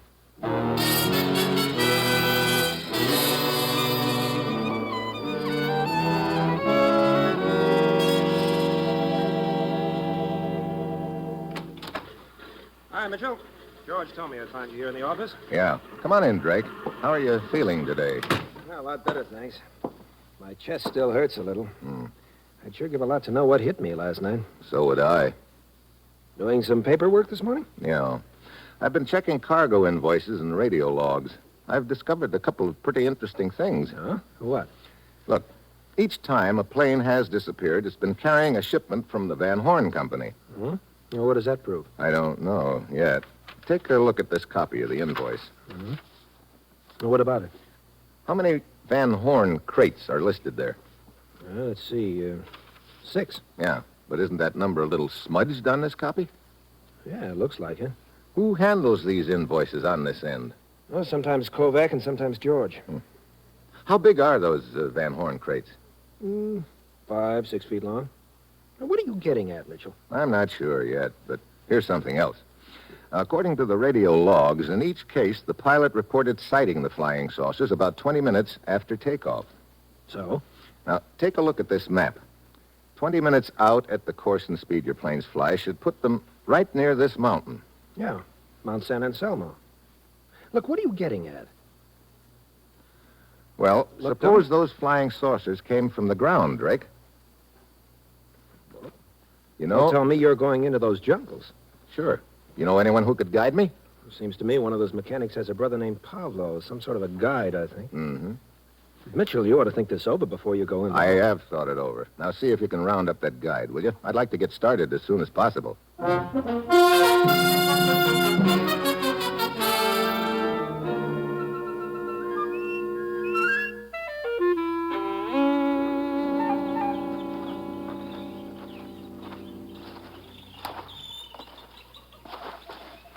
How far you figure we've come since we left the Jeep, Pablo? Well, at least 10 miles, senor. Well, we ought to be getting close to the spot, then. Brother, this jungle is thick. This is the only trail through it, huh? Si. I can believe it. Senor, watch out! Huh? Hey! Why the flying tackle? Look, senor. Huh? Look there in the trail in front of you. I don't see anything. Quiet. Look more closely. Hidden by the underbrush on the ground. Yeah, I see it now. A rope noose spread over the trail. Si, and over there, senor. See the tree which is bent almost double? Mm-hmm. Another step and we'd have been dangling from that tree like 2 apples. Come on, let's spring that trap. Quick. Senor, you... Look, someone's obviously hiding around here, waiting to catch us dangling from that rope. Let's make him think he succeeded. Here's a dead branch beside the trail. Give me a hand with it. Si. Got it? Si. Okay. Stop here. The trigger is probably under that little pile of leaves, senor. Yeah, that's what I was thinking. Okay, we'll toss this branch on top of it and see what happens. You ready? Si. Let her go. Look at that. The rope jerked that branch right up in the air. Now get down here beside the trail. Senor, I hear something. Yeah, so do I. Somebody coming through the underbrush. Okay. Let him get right on top of us, then we'll jump him. Now. Watch it, Pablo. He's got a gun. Yeah, but I have a machete. No, hold it. Oh, great. Did I did something wrong, senor? No. He'd have done the same to us if we'd given him a chance. But I wanted to get some information from him. I will take a look. There's nothing in his pocket, senor, except this scrap of paper. Let me see it. Si, here you are. La Posada, 8 o'clock. What's La Posada mean? That's the name of a bar in Santa Rosa. Sounds like he had a date. Okay, I'll keep the date for him. Maybe I can find out who's been going all out to kill me.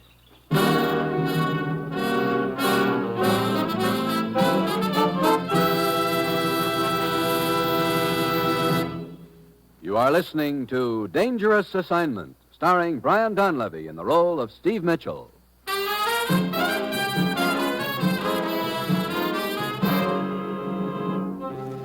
A few minutes before 8 that night, I'm waiting in the shadows across the street from La Posada Bar.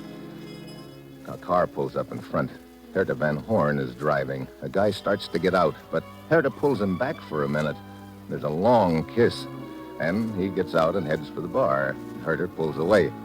As he opens the door, the light silhouettes him. It's Kovac's nephew, George. I wait for a few minutes, and then I saunter in after him.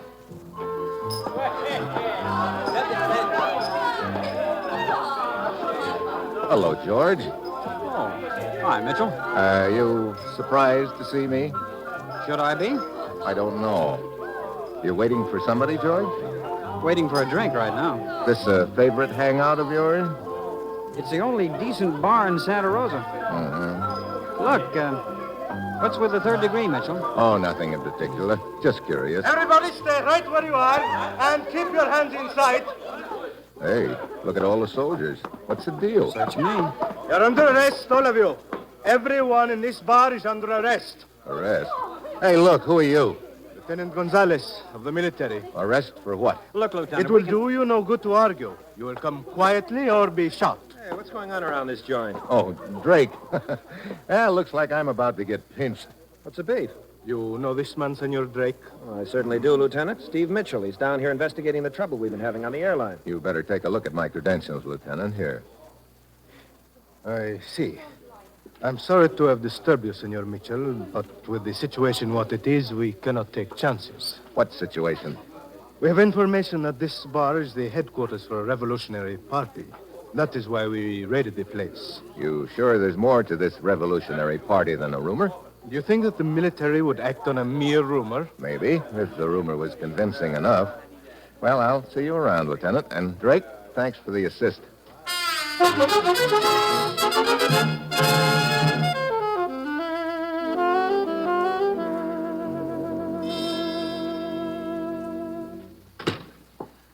Morning, Herta. Good morning, Steve. What can I do for you? I'd like to take a look at your shipping invoices for the last couple of weeks, okay? Yes, of course. Here you are. Thanks. Yeah, here's the one I want. Now, this shipment was on the last plane that disappeared. What about it? This invoice shows 5 crates shipped, but the copy they have at the airfield shows 6. Well, there must have been a mistake then. Yeah. Right now, I'm wondering who made it. Steve, I don't know what you're trying to prove, but I'm beginning to resent your inferences. Sorry, I didn't know they were showing, Herta. I guess George was right when he said your company couldn't possibly have anything to do with the trouble the line is having. George? Yeah, Kovac's nephew. Oh, well, it was very nice of the men to come to my rescue when I hardly know him. You hardly know George, huh? Well, just to speak to on the street. I see. Well, I better be getting back to the field. I'm sorry I cannot help you, Steve. Thanks, Herta. Maybe you have. Oh, Mitchell. Why, hello, Mr. Kovac. On your way to see Herta? No, looking for you. Have you found out anything at all about these flying saucers and what's behind this thing? Mr. Kovac, so far I've been just grabbing at handfuls of smoke here and there. But there's enough smoke to mean fire somewhere. You've got a plane going tonight, haven't you? Yes. Is there a Van Horn shipment aboard? That's right. How many crates? Why, 5, I believe. Okay. Just one thing more. Do you have a small plane I could use? Well, there's a 4-place cabin job at the field. That's perfect. Mitchell, what are you going to do? I'd like you and George to be at the control tower when your cargo plane takes off tonight, Mr. Kovac. I'll tell you what I'm going to do then.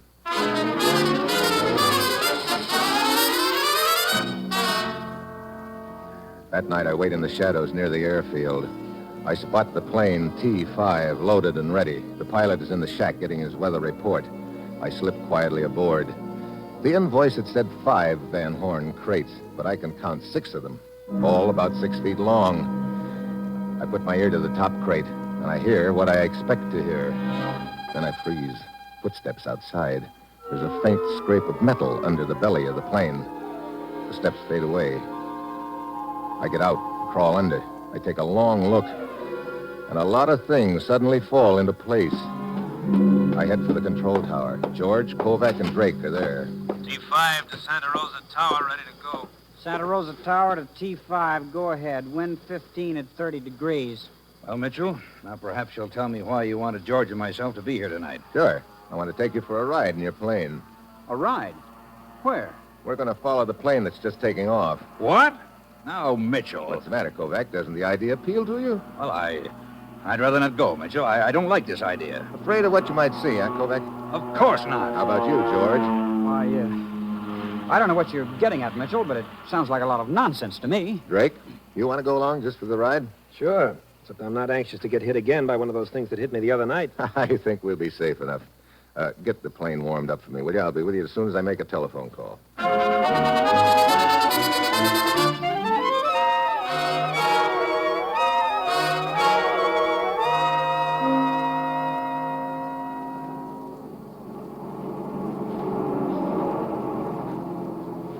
Aren't you going to ready the pilot that we're following him, Mitchell? No. You and George just sit back there and keep your eyes on that plane. I don't see what you're trying to prove, Mitchell. I think you will in a minute, George.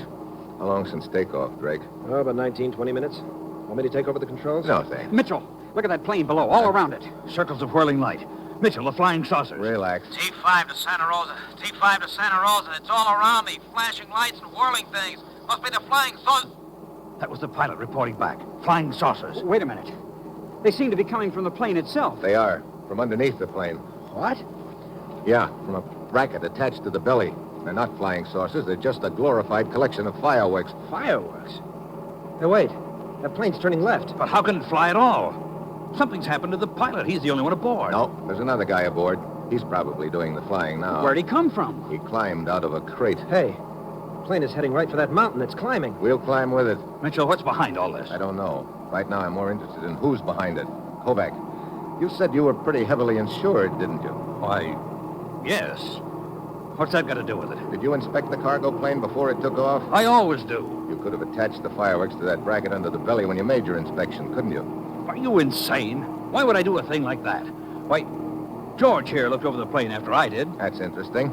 And George usually handles the invoices. He could have altered the number of crates on them. Look, Mitchell. Hey, we're right over the mountain now. And that plane is starting to lose altitude. Tell me, George, Why did Herta Van Horn lie about the two of you? Keep your mouth shut, Mitchell. She said she barely knew you, but when I saw the two of you in our car outside La Posada Bar, your acquaintance seemed to be more than a nodding one. George, have you been seeing that woman again? I distinctly told you I would not tolerate... Okay, so it's out in the open now. Sure, I've been seeing her, and I intend to keep it up. I can't help it if you don't like her. I do. We'll discuss this later, George. Hey, look down there. Some faint lights. What? There's nothing but jungle there. Look again. That's a camouflage landing strip, and the cargo plane is landing. So that's what's been happening to my planes. What mountain is that we just came over? El Diablo. And the landing strip is right behind. Okay, we've seen enough. I'll radio back a report. Hand me that microphone, Mitchell. Drake! Look out, he's got a gun. I said hand me that microphone. Okay, Drake.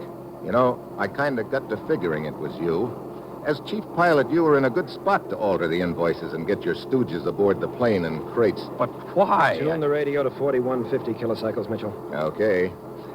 Yeah, you were the only one who knew I was going into the jungle, too, Drake. You arranged a little booby trap for me. You're also a good actor, faking that collapse you pulled on me in the plane. Shut up and keep tuning. Okay, you're on 4150 now. This is Drake. This is Drake. Leave the lights on. We're coming in behind the cargo plane.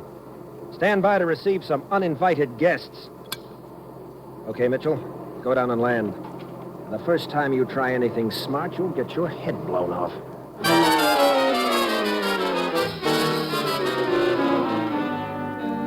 I set the plane down on the strip. The landing lights flick off, and half a dozen rugged-looking gents swarm out to meet us. Drake huddles with them for a few minutes, and then they haul Kovac, George, and me into a log hut hidden under the trees. They toss us in there and bolt the door. But the door has an inside bolt, too. We shoot it in place. We can't get out, but now they can't get in. Mitchell! Open the door, Mitchell! Okay, smart boy. You'll come out running when it gets light. The hours crawl by. We sit and wait and sweat.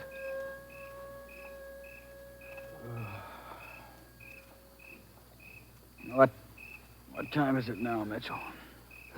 5 a.m. I can't stand this waiting. What good did it do us to bolt the door from the inside? We can't stay in here forever. I'm playing for time. I've still got an ace up my sleeve, but we've got to stay alive until dawn to find out if it's any good. Well, don't look now, but I think Dawn's here. Huh? There's a crack of light under the door. Brother. If something doesn't happen pretty soon, we're cooked. Hey, maybe we are. Do you smell that? Gasoline. You'll be coming out pretty soon now, boys. Mitchell, he set fire to the hut. Yeah. I guess that's why he was waiting for dawn. He was afraid the fire might be spotted at night. Is this the ace up your sleeve, Mitchell? We can't stay here and roast like rats in a trap. We'll get a bullet in the belly as soon as we open that door. Couple of keen choices. I'll take my chances with the bullets. Come on, let's get this door unbolted. But they'll kill us. I'll take fresh air with mine. Hey, wait a minute. Listen. A plane. That's the ace up my sleeve I was talking about. Sounds like it's coming down. Who is it? Just before we took off last night, I made a phone call, remember? It was to Lieutenant Gonzalez of the military. Gonzalez? But how did he know what happened to us after we took off? We'll find it out later. Let's get out of here. Hey, Gonzalez boys are taking no chances. They want that landing strip clear when they sit down. Come on, George. Let's get this door unbolted. Okay. Okay, come on. Look at him scatter.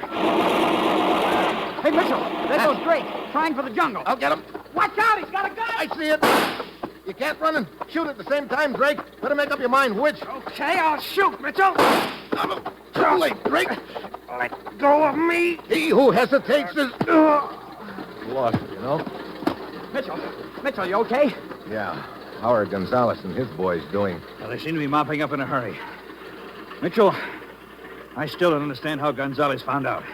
Well, when I called him last night, I told him our radio frequency, and I asked him to listen in. Then I kept the mic open the entire time. Gonzalez overheard everything that was said in our plane, huh? Yeah, including the location of the landing strip. But I knew he wouldn't try to bring a plane in here before dawn. That's why I was hoping we'd still be alive by then. But why were Drake and his outfit trying to ruin my airline? Look, if you're going to operate a secret landing strip, you don't want a regular airline flying through the area. They figured the flying saucer gag would scare you off. Well, it seems to me this was a pretty big operation for a small revolutionary party in a small country, Mitchell. You know, I've been thinking that, too. Could be that's all there is to it. But it's not a long hop from here to the Panama Canal. Maybe somebody else had ideas about using this strip eventually. Of course, we'll never know, and anyway, it doesn't matter much now. Yeah. Speaking of things we'll never know, we didn't prove anything one way or the other about flying saucers in this deal. We proved something as far as Drake's concerned, though. What's that? If you monkey around with fireworks long enough, you're sure to get your nose burned. Or busted.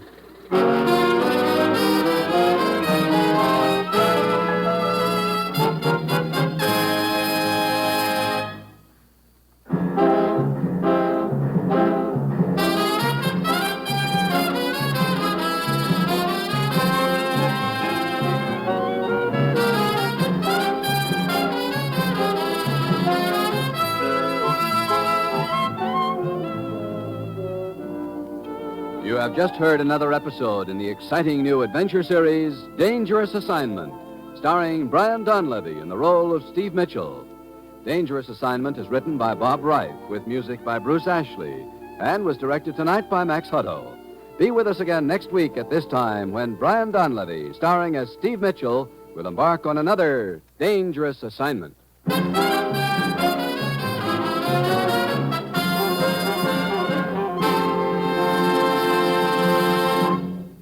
There's more great action-packed entertainment for you throughout the week on NBC. Other mystery adventure programs include such popular shows as Big Town, Dragnet, High Adventure, and Christopher London. Starring as Christopher London, you'll hear Glenn Ford in the swashbuckling role of a romantic, adventurous private investigator. On High Adventure, there's the utmost in thrilling drama to entertain adventure-minded listeners. Dragnet brings you in stark realism cases direct from official police files. And during Big Town, you'll hear crusading editor Steve Wilson fighting crime and viciousness. Join the millions of listeners who each week tune for thrill-packed high-tension drama on NBC, where mystery and adventure join together for top-flight entertainment.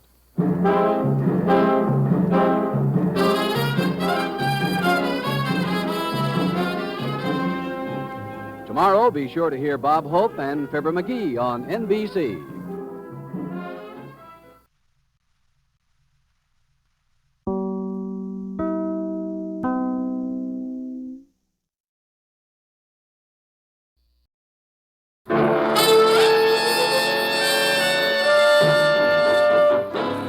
Dangerous Assignment, starring Brian Donlevy as Steve Mitchell.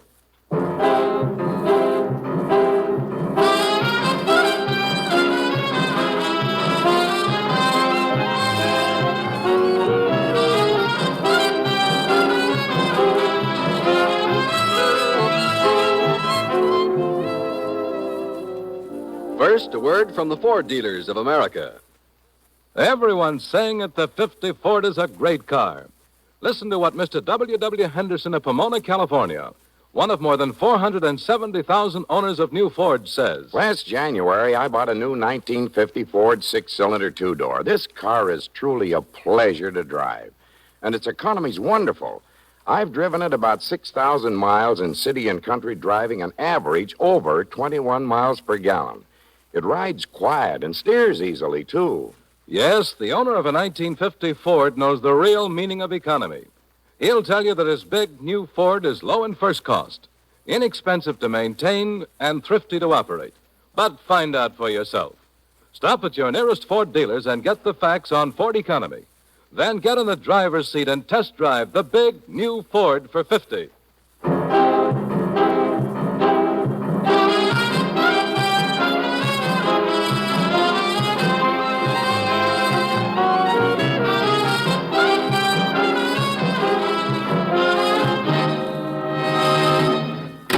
Good morning, Commissioner. Steve! Well, what part of the world do I head for to get shot at this time? You've been hounding me for a vacation lately, haven't you? Sure, but that hound is a barking dog you never bite. You've got a vacation coming to you. Go ahead and take it. Come again? You heard me. Take your vacation. Are you kidding? Of course not. There's just one condition. I should have known. What is it? I picked the spot. Alaska. Alaska? Now, look. If I'm taking a vacation, I'd like to go somewhere and bake in the sun. Haven't you ever heard of baked Alaska? Oh, you're in real great form today. Look, do you want this vacation or don't you? Do I have a choice? No. That's what I thought. Well, you're sure, of course, that it is a vacation. You know, you're a very suspicious man. Sure, it's a vacation. Of course, there is the matter of the 2 missing scientists. Oh, great. My vacation has just turned into a busman's holiday. Okay, let's have it. Probably nothing to it, really. Just a simple matter. Sure. Just a simple matter. But somebody will probably have me chained to a sinking iceberg before it's over. Steve, a week ago, 2 scientists went to Alaska. An ex-Nazi named Dr. Herman Kreutzer, who's been denazified, we think, and a younger man, a nuclear physicist, Dr. William Peters. Why'd they go up there? To conduct experiments on the effect of water temperature on a new theory of submarine detection. They were to be gone 3 months. 2 days ago was Peters' wedding anniversary. He'd promised to call his wife on that day. She didn't hear from him. Well, a guy forgets to call his wife, so you send me to Alaska? When Mrs. Peters didn't hear from him, she got worried and flew to Fairbanks. She's there now, waiting to meet you. You think these 2 scientists stumbled onto something important up there, huh? I don't know anything about it, Steve, other than what I've just told you. But I can't help thinking that... Sure. Now, when you think, I move. Okay, Alaska it is. Mrs. Peters is at the Waterfield Hotel in Fairbanks. Well, that's it, Steve. You've got your your vacation. Good luck.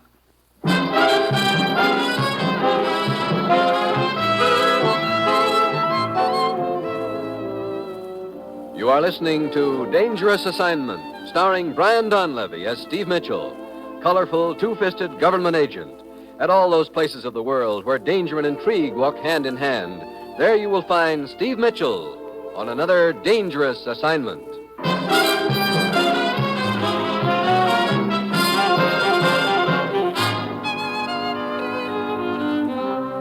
Sure, I've got myself a vacation. A big, fat week. Nothing to do but enjoy myself. Plus, of course, the little matter of locating 2 missing scientists in an area big as most of Europe put together. Well, it's Wednesday when I get to my destination. Mrs. Peters is waiting for me in her hotel room. I'm so glad you're here to help, Mr. Mitchell. I've been worried sick. Oh, I know it sounds silly. Call it a premonition or a woman's intuition or whatever you want, but I think something's happened to Bill and Dr. Kreutzer. Well, it could have slipped his mind. Bill is a scientist, Mr. Mitchell. He never forgets anything. I understand he's a nuclear physicist. That's right. Seems a little strange that he should come up here with Dr. Kreutzer when the purpose of the trip had nothing to do with his specialty. He's been working very hard lately. He thought the change would do him good. How long has your husband known this Dr. Kreutzer? Ever since Kreutzer came to the United States, shortly after the war. You know much about Kreutzer? No, hardly anything. But Bill seemed to take a liking to him right from the first. Did he ever talk to you about Kreutzer's political beliefs? No. As a matter of fact, Bill has always avoided any political discussion. I see. Well, have you any leads that I can follow? Yes, this postcard. It's from Bill. Mailed the day he arrived. From here in Fairbanks? No, from a place called Cordova. He mentioned staying at a Mrs. Ludwig's boarding house there. Cordova. Let's see. I've got a map of Alaska here someplace. Yeah, here we are. Cordova's a town south of here on the coast. Incidentally, take a look at these pictures they gave me in the States. One's your husband and the other's Dr. Kreutzer. Are they reasonably good likenesses? Yes, they are, Mr. Mitchell. Well, I'm going to fly down to Cordova and talk to this Mrs. Ludwig at her boarding house, and I'll let you know if I turn up anything there.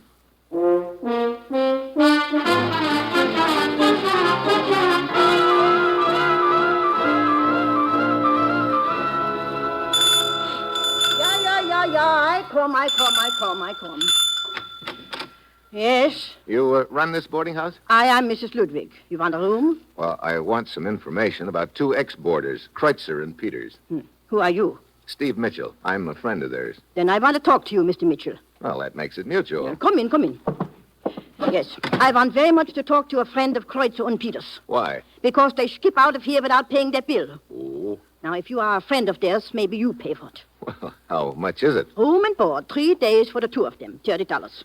So they only stayed here 3 days, huh? Yeah, and that is not bad enough for them to skip out without paying. They have to check in at the Atlas Hotel for another day, but they pay over there. Wait a minute. Let's get this straight. Yeah. They leave this boarding house, check in at the Atlas Hotel and leave again after a day there? Yeah. Well, how long ago did they spend this day at the hotel? 3 days ago. Did they leave any forwarding address there? No, that I check. The clerk is a friend of mine. But he told me that they leave no address. Now, about this money they owe, you take care of it? Well, I'll make a deal with you, Mrs. Ludwig. I'll take care of their bill if you can give me any more leads about them. Leads? What is this leads? Well, what I mean is... Woman, I thought you told me you were going to clean up my room this day. I am. I can't do 2 things at once, Mr. Campbell. I get round to it as soon as I have time. For the price a man pays here, he's a right to expect a little service. You don't like it here, you move. I've a good mind to. Hey, wait a minute. Are you addressing me? Yeah, look, you're a boarder here. Maybe you heard the 2 guys I'm looking for talking about where they were going. Without knowing whom you're looking for, I couldn't say. This is Mr. Mitchell. He says he's a friend of Kreutzer and Peters, the 2 that skipped out a few days ago. Mr. Mitchell, I've got no time to indulge in idle gossip. I'm a hard-working lumberman. Yeah, I figured that without your telling me. And what do you mean by that? That pine smell sticks out all over you. But if you could just tell me anything that you might have heard them say... I've got no information that will help you. Nice, friendly guy. Well, he pays his rent, which is more than your friends did. Now, are you going to pay that bill or not? Okay. And I'll take a room here, too. Now, is there anyone else who might have information about Kreutzer and Peters? Mr. Julian used to talk to them now and then. He's another boarder. Runs a shoe repair shop down the street. Mr. Julian. Okay, I'll check with him. Just a minute. Well, you think of something else? Yeah. If you want a room here, it's cash in advance.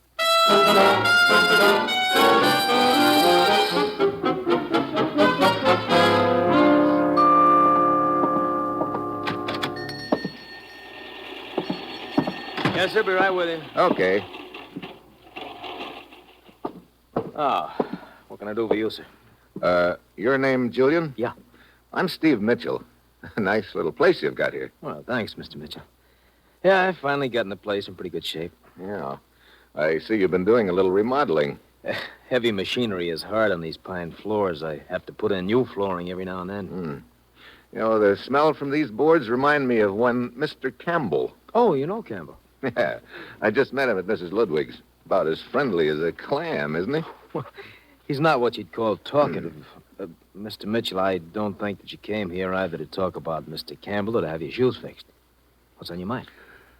Well, I'm trying to locate 2 friends of mine, Kreutzer and Peters. Mrs. Ludwig told me that you'd talked to them a couple of times at the boarding house, and I thought maybe you could help me. Go ahead and wait on your customers. I'm in no hurry. All right. Do you sell shoes here? Only second-hand unclaimed pairs. They're in the window. Yeah, help yourself, please. Be right with you in just a minute. All right. Mr. Mitchell, are you sure that you're a friend of Kreutzer and Peters? Yeah. Why? Because I think I know where you might find your friends. Where? I heard them speak of going to see a girl named Christine Beauvais, I think they called her, up in Anchorage. I didn't say anything to Mrs. Ludwig about it because if they want to leave without paying their bill, that's their business. I'm a shoe repair man, not a debt collector. Christine Beauvais. How long ago was that? Oh, 4 days ago. Yeah, I remember. Because that was the day that we had the scare about the submarine. What submarine? Oh, a couple of fishermen sighted what they thought was a periscope close offshore. We've had several reports like that up here lately. Yeah, we've had them all over lately. Okay, thanks, Julian. I'll see you around.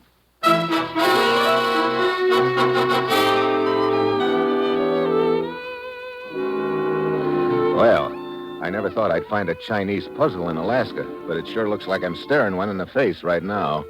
2 scientists take off for Alaska on a 3-month trip. They skip out of a boarding house in Cordova, check in and out of the Atlas Hotel in the same town, then head for Anchorage to see a girl named Christine Beauvais. At this point, I don't even have a glimmer of what's behind it all, but I do know my next stop is Anchorage. It's dark when I get there, and I look up Christine Beauvais in the phone book and go on over.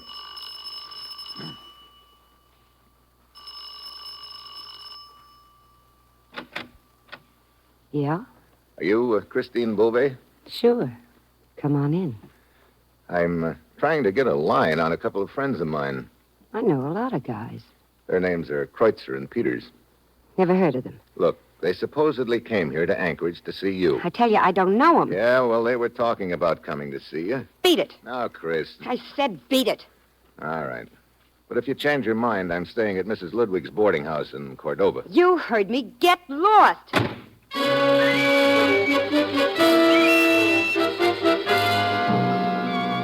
Add another piece to the puzzle. Why did Christine lie about knowing Kreutzer and Peters? I go down the street a ways, and I wait. A few minutes later, she comes out and takes off along the boardwalk. I follow. Suddenly, she darts into an alley. I speed up and turn in. It's dark in there, but enough light to tell me that she's disappeared and that it's a blind alley. Then I hear the car behind me. I whirl around. It's just entering the alley, heading for me, and the alley's just wide enough for that car. There's no room left over for me and nowhere to go. I'm trapped.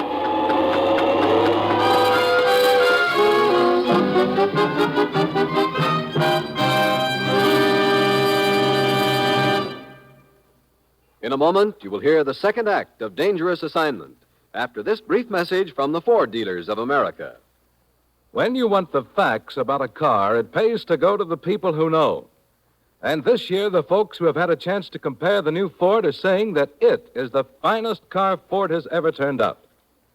Yes, ask any Ford owner, any garage mechanic, any filling station operator, and you'll soon learn that the beautiful new Ford is tops for comfort, for performance, for safety, and for economy. They'll tell you what a thrill it is to drive this great car. They'll talk about its power and the way it stands up under all kinds of driving conditions. And they'll give you the facts about Ford economy. For this car is low in first cost and high in resale value.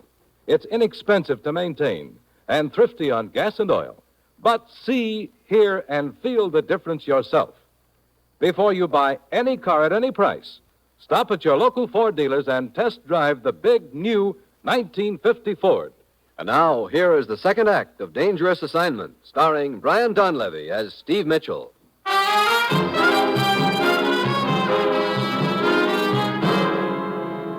The car keeps coming down the alley toward me. It's no use to flatten myself against the wall. Then I spot a side door in the building. Locked. I throw my weight against it.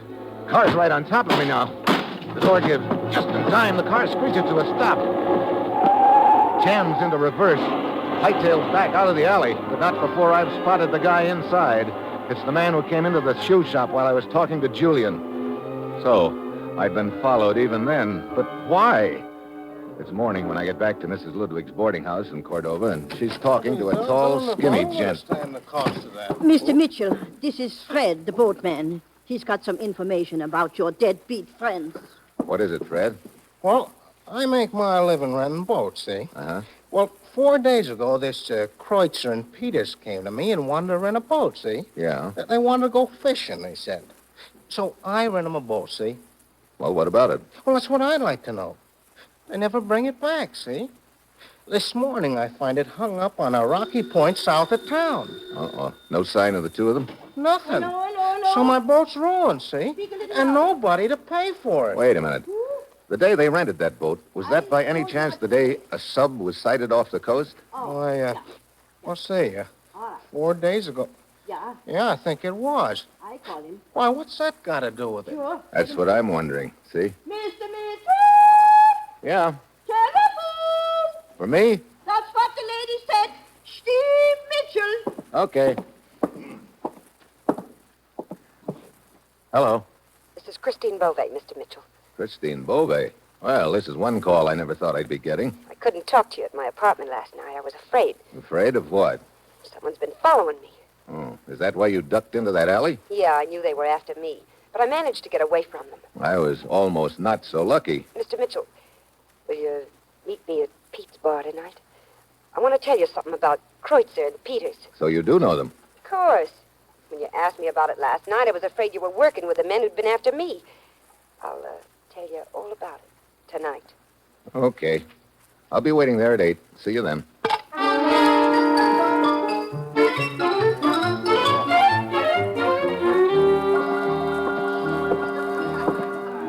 Howdy, friend. What's it gonna be? Brother, I know where you're from. Texas. Nope. Oklahoma. Uh-oh. Just across the line. On a windy day, we could hear them Texans talk, though.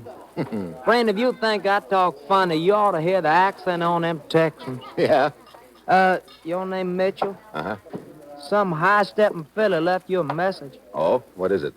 She wants you to meet her at the cannery. The cannery? Where's that? Out on the pier yonder. Can't miss it. Wonder why she wants me to meet her there. Friend, I don't ask no one no questions. You want to do your sparkling and canneries? Well, that's your business. But me, son, I'll take it. Wait a minute. When this filly, as you call her, came in, was a man following her? Friend, if I hadn't been on duty, I'd have followed her myself. But not to the cannery. Me, I'd have followed... Yeah. Here. That's for the drink. Better have a refill, friend. Might kill your sense of smell. What do you mean? You get a whiff of the cannery, you know what I mean.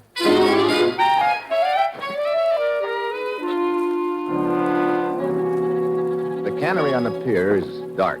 I spot a side door, open it, and the aroma of fish almost knocks me down. Suddenly, a hand closes around my mouth, pulling my head back. A gun jams into my back. Through the fish smell, I can catch a whiff of something else, a familiar smell I can't peg. Then the gun eases a little. There's a flashlight outside, steps along the pier, probably the night watchman. The killer's waiting until he passes. I can't call out. My only chance is to make noise somehow. Then my eye catches a glint of shiny metal, a stack of tin cans near me. I drop to one knee and grab the hand over my mouth. The guy goes flying. The gunman takes off through the darkened cannery. I try to follow, but I bump into every hunk of junk in the place. He gets away. Oh, Christine Beauvais was just a decoy. But again comes the big question. Why? By now I'm tired of asking myself, so I decide to ask the commissioner. Commissioner? Oh, yes, Steve. I'm glad you called. I've been trying to get in touch with you. What have you got so far? Well, I thought I had the whole deal figured out, Commissioner, but it just blew up in my face. What do you mean? Well, put it together this way. 2 scientists come up here. One of them is an ex-Nazi. Those boys have a reputation of selling out to the highest bidder. So? The other's the nuclear physicist who avoids the mention of politics. So they disappear from a rooming house, pop up at a hotel near the waterfront. They check out of that hotel, and somewhere along the line, they rent a boat to go fishing. Now, that boat turns up later, but they don't. And along about this time, there's a submarine sighted off the coast. Steve. Yeah, I thought our boys had had a change of heart and decided to leave the country. But what happened a half an hour ago changed my mind. What do you mean? Somebody tried to kill me in a cannery. Now, if the scientists had left, the deal would be all over. Then why the attempt on my life? Now, that's the point, Steve. Kreutzer and Peters haven't left the country. That's why I've been trying to reach you. 3 days ago, they checked into a hotel in Victoria, British Columbia. What?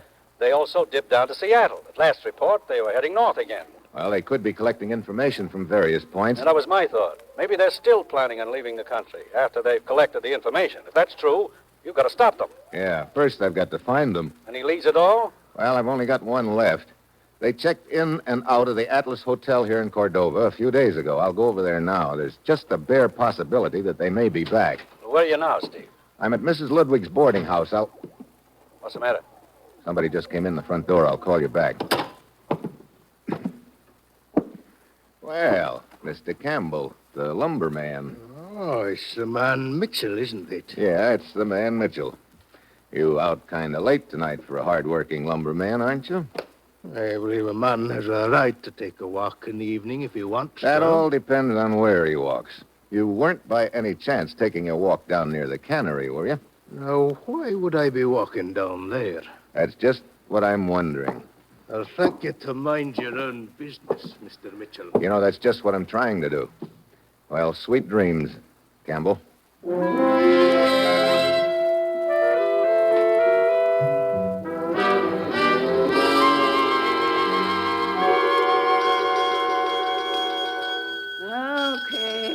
Okay, I'm coming. Sick and tired. I'm sleeping, and here rings a bell. What do you want? Look, a couple of guys stayed here at the Atlas Hotel about 4 days ago. Their names were Kreutzer and Peters. Do you remember them? Did you haul me out of bed just to ask me about them? All I know is they stayed here a day and then they left. I know, but there's a chance that they may come back here. Now, I want you to take a look at these pictures. And if you ever see these guys again, there's $20 in it if you let me know right away. What do you mean? See them again? Let me take a look here. I never seen them guys in picture before in all my life. What? But this is Kreutzer and Peters. Yeah? Well, them pictures ain't the guys who registered as Kreutzer and Peters. Are you sure about that? Oh, sure, I'm sure. I see. Well, thanks a lot. Go on away.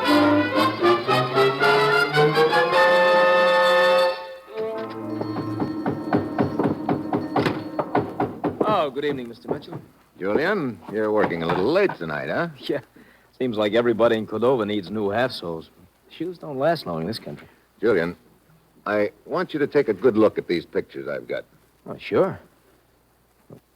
What about them? Are they Kreutzer and Peters? Of course. Why? Because the guys who registers as Kreutzer and Peters at the Atlas Hotel weren't, really. What? But, look, I don't understand. What does that mean? I think I'm beginning to see part of the answer, but I... Mr. Mitchell, what's the matter?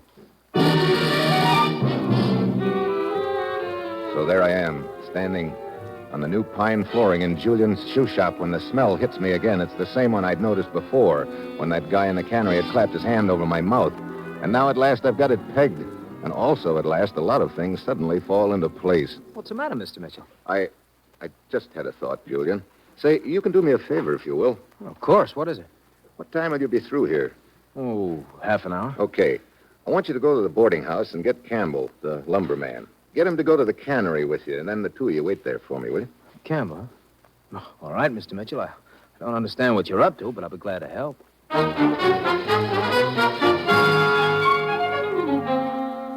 I leave Julian's shop, round up a crowbar, shovel, flashlight, and my gun. Then I come back.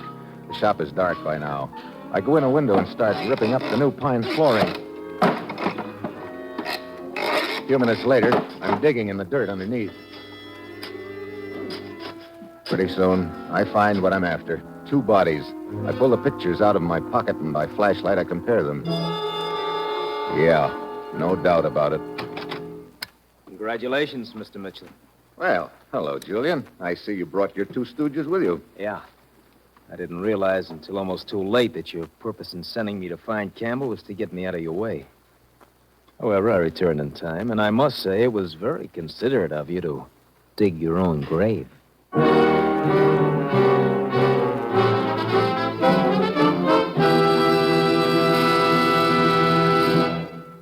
You will hear the conclusion of Dangerous Assignment after a brief message from the Ford dealers of America. Tonight, there are more than 470,000 enthusiastic 1950 Ford owners, and most of them are talking about their cars. Listen to what Miss Barbara Sargent of San Francisco says. I've been wanting a car for a long, long time, so when I decided to buy, I took my time and looked all of them over very carefully. Finally, I chose the new Ford because it was the only car that gave me everything I wanted. It's a beauty, both inside and outside. It's the easiest car to drive I've seen yet, and it gives me the smoothest ride of all the cars I tried. If anyone who is thinking of buying a new car will just drive one of the new Fords, I believe they'll agree with everything I said. Yes, Ford owners, mechanics, service station attendants, and garage men all over the country agree. The new 1950 Ford is the finest car Ford has ever turned out.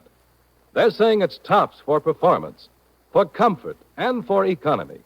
But see, hear, and feel the difference yourself.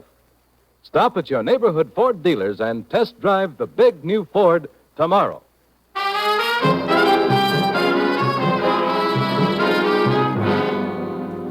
Well, I guess that makes us even, Julian. I couldn't get you out of the way, but your stooges missed on me when they tried to run me down in Anchorage.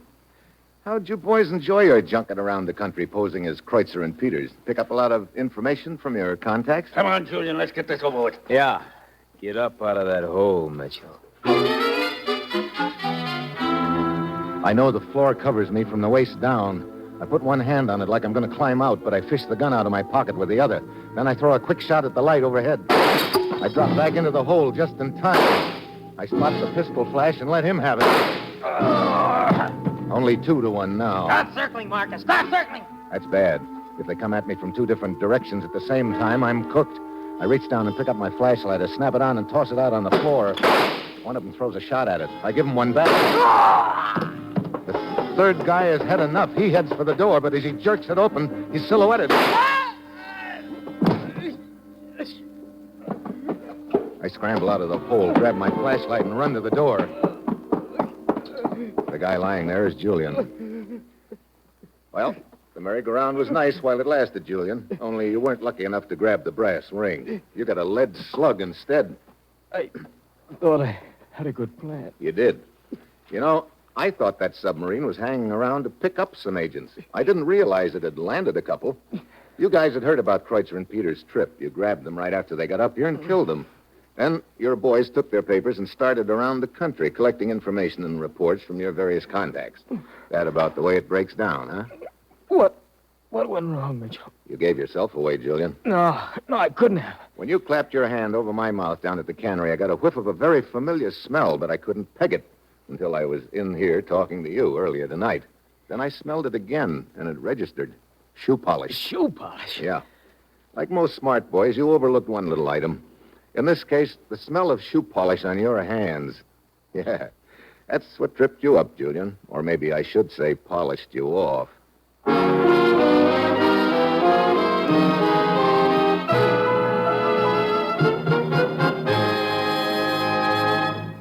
And now, a special announcement for friends of Dangerous Assignment.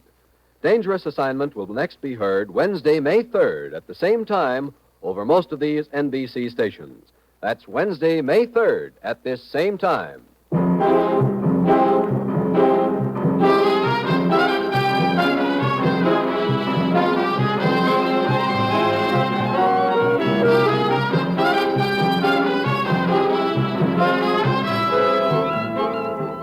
You've just heard another episode in the exciting new adventure series, Dangerous Assignment, starring Brian Donlevy in the role of Steve Mitchell. Dangerous Assignment is written by Bob Reif, with music by Bruce Ashley, and is directed by Bill Karn. Be with us again Wednesday, May 3rd at the same time, when Brian Donlevy, starring as Steve Mitchell, will embark on another Dangerous Assignment. Tomorrow is Tuesday. That means Bob Hope's on NBC.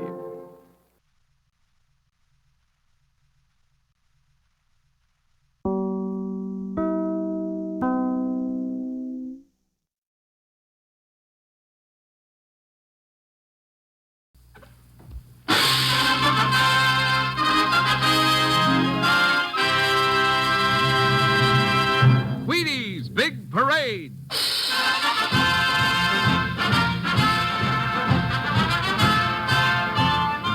The makers of America's favorite whole wheat flakes, Wheaties, Breakfast of Champions, invite you to Wheaties Big Parade, a thrilling procession of radio's greatest summer entertainment programs. Yours for the listening on NBC.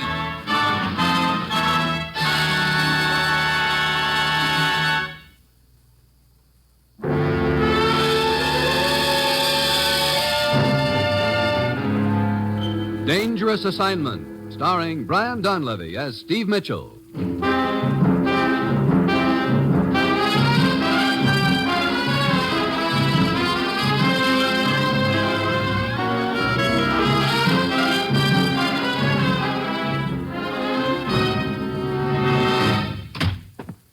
Morning, Commissioner. Well, what uncivilized neck of the woods are you sending me to this time? Paris, Steve. Paris? Hey, I like that for a change. I could use a weekend in Paris. Forget it. This is no vacation. Steve, 3 days from now, a secret meeting on atomic inspections will be held in Paris. Each country is sending a representative with a report of his country's industrial potential. Lists of factories capable of atomic production. Well, what am I supposed to do, go over there and count A-bombs? One of the Balkan countries sent a courier named Szabo to bring their report to Paris. Our legation was asked to keep it in a safe place. And an American named Blake was sent to meet Szabo. Did Szabo arrive in Paris? Yes, he was seen getting off the plane carrying the officially sealed briefcase. He disappeared right after that, and Blake was killed. Sounds like somebody was real eager to get their hands on that report. Must be hot. That's the mystifying part, Steve. The Balkan country says there was nothing sensational about it. Well, maybe there's something in it that's hotter than they realize. It's a possibility, but the point is the disappearance of that report has stirred up enough suspicion to sabotage that meeting 3 days from now. That's why you've got to get over there. Find Szabo and the briefcase, and turn the briefcase over to our representative who's waiting at the legation, so he can take it to that meeting. You've got just 3 days to do it in. Well, that's it. You've got your assignment, Steve. Good luck.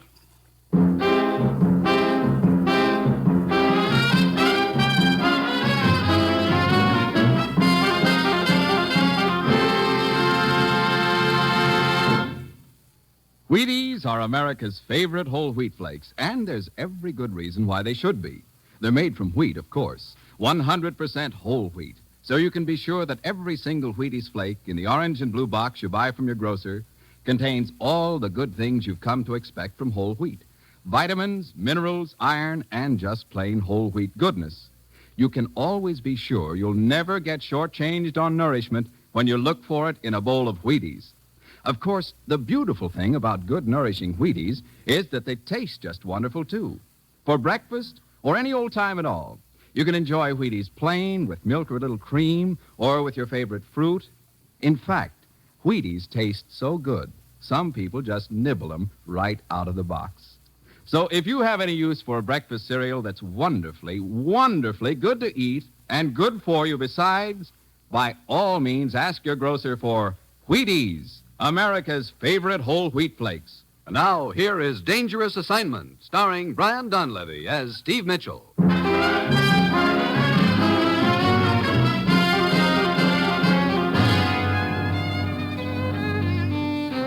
Yeah, that's what I like about my job.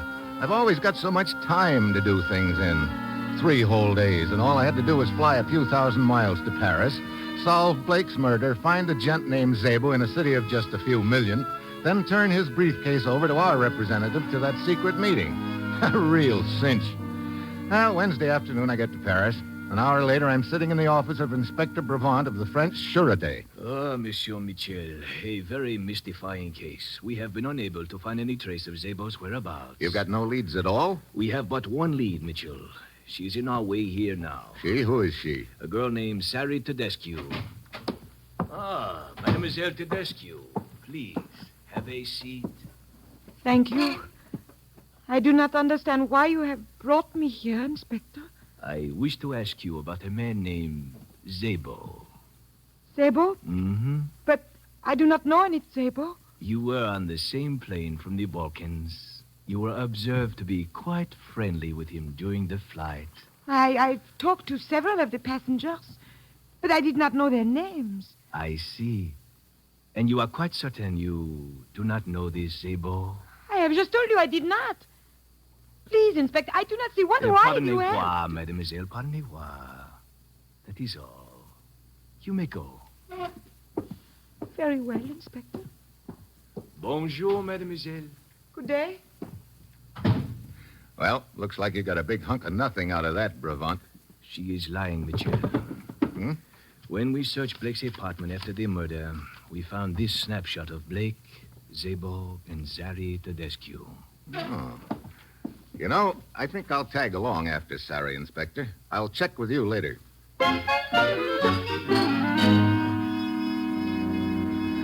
I hurry outside and spot Sari on the sidewalk ahead of me. After about 15 minutes of fast walking, she ducks into a bar, La Petite Chienne. I wait a minute or two, and then I go inside, but Sari is nowhere in sight. Oui, monsieur. What will it be? Look, a girl just came in here a minute ago, bartender. What happened to her? A girl? But many girls come in here, monsieur. Would you perhaps like me to introduce you to... This one had long, dark hair. Her name is Sari Tedescu, and I know she came in here. But, as you see, monsieur, there is no one answering that description here. That's the point. Where is she? But how would I know? I do not remember seeing this girl come in at all. I see. Well, thanks a lot, Mac.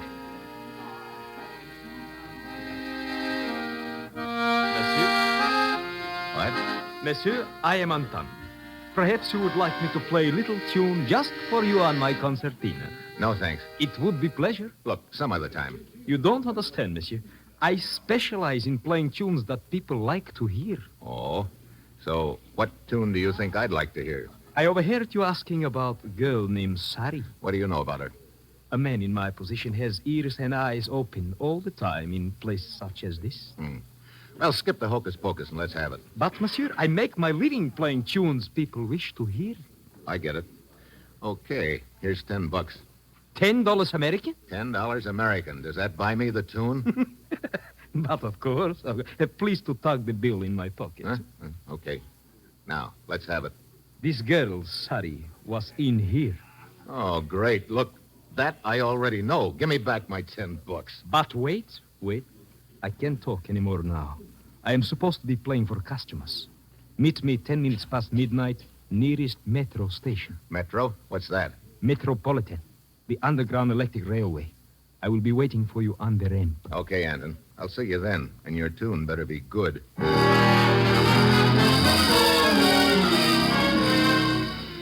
I keep checking Sari's hotel all evening, but she's not in. It's a few minutes after midnight when I get to the subway station. I go down a long flight of metal stairs. I can hear a train approaching, but the ramp is dark and deserted, except for a little guy at one end. It's Anton. He starts towards me, and then, as we're getting close to each other, a hand suddenly shoots out of the darkness and grabs one of my ankles. I lose my balance. The train is almost on top of me. I start falling onto the tracks right in front of it.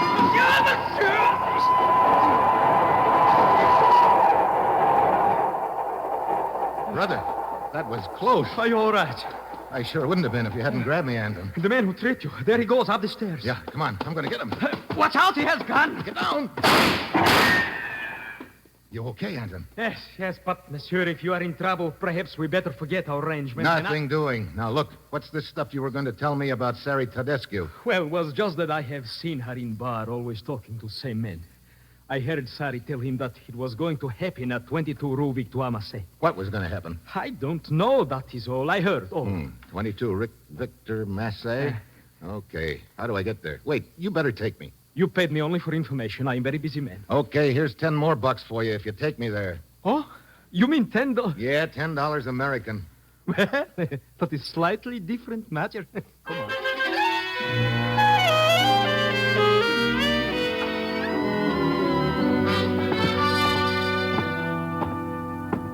Here we are, 22 Rue Victoire Massé.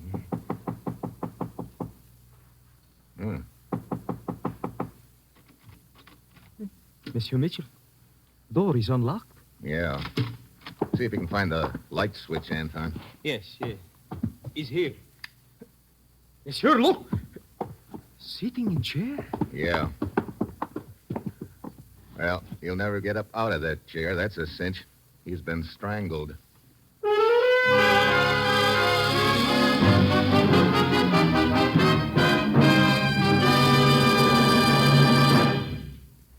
When somebody mentions the grand old game, you can be sure it's baseball he has in mind. And if he should talk about the breakfast of champions, well, that would be Wheaties with milk or a little cream and his favorite fruit on top. Actually, the two expressions have a lot more in common than you might suppose, because through the years, Wheaties and baseball have kept pretty close company. You see, the fact that Wheaties are 100% whole wheat flakes means they have a lot of nourishment to offer. And if there's anything an active major league ball player needs, it's nourishment and plenty of it. Of course, like anyone else, champions like to get that nourishment in a food that's good tasting, too. Well, Wheaties just naturally are both good tasting and good for you. So you can understand the enthusiasm shown by Stan Musial, slugging outfielder of the St. Louis Cardinals. Stan says, "You can certainly put me down as a Wheaties man. They're swell for flavor, and at the same time, they hand out valuable nourishment." Well, if you're anything like I am, I'm sure you run into days when you burn up as much energy as you might if you went 9 innings with the Cardinals. And on days like that, the nourishment you get from crisp, tender, delicious Wheaties in the morning can certainly help a lot. What Wheaties can do for a baseball champion, they can certainly do for you. Try 'em. Wheaties, breakfast of champions. Now, General Mills, makers of Wheaties, presents the second act of Dangerous Assignment, starring Brian Donlevy as Steve Mitchell.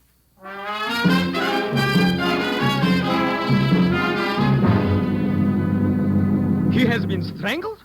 Goodbye. Come back here, Anton. Monsieur, I told you I did not want to get mixed up in anything. Save it, will you? But who is this man? How should I know? Maybe there's something in his pockets that'll give us a... Yeah. Here's his identification card. Szabo. This is man you have been looking for? Yeah. But I found him too late. The killer probably has the briefcase by now. Briefcase? What briefcase? Oh, skip it. I wonder if there's anything else in his pockets that might help. Here, I will raise him up and you can search his back pockets. It's quite heavy. Yeah. Hey, watch out. I can't hold him. Oh, great. Now, look, pick him up and... Hey, wait a minute. What? Look, sticking out from under the seat cushion and back, it looks like a piece of leather. Here, let me get this cushion up. Well, what do you know? The briefcase. But I don't understand. If this man Szabo was killed because of Briefcase, why did not killer take it with? Szabo must have been sitting right here in this chair when the killer walked in. He wouldn't tell where the briefcase was, so he got strangled, still sitting in the chair. Well, no wonder the killer couldn't find it if Szabo was roosting on it. You know, monsieur, this must be a very valuable briefcase. Why we do not open and see what is in? Look, get your hands off it. But I was just curious. Save your curiosity. You see those government seals on the flap of it? They're still unbroken, and that's just the way they're going to stay. Your part of the job is finished, Anton. You can shove off.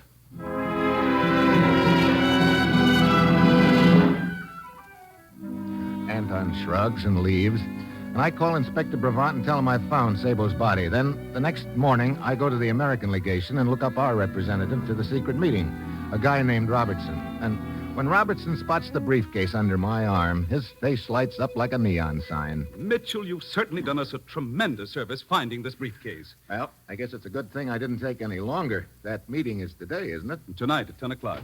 Excuse me, Mr. Robertson. Yes, Miss Miller. They just delivered your train ticket. Good, thank you. Yes, Mitchell, this briefcase will help our cause tremendously. Its disappearance stirred up so much suspicion that the very purpose of the meeting was in jeopardy.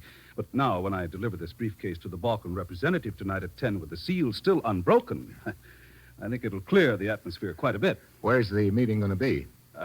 Sorry, Mitchell, I'm afraid I can't tell you that. You see, we've had indications that someone is out to sabotage the meeting, so we're taking no chances. We've changed the location twice, and now only the 5 representatives know what that location is. Well, that's probably the smart way to handle it. Anyway, doesn't matter to me where the meeting is. You've got the briefcase, and my job is finished. Well, thanks again, Mitchell, and goodbye. I must leave at once for the meeting.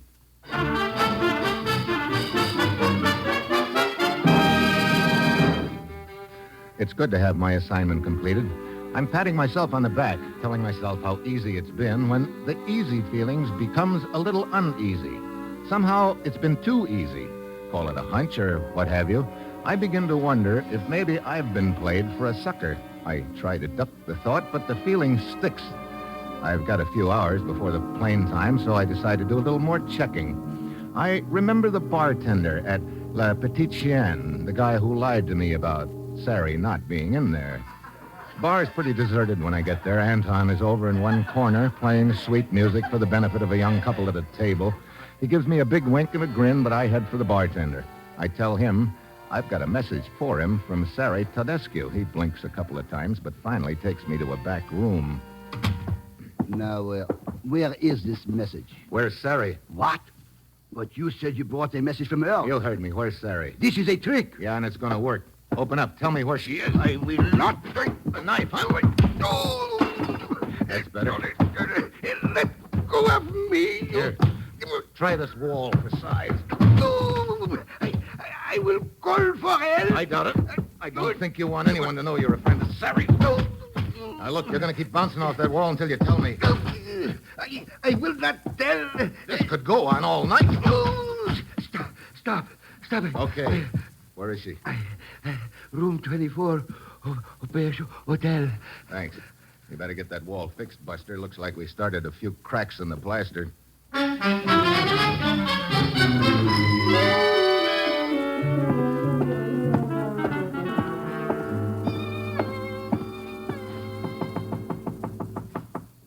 Sari, Who is it? a friend of yours. What do you want? I've got a message for you from the bartender at La Petite Chienne. Oh. Hello, Sari. You are the one at the police station yesterday. You get your foot out of the door. I'm coming in. You get out of here. I will call the police. Are you kidding? What do you want? A lot of answers. But mainly they boil down to this.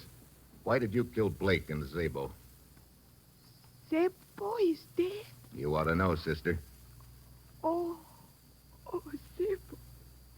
Poor Szabo, he was trying to help me. Help you? Look, you better start talking. We know you were on the same plane as Szabo, but yesterday at the police station you denied knowing him. Why? Szabo was trying to get me out of the country illegally. He got me a forged passport, and he brought me to Paris with him. Wait a minute. You're not hooked up in this briefcase deal at all? Oh, no.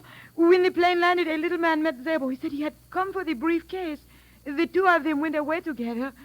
But when Szabo did not return to the hotel, I became worried. And then when the police brought me in, I thought they had found out about my forged passport. So I denied knowing Szabo. I did not want to get him into any trouble. And you've been in hiding ever since, huh? Yes. Well, look, how does that bartender at Le Petit Chien tie in? Szabo had told me to go there if there was any trouble. That the bartender would tell me of a place where I could wait safely for the next stage of my journey. I guess that bar is a contact point for those with forged passports. And the bartender sent you here. I still don't see why you ducked out of that bar, though, in such a hurry. Because as I was talking to the bartender, I suddenly saw the little man who had met Szabo at the plane. What? This guy was in the bar? Yes, he was. You expecting anyone? No. Okay, I'm going to get over here behind the door. Oh. Now, go ahead and open it. All right. So we meet again, mademoiselle. No. Do not try to slam door in my face. That's rude. Thank you.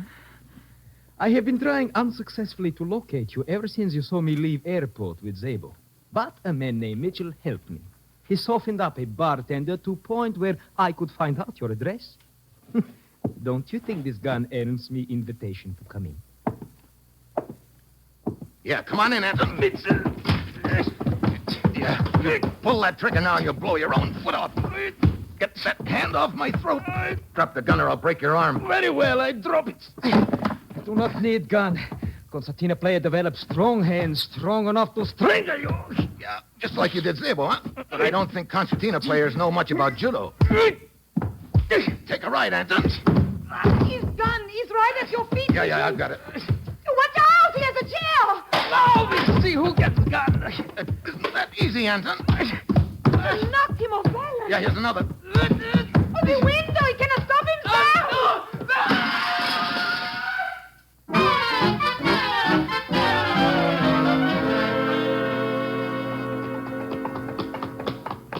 There he is, in the middle of the courtyard. Yeah, I see him.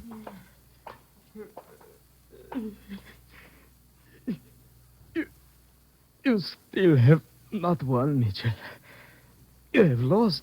Look, Anton, you wanted me to find Szabo's body. You led me right to it. You even lifted him up so I'd be sure to spot the briefcase. Of course. When briefcase is opened at secret meeting will be over. I'm the prize chump of all time. You planted a bomb in that briefcase and got me to deliver it for you. Yes. Oh, well. So long, Sari. I've got to find that guy Robertson in one big hurry.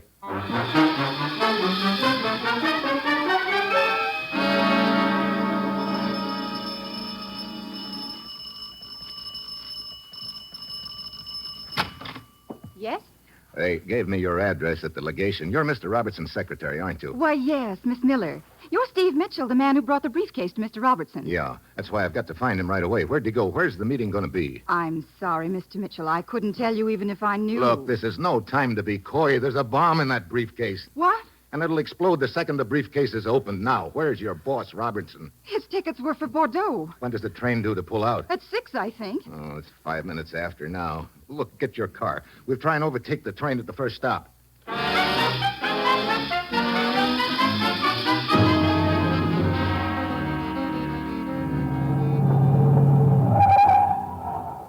There's the train, Steve. We made it. Come on.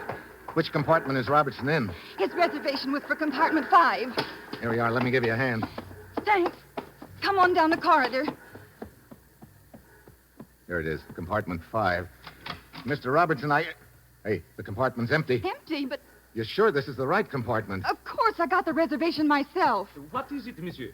Conductor, where's Mr. Robertson? Robertson? The guy who had this compartment. Why, he did not stay on the train. What? No, it was very strange. He got aboard on one side, then he got off on the other. It took a taxi, I believe. Oh, great. Then the meeting's in Paris after all. Steve, what'll we do? It's 6:30. 3.5 hours to locate that meeting, and all we know is that it's somewhere in Paris. Oh, that taxi driver. Yeah, that's what I was thinking. Come on, let's get back to town. You try and trace the cab, and I'll see what I can find out. Why, no, Mitchell. None of us here at the Sûreté know where that meeting is to be held. Haven't you any idea at all, Inspector? Paris is a large city, Mitchell. I am sorry. You're sorry. Look, Commissioner, I've got to find that meeting. Do you know where it's to be? No, Steve. Why? Something wrong? You bet there's something wrong. There's a bomb on its way to that meeting. A bomb? How do you know? I sent it. What? Now, Steve. It's no joke, Commissioner, and if I don't locate it in the next 3 hours, there won't be any meeting. Steve, the taxi company says whoever picked up Mr. Robertson was on the day shift, and all those drivers are home by now. But there isn't time to telephone all of them and... Wait, the radio. What? The Paris radio station. Come on. No. We cannot interrupt our programs just to broadcast Look, them. unless you do, there's going to be an explosion in Paris at 10 o'clock. That'll probably blow up a city block. An explosion? You heard me. Now get on the air and tell any cab driver who picked up a man with a briefcase at the depot at 6 to call in here right away. Very well, monsieur. I will broadcast it immediately.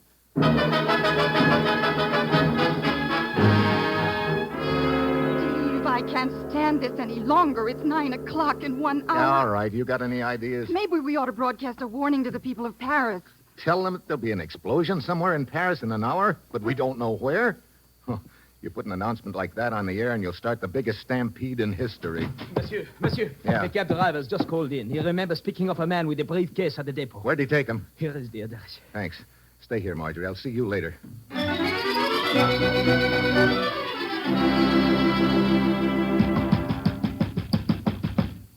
What do you want? Look, a taxi driver told me that he picked up a man with a briefcase and brought him here. What about it? Where is he? I am the man. What? Now, see, is a man to be allowed no privacy in this city? I got... Oh, fine. I'm sorry to bother you.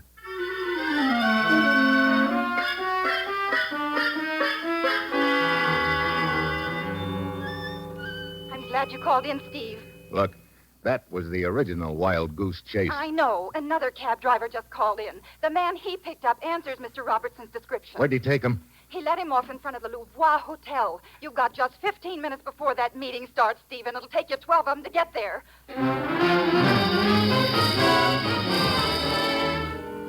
So, I break every traffic law in town and pull up at the hotel at 6 minutes to 10. The elevator operator thinks he remembers taking a guy with a briefcase up to the 4th floor. I get up there with 3 minutes to go and start walking down the hall. Then I spot a guy lounging at the end, and I've got a hunch I'm getting warm. He's probably a guard. I stop for a second in front of each door, but he doesn't react. Then I stop in front of the 5th door down. Suddenly he's on me like a blanket. What do you want? Look, I've got to get into that meeting. No one goes in that door. No one is going to... Sorry, I've got no time to argue. I gave the guard a fast frisk and got the key. I opened the door. It was a large suite, but in one of the rooms I spot 5 men sitting around a table. One of them is Robertson. The first order of business is this briefcase I'm turning over to the Balkan representative. I would like him to open it at once. I think it will clear the air considerably so that we can... Wait, don't open that briefcase. Mitchell, what are you doing? Don't open that briefcase. You, I'm talking to you. But that is the Balkan representative. He has every right to open it. Take your hands off it. Mitchell! Mitchell, are you crazy? You trying to start a war? There might have been one if I hadn't hit him. There's a bomb in that briefcase. What? Do you know what you're saying? You bet I know what I'm saying. Another second and you'd all have been blown sky high. Oh, brother, I didn't think I was going to make it here. Here, I'll take that briefcase now. Wait, where are you going? First, I'm going to turn this briefcase over to the Sûreté, unopened, and let them worry about it from there. And second, well, I'm going to find me a good spot to have a nice, quiet, nervous breakdown. So long, Mr. Robertson.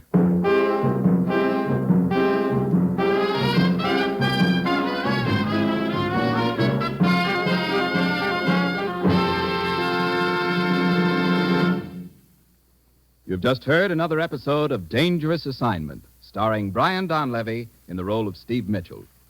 We're glad to welcome Dangerous Assignment as one of Wheaties' big parade of radio shows.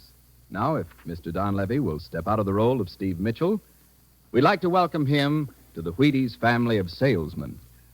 Thank you, Terry O'Sullivan. I am very proud to accept what I consider to be one of my most important assignments. For tonight, I'm joining the more than 700 salesmen of General Mills whose worthwhile job it is to bring good food to the American table. Yes, I'm a Wheaties man tonight. I'm particularly happy that I am after reading a very startling article in the May issue of Reader's Digest. It's an article I think all of us should read. It's called What Do You Eat for Breakfast? And believe me, it certainly reminded me of how important a good, nourishing breakfast is to every man, woman, and child in this great nation of ours. The fact that I am joining you salesmen and the hundreds of thousands of grocers who meet the American homemaker across the country every day gives me a real thrill. All of us know that by selling Wheaties, the breakfast of champions, we're doing our part in helping more families to eat good, substantial breakfasts regularly. That's a job worth doing. Ladies and gentlemen, turn to page 73 of the May Reader's Digest and see if after reading this article, a breakfast including Wheaties with plenty of milk and fruit doesn't sound like a good idea to you.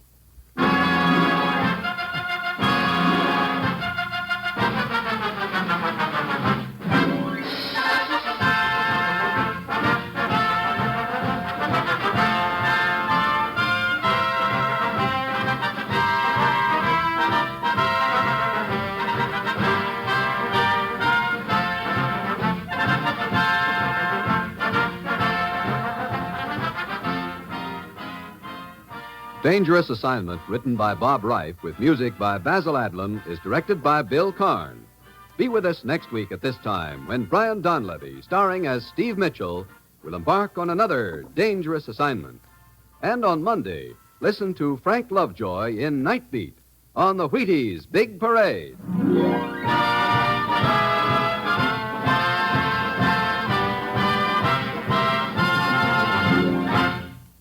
For all the family, try Father Knows Best tomorrow on NBC.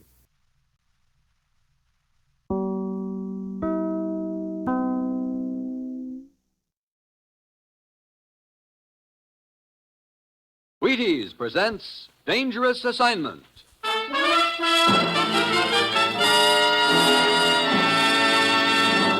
On stage tonight from Hollywood, Dangerous Assignment.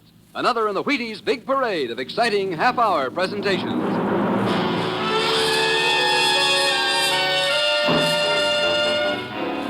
Dangerous Assignment, starring Brian Donlevy as Steve Mitchell.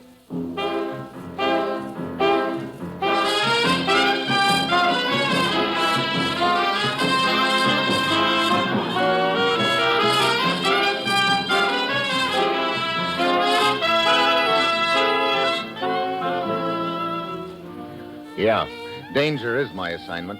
I get sent to a lot of places I can't even pronounce. They all spell the same thing, though, trouble. But when I walk into the commissioner's office, I don't realize this assignment is going to involve a dead correspondent, a Burmese girl, a trip through the jungle, and a fallen idol.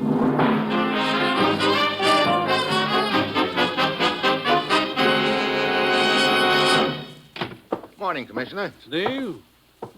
Last night, an American newspaper correspondent named Kent Jackson was murdered in Rangoon, Burma. Your plane leaves in an hour. I'm flying clear to Burma because a correspondent gets himself killed? Kent Jackson had been posing as a European political refugee. We think he'd been investigating some sort of political refugee racket. Maybe he was getting too warm. Looks that way. Now, we have one lead, a Burmese girl named Linya, who we think witnessed the killing. Where is this Linya? She's disappeared. Oh, great. Your first contact in Rangoon will be Chambers at our legation there. He'll fill you in on the background. Get over there, Steve. Find this girl, Linya, and solve Kent Jackson's murder. Well, that's it. You've got your assignment. Good luck.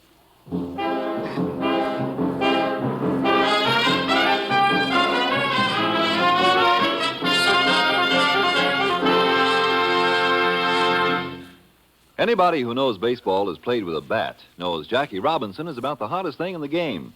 And now, Jackie has turned actor to play himself in the Jackie Robinson story. It'll be turning up at your hometown theater soon. Plan to take the kids.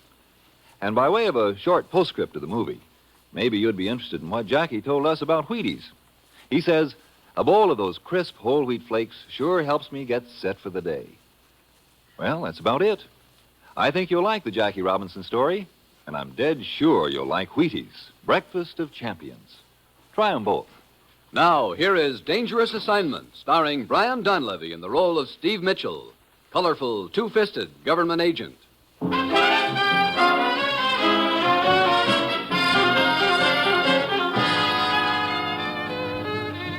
Sure. This is going to be real easy. All I have to do is find a missing girl named Linya in one of the wildest countries in the world. Then get her to put the finger on a killer who'll probably be trying to do likewise to me. It's Monday when I get to Rangoon. It's raining and hot, and Chambers is waiting for me at his house. Well, Mitchell, I was sitting right here reading the night of Jackson's murder when suddenly I heard shots out in the garden. This girl, Linya, ran in here screaming at me to save her. I ran out in the garden, got clipped on the head. Oh, I wondered what the bandage was for. When I came to, Linya was gone. Look, did you know this girl, Linya, at all? Oh, yes. She worked in a restaurant about half a mile from here. I used to drop in there frequently. I don't get the connection between Linya and Jackson's murder. When Linya was shot at in my garden, one of the bullets was embedded in the side of the house. The police dug it out and compared it with the bullet that killed Jackson 15 minutes earlier. The two slugs matched. Oh, so Jackson's killer was after Linya, too. Well, there's my tie-in, all right. You know much about the deal Jackson was investigating? Yes. Somebody here in Burma has been receiving political refugees from Europe for a price. Then, whoever it is contacts the European country involved and for more dough, delivers the refugees back to them. That sounds like a real sweet deal.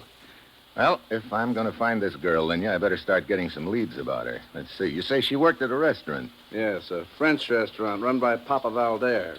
You'll find it down the street about half a mile. Okay, I guess Papa Valder's is my next stop. Well, see you later, Chambers.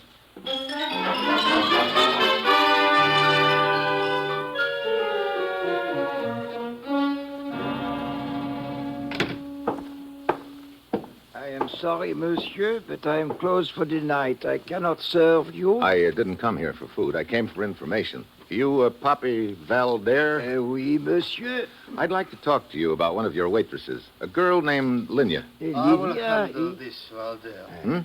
Oh, I didn't see you over there. If you wish to talk about Linya, you will talk to me. Really? Who are you? Lieutenant Ramat of the police. And you? Steve Mitchell. May I ask why you are interested in the girl Linya? You may ask, Lieutenant, and I think these credentials of mine will answer your question. I see. I will be happy to cooperate with you, Mr. Mitchell. Thank you. Now, what can you tell me about the girl, Papa Valder? Oh, very little, monsieur. Linya, she was a good waitress and a very good girl. Oh, where'd she live? In a rooming house about a half-hour's walk from this place. Here is the address. Well, thank you, Lieutenant. Linya walked home every night, huh? Yes, that is right, monsieur. Well, then it seems logical that somewhere on her route she passed the spot of Jackson's killing and witnessed it. I have investigated that. Linya could not possibly have arrived at the scene of the killing at the time when the killing took place. I walked off the distance myself. She could not have been closer than 3 blocks to it. Well, then I don't get it. Why did the killer take off after her? It is most puzzling. It sure is. The only other answer is that Linya knows something that she doesn't realize she knows. That means I've got to find her before the killer does. Rangoon is a large city, Mitchell. Yeah, and we're not even sure she's still in Rangoon. Well, thanks for the information, gentlemen. I think I'll go over to Linya's rooming house and see what I can find out there.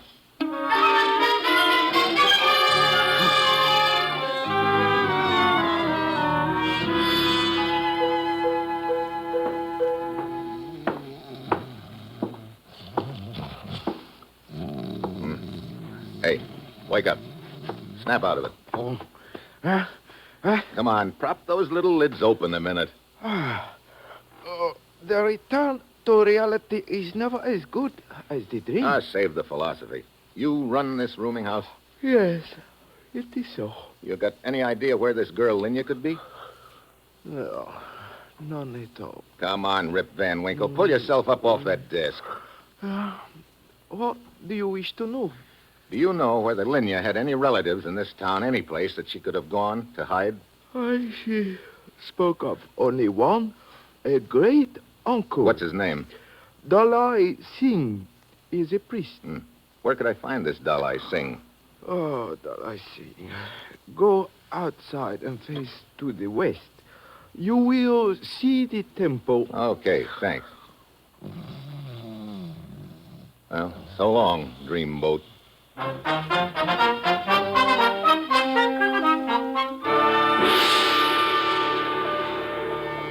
I locate the native temple and go inside. The only light comes from a few scattered candles. There are life-sized idols sitting up on perches along the walls. Then I spot a light coming from a room in the back of the temple. I start toward it. Suddenly, there's a grating noise. I look up. One of the idols is toppling over right on top of me. I dive to one side as it falls, and it hits me a glancing blow on the shoulder that sends me sprawling on the floor. There's a rustle of drapes behind the idol and running steps. By the time I pull myself up off the floor, there's no one in sight. I go into the back room. A little old man with a face like a prune is sitting there, staring straight ahead. Excuse me, I'd like to talk to you. I said I'd like to talk to you. Look, would you mind focusing your eyes on me a minute? I must apologize. I am withdrawn. Yes, my son. What is it? You're Dalai Singh? That is my name. And you're Linya's great-uncle? That is the earthly relationship? Yes. That was a pretty earthly reception you gave me a couple of minutes ago. I do not understand. That idol, the one that almost fell on me. You must pardon me. I was so immersed in meditation, I heard nothing. Oh? Well, I guess I wasn't that immersed because it sounded awfully noisy to me. What do you wish of me? I'm trying to find Linya. For what purpose? I want to find out what she knows about a killing that took place a few nights ago. Is this your true purpose, my son? That and protecting her from whoever's after her. Come closer. Now, gaze into my eyes. No, do not blink. Gaze steadily. Look, what are you trying to do? Hypnotize me? But a little longer. So, there is honesty in your eyes. You have passed the first test. Well, that's good to know. Now, can you tell me where Linya is?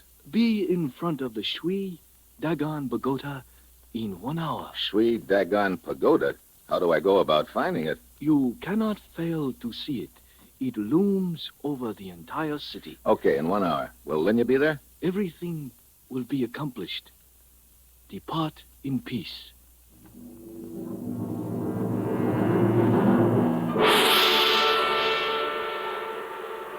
Dalai Singh was right. It isn't hard to spot the pagoda, even at night. It's up on a rise overlooking the city. On the way up there, I get the feeling I'm being followed. I stop and turn around just in time to see a skinny little gent dart into the alley behind me. By the time I get to the pagoda, there's an uneasy thought packing away at my brain. This whole deal could be a trap, but there's nothing to do except to wait and find out. Mr. Mitchell. My arm! You are Look, hurting I me. don't like guys slipping up behind me. Please. Hey, you're the guy who's been following me. Yes, but I bring you no harm. Who are you? What do you want? I am Mauli. You seek the girl Linya? I can take you to her. Yeah? How do I know this isn't a trap? Who sent you? The priest, Dalai Singh. I see. Where is Linya? I must take you there. Come, we will walk. Okay, Molly, but get this. I'll have one eye on you the whole way, and if this is a trap, if anything happens, it's going to happen to you first. Come on.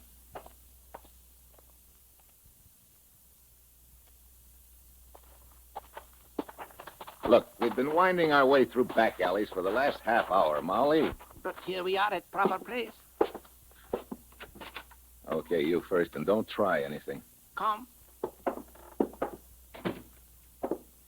Dark in here. I will turn on the light. So, Dalai Singh. Yes, Mr. Mitchell. Look, what is all this? You send a guy to take me on a cook's tour of the city, then he brings me down a back alley to you again. You sure don't believe in taking any chances. Toying with chance sometimes invites disaster. Okay. Now, where's Linya? Fetch the girl, Mauli. very well. Enter. Well, so this is Linya. You took a lot of finding, little lady. Let the man speak first, my child. Look, Linya, the man who tried to kill you the other night is probably the same one who killed Jackson. Did you get a good look at him? One moment, Mr. Mitchell. Hmm? You accept this girl as Linya? Well, of course. You just got through telling me that... No, I did not say she was Linya. Wait a minute. You mean she isn't? You have passed the second test, Mr. Mitchell.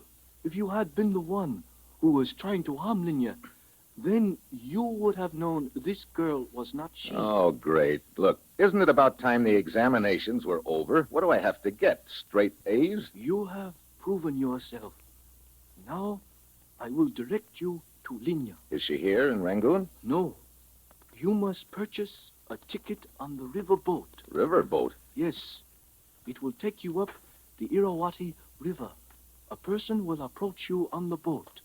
You will say to that person, the jungle is very dark. If that person replies, but soon it will be light again, that person is your friend and will lead you to Linya at the next port. Sounds like a pretty involved routine. Linya has placed herself under my protection. I can do no less than my best. And now we part.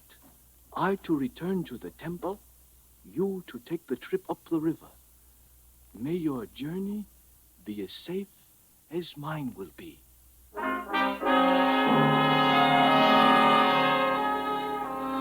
I go down to the waterfront and buy a ticket on the riverboat. I've got an hour before it shoves off, and then I realize I don't even know whether it's going to be a man or a woman who contacts me, so I go back to the temple to ask Dalai Singh.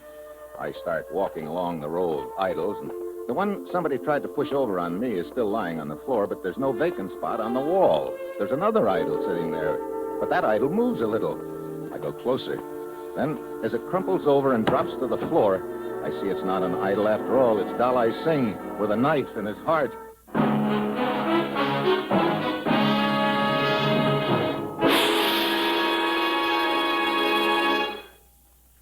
Maybe you've got the idea that I tell you all these things about Wheaties just so you'll go out and buy them. Well, that isn't it at all. I'm not worried about you. You've been eating Wheaties long enough to know how good they are. It's those neighbors of yours I'm thinking about. Now, suppose you just go over there some morning and just tell them all the nice things about Wheaties. Like, they're whole wheat and they're wonderful with milk and fruit and they make you feel fine and kids love them and they're flaky and crisp and loaded with vitamins. I think that'd be a mighty neighborly thing to do. Oh, say, I just happened to think, what if the neighbors are listening in tonight, too? They'll probably be over here tomorrow morning to tell you about Wheaties. Well, have fun.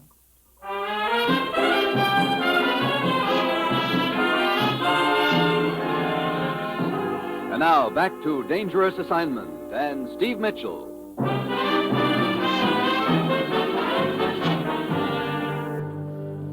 May your journey be as safe as mine. That's what Dalai Singh had said to me, and now here he is, dead. And that gives me a strong hint as to what my journey is going to be like, because if Dalai Singh talked before he died, there's only going to be somebody trying to contact me aboard the boat. There'll also be somebody else trying to kill me. Well, we shove off. It's an old side-wheeler. I give the passengers the once-over, trying to figure out which one to use the password about the dark jungle on. There are a few natives, a fat guy carrying a white trench coat, a smooth-looking Egyptian, and a girl. The kind of a girl you'd vote as the one you'd most like to take a trip up a river with. I stand there at the rail, and pretty soon she saunters over. Hello. Hi. What's your name? Steve. You? Marge. Hi, Marge. You got a smoke? Sure. Here. Thanks. Light? Long way from home, aren't you, Steve?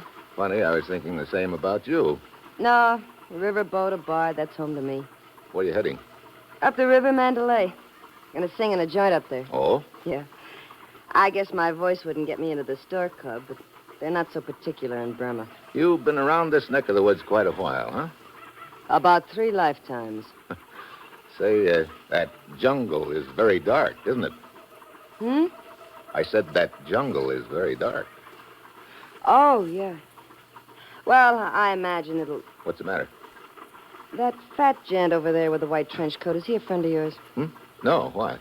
He seems to be trying to take in every word. Yeah. You know him? I've seen him around Rangoon a few times. I think his name is Lazarus. I see. Excuse me a minute, Marge. Yeah, sure. Good evening, Lazarus. Huh? Hey, just a minute. What do you want?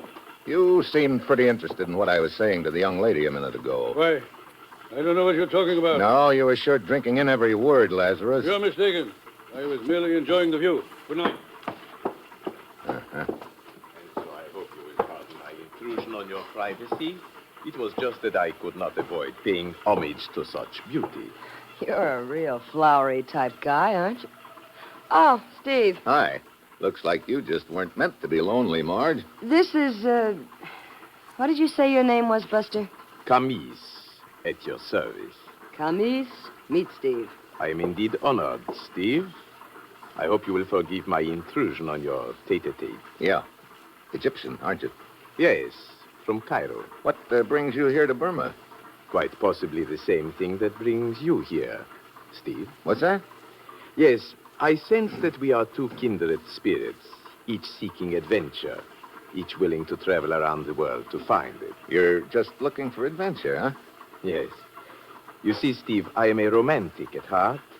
Else, why would I leave my considerable estate in Cairo to travel up a Burmese river on a rickety boat? Brother, if I had a considerable estate in Cairo or Cairo, Illinois, I wouldn't be paddling through this swamp. The quest for adventure often leads us to unlikely surroundings. It sure does. And now, please excuse me. Perhaps it was fated that we should meet, Steve. If so, we shall meet again. Well, it'd be pretty hard to avoid meeting again on this tub. I'll see you around, commies. Good night to you both. Ha! Get a load of him. I am a romantic at heart yet. Yeah. Hey, look, Marge, just before you spotted that guy Lazarus watching us, I made a remark to you about the jungle being pretty dark.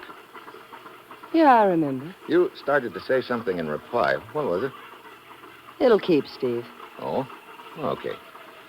Well, I think I'll turn in. I'll see you in the morning, huh? Yeah. Matter of fact, I'll make a point of it.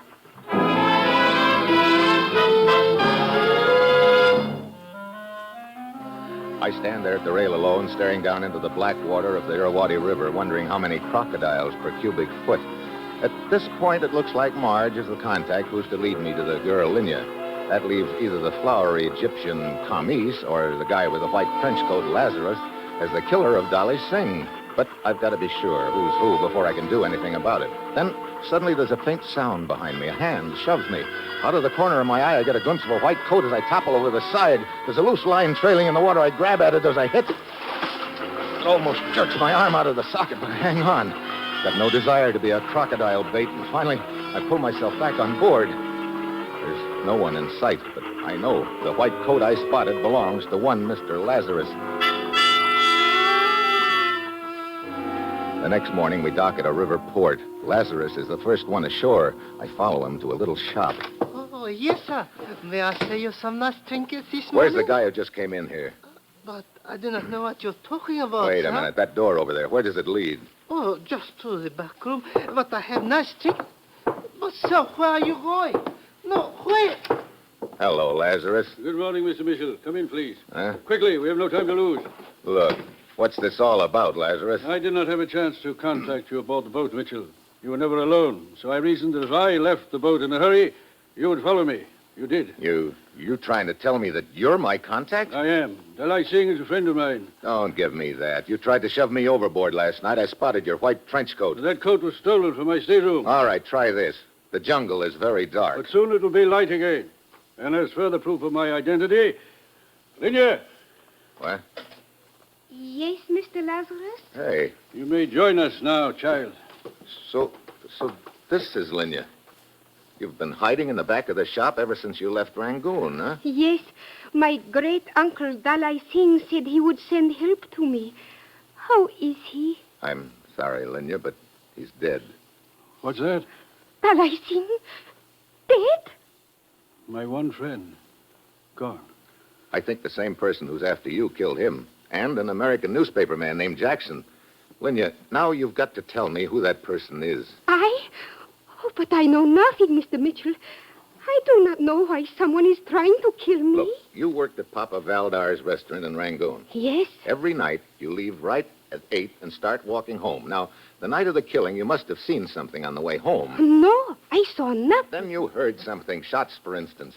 No. Mitchell, do you suppose the killer mistook Linya for another girl? I don't know. Look, I'm going to try once more, Linya. Now, try to remember. Yes. On the night of the killing, you left Papa Valdar's at 8 o'clock as usual, right? Yes. Now, 15 minutes later, you were within 4 blocks of the scene of the killing. That's about half a mile from Papa Valdere's restaurant. No, I did not get that far. What? I realized I had forgotten to take some food that Papa Valdere had given me. So I went back to the restaurant to get it. But, Mitchell, that means Linya could not possibly have witnessed the killing. It must be a case of mistaken identity. Just a minute, Lazarus. Keep on, Linya. Well, I opened the door. Then I saw someone inside the restaurant. Who was it? I do not know. I had never seen this person before. I guess she means me. Oh, that is the one. Marge. Just There's a gun. Hold it. Nice and steady, all of you. Well, Steve, you were concentrating so hard on following Lazarus when he left the boat, you made it pretty easy for me to follow you. Thanks for leading me to Linya. Yeah. Congratulations to me. Chump of the world. Oh, now, Buster, let's not cry in our beer. Oh, my, such long faces. Well, it looks like little Marge will have to cheer you up. Well, what are you going to do? Tell a joke or something? You know, I might at that. Because I've got a real funny one stored up for you kids. It'll kill you.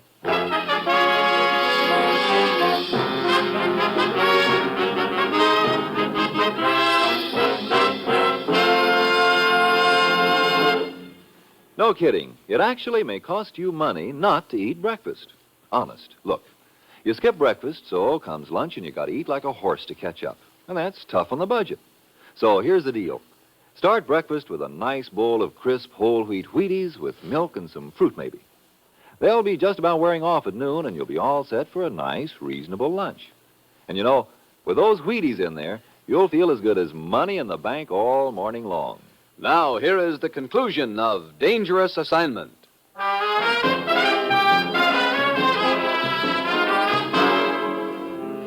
What are you going to do to us? Are you kidding? You mean you're going to kill us just because Linya happened to see you in a restaurant? That's the general idea, Lazzy, old boy. Well, why don't you get it over with, Marge? In a minute, Buster. You can call me Steve, and what are you waiting for? My little helper. I don't want any slip-ups. Helper? Then you're not in this deal alone. No, he's tying up that shopkeeper out in front. Oh, here he is now. Papa Valdere. Oui. Good evening, Linya. You have been most difficult to find. Well, I begin to get it. You and Papa Valdere were running the political refugee racket together, Marge. You killed the correspondent Jackson, then went back to report to Valdere, but just then Linya stuck her head in the door. You two didn't want to be seen together, so you took off after Linya. Come, my dear. Let us attend to the business at hand without further delay. Okay, Pop. Wait. Huh? You must spare my life. I beg of you. Oh, save it, hero. But I was only trying to do a favor for a friend. I had nothing to do with it. You sure must picked believe nice, me. brave guys to work with, Steve. Please, don't kill me. I'll do anything you say. Please, I beg of you. Get up off your knees. Take it like a big boy, Lazarus. Suddenly I realize what Lazarus is up to. He's squealing for mercy like a stuck pig. But all the while he's inching slowly forward on his knees toward Marge's gun. I said get up. Very well. Let go of that gun. Valdere is behind Marge. He whips out his gun and jumps to one side, but I meet him halfway. The slug hits the wall and Valdere hits the floor. Marge gives Lazarus a foot in the face and swings her gun free, but a second too late. Let go of my wrist. Drop that gun or I'll break your arm. Oh, yeah? Drop it. Thanks. I'll take it now. You okay, Lazarus? Quite. Looks like he's a little bigger hero than you gave him credit for, Marge. Okay. So things didn't turn out quite like I'd figured. No hard feelings, Steve. Oh, no? No hard feelings. You kill a newspaper man and a priest, to say nothing of a few political refugees here and there along the line, but no hard feelings. Well, you've got a right to your theories. Can I go now? You are kidding. Look, Buster, you've got no proof of any of this. There weren't any witnesses to either of those killings, and if you think you're going to get any kind of confession out of me... I've got your gun, Marge, and that's just as good as a confession. What are you talking about? The police back in Rangoon have the slug that killed Jackson. 5 will get you 10 that matches these in your gun. Wait a minute. Yeah, even in Burma they've got ballistics. And I bet that's one word you'll wish had never been invented. But no hard feelings, Marge. I mean, Buster. Come on.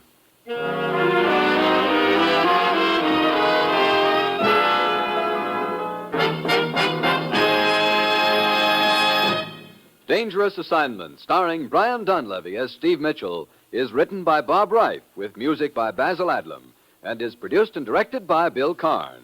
Join us again next Wednesday when Brian Donlevy, as Steve Mitchell, embarks on another dangerous assignment. And this is your Wheaties man, Frank Martin, inviting you to listen next Monday night to Frank Lovejoy in Night Beat on the Wheaties Big Parade.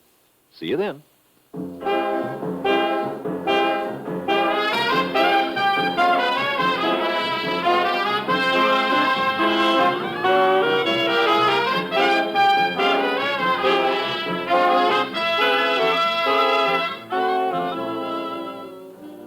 Going to bake a pie sometime soon? Make it with Crust Quick, the Betty Crocker pie crust mix. You know it's a tender, flaky crust that's at the bottom of every delicious pie, sure as you use Crust Quick. And so easy. Just add water to Crust Quick. And what pie crust? Tender crust, tasty crust, rich, short, lovely crust, just like Betty Crocker makes. And you can make it. Just add water to Crust Quick. Crust Quick, the Betty Crocker pie crust mix.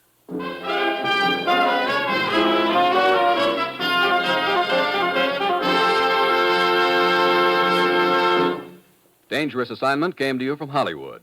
Tomorrow, Perry Como sings at the Supper Club on NBC.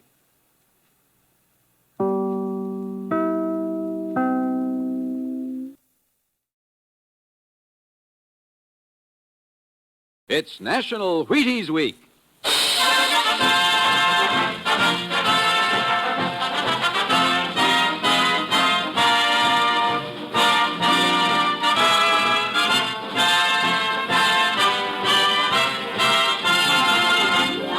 Yes, it's National Wheaties Week, and Wheaties present Dangerous Assignment.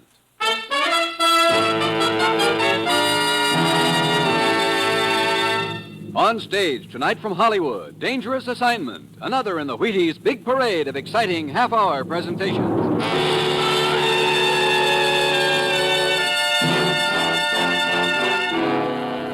Dangerous Assignment, starring Brian Donlevy as Steve Mitchell.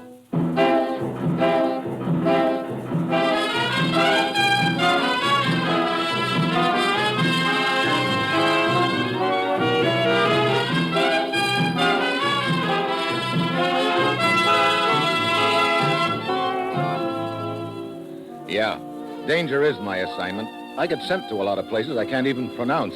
They all spell the same thing, though, trouble. But when I walk into the commissioner's office, I don't realize it's going to involve my trying to hold Western Europe together with 2 mirrors, a book of matches, and a rusty razor blade.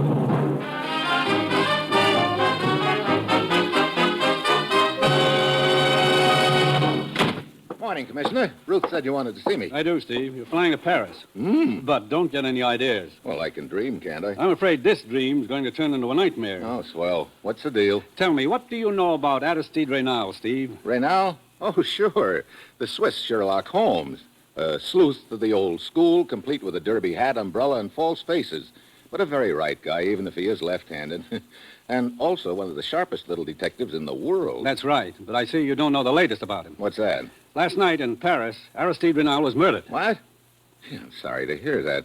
I really liked the little guy. Who did it? We think it was our old friend Lupac, Steve. Lupac? Is he still on the loose? More than ever. Now, Steve, I don't have to tell you about Lupac. He's a hired killer and the cleverest man we've ever had in our hair. I'll tell you how clever he is. He's been operating 5 years that we know of. We're fairly sure he's implicated in at least a half-dozen assassinations, and yet no one even has a description of him. Yeah, I know that. Look, Commissioner, Aristide Reynal was a sort of a friend of mine, but I don't think you'd be sending me over to Paris to find Lupac for that reason. No, there's a lot more to it than friendship, Steve. You see, representatives of several European nations have been trying to hold top-secret conversations in Paris for the last week. What do you mean they've been trying? Every time they schedule a meeting, one of the representatives meets with a fatal accident, and I don't mean accident. I see. We think Lupac is responsible for those murders, that he's been hired to hamstring those negotiations. Now, Steve, they're going to try to meet again next Monday. Lupac's got to be caught before then. Get over to Paris, work with Inspector Murat of the Sûreté, and find Lupac. Well, that's it. You've got your assignment. Good luck.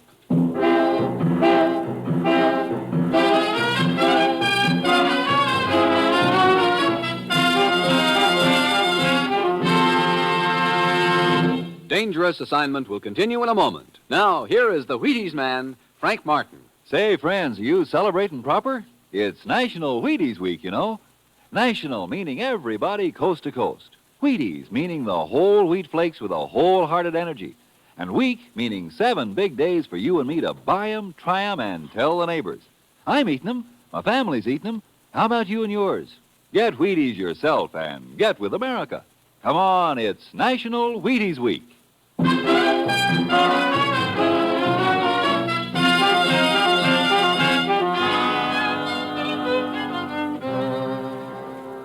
That's what I like about my job. The commissioner's always so nice to me. He gives me a whole weekend in Paris, and all I have to do is find a killer nobody's ever lived to describe. I should be so lucky. Well, it's Friday when I get to Paris. I go to the headquarters of the French Sûreté, and Inspector Murat is waiting for me. Mitchell, all of us here at the Sûreté feel we have lost an honored colleague in Monsieur Aristide Renal. What facts can you give me about Renal's murder, Inspector? Unfortunately, very few. We know only that Renal's body was discovered yesterday morning in the apartment of a man named Belog. Belog? Who's he? We have no idea, Mitchell. This Belog has dropped completely out of sight. Do you have any description of him? We have managed to piece together a slight description by questioning the other tenants. Belog is a small man, dark, with a mustache and a Van Dyke beard. He customarily wears horn-rimmed glasses and a beret. Great. That description could fit 1,000 guys in Paris. True. You know, there's a little idea pecking at my brain, Murat. I should not be surprised if it were the same idea that occurred to me, Mitchell. Namely, that this mysterious Monsieur Belog might be the hired killer we seek, Lupac. Yeah. You got a key to this Belog's apartment, Commissioner? Yes, we have left everything untouched for the time being. Good. Come on. I'd like to take a look at it.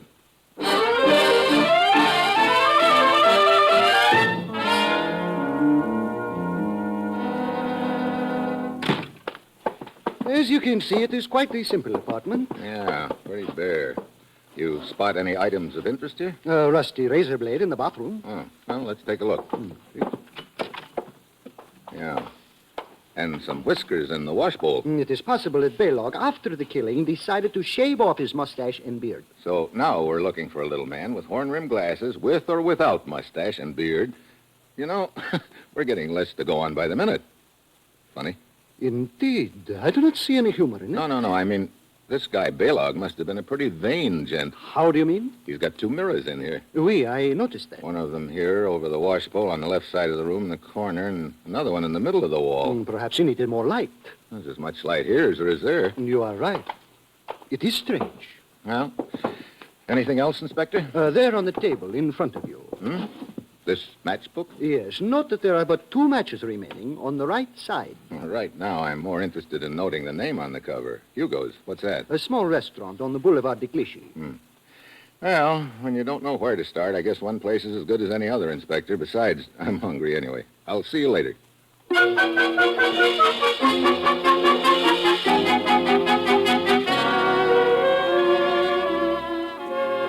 So I head for Hugo's. And, of course, every other guy I see on the way there answers Belog's general description, which gives me a good idea what a sweet job it's going to be finding him. Inside the restaurant, a mournful-looking little gent is circulating from table to table, sawing away at a fiddle for the benefit of a few moonstruck couples. Then a tall, skinny gent spots me standing in the doorway and comes up to me. Welcome to Hugo's, monsieur. Are you the official greeter? I am Hugo. Oh, good. I'd like to talk to you. Where can we sit? Why, at this table right here. But if you are selling anything, I am not in the market. Business, it stinks. Don't worry, I'm not selling anything. Oh, my friend, I now have much warmer feeling toward you. In that case, I would like to sell you something. A dinner fit for royalty. Later, but right now I'd like a little information. Did you ever hear the name Belog before? Belog? Belog? What are you doing, memorizing it? Oh, but of course, Belog, a steady customer, noble soul. At least he was. Was what? A noble soul or a steady customer? In Hugo's mind, there is no difference, my friend. But to be brief, I have not seen Monsieur Belog in here for the last few days. I don't wonder. But before that, he used to come in regularly, huh? Now you're making me slightly uncomfortable, monsieur. Mitchell. Why? Mitchell. Very simple. When inquiries are made about my steady customers, sometimes makes them very nervous. Then they become unsteady customers. And then Hugo's nerves become unsteady because it means he is losing money. I get it. You think $5 American would steady your nerves, Hugo? Would be interesting experiment. Place the bill in my hands. Here you are. Uh-huh. The experiment worked? See, my fingers, they are not quivering one bit. Yeah. Amazing, isn't it? Now, about filling me in on this guy Belog. Of course. He came in here regularly, usually in company of another man. What did this other man look like? Oh, he was small, about Baylock size. Very inconspicuous-looking man. Let me see. I believe he usually wore derby hat and carried umbrella with him. Derby hat, umbrella. Hey, wait a minute. Look, here, take a look at this picture. This isn't the guy by any chance, is it? But, of course, the very man. And you say that he and Baylog were in here together all the time? Yes. You know the man in this picture? I knew him. His name was Aristide Reynal. Well, the two of them seem quite friendly.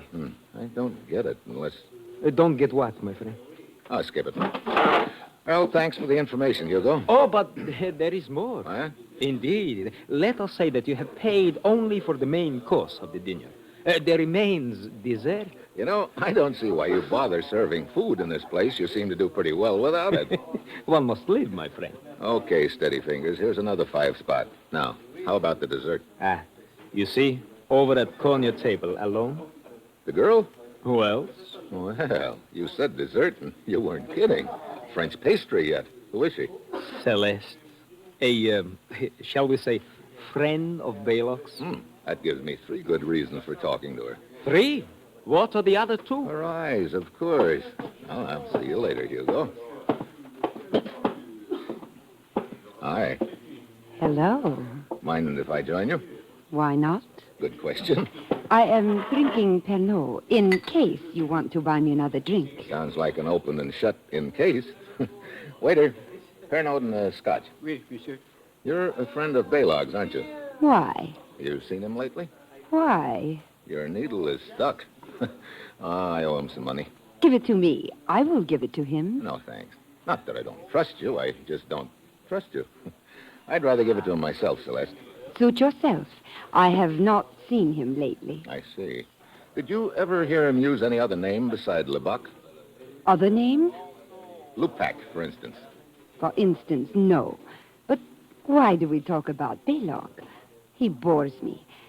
I know something much more interesting to talk about. What's that? Celeste and, Steve. Celeste and Steve. It sounds nice. Yeah. Might be an interesting topic of conversation at that. Where do you think it would lead us? Maybe to 36th Rue Sedan. What's there? My place. Oh, well... Here are your drinks, monsieur. Scotch and Pernod. You're a little late, Buster. We're leaving. There you are. Merci, monsieur. But the drinks, what shall I do with them? Well, you might... No, just drink them. Come on, Celeste.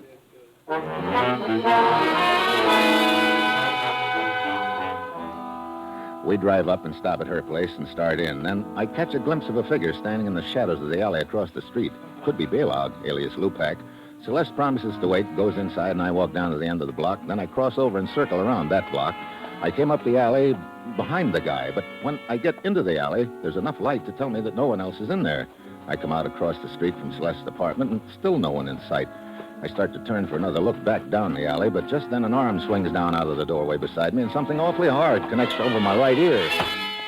Knocks me to the ground. I fight to get up on my hands and knees, but just as I do, I get it again.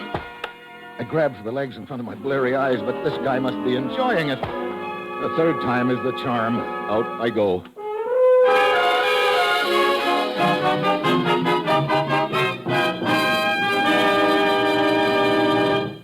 Steve Mitchell will continue his dangerous assignment in just a moment. It's National Wheaties Week. Hello, this is Frank Martin, the family man. Yes, sir, a family man with a wife and a son and a home like yours. Pretty much like the man around your house, I'll bet. I wake up hungry, and I do mean hungry.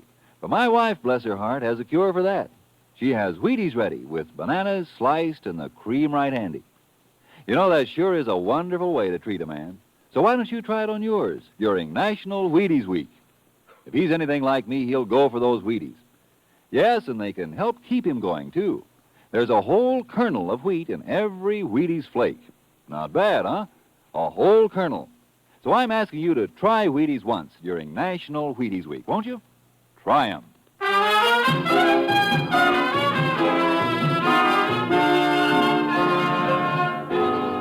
And now, back to Dangerous Assignment and Steve Mitchell.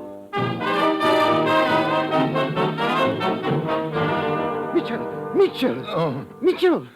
What? Oh, Inspector Murat. Oh, you are not so bad off after all. Don't take any bets on that. Oh, I'm glad. Brother, my head. What happened anyway? Oh, well, one of my patrolmen heard a commotion. He saw a man dragging you into this alley. The man fled. When the patrolman saw your identification papers, he called me, and here I am. Looks like I was about to get taken for the well-known ride. Who hit you? I wish I knew. Could have been Baylog. Hey, that reminds me. Come on, Inspector. We should have a talk with Celeste.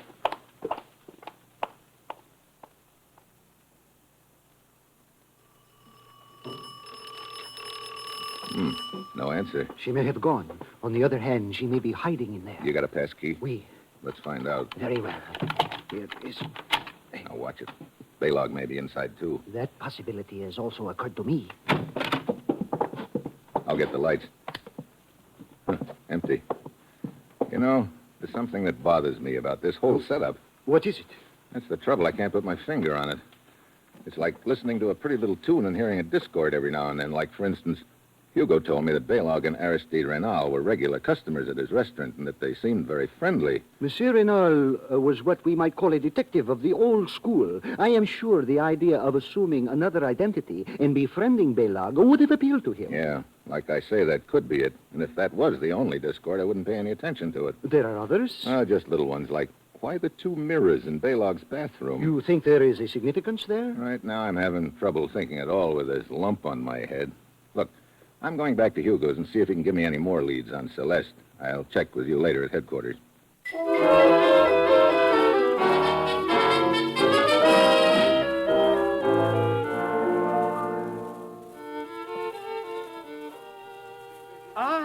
Good evening, Monsieur Mitchell. Hello, Hugo. Hey, looks like you're doing quite a business. No, these are not customers. They are would-be waiters. Waiters. Today I need a waiter. I put in paper advertisement, and they pour in a flood. Oh, but I do not think that you come back here to talk about waiters. Did you find your friend Baylog? No, I can't even find Celeste. No. Hey, there's $10 in it for you if you let me know the next time she drops in here. $10? $10. Is it a deal? My friend, for that I will not only let you know, I will have her here waiting for you in chains.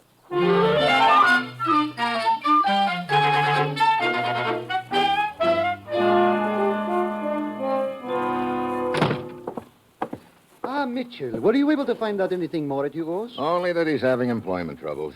Tell me, are you still hearing little discords in this tune we are listening to? Yes, I am. I'm beginning to think that the discords could add up to a whole new tune.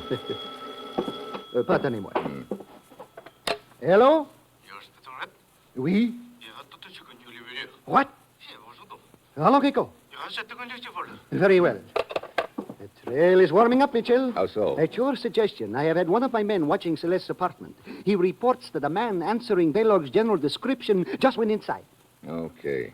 Well, that sort of knocks my new tune into a cocked hat. Come on, let's go.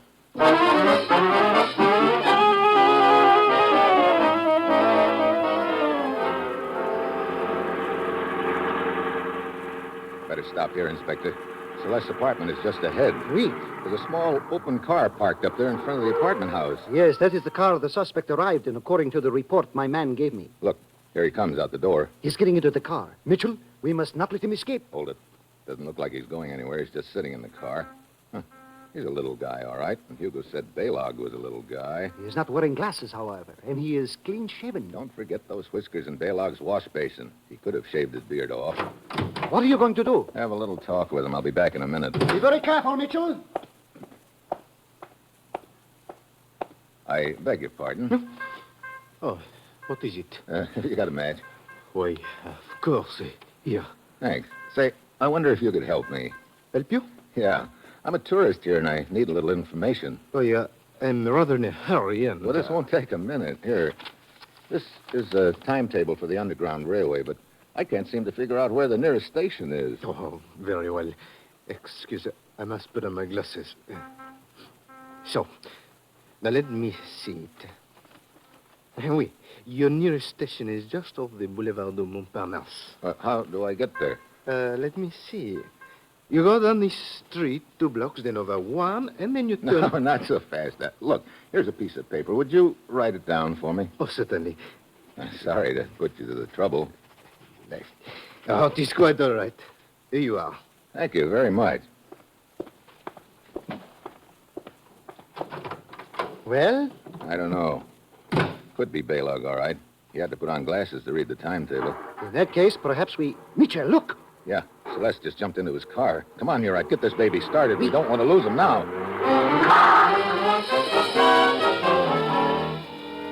So, for the next 30 minutes, we chased them down a dozen assorted side streets and alleys, but we can't seem to gain on them. Finally, we spot their car pulled up in front of a 4-story warehouse.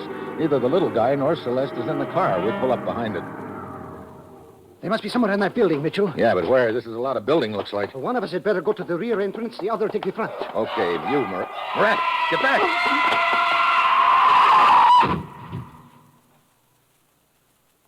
Mon Dieu. Brother. Well, this is the guy we were chasing, all right, or what's left of him. No identification on him, but that does not surprise me. Well, Mitchell, the case is closed. Our little friend, Baylog, realized he was cornered. He preferred to administer justice to himself. Did he? I know what you are thinking, that perhaps he was pushed off the building. Well, perhaps he was. It is no matter. Either way, it would appear our case is closed. Yeah, you're right. That's just the way it would appear.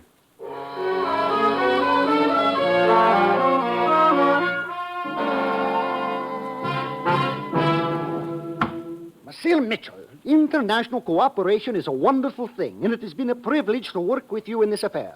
But I must say I am becoming increasingly annoyed at your present attitude. Sorry. It is true we have identified the body as that of Harold Pravda, an unemployed waiter. But to me, this means nothing. If Baylog was Lupac, as we believe him to be, he was quite capable of assuming a dozen different identities. I know all that, Inspector. But I tell you, the whole thing fits into place. Observe. First, we know that Aristide Reynal was on the trail of the notorious Lupac. Second, Reynal is murdered in the apartment of a mysterious little man named Baylog. Third, we know that Celeste is a friend of Baylog's. Fourth, we chase Celeste and a little guy to a warehouse. The little guy takes a dive or gets pushed off the roof. Exactamo. And furthermore, this little guy, as you call him, answers Baylog's description, even to the horn-rimmed glasses which he put on to write directions for you when you approached. Hey, hold it right there. What? You just said something, Inspector. I remember now. That little guy wrote out the directions for me right-handed. Is this so unusual? It's unusual enough to take us back to Baylog's apartment right now. Baylog's apartment? But surely if Baylog is dead... Baylog is dead, all right, but if my hunch is good, there's something a lot more important than Baylog in his apartment. But what could it be? The answer to this whole deal.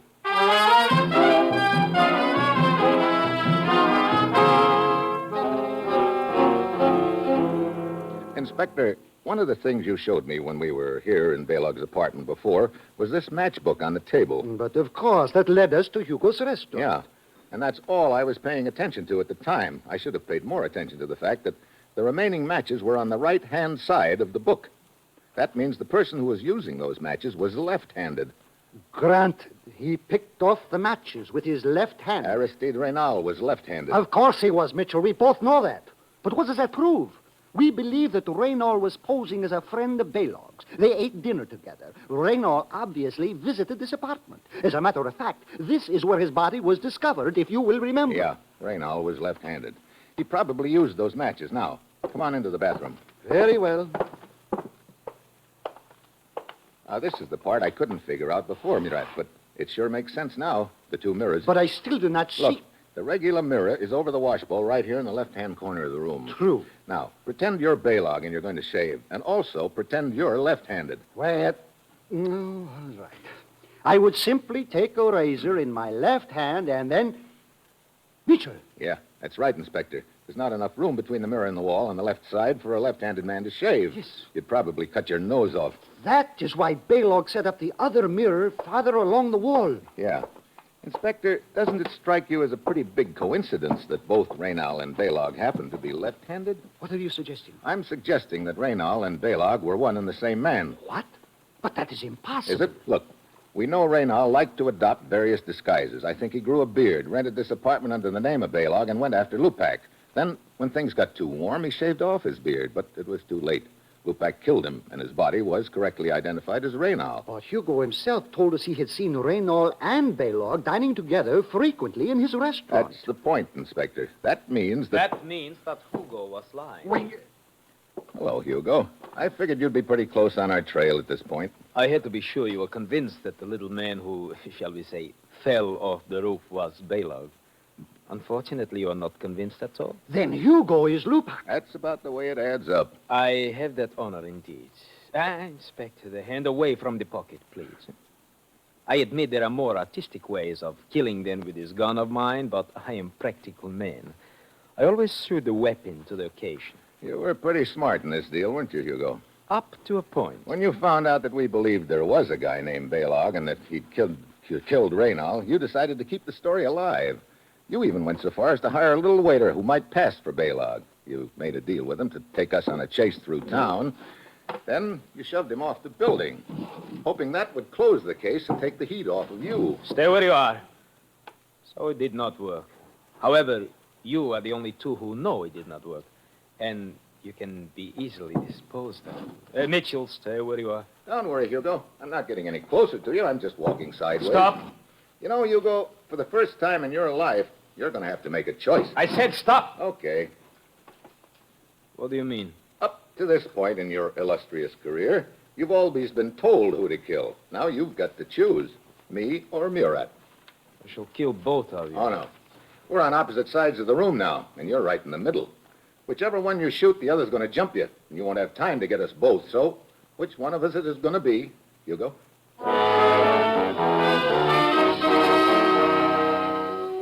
Hugo licks his lips, jerking his head first towards me and then Murat.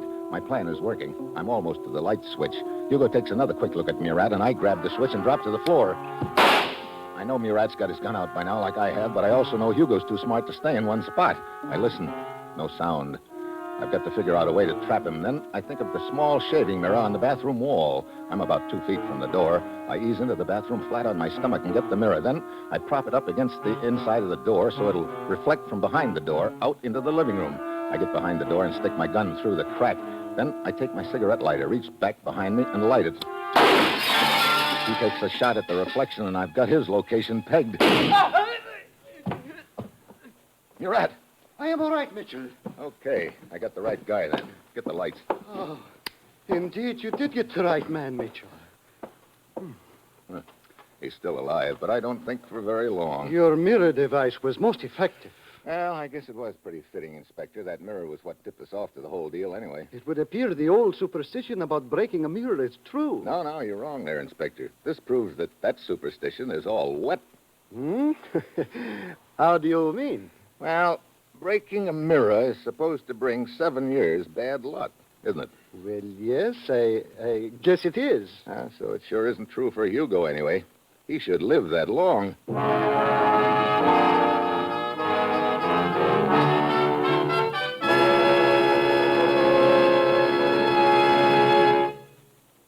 You have just heard the conclusion of Dangerous Assignment. Now, here is the Wheaties man, Frank Martin. It's National Wheaties Week. That was my wife. Sure, it's National Wheaties Week. So the Wheaties people asked her if she'd come to the studio tonight and tell the truth about me and Wheaties. Our little boy would have come, but he's only 3.5, and it's about time he was in bed. My wife's name is Maud Lee Martin, and she comes from Kentucky. Maybe you can tell her when you hear her talk. Thank you, honey. Well, I'm surely glad to have a chance to celebrate National Wheaties Week because we're really fond of Wheaties at our house. Our little boy Jeff eats them right out of the box. Your Wheaties announcer, my husband, eats Wheaties too. And I'd like to tell every wife listening, I really do think Wheaties make a great deal of difference in a man's work. I have a real nice feeling when I put Wheaties on the breakfast table because I know I'm giving my family a wonderful lot of real nourishment. If you haven't had Wheaties lately, pick up a package when you're at the store tomorrow and join the Martins at breakfast, won't you? Sure, do that. It's National Wheaties Week. Come on, everybody, to the Wheaties party. Eat a lot of Wheaties like the champions do. Dance together, cheek to cheek. This is National Wheaties Week. Eat a lot of Wheaties like the champions do. Wheaties at breakfast of champions.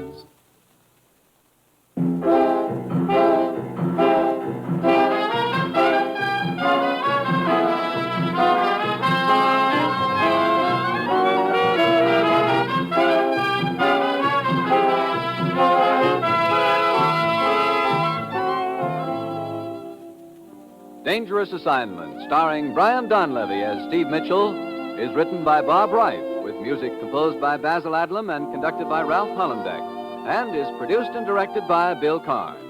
Join us again next Wednesday when Brian Donlevy as Steve Mitchell embarks on another dangerous assignment. And this is the Wheaties man, Frank Martin, inviting you to listen Thursday, that's tomorrow night, to Sarah Berner in Sarah's Private Caper on the Wheaties Big Parade. See you then. And remember, it's National Wheaties Week.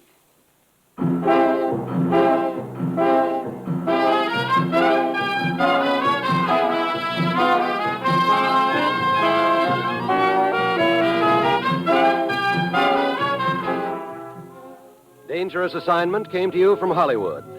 3 weeks from tonight, the great Gildersleeve returns to NBC.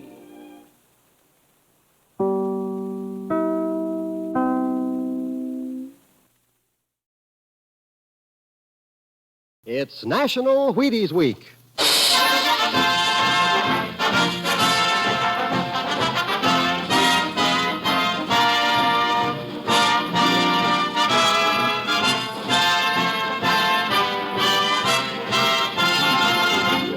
Yes, it's National Wheaties Week, and Wheaties presents Dangerous Assignment.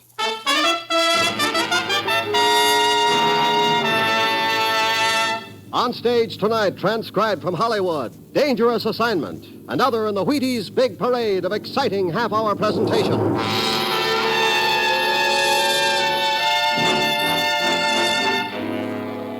Dangerous Assignment, starring Brian Donlevy as Steve Mitchell.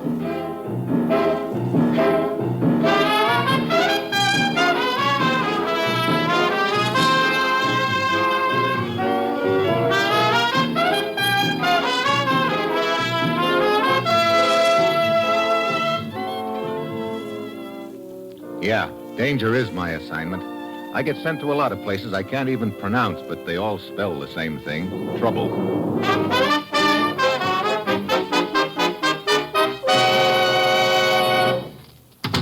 Morning, Commissioner. Steve, ever done any snake charming? Well, I've tried my hand at charming, but I think they'd resent being called snakes. Why? You're leaving for Bombay, India on the next plane. To study snake charming? There's a snake somewhere in this deal. How you get him out of his basket is up to you. What's the deal? An American named Carter went to the Indian province of Kwalani to sell farm machinery.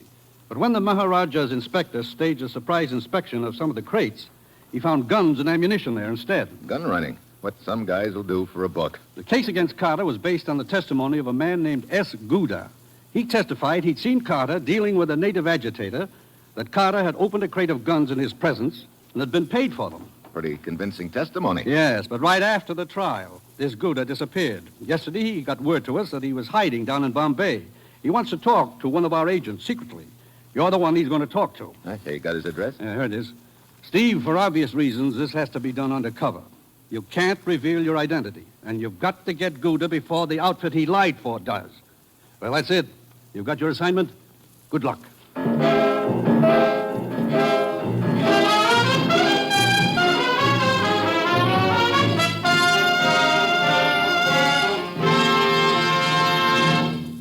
Dangerous Assignment will continue in just a moment. Now, here is the Wheaties man, Frank Martin. Here are the simple rules for a happy National Wheaties Week at your house.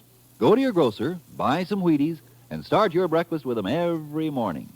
See if you don't honest and truly feel a difference.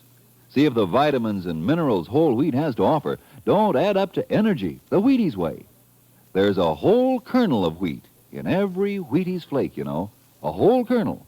So, won't you join us? Get Wheaties, the whole wheat flakes with the naturally sweet whole wheat flavor. Wheaties. Try them at least once during National Wheaties Week.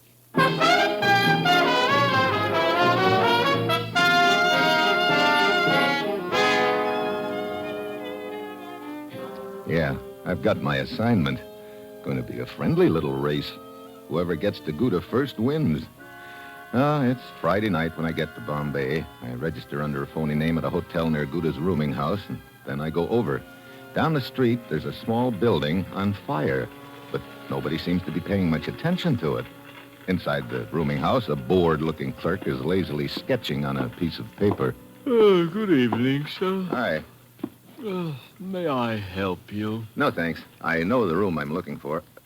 Say, you people take your fires pretty calmly around here, don't you? I beg pardon, sir? That building on fire down the street. Back home, there'd be a crowd a block thick around it. Oh, that. A man died of the bubonic plague there. That's why they're burning the building. Plague? Huh. No wonder there's no crowd around. Oh, such things are not unusual here, sir. Pleasant thought. But you have given me an idea. The burning building might be a good thing to sketch. Room 7, yeah. Who's there? The guy you wanted to see. How can I be sure? Well, you might try opening the door. You alone? Yeah. Come on, open up, Gouda. You must not mention my name. Come in, quickly. Now, your credentials, please. Here they are. So, did anyone follow you here? Not that I know of. Why? I had to go out for a while this evening. I believe someone was following me, but I managed to give them the slip. Look, what is this that you want to tell me? I was paid to give false testimony against the American, Carter. I see. Who paid you and why? They only gave me half the money they promised me. Who's they? The ones who really smuggled the weapons into Kualani province. They said if I tried to betray them, they'd kill me. But I will have my revenge. If I tell you their names, you must protect me from them. Oh, I'll do what I can. Very well. There are 2 of them involved. The closet!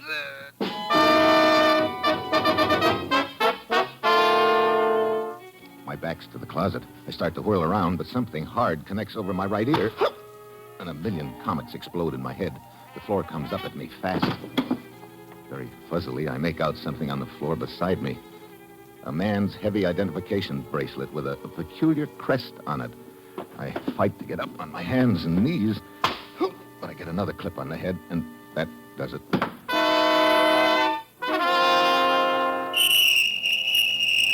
Gouda is dead when I come to. The gun is in my hand. The bracelet's gone, and the police whistles are splitting the air. I hear steps pounding down the hall.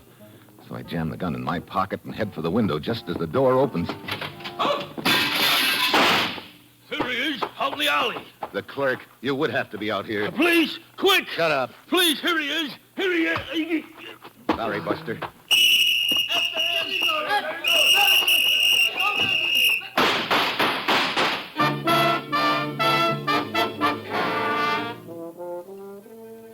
Minutes and 5 alleys later, I'm back in my hotel room, thinking about the spot I'm in. So the race to get Gouda has turned into a dead heat. Gouda's dead, and the heat's on me. It's a neat frame. The U.S. agent bumps off the key witness in a case against the U.S. citizen. Well, morning comes, and I get hungry, so I go downstairs. A little beady-eyed gent in a turban is sitting in the lobby, but when he spots me, he jumps to his feet. There he is. The men the police are after. Help! Police! So I'm on the run again. I go out the back door and down the alley, wondering how Beady Eyes was able to identify me. I slip into a little Chinese restaurant down the street. Good morning, sir. Hi. How about a little breakfast? Oh, but of course. Tea and rice. No, ham and eggs. Oh, so sorry. Tea and rice. That's all you got? Dried fish? I'll take tea and rice. Oh, here is newspaper. You like to read about big excitement last night? Excitement? Oh, please, sit down. We'll wipe off table. What excitement are you talking about? Oh, it's all in newspaper. We'll turn back to first page. Killing last night, only short distance from this place. Man got away. But I know what he looks like. Huh? How do they know? Oh, clerk at rooming houses, artist student. He draw good picture of killer. What? See, big sketch of killer's face. You see, he looks like his face. Oh, please to excuse me 1 moment. Must see what's going on in the kitchen.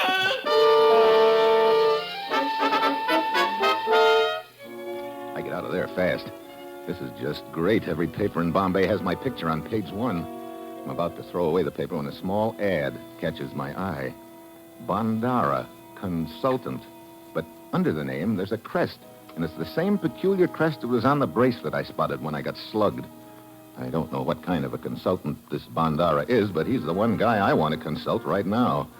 I go to the address in the ad, but before I have a chance to knock, the door swings open.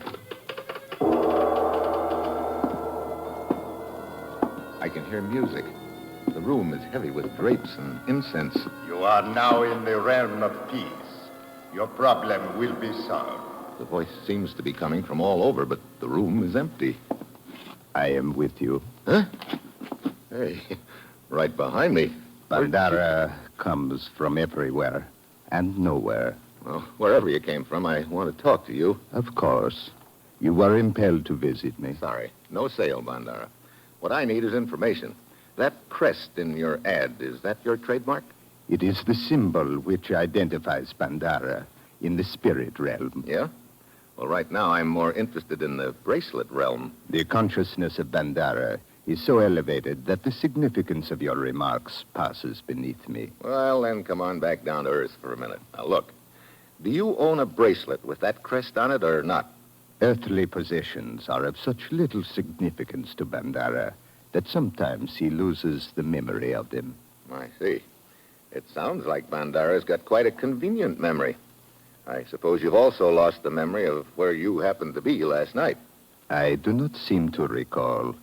I may have been in a trance. Yeah, and you may have been putting me in a trance with a gun barrel over the ear. Bandara's only weapons are words of wisdom. You are now in the realm of peace. Your problem will be solved. Brother, with the props you've got, you could make a fortune in Hollywood. Thank you. Oh, Bandara, I didn't know you were occupied. Mrs. Trevelyan, if you will wait in the other room, I will be with you shortly. I believe this gentleman is about to depart from the realm of Bandara. Righto. And how's the little romance coming along, Bandara? Earthly attachments are but symbols, Mrs. Trevelyan. Oh, of course. It's frightfully difficult to realize that at times. I believe you were about to... Yeah, depart from the realm of Bandara. But don't be too surprised if I return to the realm soon. Outside, there's a girl coming along the sidewalk reading the newspaper. She glances at me and hesitates and gives me another look. Then her eyes flick back to the newspaper. She speeds up and turns into the shop next door. I catch up with her just as she reaches the telephone. Oh! Hang up. Get away from me. I'm not kidding. Hang up. That's better. All set to call the cops, huh? What do you think? Come on, we're going to walk. Where are we going? I don't know. Come on. What good do you think this is going to do you? Pictures plastered on every paper in town. You're an American, aren't you? So what? So am I. So what again? Look, brother, you might as well kill me now, because you're never going to shut my mouth any other way. Why? You're not another American to me. You're just a trip home. I'm tired of this stinking place, and I'm broke. There's a reward out for you. I know that. I can't go back to my hotel. You live alone? Yep.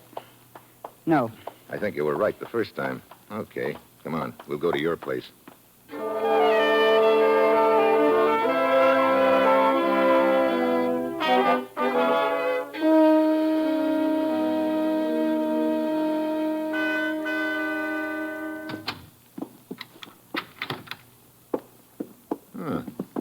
Nice place you have here. Make yourself at home. Oh, thanks a lot. Now what? Well, I've got to stay on the loose until I find out who framed me. Oh, sure. You're just an innocent little bystander who got framed. Put on a new record, will you? You've got it all figured out, haven't you? Look, like I told you before, you're a trip home as far as I'm concerned. What's your name? Carol. Steve is mine. Delighted. So you're not interested in helping me? Are you kidding? Would it make any difference if you knew that I really was innocent? Look, everybody knows you killed that guy in the rooming house. No, Carol. I didn't kill him. Who did then? I don't know. I've got one possibility in mind, if I can ever get the guy down off a Cloud 8 long enough to find out a few things. Oh, you sound real convincing. Now, look. Forget it. Okay. What good's it going to do you to stay here? Well, this is the safest place in Bombay I can think of for me right now. Okay. Go ahead and sit there. But you can't stay awake forever. And the second you doze off, you're a dead pigeon.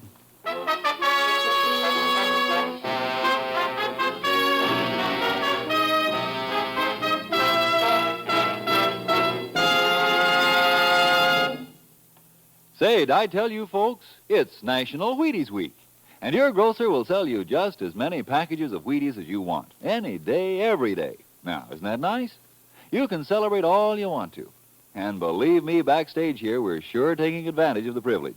Just to prove it, here's Bob Reif, the talented young man who writes the thrilling stories you hear on Dangerous Assignment. Pull up a Wheaties bowl and join us, Bob. Thanks, Frank. I'll pick up that cue. Sure, I'm a Wheaties man, but isn't everybody? We sure hope so, Bob, especially during National Wheaties Week. National Wheaties Week. What a week. All the Wheaties you can eat just waiting to be bought at the grocery store.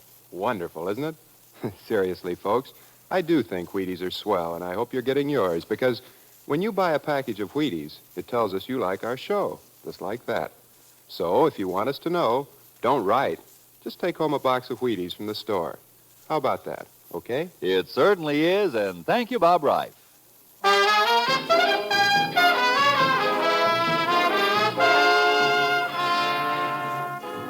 And now, back to Dangerous Assignment and Steve Mitchell.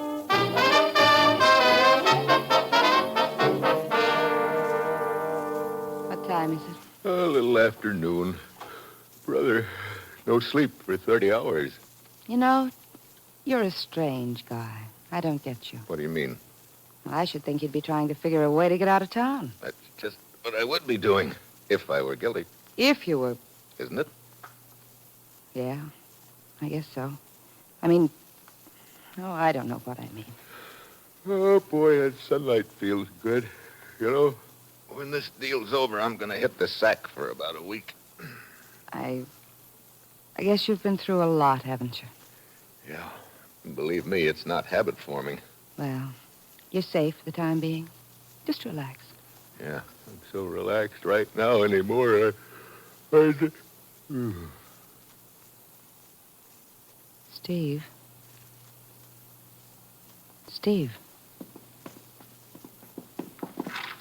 Hey, come back here. Almost, but not quite. Let go of me. Let go of that door. Okay. Well, you can let go of me now. Yeah. Yeah, I guess I can. No. No, don't. Hmm? Oh, Steve. Well, I'm so mixed up. you didn't seem to be a moment ago. You were trying your best to get out that door. I'm glad you stopped me. You didn't kill that man, did you? No. I tried to make myself believe you did. I thought I was being so tough about it. I thought I could get enough money out of the reward to get home on. So, what happens now? I guess that's up to you, Steve. I'm not going to try to call the police anymore. You can stay here if you want to. Look, there's nothing I'd rather do right now than stay, believe me. But I'm not going to get this deal figured out sitting here. Where are you going? To the realm of peace. Huh? Skip it. I'll tell you about it when I get back. Okay. We can talk about it over a drink. Yeah, maybe I'll have something to celebrate by then.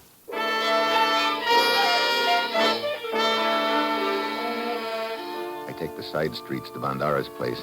On the way, I spot a guy following me.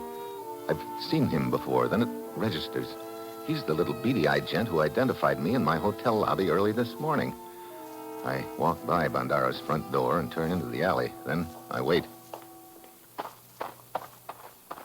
Looking for me, Buster? Let go of me. We're going to have a little talk. Now talk. You're the guy who was sitting in my hotel lobby this morning. Why? Why, I was waiting for a friend. Who are you? I am Ahmed. Please. Why were you following me just now? But I was not following you. I was just taking a walk. Yeah? How come you were able to identify me this morning? Your picture was in all the papers. I saw it just before you came downstairs. I read about the reward. Guess again. The newspapers weren't on the streets then. You couldn't have seen my picture. Come on. Open up or I'll... No. I will tell you how it all came to be. I'm listening. Well, you see, I have a cousin who lives here in Bombay. I came to visit him for the weekend. Quit stalling. But I am telling you the truth. Hold it. What was that? And now this cousin of mine wanted me to... A car full of cops out in the street. So, that's why you were stalling. Police, here he is! Okay, you're looking for a reward, huh? Here it is.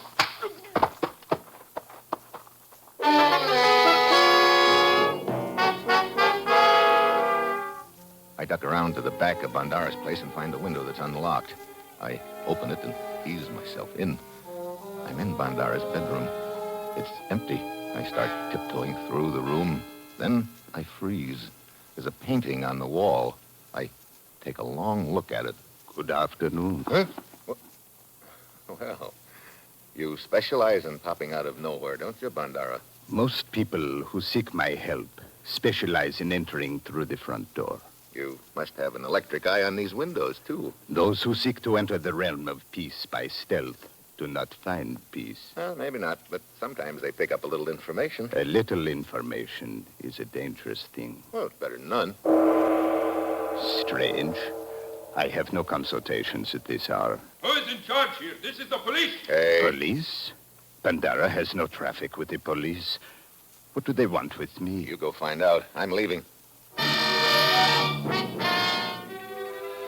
go out the same way I came in, the back window. I know they're closing in on me. Unless I think of something fast, I'm a dead pigeon. Then I spot a battered delivery truck down the alley. The driver's just sliding in behind the wheel when I get in with him. I recognize you. I thought you would. No. Do not get back there. Too late. I'm already back here. Get this jalopy started. Very well. Okay, let's go. Look. What? Down the end of the alley. Cops swarming all over the street. Okay, we're going through. But they will stop my truck. Don't let them look back here. But what will I tell them? That's up to you. So you better think of something real convincing. Because I'm going to be lying here beside this box in back of you. And my gun's pointed right at the back of your head. Halt! Okay, pull up. Get out. We're going to search your truck. But why? We're looking for a fugitive. I said get out! No, you cannot search this truck. What's that? I said you cannot search this truck. So, then the fugitive is here. No, I am carrying a dead man. Let me inspect this dead man. Very well, but this man died of the bubonic plague. What? Get your truck out of here at once!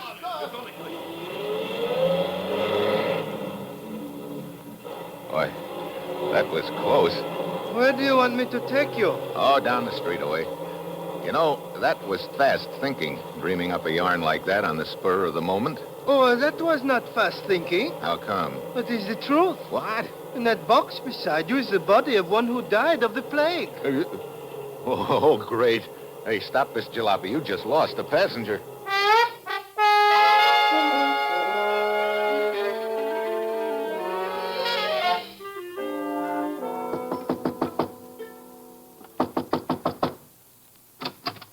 Steve, Hi, Carol.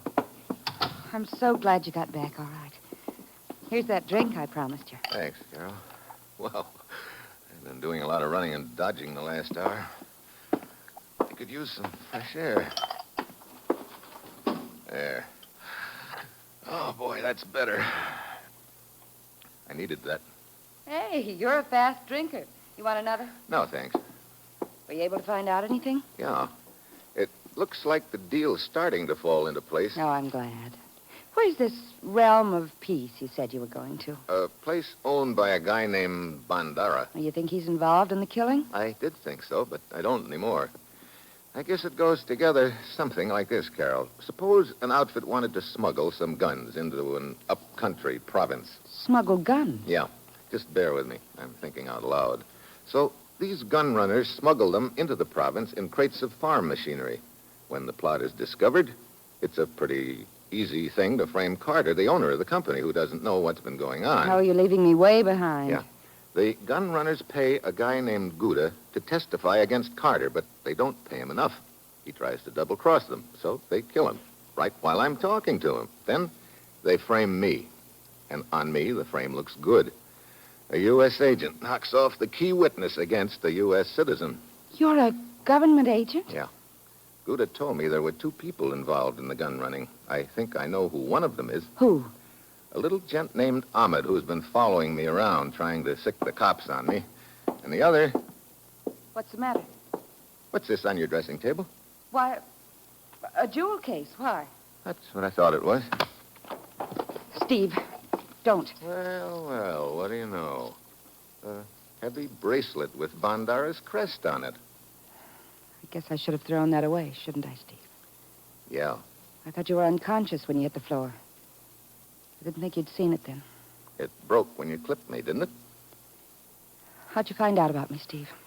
I saw a painting of you in Bandar's bedroom. Then I remembered one of his suckers kidding him about a romance. I put two and two together, and they added up to you. Bandara gave you his bracelet. You were wearing it last night when you killed Gouda and slugged me. I'm sorry you found out, Steve. I knew you had. I saw it in your eyes when you walked in a minute ago. And I'm sorry. I wasn't kidding about liking you.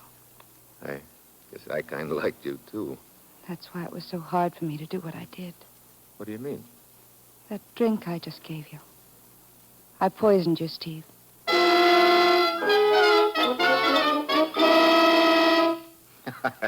You didn't really poison me. You're kidding me. I'll bet... Oh, no. You're not kidding me. Steve?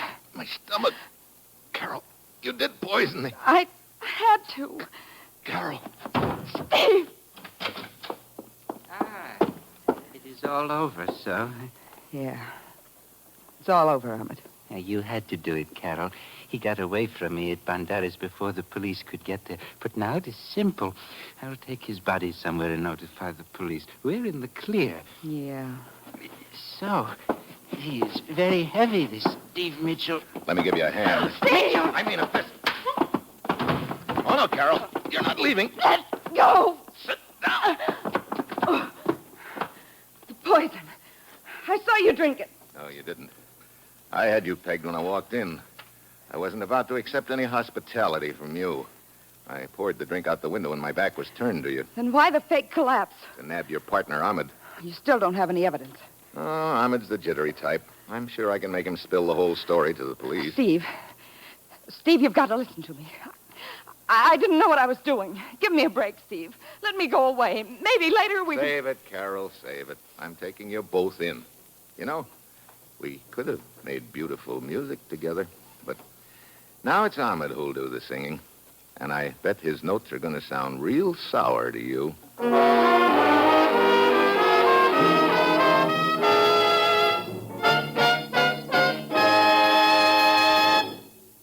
A fine National Wheaties Week performance.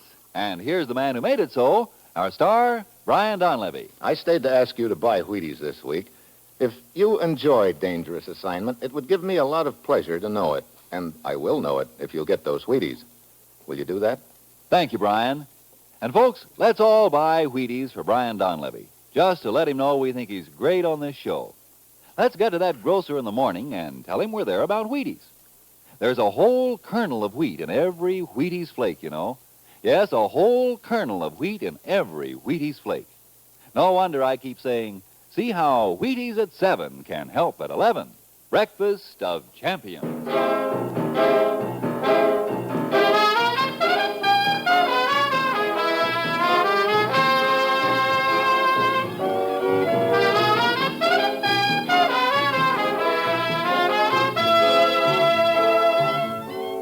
Dangerous Assignment, starring Brian Donlevy as Steve Mitchell, is written by Bob Reif, with music composed by Basil Adlam and conducted by Ralph Hollenbeck, and is produced and directed by Bill Karn. Join us again next Wednesday when Brian Donlevy as Steve Mitchell embarks on another dangerous assignment. And this is the Wheaties man, Frank Martin, inviting you to listen Friday night to Dimension X on the Wheaties Big Parade. See you then. And remember, it's National Wheaties Week. Come on, everybody, to the Wheaties party. Eat a lot of Wheaties like the champions do. Dance together, cheek to cheek. This is National Wheaties Week. Eat a lot of Wheaties like the champions do. Wheaties, a breakfast of champions.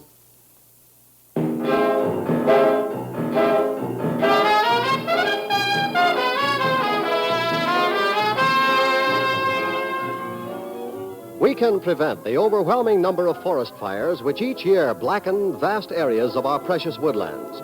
Full 9 out of 10 forest blazes are man-made, caused by carelessness. Only you can prevent forest fires. When traveling in the woods, crush out all cigarette, cigar, and pipe ashes. Break matches in two before throwing them away. Carefully douse campfires twice before leaving them. Another 30 million acres will burn this year unless you are careful.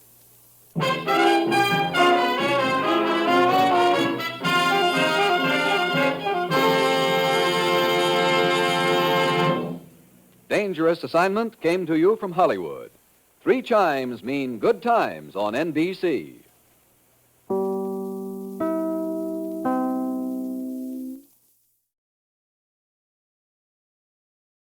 Wheaties presents Dangerous Assignment.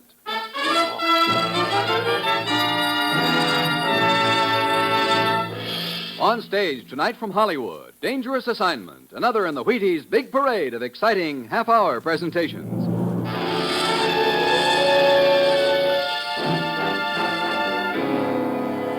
Dangerous Assignment, starring Brian Donlevy as Steve Mitchell.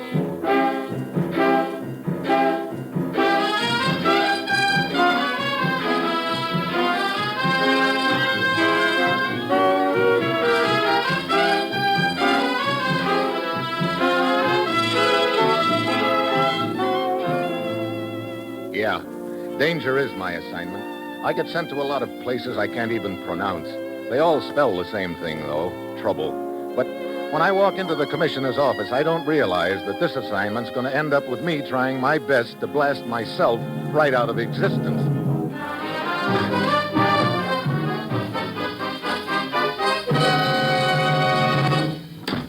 Good morning, Commissioner. Good morning, Steve. Well, what kind of a deal are you sending me on this time, Commissioner? Steve, ever hear of chromite? Chromite? Sure, that's the mineral they use in manufacture steel, isn't it? Yes, and right now we need all the chromite we can get. Take a look at this map, Steve. See this small country in the Balkan area? Yep. There's a large chromite mine there near the small village of Dravna, up in the mountains near the border, right beside this pass into the next country. These 2 countries, incidentally, are pretty unfriendly right now. Oh, great. One of those deals, huh? Yes, but the point is, we've made an agreement with this small country permitting us to operate that mine. We get chromite, and our money helps put them back on their feet. Oh, sounds like a cozy little arrangement. It was, until things started happening recently. What kind of things? In the last week, 2 mine workers have been found hanging at the end of a chain. Oh, sounds like somebody doesn't want us to operate that mine, Commissioner. Steve, there's more to this story than I've told you, but I want you to hear it firsthand.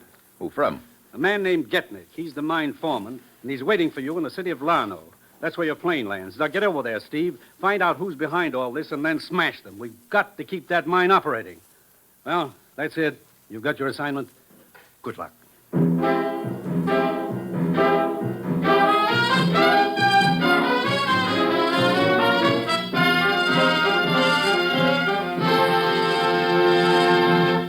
Dangerous Assignment will continue in a moment. Now, here is the Wheaties man, Frank Martin. Making beds or making money, get your energy when you need it. First thing in the morning. You know you do most of your day's work before noon? Most people do. That's why you want to try Breakfast of Champions and see what a difference it can make in your morning. Wheaties and milk and fruit. Have some. Because here's whole wheat energy to help work go smoother, faster, easier. Here are whole wheat vitamins, minerals, and protein too. Here's generous nourishment. Because there's a whole kernel of wheat in every Wheaties flake. Yes, there's a whole kernel of wheat in every Wheaties flake. That's why Wheaties have so much for folks with things to do and places to go. That's how Wheaties can do so much for you. Tomorrow morning, get yours. See yourself how Wheaties at 7 can help at 11.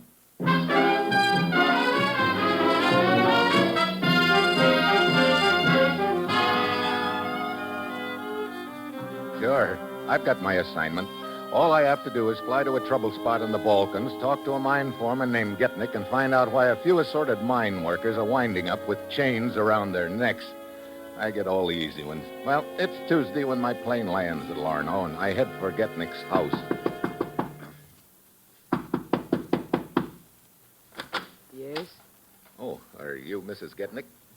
Yes, what do you want? I'm Steve Mitchell from the United States. I'd like to talk to your husband. Why? Why, I understand he's the foreman of a chromite mine up in the mountains near the village of Dravna. I'd like to talk to him about the things that have been happening up there lately, the men that they've found hanged by chains. I'm afraid my husband cannot tell you much about that, Mr. Mitchell. Why not? This morning he was found hanging from the end of a chain, dead. What? Oh, I'm sorry. You are sorry. That is nice. I am sorry. And Anton? He is dead. Mrs. Getnick. He did not believe in the curse of the castle. He found out too late. It is true. What do you mean, the curse of the castle? Above the mine, right on top of the mountain, stands a deserted castle. The legend is that one day, hundreds of years ago, the baron who lived there was found hanging from a chain. There's been a curse on those mountains ever since. Oh, I see. Look, Mrs. Getnick, that kind of a legend is something that superstitious mountain villagers like to scare each other with on winter nights. But you, living here in the city, surely you don't believe... I was born in those mountains, Mr. Mitchell. Those are my people. I tell you, that curse still lives. If it were not for Lubo, they would have all moved out of the village by now. Who's Lubo? A brave man, yes, and a good one. It is he alone who has been able to keep the other villagers from fleeing. Oh, thank you very much for your information, Mrs. Getnick. I think I'll go up to the village in the morning and see what I can find out from Lubo. I see. You're like the others, Mr. Mitchell. What others? Those who did not believe in the curse. Like my husband. So go ahead. Go to the village of Dravna. Laugh at the curse of the castle. And then one morning they will find you, too, dangling from the end of a chain.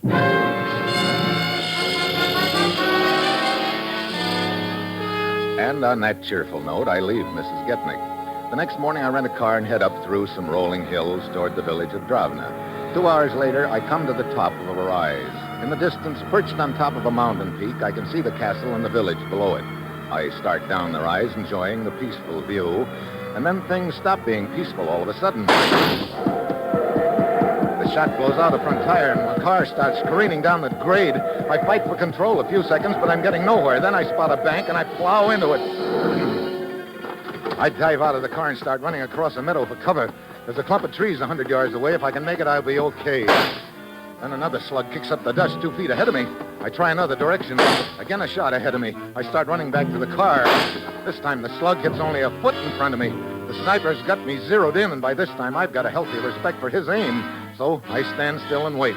Pretty soon, a slender figure starts down the hill toward me, wearing heavy boots and a leather jacket and carrying a rifle with a telescopic sight. Don't move. What? Hey, you're a girl. Don't let that give you confidence. I shoot straighter than most men. You're telling me. What's this all about? Turn around. Look, I've got no longing to be shot in the back. I said turn around. If you don't, you'll get shot in the face. Maybe you'd like that better. Brother, you're a determined little lady, aren't you? Okay, turn around it is. All right. Now, walk. Where to? Straight ahead. You will see where when the time comes. Move.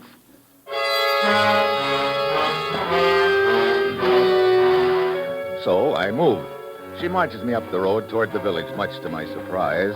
An hour later, I'm walking down the one and only street with the little sniper shooter's rifle still in my back.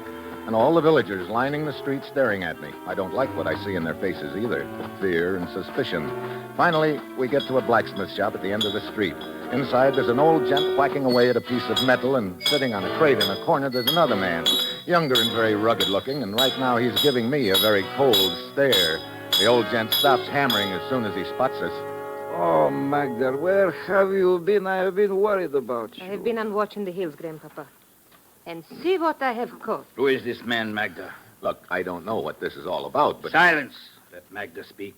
He is a stranger, and he was approaching the village. Oh, this is a crime? Brother, you folks are really short on hospitality, aren't you? Evil things have been happening here in our village, stranger. We want to know about everyone who comes here and why. So you send your granddaughter out to have a little target practice, huh? Magda went without my knowledge. My fiancée is devoted to the preservation of our village. Unfortunately, her zeal sometimes is greater than her sense. But, Lubo, you yourself told me that... Wait a minute.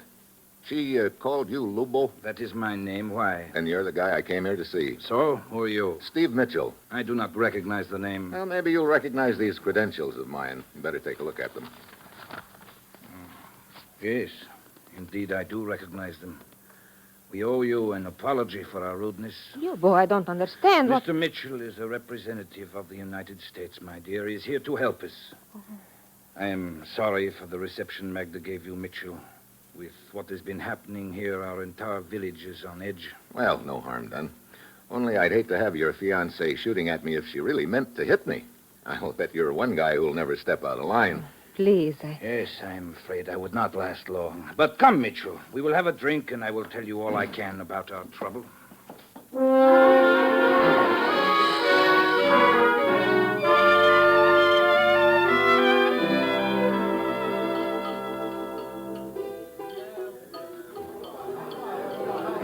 So the whole village is pretty panicky, huh, Lubo? Yes, I think they would all like to leave, but as long as there is an ounce of strength in my body, they will not. Well, from the looks of you, there's more than an ounce. You're the one boy who's holding them together right now, I take it. Well, they seem to look at me as a sort of leader, perhaps because I am one of the few villagers who's been away to school. Look, what's your theory about what's happening? These guys getting hanged by chains. I've heard the curse of the castle, but... Mitchell, I think that someone is using that legend, that curse, for his own purposes. I see. Any idea who that might be? Well, our relations with the neighboring country just over the mountains are not what one would call friendly. We believe in freedom, they do not. I get it. That mine is the symbol of our strength. I will keep it operating if I have to... How are you going to operate it if you don't have enough workers? I will continue to do as I have done for the last month. Each time there is a murder, some of the mine workers quit and leave the village. So I go down to the city and bring more workers up here. Men who are unafraid. Well, that's a good plan, as long as you can keep finding new men. You know, I'd like to take a look at that castle. How do I find it?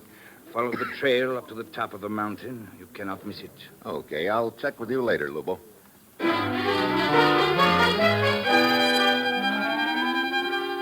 I head along the trail up the mountain to the castle. It perches there on the ridge just like a giant vulture overlooking the mountain pass between the two countries. I push open a creaky metal door and go inside. There are cobwebs all around the place, and a couple of bats make passes at my head.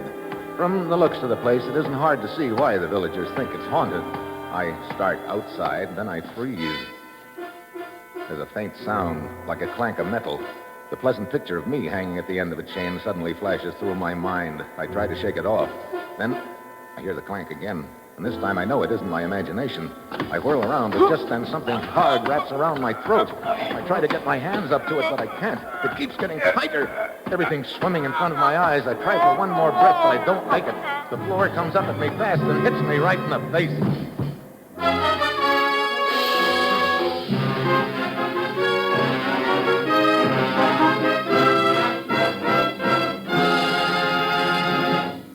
Steve Mitchell will continue his dangerous assignment in just a moment. You know, tomorrow can be a real nice day. The sun can seem shinier, the air can seem crisper, the grass can seem greener. And you can get more enjoyment out of living if you want to. Break into that day with a bowl full of Wheaties. That's what I said. Wheaties with milk and the kind of fruit you especially like. Or Wheaties with milk and no fruit. Or just Wheaties. You think that's going pretty strong on Wheaties? Well, now, really it isn't. Because Wheaties are whole wheat. And what a powerful lot of whole wheat Wheaties are. There's a whole kernel of wheat in every Wheaties flake. That's why a bowl full of Wheaties pops with so much high-stepping, day-brightening energy. Energy right after you get up from the breakfast table, energy all morning long. Wheaties have it, and it's for you, whole wheat goodness. Of course, you don't have to think about vitamins and minerals when you eat those Wheaties. Just pass that milk, fill that bowl, pull up a spoon, and get Wheaties happy. It's the easiest thing in the world to do, spooning into sunny, whole wheat Wheaties. Try 'em for an awfully nice start on that nicer day I've been talking about. Tomorrow, see for yourself how Wheaties at 7 can help at 11. Breakfast of champions. And that's a promise. Indeed it is.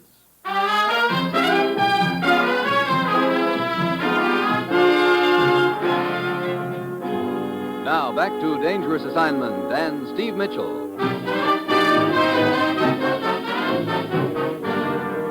Dimitri, drag his body over here behind the wall. Very well.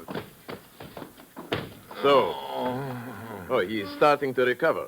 Here are some papers I found in his pocket. Let me see them. Steve Mitchell, United States agent. What? Dimitri! What? How could we have known in the dark? Oh, my throat. Mr. Mitchell. What?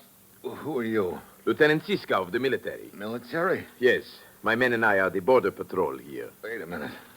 Are you the guys who choked me a few minutes ago? A regrettable incident for which I apologize. Oh, great. Not again. Again? You people really make a guy who's trying to help you feel right at home. I am indeed sorry, but you must understand that we are right on the border here, and with this situation as it is, we can take no chances. Everyone found in the vicinity of the pass is under suspicion. Well, instead of half strangling me, you might have fired a shot over my head or something. I'd have been very happy to cooperate. No, a shot fired on the border is not good. From such things as that, an incident can be manufactured. an incident which might be used as an excuse for an attack upon us. But, come. In order to show you hold no grudge against me, please, you must come back to the village and we drink together, huh? You know, that's a real quaint custom you've got in this country. First you half kill a man, and then you buy him a drink. Well, I'm in favor of the second part of it anyway. Let's go.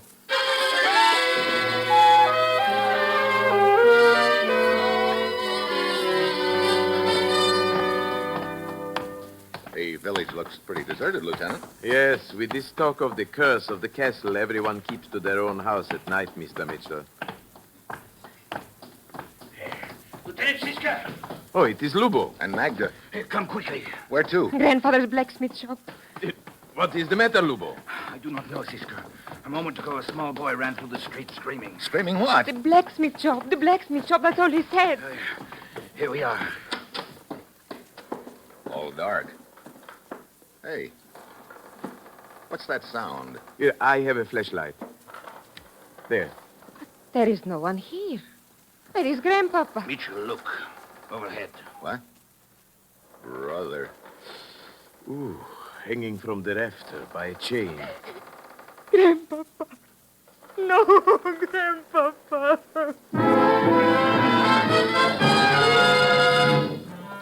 Lubo leads Magda away, and Siska and I get the body down. By the time we get outside, the whole village is turned out. By torchlight, Lubo is trying his best to hold them together. But it's easy to see he's fighting an uphill battle. Who will be killed next? You superstitious fools, listen to me. Whoever is murdering our people is doing it to disunite us.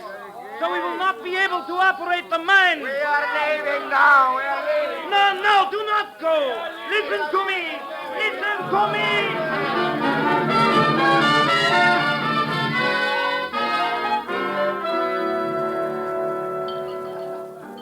Well, I suppose we are beaten, Mitchell. Most of the villagers took a powder, huh? Yeah, as you saw. How many men do you figure are left in the village? As far as I can tell, only those which I have brought to replace the villagers who fled after the other murders. Well, in the morning I will go back down to the city and find more replacements. You're really all out on this deal, aren't you? Huh? Yes, I am, as you say, all out. Why? That is a good question. Why, indeed? Sometimes I wonder, how much is a dream worth? A dream? The dream of a small boy who grew up in this village, who saw great possibilities for a happy, peaceful, prosperous life for this village. A boy who went away to study, to learn, then came back here to help make that dream come true. I see. But what is the good of burdening you with my dreams? I want to go Lubo! on... Mr. Mitchell. Oh, Lieutenant Siska. What's the matter? Trouble. What could be more trouble than we have already had, Siska? This. One of my men just returned from across the border on a scouting mission. He reports a large column of troops heading toward the pass. What? Yes. Yes, they should reach their entrance to the pass in 2 hours. And further, he says they are setting up artillery at the foot of the mountain on their side. The thing we have all feared has happened at last. We will be attacked, invaded. No. We may be attacked, yes, but invaded, no.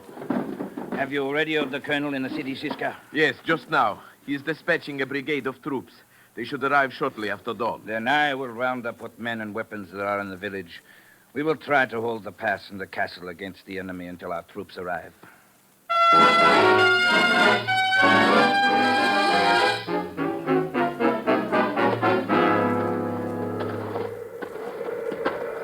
How much further to the pass, Siska? 100 feet ahead of us is a point from which we can look down into it. Brother, it really gets cold up here. Yes. What time is it, Mr. Mitchell? 4 a.m.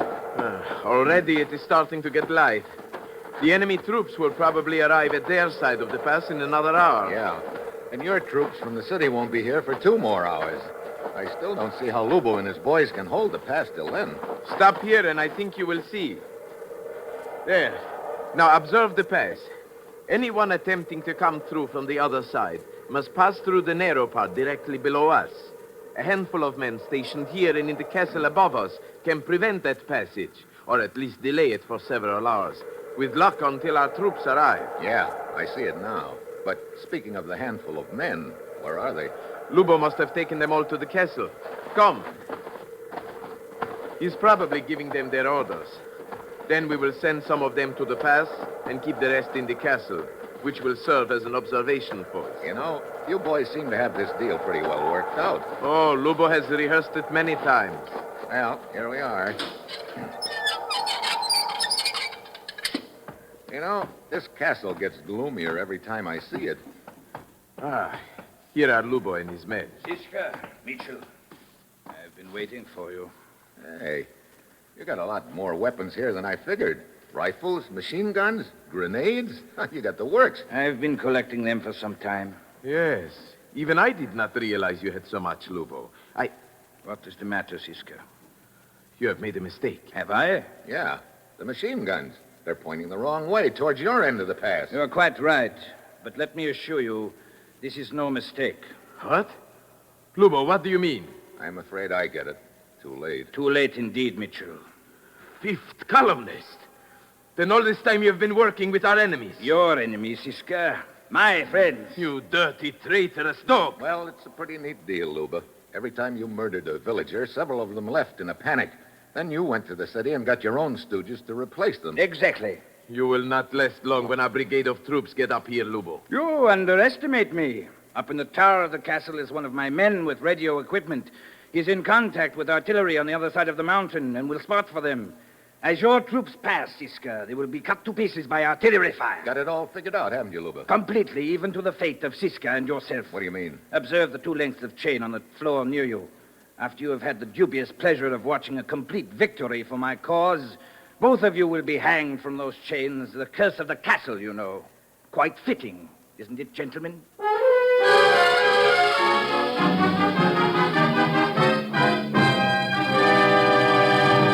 You will hear the conclusion of Dangerous Assignment in just a moment. First, here is the Wheaties man, Frank Martin. If you're a mother or a father with a warm spot in your heart for pink-cheeked, happy-eyed youngsters, here's something you should know. Good food builds good health, and Wheaties are good food. Now, I don't know what you've been doing about the breakfast for the kiddies, but did you know there's a whole kernel of wheat in every Wheaties flake? With a sunny, wholehearted goodness of field-grown wheat in every flake? With a full strength of whole wheat vitamins, minerals, proteins in every flake? Well, it's true. Whole wheat in all its richness. That's what you furnish when you fill the cereal bowl with Wheaties. Don't slip up. See that they get Wheaties. Crisp, sunshiny, good. Pour on the milk, put on the fruit, and know the youngsters are getting all that whole wheat can give. Do that now. Wheaties. Breakfast of champions.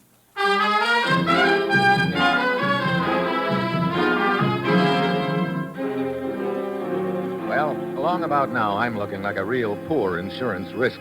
According to Lubo, as soon as his artillery finishes blasting Siska's troops out of existence, Siska and I are due for the wrong end of a chain.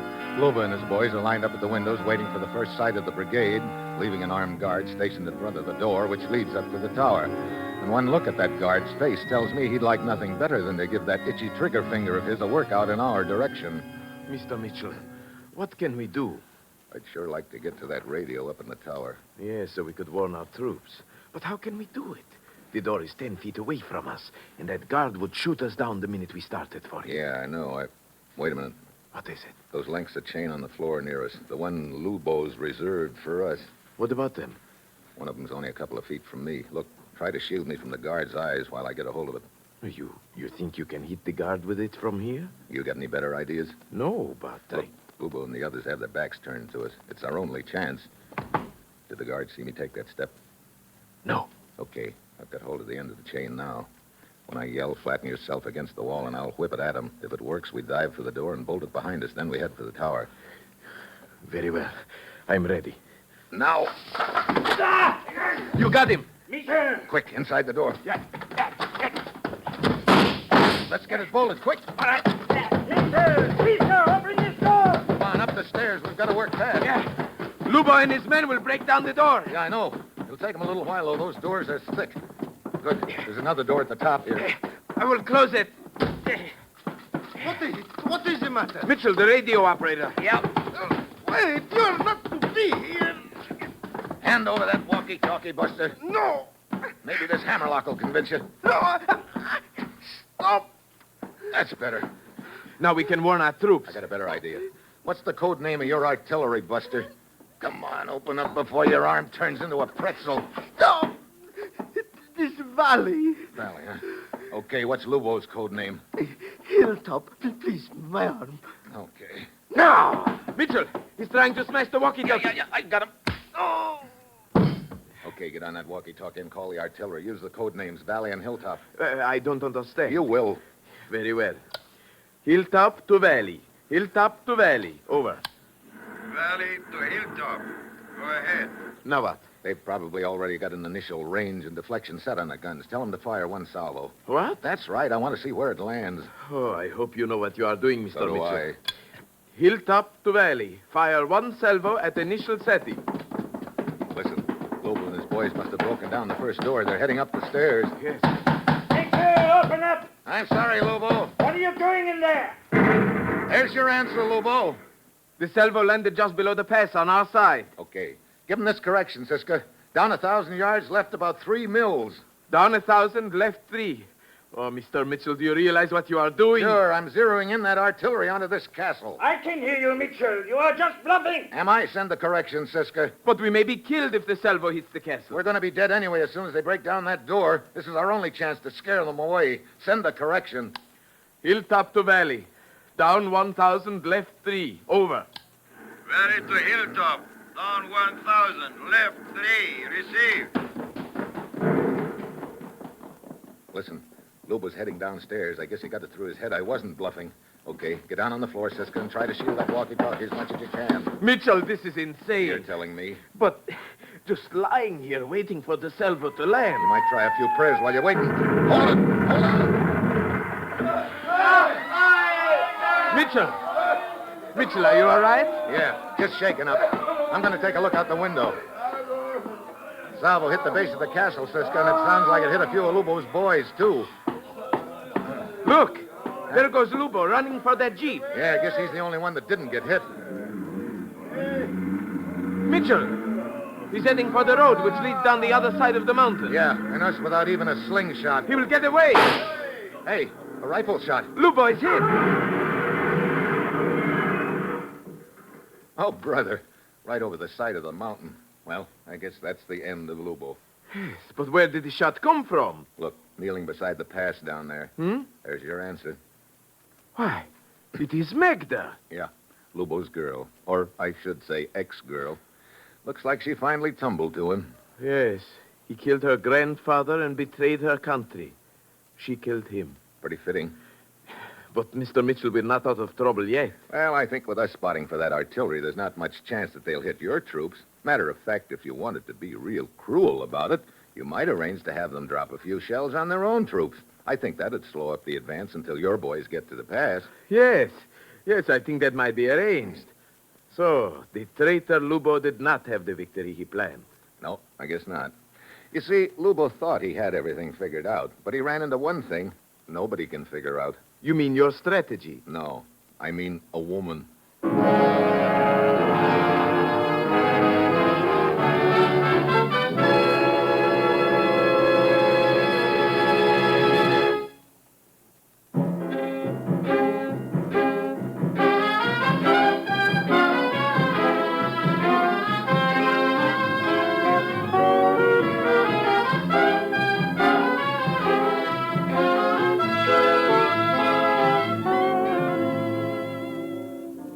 Dangerous Assignment, starring Brian Donlevy as Steve Mitchell, is written by Bob Reif, with music composed by Basil Adlam and conducted by Ralph Hollenbeck, and is produced and directed by Bill Karn.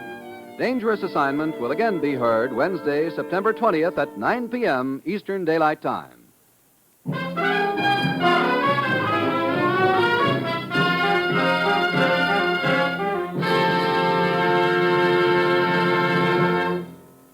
Dangerous Assignment came to you from Hollywood.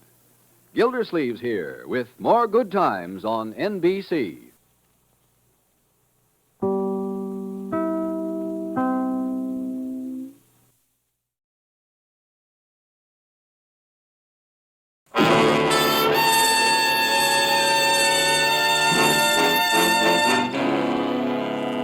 Dangerous Assignment, starring Brian Donlevy as Steve Mitchell.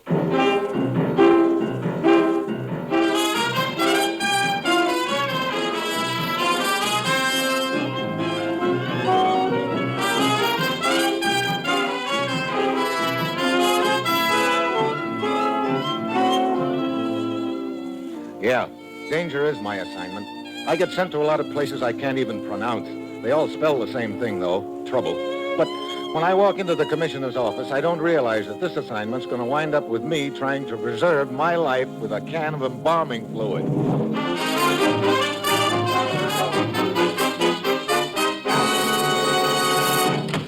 Well, here he is, Commissioner. Good. Morning, Steve. Commissioner? I suppose I pulled you right out of a big deal, as usual. No, it was all very innocent this time. Matter of fact, I was walking a baby in the park. What? Honest. Yeah, some baby. And that's what I thought. I'll have your plane ticket at my desk when you're ready, Steve. Thanks, Rose. Well, where to this time, Commissioner? Your plane leaves for Latin America in 1 hour. Latin America? Good. I can polish up my rumba. That's a good idea. You'll probably need it when the bullets start coming your way. You always make things sound so dandy. Okay, what's the deal? Steve, you know a man named Slaga? I don't know him, but I sure know the name. Foreign agent, isn't he? Yes, he's tough and tricky. What about him? He wants to give himself up to us. Are you kidding? No, apparently he double-crossed the boys he's working for, and now they're out to kill him. Look, since when have I been playing bodyguard to foreign agents? Steve, we stand to gain a great deal out of this situation. How so? We've been after Slager for a long time. As you know, he used to operate here in the States. We managed to pin a minor charge on him that meant a 2-year jail sentence, but he flew the coop on us. Now he's willing to come back here and serve his sentence, and more important, he's willing to give us complete information on the Latin American organization of the outfit he's been working for. Sure, I see his point. That way he gets protection from the boys who are trying to kill him. Right. All you have to do is get him out and bring him back here. Get him out of where?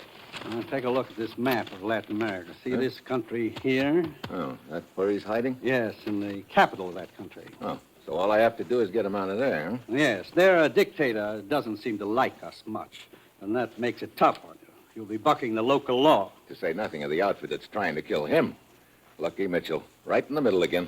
Slager's gotten word to us that he'll meet you at the Rio Gordo Bridge outside the capital tomorrow night at midnight. Just a minute, Commissioner. After I meet Slager, how am I supposed to get him out of there? Do I carry him piggyback, stuff him in a suitcase, or what? Your plane will get you to the capital city tomorrow afternoon. At 8 tomorrow night, be in the Juarez Bar. You'll be contacted there by a man who can make arrangements for a small plane. Now, Steve, it's vital that we get the information Slager's willing to give us. Get down there, contact him, and get him out of the country. Yeah, that's it. You've got your assignment. Good luck.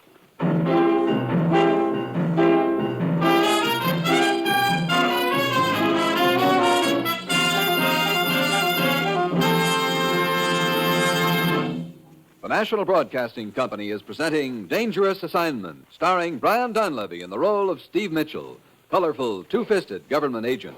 At all those places of the world where danger and intrigue walk hand in hand, there you will find Steve Mitchell on another dangerous assignment.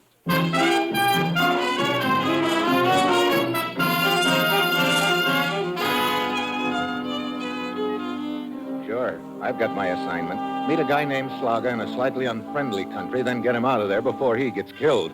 I've got a strong hunch that the same guys who are after him will be tossing more than bouquets in my direction, too. It's Wednesday afternoon when the plan leads in Latin America, and already I've got a reception committee of 1 waiting for me at the airport. Senor Mitchell. Mr. Holt. Who are you? I'm Lieutenant Eduardo Escobar of the military. Oh, well, I guess I don't have to introduce myself. You seem to have me pegged already. Indeed, I have, Senor Mitchell. You don't sound like you're here to extend me the key to the city. No, but I am here to extend what you may call an official greeting. What is it? It is known why you came to this country. Is it? You're after a dangerous and subversive agent named Slager, who is rumored to be hiding in or near this city. Is this not true? Well, you seem to be doing most of the talking, Escobar. Why don't we keep it that way, huh? I see. In that case, although we do not see fit to forbid your presence here... Gee, thanks. I warn you, stay out of my way in this matter. Just a minute. Does that warning come from your government or from you personally? That is not for you to ask. To me has been granted the high honor of tracking Slager down. I see. It'd be quite a feather in your cap, I suppose. I am not thinking of personal glory, but of the welfare of my government. Oh, sure. Well, Escobar, looks like we're both hunting the same pigeon, but with one important difference. And what is that? I gather you don't much care whether you take Slager dead or alive. I would prefer him dead. That's what I thought. What does that get you? A headline or maybe a promotion, huh? You're being impertinent. Sorry. But you see, I want Slaga alive. He's got information that would benefit all of us. And I want to get that information out of him. Senor Mitchell, I am not here to discuss this with you. I am here to... Here to warn me to keep out of your way. Okay, Escobar, so you've warned me. Now, if you'll excuse me, Where are you going? Look, what is this? Information, please? I'm going to a hotel if it's okay with you. And then what? Well, I tell you, that's for you to figure out. Let me assure you, you will regret your attitude, Mitchell. Yeah. See you around, Escobar. Indeed you will, Mitchell. Frequently.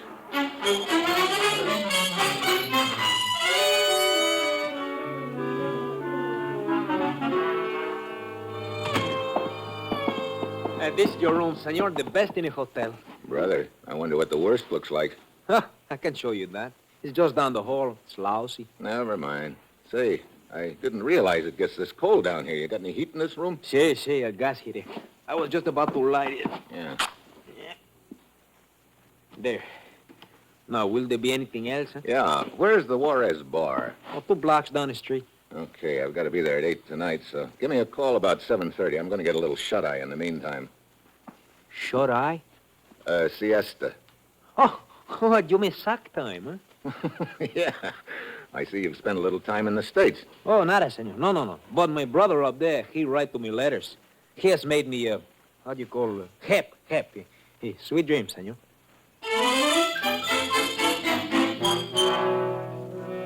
It's just about dark when I stretch out on the rickety bed. I check over the timetable for the evening in my mind. At 8, go to the Juarez bar and be contacted by somebody who'll tell me how to get Slaga out of here. Then, at midnight, meet Slaga at the Rio Gordo Bridge outside of the city. And in between, try to keep Lieutenant Escobar out of my hair, to say nothing of the outfit Slaga used to work for. Sounds like a nice, peaceful evening. Well, fine, I doze off. I don't know how long I've been asleep when a sound registers. A window. A sudden warning flashes across my brain. I try to snap awake, but I have a hard time coming out of it. I get my eyes open, but the room's swimming in front of them, and my chest hurts. Then it registers. Gas. The whole room is full of gas. A sudden whip of fresh air hits me, and my eyes clear for a second. The window. There's a guy in the window with a knife. I managed to roll off the bed just in time. The knife plunks into the headboard. I stagger to the window, but the guy is gone. At this point, I don't care much. I'm more interested in filling my lungs with fresh air. My head starts clearing. I turn off the gas heater and head for the door. And there, standing in the hall, is the bellboy. Senor, what's the matter?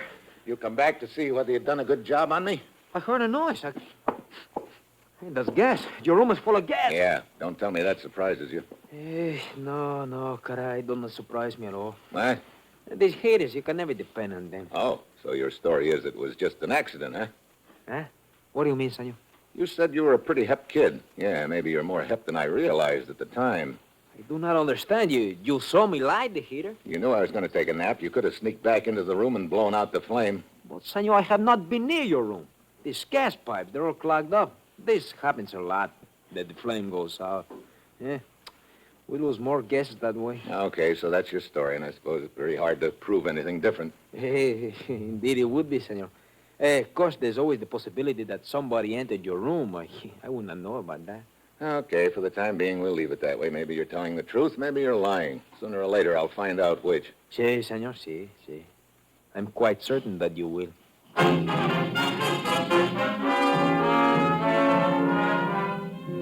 I head to the Juarez bar thinking about the deal on the way. I never thought I'd be glad to see the day when 2 different outfits are trying to kill me, but I am now.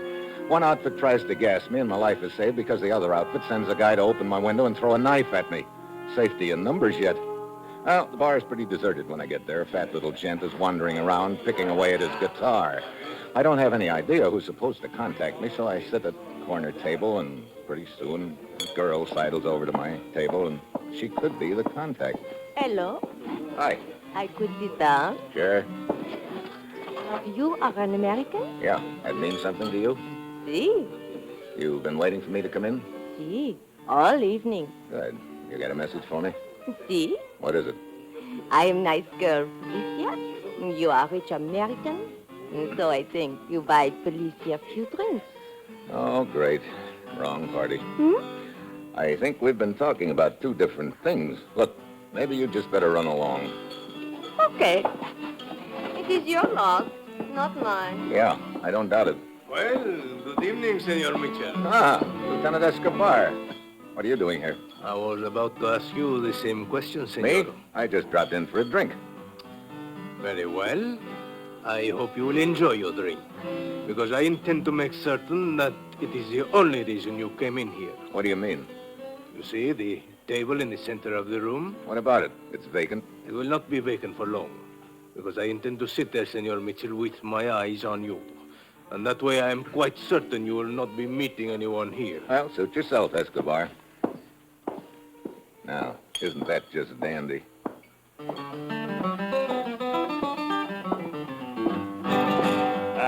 Good evening, senor. Huh?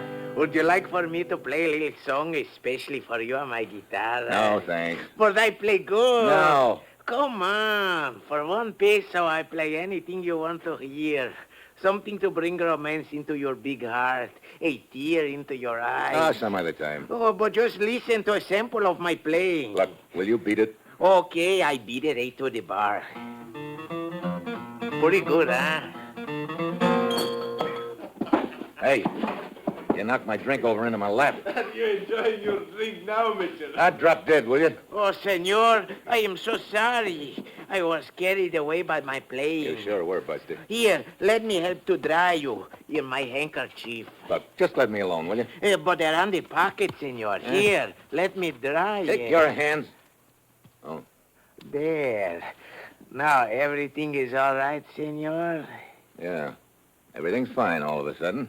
I'll see you later. I slip out of the bar in a hurry, and what's made everything fine all of a sudden is that the little guitar player slipped a piece of paper into my pocket while he was drying me off. I get down the street, stop under a street light, and take a quick look at it. It's a map of a cow pasture outside the city where a small plane will be waiting for me tomorrow. Good. Then I see Escobar come out of the bar. So I duck into an alley and take a few assorted side streets out of the city to the Rio Gordo Bridge. Slaga is due there at midnight. I get there 5 minutes before and spot the meeting place, a clump of bushes underneath the bridge. I wait there a couple of minutes, and then I hear a rustle. I step out. But just in time, I see the glint of moonlight along a gun barrel, and I dive back.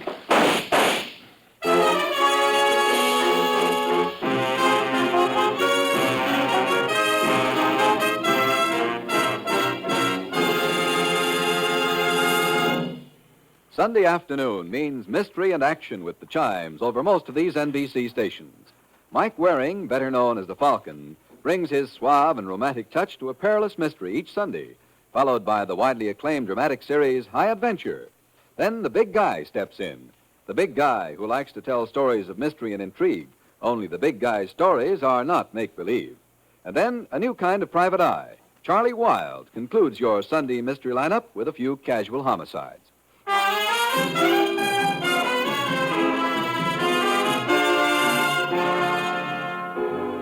Now, back to Dangerous Assignment and Steve Mitchell.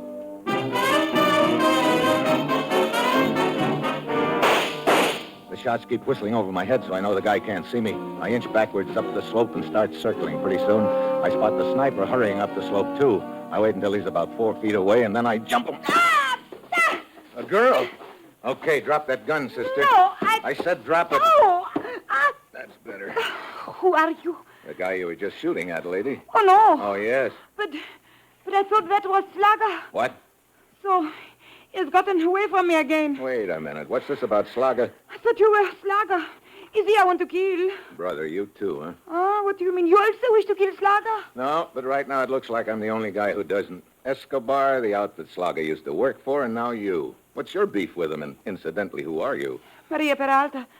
I used to think I was in love with Slaga until I found out what kind of man he was. Then I stopped seeing him. I met a good man, I married him. But when Slaga found himself trapped in this city, he came to me for help.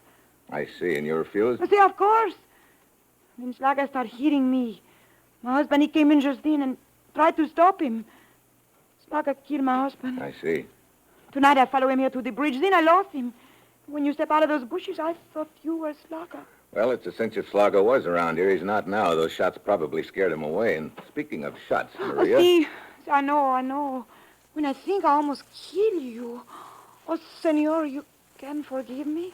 Yeah, well, I guess the only thing left for me to do is to head back to town and wait for some word from him.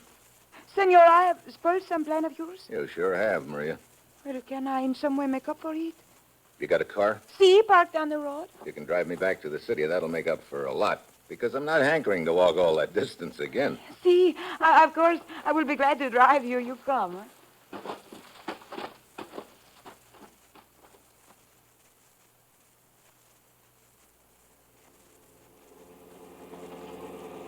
There is the building where I am stop up ahead, Senor Mitchell.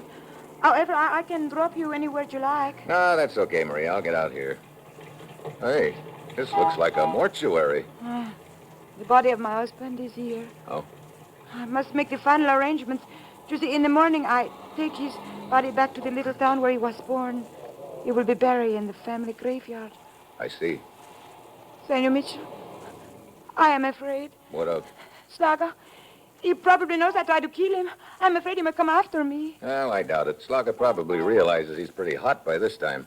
The only person he'll be coming after is me, so if you'll just go back home and lock yourself in, I'll probably have him on ice by morning. But if you should not... Senor Mitchell, I know I have no right to ask your protection almost after shooting you, but if you could meet me here at the mortuary tomorrow morning and stay with me until I leave with my husband's body, I would feel ever so much safer. Come to think of it, that's not a bad idea. If Slogger does decide to come after you, that would be his last chance, wouldn't it? See, once the mortician drive me and the coffin to the railroad depot, I'm sure I'd be safe. What time are you due here in the morning? At 8. Okay. If I haven't grabbed Slogger by then, it's possible that he may turn up here at the mortuary in the morning. If he does, I'll be here waiting for him.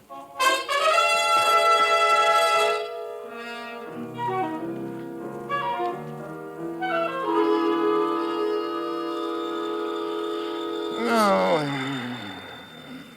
Well, okay. Yeah? Mitchell? Yeah, who's this? Slugger. Slogger? Hey, why didn't you show up at the bridge at midnight? I heard shots. Yeah, that's what I figured. Where are you?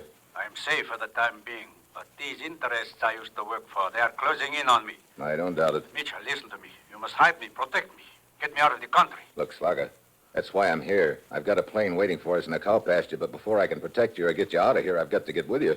Very well. It is 3 a.m. In 1 hour. Be on the Santo Tomas highway outside the city, exactly 1 mile past the bridge. Park your car there and wait, and come alone.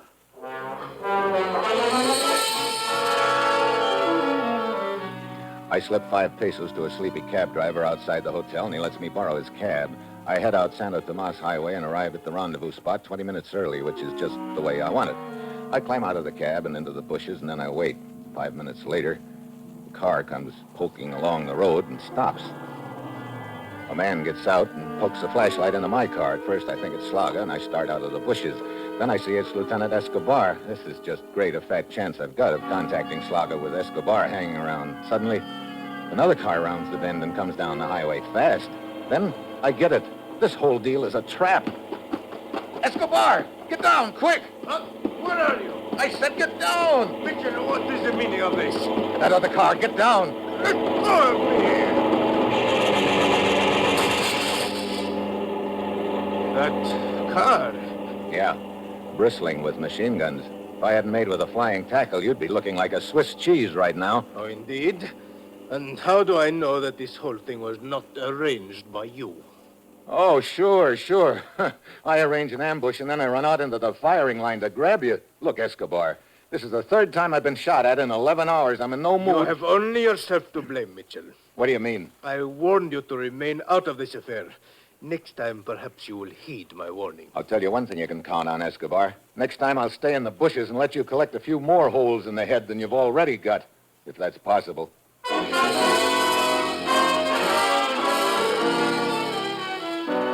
I head back to my hotel. By now, I've just about had it. Not only is Escobar sticking to me like a mustard plaster, lousing up my chances of contacting Slogger, but the outfit Slogger used to work for is now thinking up quaint little traps to kill me, too. Obviously, they were the ones who rigged that fake rendezvous on the highway. I know now my only chance of contacting Slogger will be if he comes after Maria at the mortuary. She told me she'd be there at 8 in the morning, so I'm there 10 minutes early. The door is partly open. I walk in, but the joint is deserted. No mortician, no hearse, no coffin, and no Maria. I head for the back room.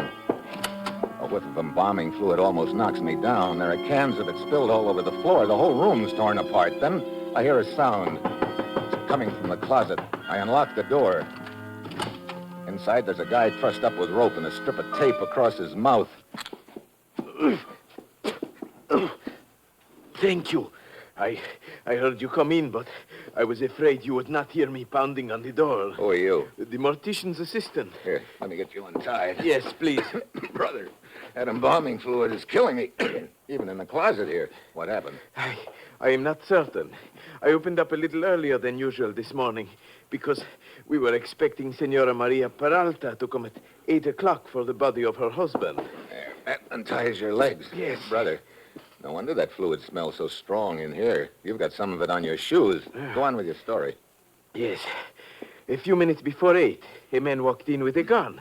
He tied me up here in the closet. What happened after that? I know only what I could hear through the door. The mortician and the senora must have arrived at the same time. Apparently, this man with the gun was hiding behind the drapes.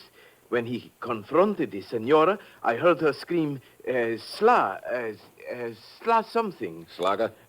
Yes, that's it, Slaga. Oh, great. Well, you're untied. Come on, let's get some windows open and air out the joint. Good. What else did you hear? Well, there were the sounds of a fight. Furniture overturned and cans of embalming fluid spilled. Then Slaga must have gotten the upper hand again. He laughed and said a very strange thing. What do you mean? Something about a coffin being a very convenient place to travel. I see. Then he ordered the mortician and the senor into the hearse and told them to drive out to the Santo Tomas Highway.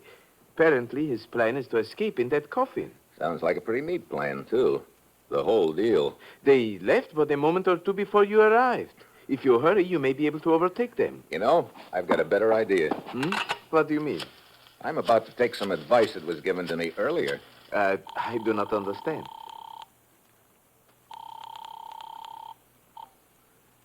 Lieutenant Escobar speaking. Hello, Lieutenant.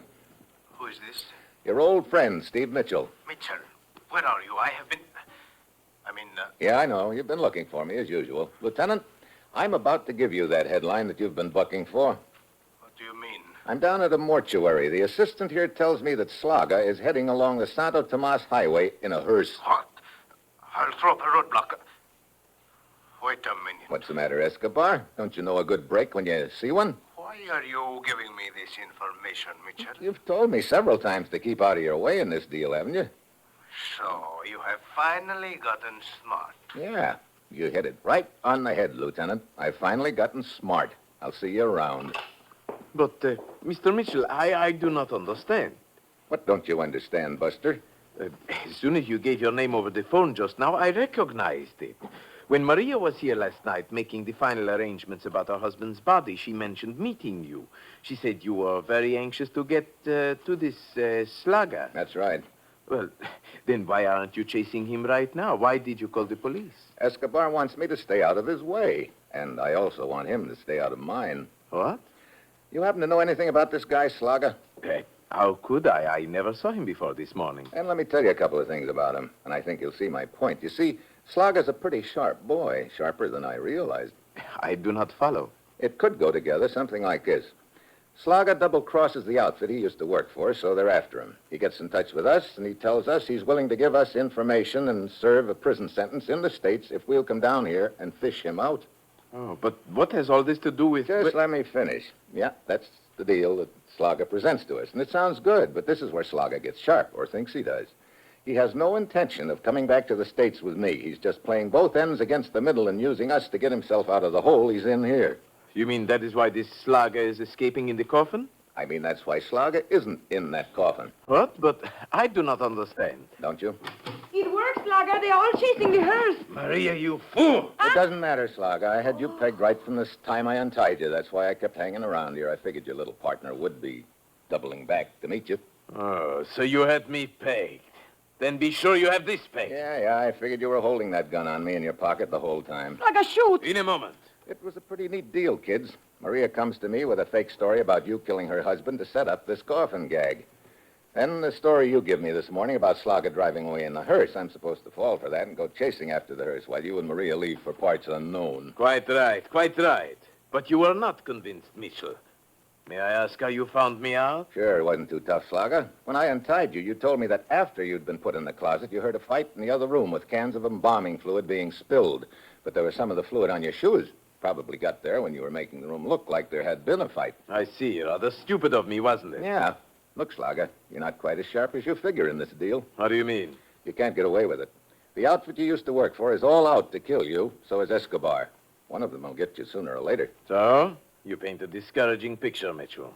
What would you suggest as a solution? My offer still stands. I'll get you out of here and back to the States. You'd be smart to take me up on it, Slaga. I've got a plane waiting in a cow pasture north of town. We can still make it. Oh, don't misunderstand me, Mr. Mitchell. I intend to take you up on part of your bargain. What do you mean? The part about the aeroplane. You see, I intend to leave this country with your help. That's better. Only without you. Oh? Where exactly is that plane, Mitchell? Sorry? Very well. I will count 3. If you have not told me by then... Look, Slaga. 1. You can't get away with it. That should not concern you. You will be dead. 2. Okay. That's much more sensible. Looks like I lose all the way around. Someone has to. It could not very well be myself. Now, the location of that plane. Here's a map telling you how to get there. Thank you, Mitchell. You have been most cooperative. He and Maria take their eyes off me a second to look at the map. It's my one chance. There's an open can of embalming fluid on the table in front of me. I get one hand on it. And now, Mitchell, I'm afraid you have outlived your usefulness. You can't shoot without eyes. The slug whistles past my ear. By the time Slag can get his eyes open again, I'm... Get back, Mitchell! I got a better idea. You get back. I will... I'll take that gun, Maria. Let's have it. No! Now, sit down. You... Sit down. No! What are you going to do?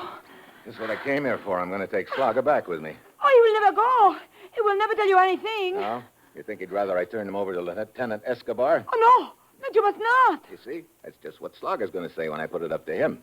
And that's why he'll give me all the information I want. You know, some people sing for their supper. But just think how hard Slaga's going to sing for his life.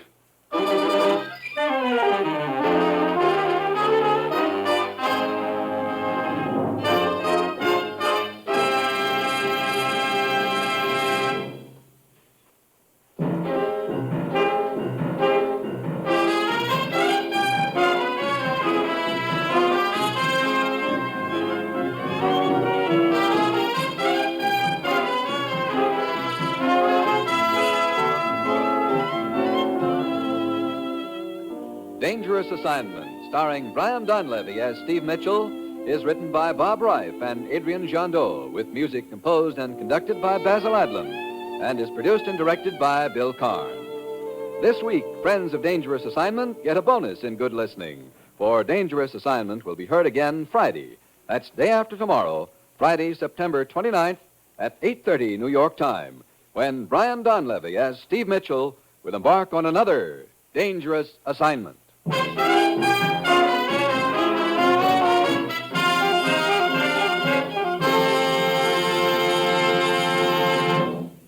Dangerous Assignment came to you from Hollywood. 3 chimes mean good times on NBC.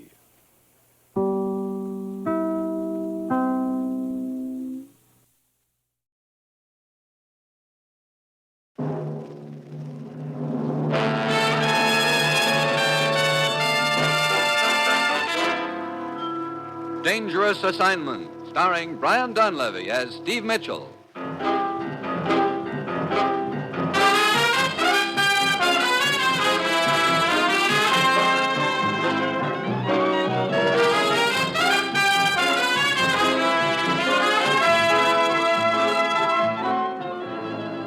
Yeah, danger is my assignment.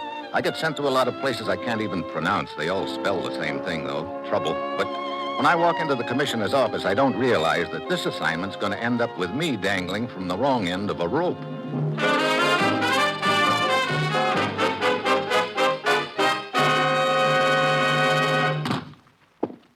Well, here he is, Commissioner. Thanks, Ruth.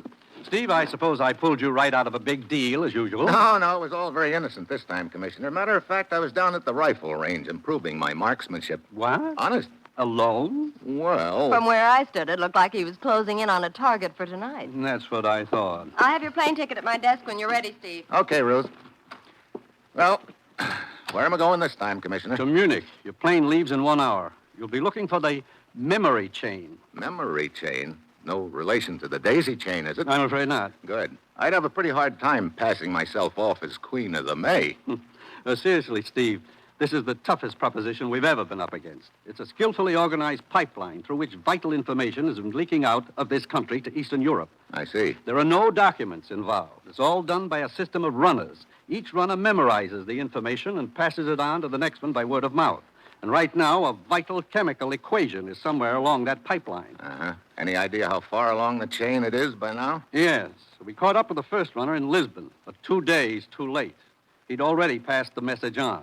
We then traced runner number 2 to Paris, but we were 6 hours too late there. Sounds like we're running a poor second all along the line. Yes, and I'm sending you over there to come in first for a change. We now have reason to believe that the next transfer point is Munich, and we have a tip that a woman named Eva Schaefer may be one of the runners. One of our agents is in Munich now, Kurt Allison. Now, Steve, get over there and work with him, and then go anywhere and do anything you have to keep that equation from getting through. And that's it. You've got your assignment. Good luck.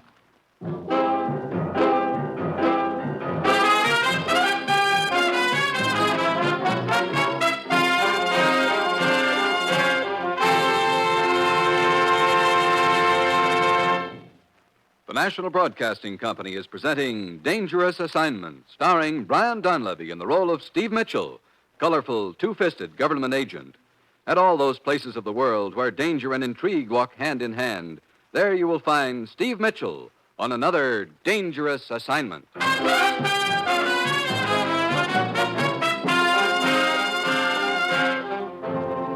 Sure, I've got my assignment.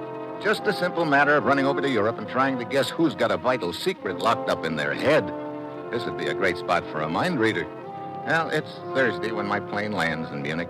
I check around and learn that Allison is registered at the Königsberg Hotel. I head for his room. I've been expecting you, Steve. Commissioner told me you were coming. Yeah, how about this Eva Schaefer, Kurt? Any idea where she is? Sure. Right next door. What? Yeah, I spotted her at the depot when she arrived from Paris 6 hours ago. I heard her give a cab driver the name of this hotel, so I broke a few speed laws and got here ahead of her. Huh. You had the desk clerk give you this room right next to hers, huh? Yeah. Then I had the clerk stall her down in the lobby long enough for me to slip a couple of microphones in her room. Brother, you work fast. I had to. Oh, here are the earphones. Take a listen. Okay. Anything going on? No. What's she been doing since she got here? Filing her nails, mostly. You know, that sound gets awfully annoying after a while. Hey, wait a minute. Sounds like somebody's knocking on her door. Yeah? The evening paper, Fräulein. But I ordered no paper. It is a service of a hotel. Yeah, very well. Danke. Who was it, Steve? Bellboy brought her the paper. Could have been some sort of a signal. Hey, wait a minute. She's leaving. What? Yeah, she just went by our room.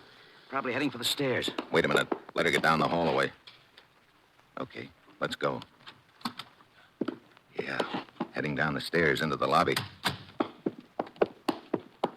I got a car outside if we need it, Steve. Good. Hey, Hey, watch it, Steve. We better go single file. The stairway's getting crowded. Hey, brother, is that all one man coming up at us? Yeah, how about that? I beg your pardon, gentlemen. Sorry to crowd you. Oh, that's okay. If you'll just allow me to squeeze by. Thank you very much, sir. Thank you. Squeeze is the word, all right. Yeah, come on. There she is, sitting in that chair on the other side of the lobby. Let's sit down here. Oh, okay. She may contact somebody here in the lobby, Steve. Wait, she's getting up. Yeah. Hey, she dropped something in the far side of her chair. Huh? You see? She's picking it up now. Yeah, looks like a pencil. I wonder what... Oh, she stopped at the cigarette counter. Come on. I want to take a look around that chair where she was sitting. There was no one near her, Steve. I know. Here we are. I still want to know what she was doing with a pencil. She must have been holding it in her right hand, on this side of the chair, out of our sight. I get it now. Look. This pipe running up the wall beside the chair. It goes right through the ceiling, probably to the second floor hall above us. Yeah. And there are pencil smudges on the pipe near the floor. Yeah, she could have been tapping that pipe with her pencil, sending a message. Steve, she's heading out the door. Stay with her, Kurt. I'm going to see what I can find out upstairs.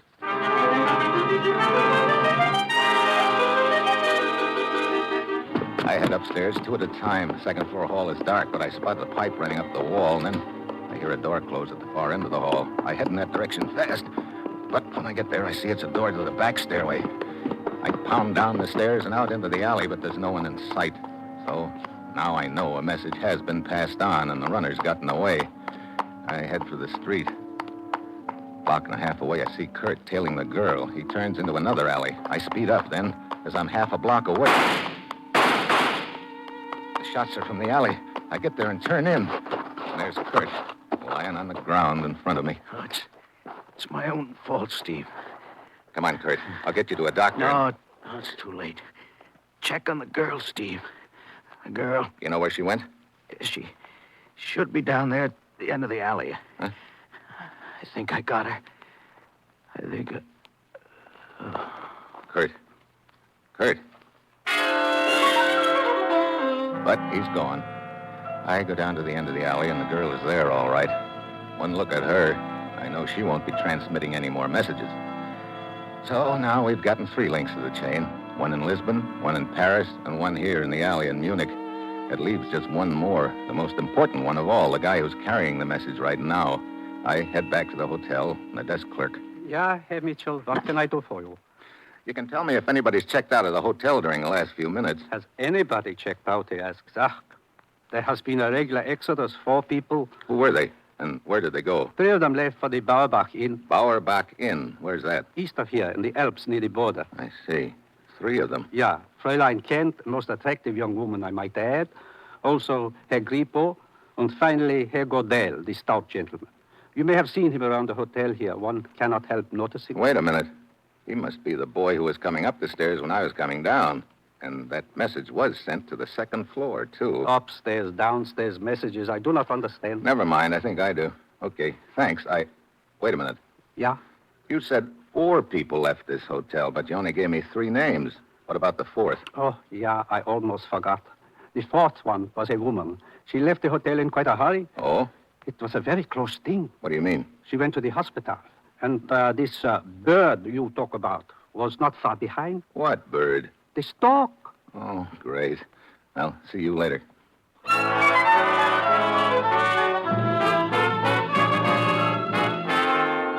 So I head east toward the Alps. 6 hours later, I arrive at the Bauerbach Inn. It's perched up on a mountainside, and there's snow all around. The whole place looks like a Christmas card, except that I've got a strong hunch that whoever I'm going to find here, it isn't going to be Santa Claus. Good evening, sir. Welcome to the Bauerbach Inn. You the proprietor? Yeah, Kreutz at your service. If you will sign the register here, I will fix up for you a nice room. Okay. Looks like sort of a slack season for you, Kreutzer. Yeah, only 2 guests. Both of them from Munich, I see. Carlos Grippo and Helen Kent. Are you a friend of hers, Herr Mitchell? Well, Oh, I will be glad to tell her you are here and to... No, never mind. Why not? Huh?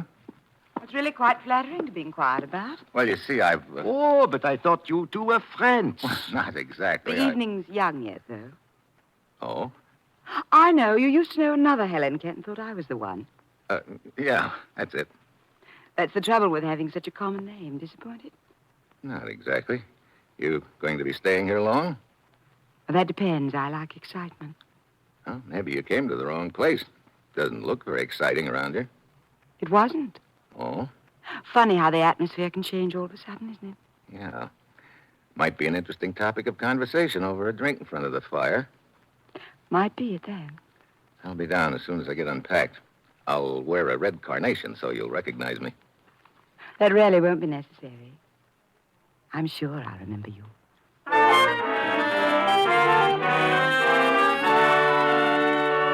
I go up to my room and stretch out on the bed, trying to add up the deal in my mind. At this point, I'm pretty sure that the person I'm after, the last link in the memory chain, is either Helen Kent, Carlos Grippo, or Gordel, the fat boy. But what's worrying me is that Gordel hasn't shown up at the inn. I start downstairs to have that drink with Helen, and then I see I needn't have worried, because waddling up the stairs towards me is a very familiar hulk. Excuse me, sir. If you will allow me to squeeze by you, But wait. believe I have already squeezed by you earlier today, have I not, on the stairway in Munich? That's right. You've got a good memory. A photographic one. I pride myself on it, sir. Godel is my name. Steve Mitchell. Delighted, sir. I look forward to making your acquaintance properly a little later downstairs under less cramped conditions. Until then, Mr. Mitchell. Until then, Mr. Godel. Hail, hail. The gang's all here. Steve, Oh, Helen. over here by the fire.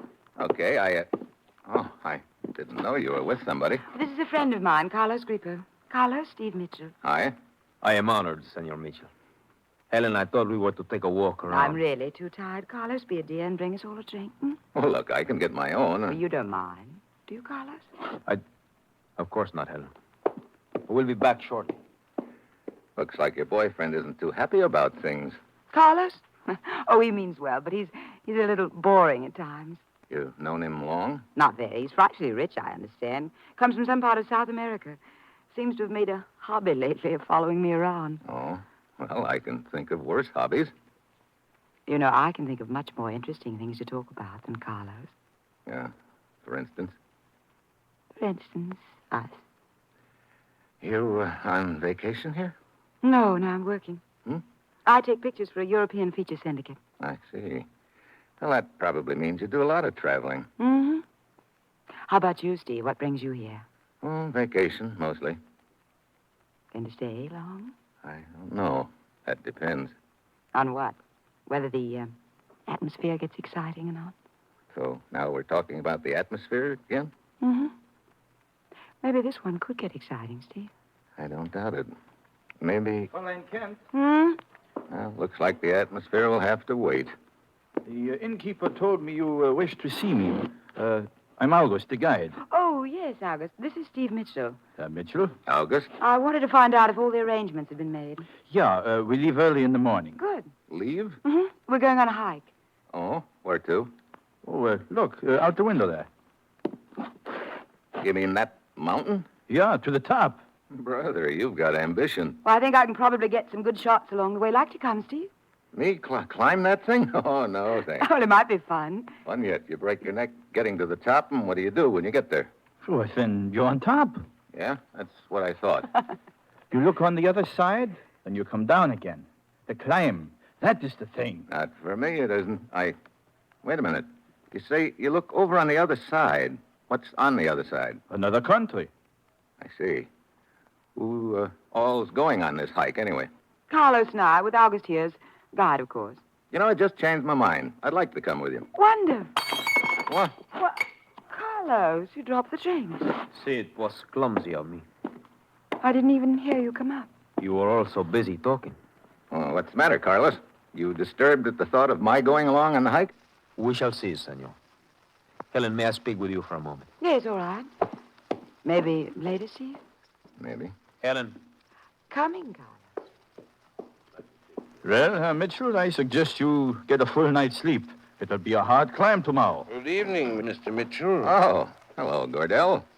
I beg your pardon, sir. Are you the guide? Yeah, I'm August. I've just learned of the proposed climb up the mountain in the morning. I would like very much to accompany the party, if I may. What? You? I don't know, Herr Godel. A man of your size might find it a little difficult. I think you will find me surprisingly light on my feet. You really must want to get up that mountain bad, Gordell. On the contrary, Mr. Mitchell, I delight in acting upon the slightest whim.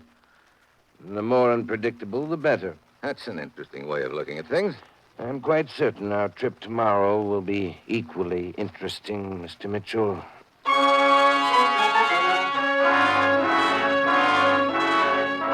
Gardell and August head upstairs, and I go out on the terrace for a cigarette. The night is dark and cold. I finish my smoke and turn to go inside. Then I hear a sound behind me. I whirl around. Something's flying through the air at me. I hit the deck. Something plunks into the wall over my head. A mountaineer's ice axe, the kind they use in climbing Alps. I scramble to my feet, but whoever chucked the axe is gone. So now the trail is heating up. I'll be climbing up that mountain tomorrow. I've got a strong hunch one of the members of the party will be doing his or her best to make sure that I come back down the mountain the hard way.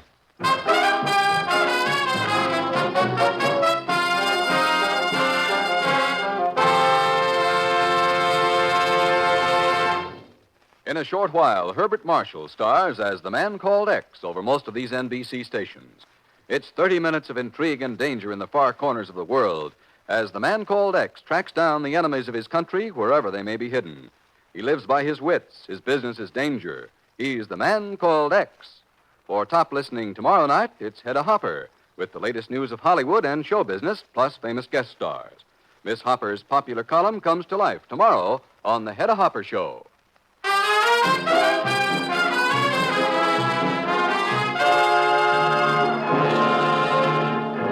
And now, back to Dangerous Assignment and Steve Mitchell.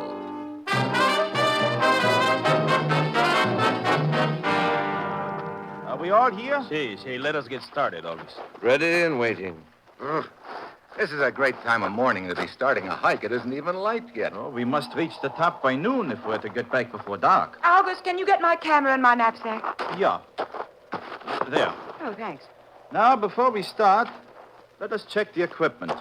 Mitchell? Mm-hmm. Yeah, you have everything. Oh, Herr Grippo? Yeah, you have... Oh, wait. Your ice axe is missing. What? Why, so it is. It must have slipped from my pack. Oh? Well, it's no matter. Here's a spare. Thank you. Pretty careless of you losing a thing like an ice axe, Grippo. Or maybe it was more than carelessness. What do you mean by that, Mitchell? Oh, skip it. All right, everybody. Let us start.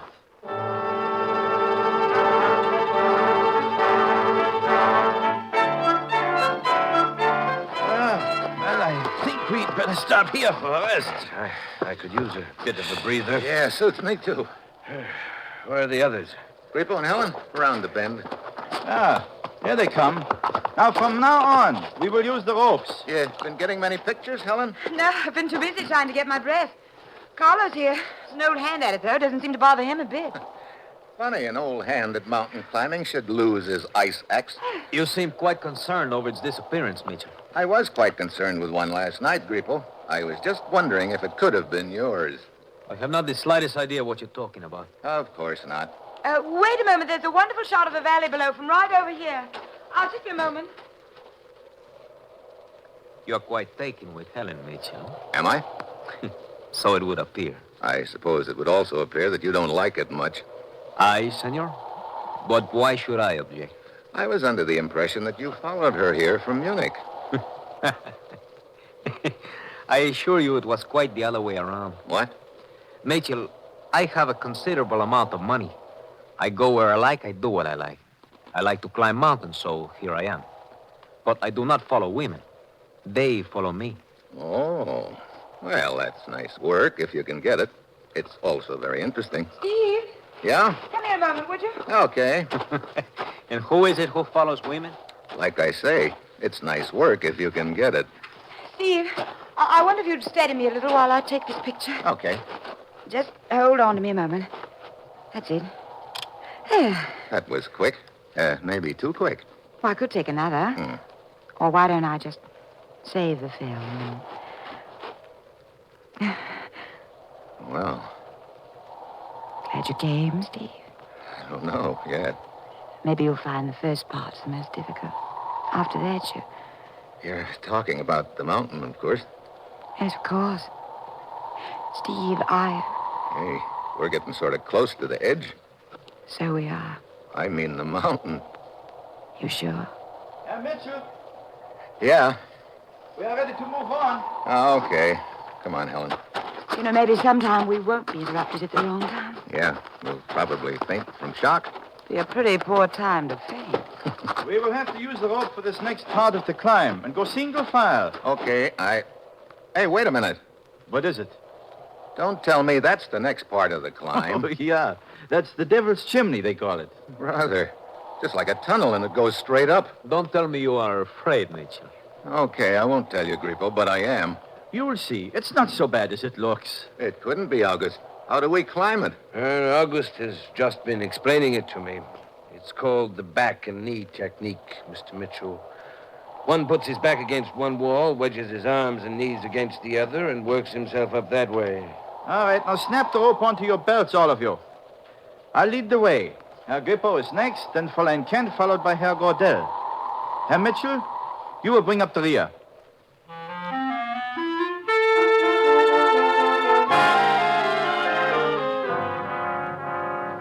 August inches his way carefully up the chimney to the ledge above. Then he signals to Grippo, who wriggles up like a snake. Helen makes it without any trouble. Then Gordell starts squeezing himself up. I wait until he's almost to the top, then I wedge myself in and start. It's slow, tough work. Halfway up. I look up just in time to see Gordell's feet swinging loose and a rock as big as a football coming down at me. I duck my head. The rock grazes my shoulder and hits the bottom. Hey. You all right, Mr. Mitchell? Yeah, but it's not your fault that I am. Please accept my apology for a most unfortunate accident, sir. Accident, huh? But of course. My foot slipped and dislodged a boulder. Here, let me give you a hand to the ledge. Yeah. I thought you were the gent who was so light on his feet, Gordell. I am, but there is always the possibility of a slip, Mitchell. There sure is. And Helen, what's the matter? Oh, when Herr Gordell slipped, the rope jerked Fräulein Kent against the rocks. Yes, I think I've sprained my ankle, Steve. Oh, great. She can't climb with a sprained ankle. No. So, what do we do now? Well, things are not so bad. We are within an hour of the top. Just across the border up there is a little hut with medical supplies. We can get a basket stretcher there in which we can let the Fräulein down the mountain. We? Those of you who are left behind must stay right here. You cannot get up or down the mountain without my help. But I will need one man to accompany me. I will go with you, August. I'm the best climber. Since I am responsible for Miss Kent's accident, I think it right that I should go. No, senor. I am the logical one. I insist.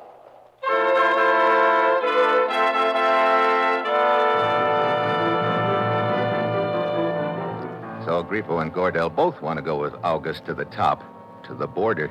At this point, it looks like one of them is the runner in the memory chain.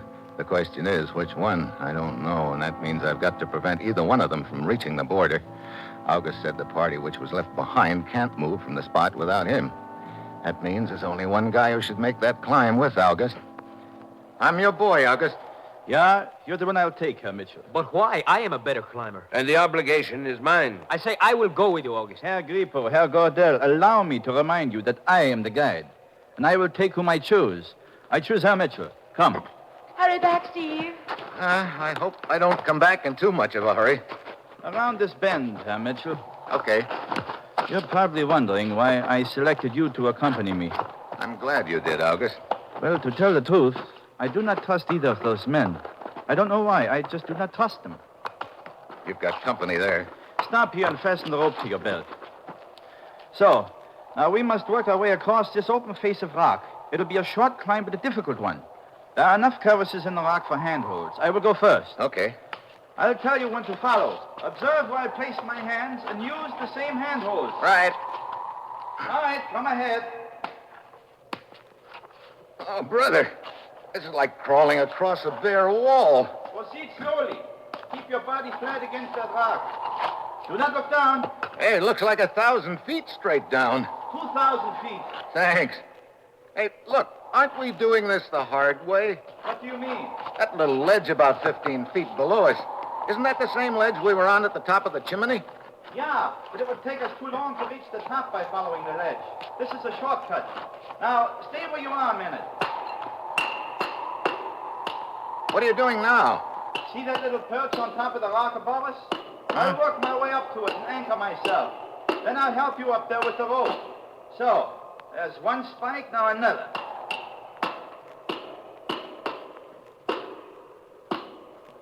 Brother, remind me never to do this again. All right, Mitchell. I'm up on top of the perch and I'm well anchored. Okay, I'll get going. Yeah, Mitchell, indeed you will. Hey, you pulled me loose. So I did. Now you are just dangling in the air at the end of that rope. What? Oh, great. So you're the last link in the memory chain. Yeah. And with you out of the way, I will carry the message to its final destination on the other side of the border. It'll do you no good to try to swing back and forth, Mitchell. You cannot pull me down with you. By leaning back, I can hold you until I choose to cut the rope.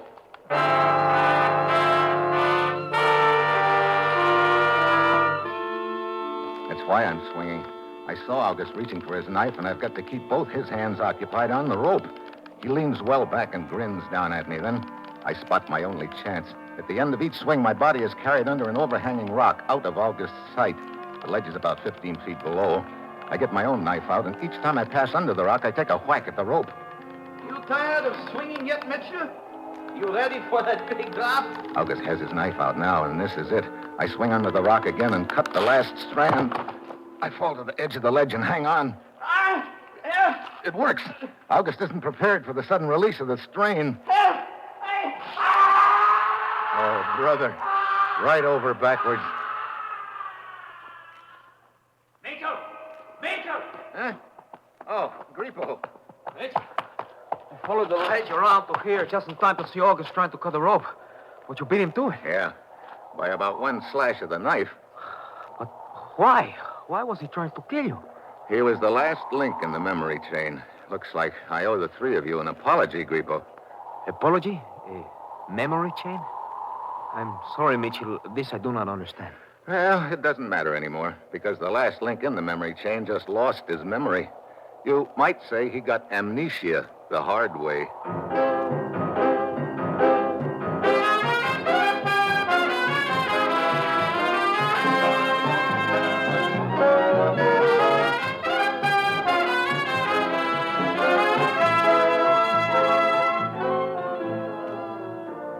Dangerous Assignment, starring Brian Donlevy as Steve Mitchell, is written by Bob Reif and Adrian Jondeau, with music by Robert Armbruster, and is produced and directed by Bill Karn. Be with us again next Saturday when Brian Donlevy, starring in the role of Steve Mitchell, will embark on another dangerous assignment.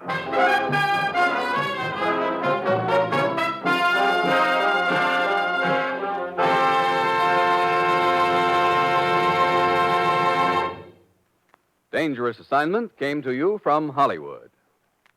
3 chimes mean good times on NBC.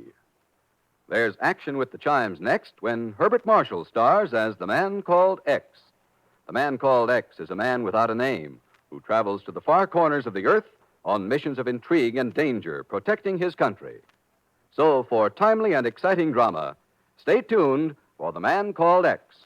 And a reminder, Bob Hope stars tomorrow in The Big Show, along with Tallulah, Jimmy Durante, Perry Como, and many more.